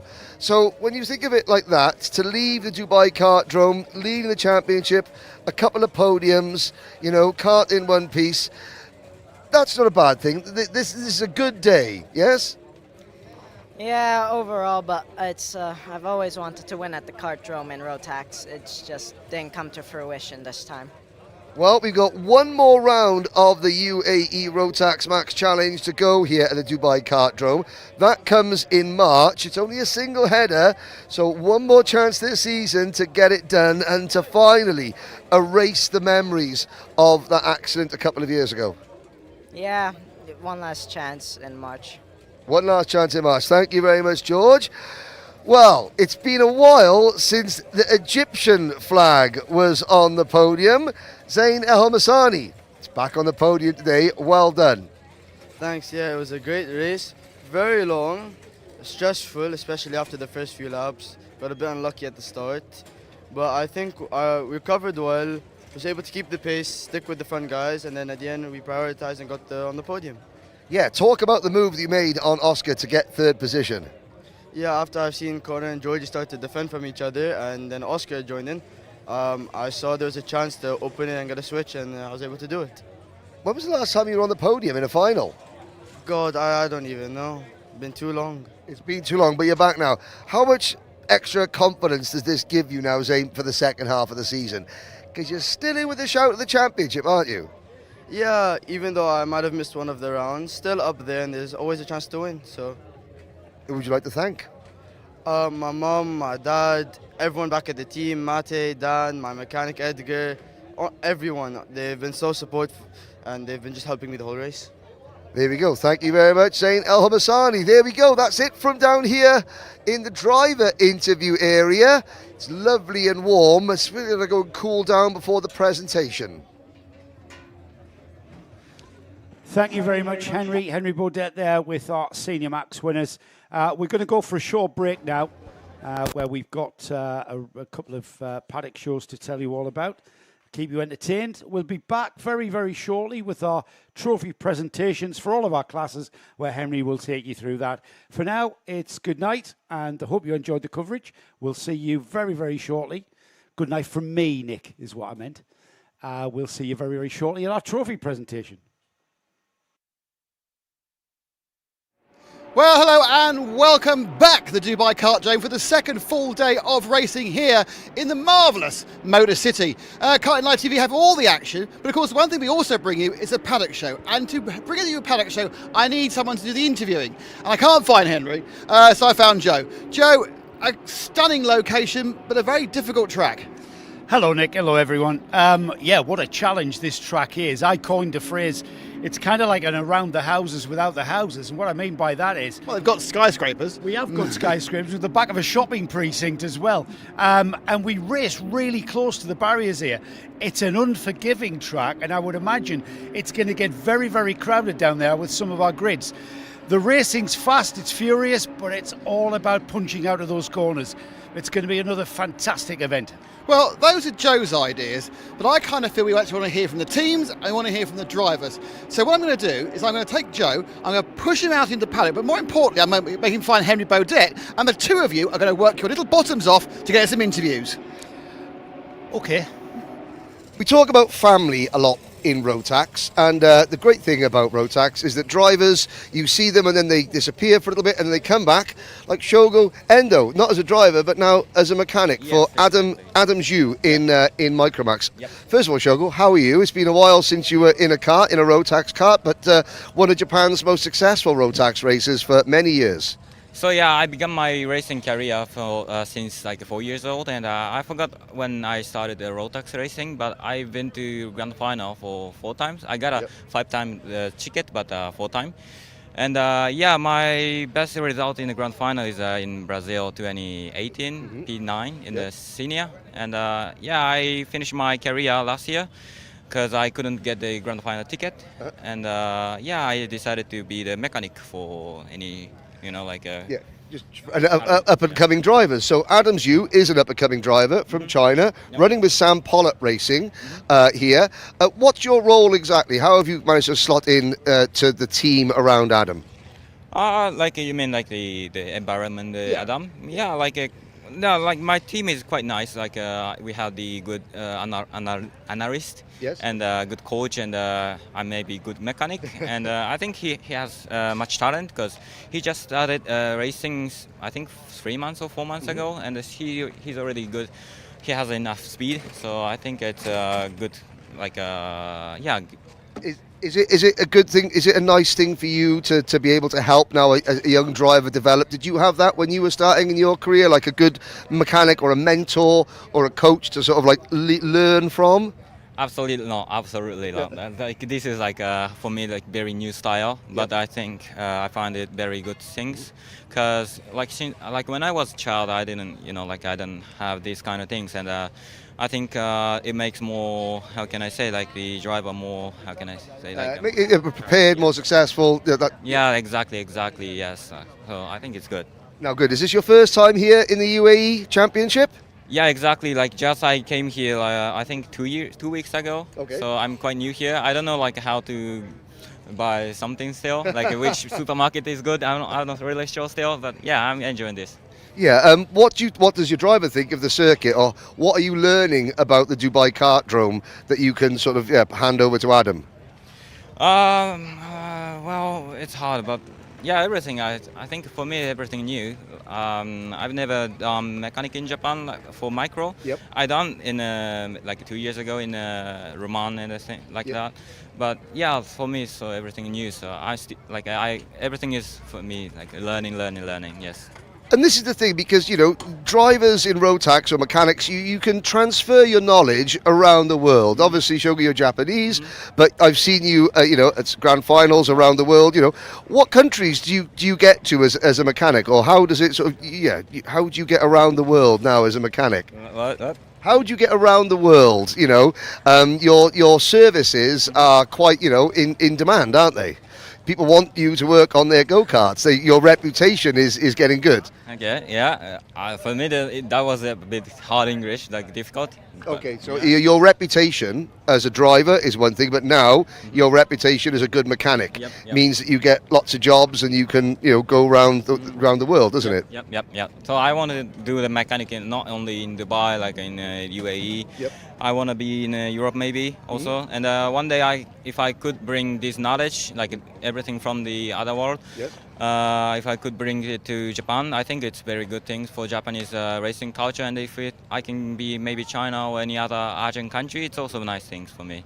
Excellent, excellent. So a top 10 driver in the world in the grand finals, Shogo Endo, now putting his experience and all that knowledge he's gained into young Adam Zhu here in Micromax. But a world tour, but eventually back to Japan to put all your knowledge into Japanese racing.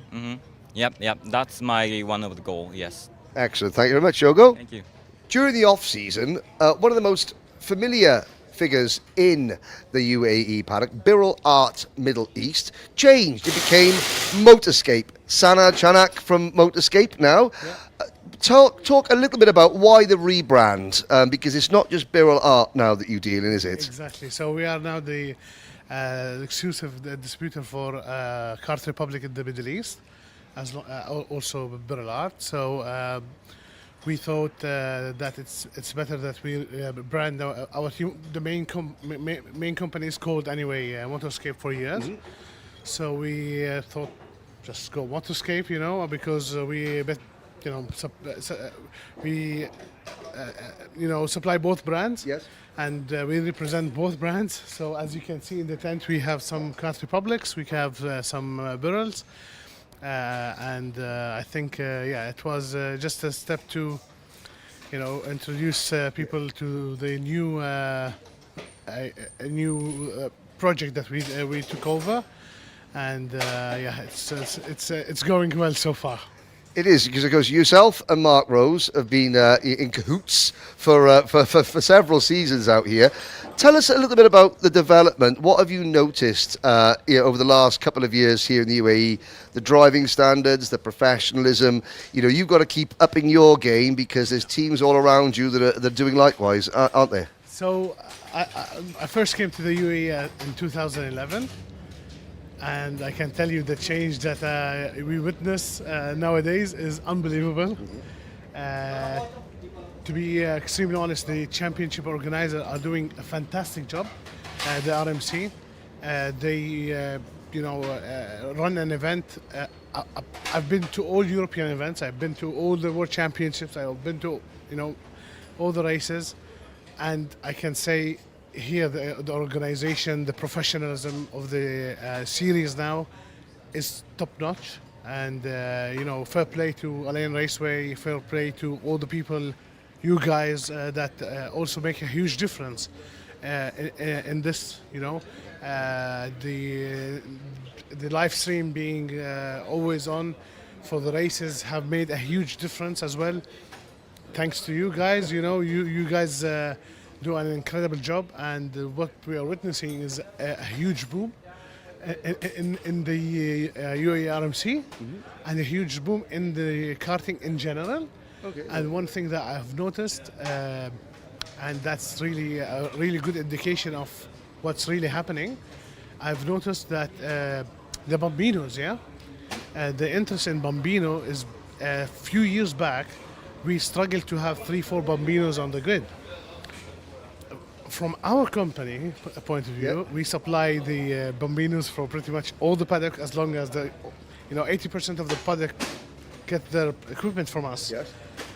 One thing we have noticed that the demand on the Bambino is incredible. Like we get a lot of inquiries on daily basis. There's not a single day that we don't have an inquiry about Bambino. So that can give you an indication about what's happening. Because even from the roots of the sport, people are starting earlier, unlike previous years when people just come at 13, 14. Now they're calling us, asking for a 4-year-old kid. Outstanding. Well, that's really interesting. Know that even though, say, this season we're not seeing it, but maybe in next year, 2 years' time, 3 years' time, that's when we'll see the benefit of this. Let's talk us around your group this weekend, because we've got some newcomers in DD2, for example. Suleiman Zanfari joins us for the first time. Suleiman, a very, very successful driver, based in Morocco initially. What's it like having someone from Suleiman, like Suleiman, joining the team? You know, it's really fantastic for us and really exciting, because the last time I saw Suleiman with us racing, we won the Dubai Plate back in 2020, and definitely the aim is to do it again now. So like 5 years or 6 years later, that's the aim now, to do it again. It's incredible to see how much the people that left, let's say, and went to other series, they now realize that this series is as best as anything else, and it's more, more easier for them to be here. But we have some new faces, we have some old faces, but in general, it's an incredible way forward for the sport. And this really is a metropolitan team. You know, I'm looking there, you've got the flags from France, from Jordan, from Oman. You've got, the Qatar here with Mr. Hasiba, obviously Suleiman running the Moroccan flag, Mr. Haddad. But a Turkish flag with Erin Ortak. You've got a young driver in Micro, Alex Fryenstein. You know, the progression of him getting onto the podium now, that must give you as a team boss, a real sense of pride watching a young driver and guiding that young driver from the back to the middle and now to the front. Yeah, really, this is one of the most enjoyable,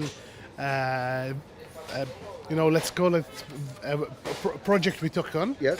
When we took him on, as you know, he's still young as well. But I'm incredibly proud how this amount of hard work paid off, and we really got this kid, to go forward in such a short period of time, But it was an incredible amount of work that went into the summer of last year, after the season, and beginning of the year, also working on the mental side, working on giving him more confidence, getting the animal inside to show. So it's really an incredible experience. Excellent. Now, like all the teams here, you've got your own separate workstations for mechanics. The data screen up by there. One thing that I'm interested, that's something that is new that I haven't seen before. You're one of the few teams. You've got your own radio and charging station so that no one can lose their radios. So we have like 3 different setups over there. So that's the live timing system. That so people can. See what's happening during the sessions while they are here. So let's have a little wander up to see it, to sort of take us through what's the data section, because you've got obviously all the data tracing and what have you. Hello. Yeah, how are you? I'm very, very good. So this is driver feedback, but then obviously you've got the charging pods as well for so that no one can go out without a battery, or that everything is charged. Yes, because let's say the electric system of the car is the heart of the car. So we want always to make sure that we have spares, we have, like we don't use the normal chargers, we use a proper charger that we can tell if the battery is dead, in good condition, etc., etc. So this is, to be honest, credit to Mark Rose. He's such an incredible, asset for the team. And over here, as you can see the data, we can see what's happening in each corner. We know if it's a driver, issue. Like if you can see here, you can see the difference in the speed. You can see, exactly what's happening. If there's a slide, you can see it on the RPM. So we can really analyze what's happening with the chassis and the driver during the session, and try to push them forward. As also the other side of this, we have the we can show them their footage. Sorry, if you see here, we can show them the footage. We see, we try to improve them by showing them what they're doing right, what they're doing wrong. So over here, it's a very important tool to utilize, and I think with this series becoming more and more professional, you need to up your game as well. So you cannot stand still at all. You need to always push the limits. Exactly. In karting, standing still is going backwards. Sanat Chanak, thank you so much for showing us around formerly Birrell Art Middle East, now Motorscape. Thank you. Thank you very much, sir. No problem. Have a lovely day. One of the other names returning to the UAE Rotax Max Challenge this weekend is double defending DD2 champion Max Dexter. Max, first of all, welcome back. You haven't been competing full-time this year just because of school, but you're back, and you're back with a bang this weekend, not just in DD2, but in seniors as well. Yeah. The insanity behind that, what's going on? Yeah, well, last year, the last round, after we won the DD2 Championship, we decided we were going to do both for the last race in our lane. So we did it, and it was quite good. I think we ended up winning one of the days in DD2, and I came 5th in senior. So, and this weekend, we're obviously doing O-Plate next weekend in both as well. So we thought we'll do this weekend in both, get some practice in for O-Plate, yeah. Now, again, you were one of the team members from the UAE in the Rotax Max Challenge Grand Finals. You've been there the last 2 years. Didn't quite go all the way that you were hoping for in Bahrain last year, but it doesn't dim the appetite to come and try and succeed again, does it? No, of course not. I mean, it was a really good event. I mean, I had a lot of fun this year, despite the result not being what we wanted. But yeah, I mean, we're here to race, and we'll see what we can do. And a new team as well, Telios. Last year you raced with Brand. Obviously, Luca from Brand has now come here to Telios. So it's sort of like a new team, but in many respects a bit of a home from home. Yeah. But I mean, for sure, there's some, for me, some new faces, Andrea, Fiorenzo. And then, yeah, we've got some of the same, like Jules and Luigi coming from Brand, yeah. Yeah, Luigi, that's right, not Luca. I do apologise. Talk about jumping back. When was the last time you drove a kart then? Would that be in Bahrain for the Grand Finals in December? Yeah, I mean, I've been doing a little bit of practice. Last weekend we drove the DD2, the Paralin, just to get used to it again. Because, I've never actually driven the Paralin DD2 before, so I had to get used to that. It's quite an easy switch, to be honest. But yeah, I mean, yeah. So from Tony Kart and OTK products was what Brand Racing use, a Paralin now. This isn't exactly the easiest circuit. If you're going to get back into karting, it's not exactly a nice, easy way to sort of get yourself ease back in. This is a very, very physically demanding circuit, isn't it? Yeah, it is. Well, sometimes you've got to jump in the deep end, Yeah. But it's definitely very demanding, but we'll see how it goes. I think it should be all right in terms of physicality. Yeah. Performance this weekend, what are we hoping for? Obviously there's a championship battle going on in both classes, but you're just here to win. Yeah, of course. I mean, we can send them hard. They're having to fight for the championship, so we're not. So we're just here to race then. Yeah. Yeah, because especially in DD2, obviously Theo won last time out. He's just doing this round and last round, But for the championship contenders, the bigger the field, the bigger the points difference between first and last. So that's going to be playing on everyone's mind as well. Yeah, exactly. Yeah, that's what I'm hoping for. Yeah. In senior, there's only about 45 of you. So just getting to the main event's going to be an achievement. Are you ready for the rough and tumble of that? Yeah, for sure. I mean, we did one of the senior races in Alforsan, which was good. I think we ended up winning that. So. Pretty similar grid. I see we've got some people coming from the UK as well. I saw some on the entry list. So, it'll be fun. Yeah. It will be very good. The rest of the season, obviously, school taking complete priority. But when are we likely to see you out, after this weekend and next weekend? Yeah, probably after Yas Marina. I'm pretty sure we're back here after Yas Marina. Yes. So, it'll be then, and then hopefully till the end of the year. Yeah. Okay, so back in both classes, or are you you're not sure just yet? Oh, we'll see. Hopefully both. Yeah. Hopefully both. Well, there we go. It's great to have you back, Max. Something for all the championship regulars to consider. Double defending champion Max Dexter. New kart, new team, same amount of talent. A big welcome back to Origin Motorsport and this young driver, Elliot Surtees. We're both from the same part of England, so translation services are available. Elliot, I'd imagine you'd be delighted to be back racing in the sunshine. Yeah, I love it here. I find it's so much more fun, and I just like racing here. Yeah, you just like racing, I suppose, don't you? Yeah, I find it really fun. Your thoughts here at the Dubai Kartdrome? It looks a very, very technical and tricky track. Yeah, it's very technical. There's a lot of corners to get right, obviously, but if you string it all together, you'll be all right. When you say that, you say there's a lot of corners to get right, but there's a lot of corners that lead onto the next corner, which leads on to the next corner. That makes it a very, very sort of tricky and complex thing to get your head around. Yeah, I mean, when you're racing and in the pack, you're always thinking, are they going to move here? Are they going to dive here? But again, if you're switched on, you'll be all right around here. Where do you have to switch on for defending here at Dubai? Definitely turn 2 and back sector going along the back straight. Definitely there. I've been sort of trying to think if there is anywhere that we can tell everybody back where we're from in the UK what track kind of compares to here, but I don't think there is. What do you think? No, not really. It's not, is very different. It's very different. It is. Now, you've been part of Origin Motorsport. It's your family team. Your livery, your sticker design is quite the wrong colour. I mean, we're from the northeast, and for our international audience, Elliot and I are from the northeast of England, but we're very much distant relatives because Elliot here is a Newcastle United supporter and I am a Sunderland supporter. And if anybody knows your Premier League football, you know that we shouldn't even be talking. So why the black and white? I mean, it's awful. I mean, it's the best football team, I think, and I just think it fits well on a go-kart. Right, and when Sunderland met Newcastle the last time, what happened? No answer.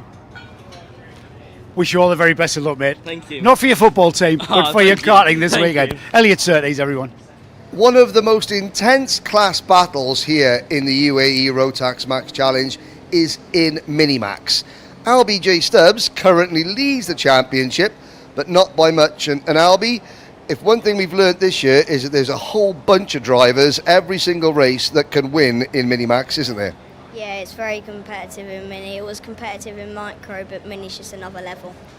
What have you learned, because obviously you stepped up into Minimax. I think, Al Ain, it's fair to say that the starts weren't that kind to you. You went backwards quite a bit. That's part of the learning process, isn't it? Yeah, when you go up into a new class, there's a lot to learn, and at the start it wasn't going my way. Maybe there was a little bit in me, but I kept getting hit a little bit, but hopefully we can do better this weekend. Yeah, no, I mean, obviously you've got lots of rivals. Benjamin Karachkovic, Austin Gray, Charlie Page. Who else are you concerned about? Because there's 20 Minimax drivers this weekend, the biggest grid of the year. Well, there could be anyone win it, but I really like if it could be me that wins it. Of course, of course. Now, talk a little bit about the team behind you. You're running with Sam Pollitt Racing. Sam, you can see the graphics there on the kart with the UAE flag. Sam's been expanding out into the UAE this year with you, but also to try and attract other drivers as well, hasn't he? Yeah, I don't think he wants many this year. He just wants a few, but to do a good job with them. And you're certainly doing a good job to start out with. Tell us a little bit about, you started Bambinos in the UK, but you raced here last year as well. Is it a case of, summer in the UK, winter over here with the family? Well, we saw the Dubai O-Plate in Bambino, so we come over and done that, and then we really enjoyed it, so now we always race here in the winter. Excellent. You've got Toby George mechanicking, Anderson Chilcots, and Sam is the team manager for you, which is your team from the UK. How much help is that? You're in a different country, different culture, but you've got familiar faces around you. It's really good because then I don't have to get used to new people. It helps when I have Anderson, I don't have to get used to a new coach because I'm in a team, but I've got my own coach, and then with Toby as well, it's not like being in Excel and you have a different mechanic every weekend. So I just have Toby and Anderson, and then Sam as the team manager. But at the minute it looks like we're doing pretty well. It does. Talk a little bit about this circuit. How have you found this track? What are the challenges to get round here in the Minimax division? Are we likely to see anybody pull away? I don't know. In that last session we pulled away a little bit, but I don't think there'll be much to put away. And of course the starts, you've learnt a lot from last round to this round, but the starts here, you've got that long corner that doubles back over the bridge. Are you concerned about that? No, I raced here in Miami and I was pretty good at the start, so hopefully we can just do the same this weekend. Okay, well there's Albie. Let's just bring in Sam Pollitt a second. Sam's over there. Sam, come and have a little chat here. Number one, what would you like to say about your driver there, Albie? He's obviously very talented, but over here, his job is almost as a figurehead to help advertise the team, isn't it? Yeah, he's obviously representing us. He's our only mini driver, but he's doing a really good job, obviously, leading the championship. He's done great up to now. Hopefully we can continue. Now, of course, I've known you a long time. Sam Pollitt Racing, it's been a very familiar fixture in the UK. You've really started to expand, not just in the UK, but internationally. Here is one arm. We talked about the Sam Pollock logo with the UAE colours on it, but it's not just racing in the Middle East, it's junior car racing as well. Yeah, we got an opportunity at the end of last year to venture into Ginetta Juniors, which has always been something I've wanted to do. I think there's no clear path from karting. You know, we try and keep everybody in karting, and then they don't end up into cars. So I'm trying to make a bit of a stepping stone from karting to cars, and then progress through. Okay, and again, how much of a logistical nightmare is that? Are you partnering with an existing team in cars? Yeah, so there was an original team. They had the same idea, so we've sort of partnered up together. Yeah. Logistically, they sort most of it for me. I'll be there on the weekends, obviously with the drivers. The idea being that the drivers know me from karting, and then they go into cars, they still know me, we manage it all, and we take it on like that. And that's really, you know, so many times you see people come out of karting, they go into cars, and then it doesn't work for whatever reason. The world of cars doesn't work out for them, so they either stop or they're at a bit of a crossroads. But I suppose there's an easy way not to come back to karting, but to sort of to dovetail the two commitments as well, isn't there? Yeah, there is. And we've had a lot of drivers leave to cars, and they almost say like they don't know where to go, they don't know what to do. It all starts again.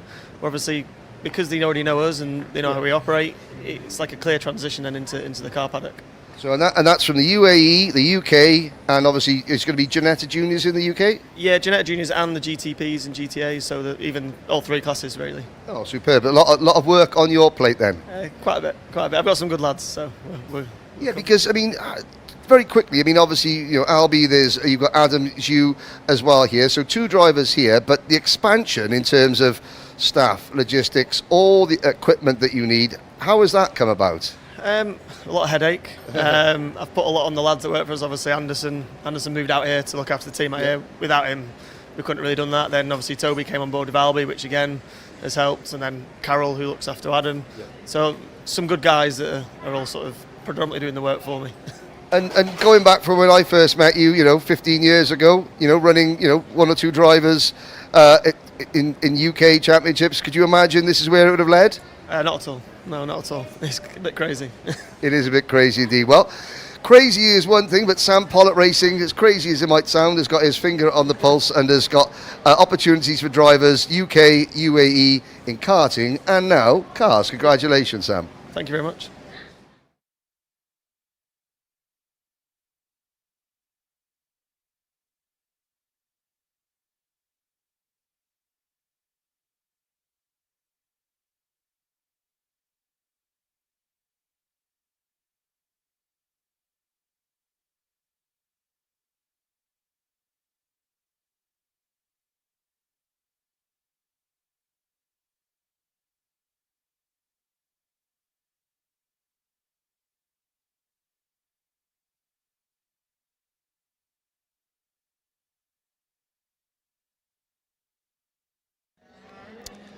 I remember many times interviewing these two young ladies' father in sports car racing and endurance racing. Khaled El Kabaisi went and had a lot of success at Le Mans and in sports car racing in general. And Hamda and Amza, his daughters here, I remember you guys in karts, and also I remember you in Formula 4 in your case. You've been around the motorsport scene here in the UAE for quite a number of years. Can you tell me firstly, how have you seen it grow at all, if anything? For sure, I could see there's a lot more local talents competing compared to a few years ago. So it has grown. We see a lot of people competing, coming from Europe to compete in the Middle East as well. So the level is becoming pretty high and it's pretty prestigious. So it's really good to see that. Yeah, and you, I remember interviewing in a Formula 4. You looked a lot taller in your Formula 4 car. I've got to bend down. But yes, I mean, you've experienced from karting through into single-seater racing here. Yeah, it's been a long journey, I would say. And yeah, this is where it all started, you know, Yes. the grassroots of racing. And it's nice to be back here in karting and to see all the kids. It's also a big number, which makes me really happy to see a lot of like how big the grids are compared to when I was racing in the past. So it's nice to see it, and I hope these kids could also progress to Formula racing one day and maybe even Formula 1. Yes, and your sister, of course, Last time we saw you, I saw you on Netflix in the F1 Academy TV series. Firstly, how did you find the F1 Academy? Was it a good series to be part of? Yeah, I would say a lot of track time. You go to various tracks as well. I've had the privilege to go on street tracks, which I never had the opportunity to. I had the opportunity to work with Red Bull as well, to work with F1 teams, the media side of it, the exposure side of it. I think it brings us a lot of values that once we leave F1 Academy, we could sort of carry it with us and try to find sponsors for the next series. Yeah. Now, we get asked in the media a lot of, why have we got no girls and women in Formula One? You've been really close. You've been in the F1 paddock. You probably have a much more educated answer than I could perhaps say. What's your opinion on that? I think my opinion on that is like the lack of opportunity for women. I mean, if you see in every race grid, there's maybe 1% of women competing and the rest is all boys. So the percentage for an F1 driver to come out is very little. So I think if there are more female drivers competing, then we might be able to see a female F1 driver being selected. So I would just say it's the lack of opportunity for women. Yes. Now you're here with CRG. Are you guys helping with the driver data and the coaching from your experience? Yeah, we're helping with all aspects, I would say, like especially also we have onboard videos and we could also look through that with the kids and we could see how their lines are, how much of the track they could take, a bit more of where they can break later. So all these concepts that we've been taught from other coaches, we're now like yes. output kind of giving it to them. So it's nice to see and it's nice to see them listen and also apply it on track. It's it's satisfying when they improve as well. Because you're still competing, aren't you? And do you get a lot of satisfaction of seeing your driver doing well? I really do, and now I understand how my coaches feel because you mean the frustration? Frustrating. Yeah, sometimes it's frustrating because you know their potential, and like when they don't do it, you get really frustrated. Yes. So now I know when my coaches were angry at me, I was like, oh, I understand now. So Do you forgive them then? I do for sure. Yeah, she forgives you. I forgive you. Yes. Is your dad going to be around at all? I don't know. I don't think this weekend. I'm not sure. I don't think he'll be here tomorrow, All but right. yeah. Well, tell him Joe Bradley sends his good wishes, and it's been an absolute delight to see you guys at a racetrack again, and the Kabaisi ladies. Last season's Minimax champion, Ari Kallenberg here, has not able to retain and have a go at retaining his championship because, well, you grew up, didn't you? Yeah. And you became a junior. Yeah. Is that a good thing or a bad thing? It's a good thing. Why? Because it's faster and better. Right, it's fast. I knew he was going to say that. Right. Wider, sticky tyres on a junior Rotax, both front and back, and more importantly, much more power than that Minimax, I would imagine. Yeah. Tell me the major differences. Tell me, first time you ever got on a junior Rotax, what did it feel like? I was just feeling really short in the car. What, could you not manage to reach the pedals hardly? Not really. Right, what did you think about the performance? Felt I got quite tired on my first day, but I kept growing my stamina and I got better. So what do you mean about tiredness? Where was it taking your energy? What was taking your energy so quickly? My neck. Your neck, and that's because of the grip level in these things? No, because the G-force. Right, from the grip. Yeah. Much more grippier than a Minimax? Yeah. Right, what about the power? Did that blow you away? Not really. Right. Just a lot more bottom end. What is it like to race with drivers that are a bit older than you, aren't you? I mean, are you 12 now? I'm 11. Oh, so you're still only 11, right? Yeah. So you could race with people who are 15 and stuff, can't you? Yeah. Right. Is there a different attitude, different personality from the older drivers? No, they're all just numbers. And that's the way you think.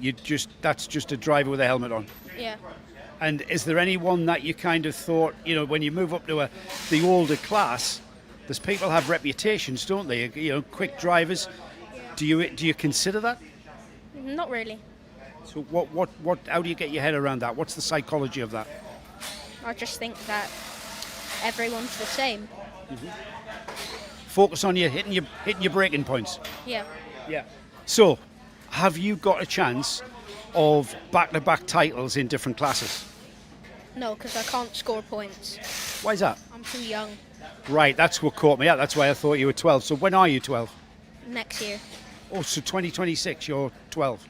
Right, so can you score points when we go to the 2026 rounds of this championship? Yeah, I can. Right, so you're going to be on the back foot for, well, this one, Alpha San, and then the December round as well. You're going to lose a lot of points, aren't you? Yeah, a lot of points.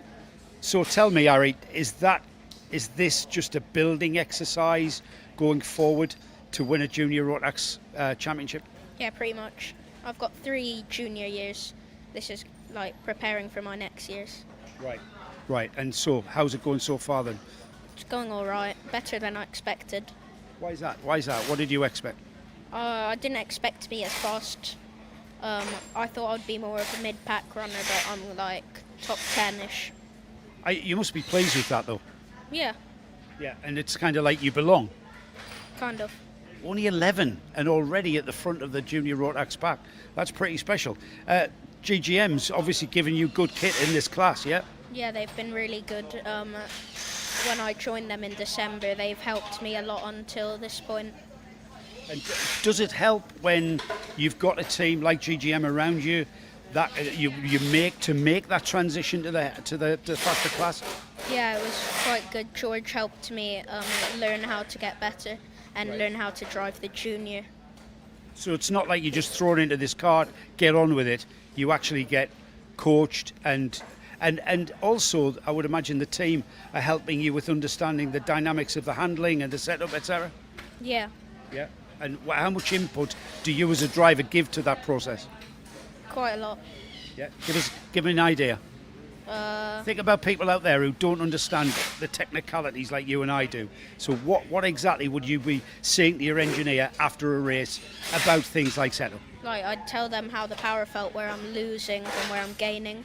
I'd tell them what I think about the handling of the kart, like if there's too much front end or too little, and then ask them if they could change it a bit.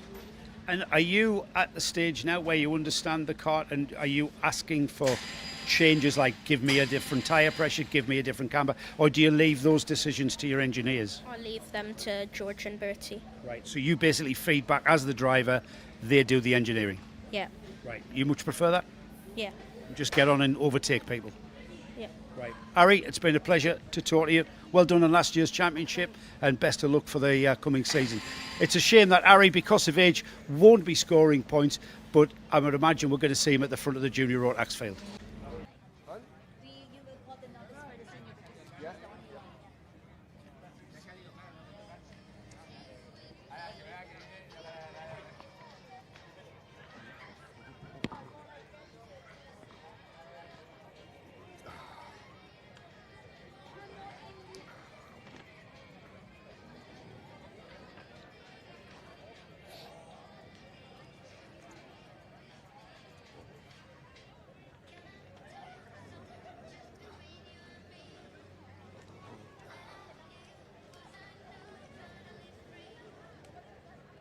Welcome to Dubai Kartdrome, and the winner is Alex, and the second place is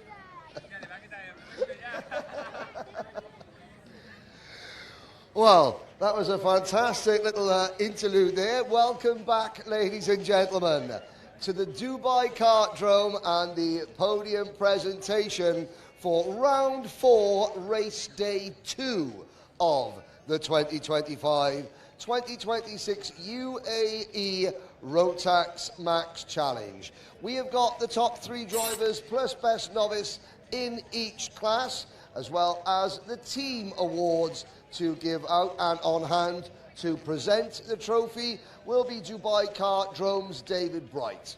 So we'll get underway with Microax, and finishing in 3rd position, his 4th consecutive podium, it's Motorscape's Alexander Freuenstein.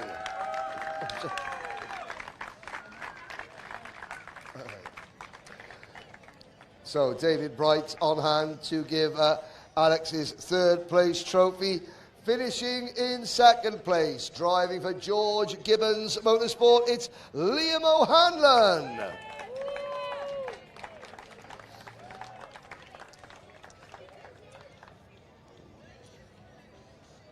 But your winner, his first final victory driving for Matthias Nagem Motorsport, it's Samar Chopra.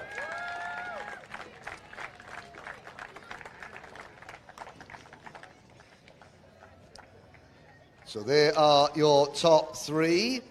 And, shake, very sporting shake of the hand first. The top three are joined on the podium by the best placed novice, finishing in 20th overall. The best novice of the day, Kylian Nkudu Mbida.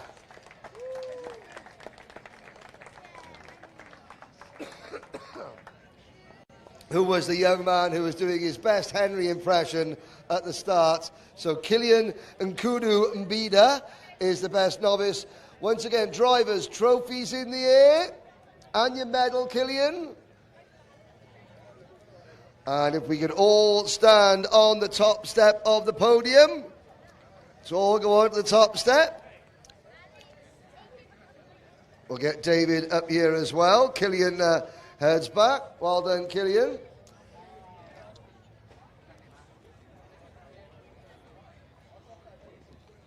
Congratulations, ladies and gentlemen, your Microax podium. Well done, drivers. Samar. We've gone off. They're now chasing each other around the car park with glass bottles of water. Fantastic. Well, you only win your first final once, so why not make the most of it? We now move on to Minimax, and finishing in third position, driving for Sam Pollitt Racing, is Albie J. Stubbs.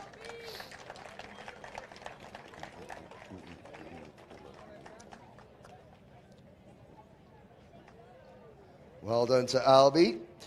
Finishing in second position, the only driver here today who had people watching him from Iraq, it's the JNKD driver, Austin Gray.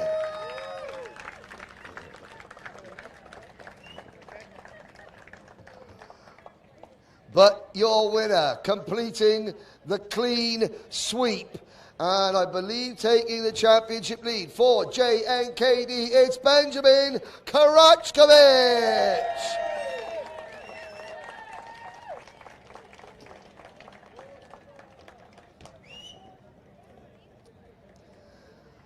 And the drivers shake everyone's hands. And the top three are joined by the best placed novice in the race, finishing in 15th place overall, the best novice, Aryan Eshan. The Kart Advisor Academy driver. He makes his way onto P3 on the podium. Aryan, there we go, well done. Now, if we can have drivers' trophies in the air, please. Albie. Albie, put your trophy in the air, bud. Come on. That's as far as you can reach, is it? Is your race suit a bit tight now? His race suit's a bit tight. There we go. Ladies, everyone on the top step of the podium. Can you manage that? Careful, you might rip your race suit there, Albie, if it's a bit short. There we are. Okay, ladies and gentlemen, once again, please put your hands together for your top three and your best novice in Minimax.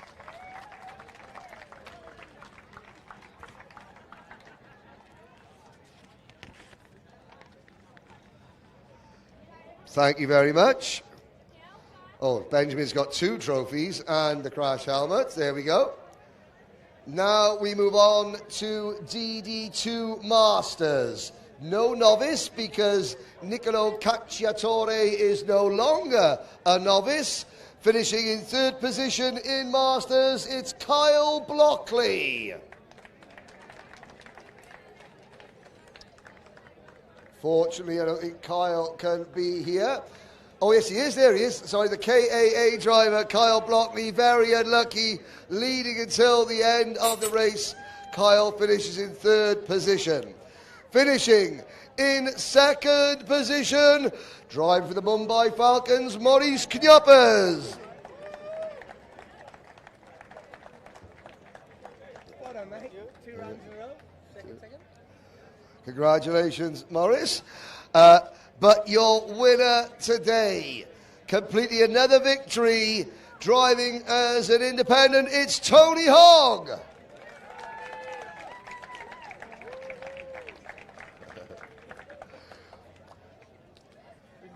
To be fair, Tony said, you know, the most undeserving win, but the record books will show. And the record books are what counts. So, ladies and gentlemen, please, well, everyone on the top step of the podium, like, you know. Where's David to bring...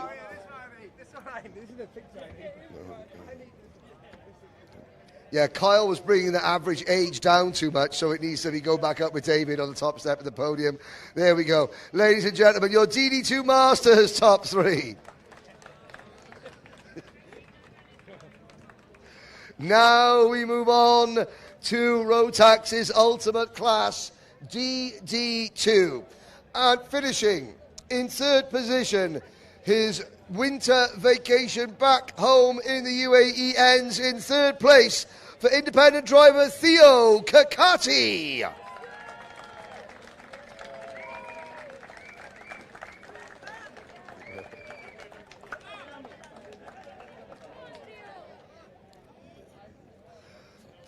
Theo finishing 2nd, finishing 3rd, finishing in a very special 2nd position. Driving for Mumbai Falcons in memory of his late friend, it's Marc Bassier.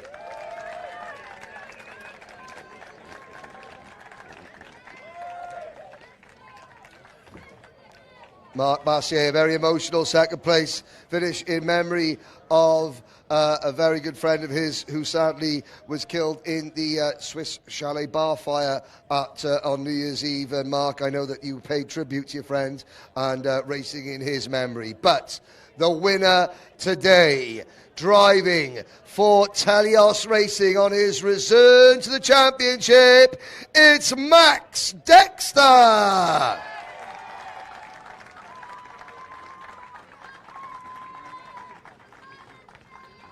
Well done, Max.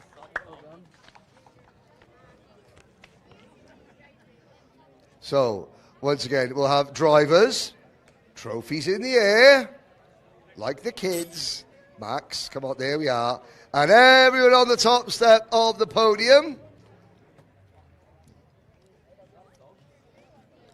I've got to say, very good to see lots of Alpine Stars race boots there. Very good indeed, shameless plug. Congratulations, your top 3 in DD2.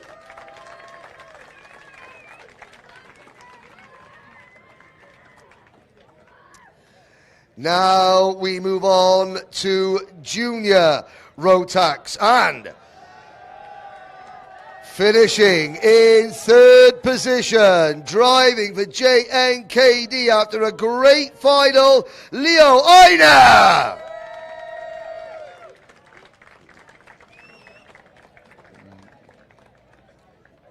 Well done, Leo. Finishing in 2nd position for Mateus Najem Motorsport. What's that coming over the hill? It's Via Chopra.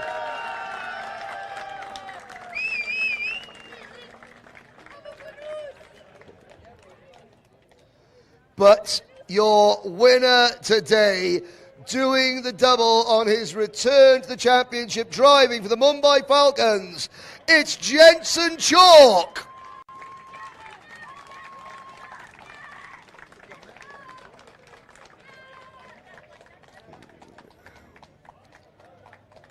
And for the 2nd day running, the top 3 are joined by the leading novice, finishing in 17th position, Damien Knorr.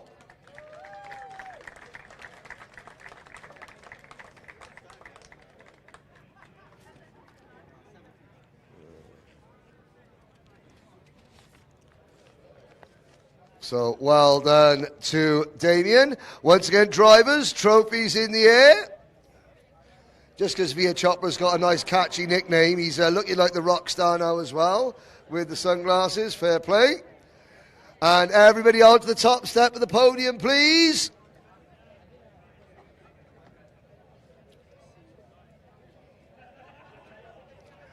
Well done. So Jensen Chalk, Via Chopra, and Leo Aina, your top 3 in junior Rotax. Well done.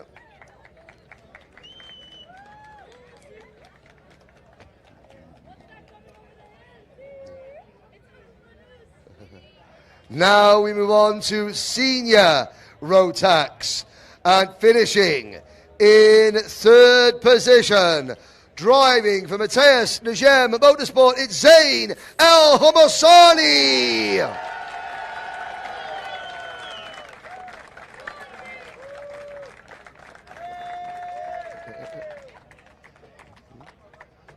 Well done. Finishing a very close runner-up, P2 for Zane's M&M teammate, George Nassar.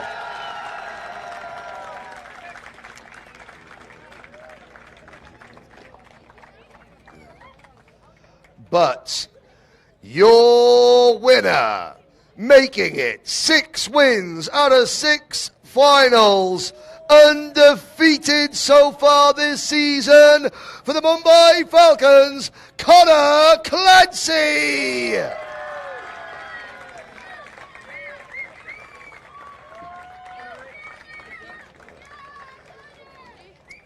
And the top 3 drivers joined on the podium by the best placed novice. Please welcome Zara Karua.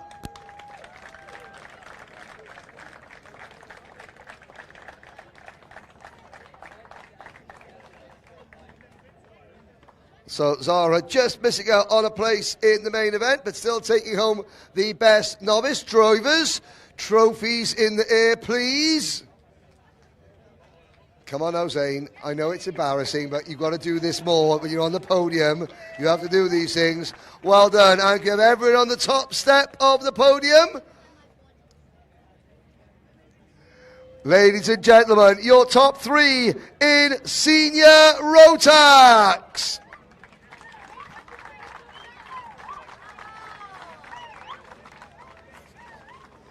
Okay, thank you very much, drivers. Thank you very, very much.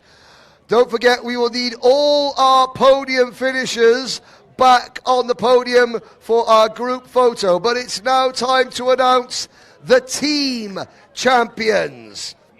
Finishing in 3rd position today, 338 points for JNKD. Finishing 2nd with 389 points, it's Mateus Najem Motorsport. But once again, the team champions, it's the Mumbai Falcons.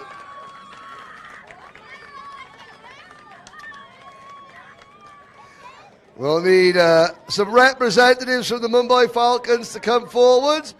And if the Mumbai Falcons are winning the teams contest every round, that's because they've got drivers in each class, so it's down to you, the rest of the teams, to find drivers in each class to compete with the Mumbai Falcons. Coming up on the stage, obviously, Connor Clancy amongst them. Can we say a special well done to one of the Mumbai Falcons driver coaches, Sam Knyoppers, for being signed to drive for the official factory Birrell Art team in KZ2. Some of the team members overcoming a little bit of a winter flu to be there. Oscar hanging on for dear life at the end there. But ladies and gentlemen, there are your team winners for this round 4, race day 2 of the 2025-2026 UAE Rotax Max Challenge. Thank you very much for joining us here. We'll have the full list of podium finishers on the podium. While that takes place behind me, it leaves me to say a big thank you to everybody for joining us, to the whole organisational team here from Guy Sheffield at Al Ain Raceway, the whole UAE Rotax Max Challenge Championship. We're back on air next weekend, back here at the Dubai Kartdrome for the Dubai O-Plate, and then the next round of the UAE Rotax Max Challenge, February the 14th to 15th at Yas Marina. Thank you for joining us. Have a wonderful evening. We'll see you next week.